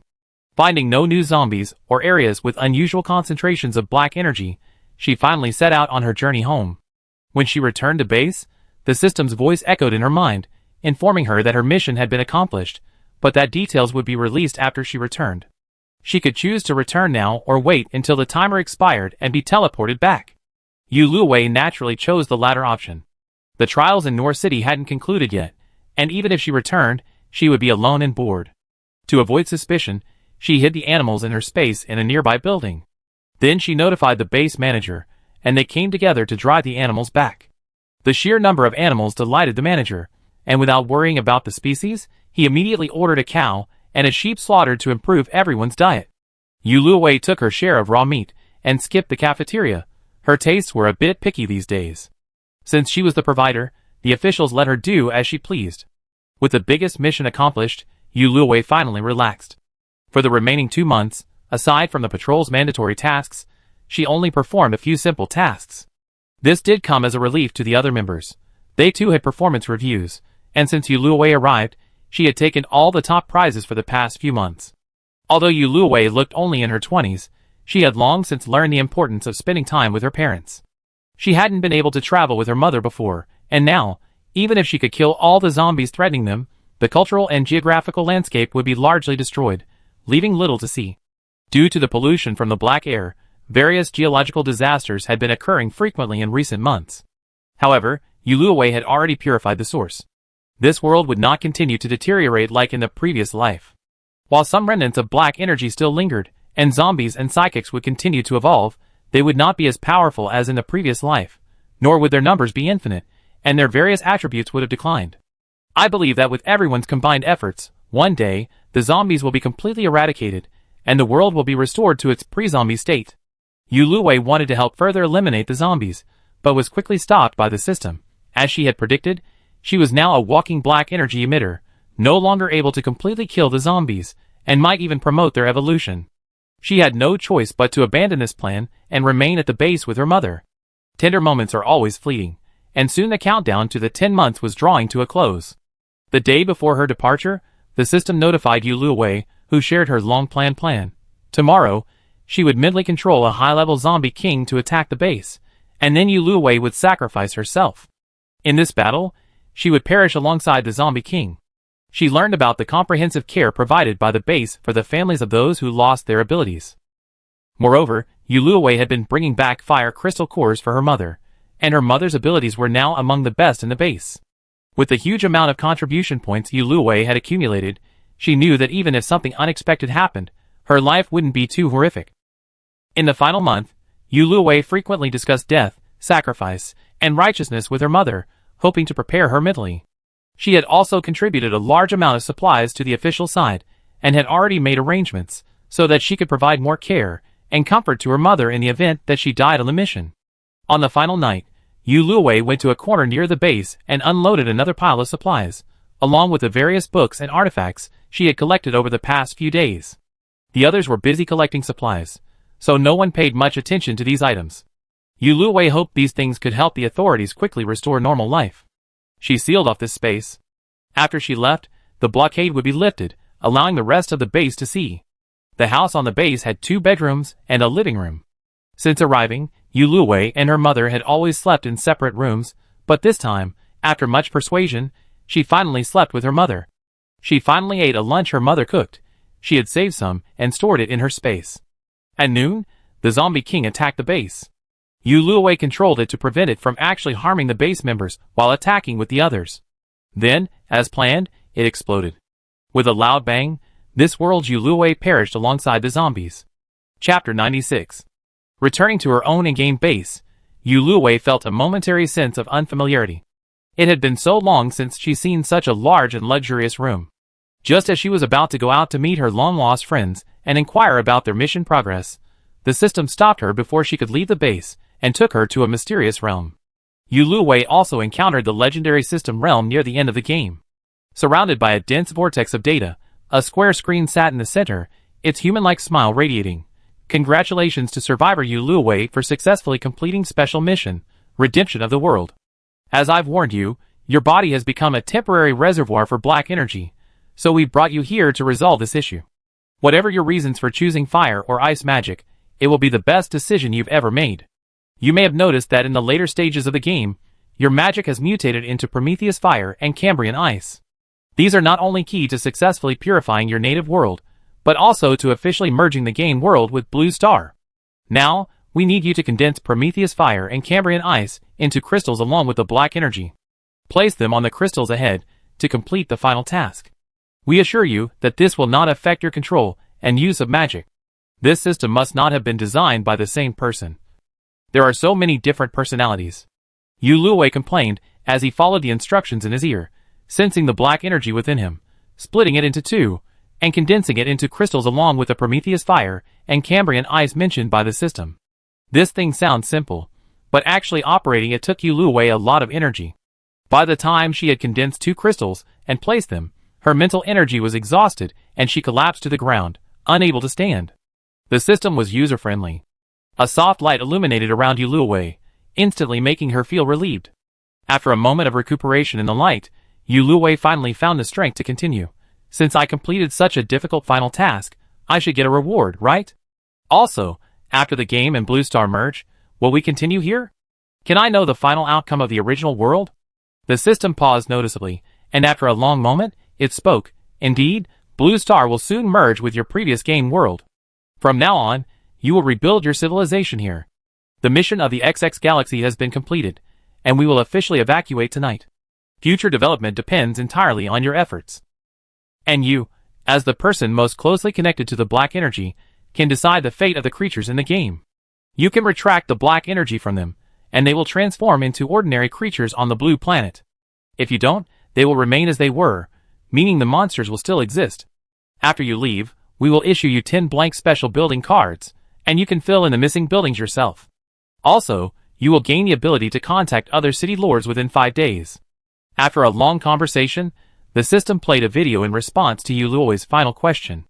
In the video, Yu Luowei saw that after her departure, her mother initially struggled to accept it, but gradually recovered under the care of the officials.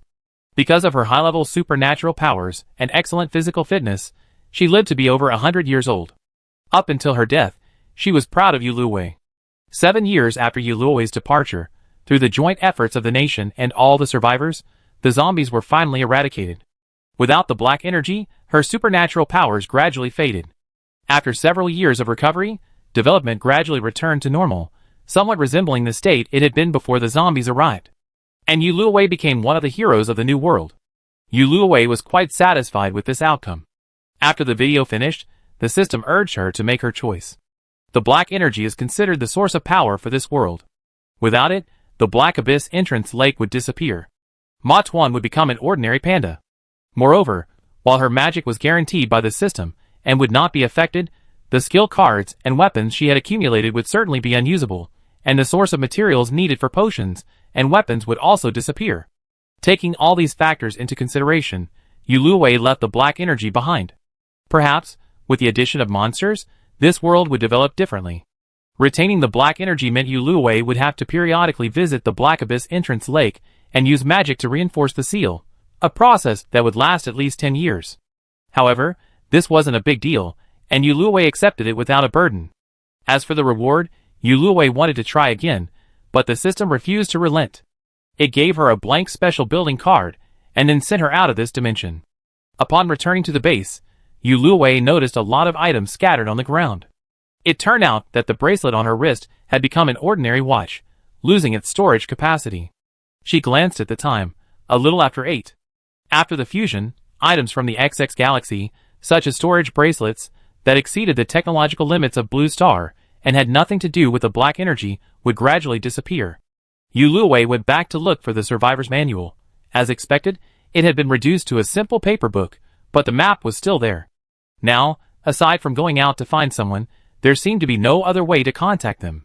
Yu Luowei was blocked by a pile of supplies on the ground, and with great difficulty, she managed to temporarily stuff them into the space. Only then did Yu Luowei understand the significance of her 10 special building cards. With all the supplies gone, her special building cards were certainly gone too. From now on, she would have to build brick by brick. Choosing her special building cards wisely could save her considerable time and energy. Just as she finished packing, there was a knock on the door. Yu Luwei ran to open it, only to be hugged by Lin Jixia, who was at the front. Jiang Yinan, Su Tang, Fang Min, Zhao Linlang, and Lu Ji were also outside the door. Yu Luwei broke free from Lin Jixia's embrace, and quickly led them inside. Although some of them hadn't met on Blue Star, after so many years in the game, they were already quite familiar with each other. They skipped the small talk and asked each other about their experiences with the final trial. Their trials were largely similar to what the system had described. During the trials, everyone's identity remained unchanged, but they completely lost all memory of their in-game experiences. They felt as if they had always lived here, yet knew nothing about the other people in the city except their identities. However, they felt an inexplicable sense of belonging to their city, and their goal was to develop it. Under the rule of Lin Jixia, the acting city lord, thanks to the wisdom and contributions of others, especially Lu Ji, Beicheng finally gained mobile phones, computers, and a variety of modern technologies, truly achieving harmonious coexistence with nature. Therefore, it was unsurprisingly rated the highest. They had passed the trial last night and returned to the game, but they had spent decades in the trial, and it took them a long time to adjust after returning. The system's reward allowed them to bring back 3 technological gadgets obtained during the trial. The deadline was tonight, and the most important reason for their visit today was to discuss this. Yu Luwei also took out her special building cards, which astonished the others. At 8 a.m. this morning, the system had already announced the impending merger of Blue Star and the game, meaning everyone would continue living here, and that these unused item cards would expire. They had rushed here upon hearing the news, and today's work had added another task, discussing what to fill in these building cards. They moved to the office of the City Affairs Processing Center, and summoned some of the technology researchers, who had performed exceptionally well during the trial. After a heated discussion, they finally decided to allocate 3 technologies: mobile phones, base stations, and networks. Without the manual, communication was greatly limited. Jiang Yinan and Lu Ji had just run over to call the others. The time spent during the trial was a drop in the ocean compared to real historical development, so the Blue Star optical computer hadn't been developed. This communication tool was very similar to a mobile phone, so Yu Luwei insisted on using this name. However, the current foundation was much more advanced than when the trial began, and it was believed that an optical computer would be invented soon. As for the special building cards, everyone decided on their destinations after much discussion. Yu Luwei insisted on choosing the library. She had originally wanted to take a shortcut and choose a library full of books, but the system rejected her choice, stating that additional special building cards were required to obtain the books. Yu Luwei discussed it with the others and agreed. It was a correct decision. The library provided by the system not only included most of the works on Blue Star, but many people in North City were also surprised to find that the books they had published during the trial had also appeared in the library after landing at the library. As for the city's management policies, they retained those established during the trial. After all, they had been proven effective over decades. The city lord's status was officially returned to Yu Luwei. She still had some doubts about herself, but everyone believed that under her leadership, North City would see even greater development. After discussing these matters, Yu Luwei invited everyone to her home for lunch. It was also at this time that she learned more about the details of the trial.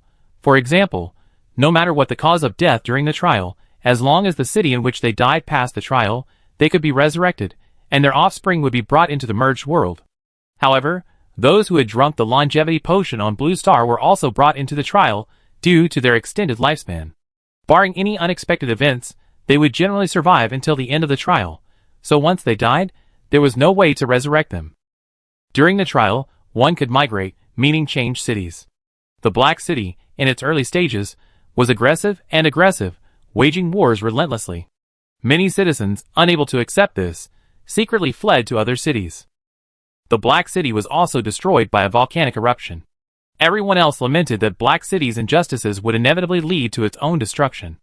After a few victories, natural disasters began to plague the surrounding area, and its destruction was inevitable. Hearing this, Yu Luwei quietly sipped his coke, keeping his achievements and fame to himself. Except for those who died in the game, everyone else's parents and relatives had come to North City during the trial. By the end of the trial, North City had become the most advanced and luxurious city.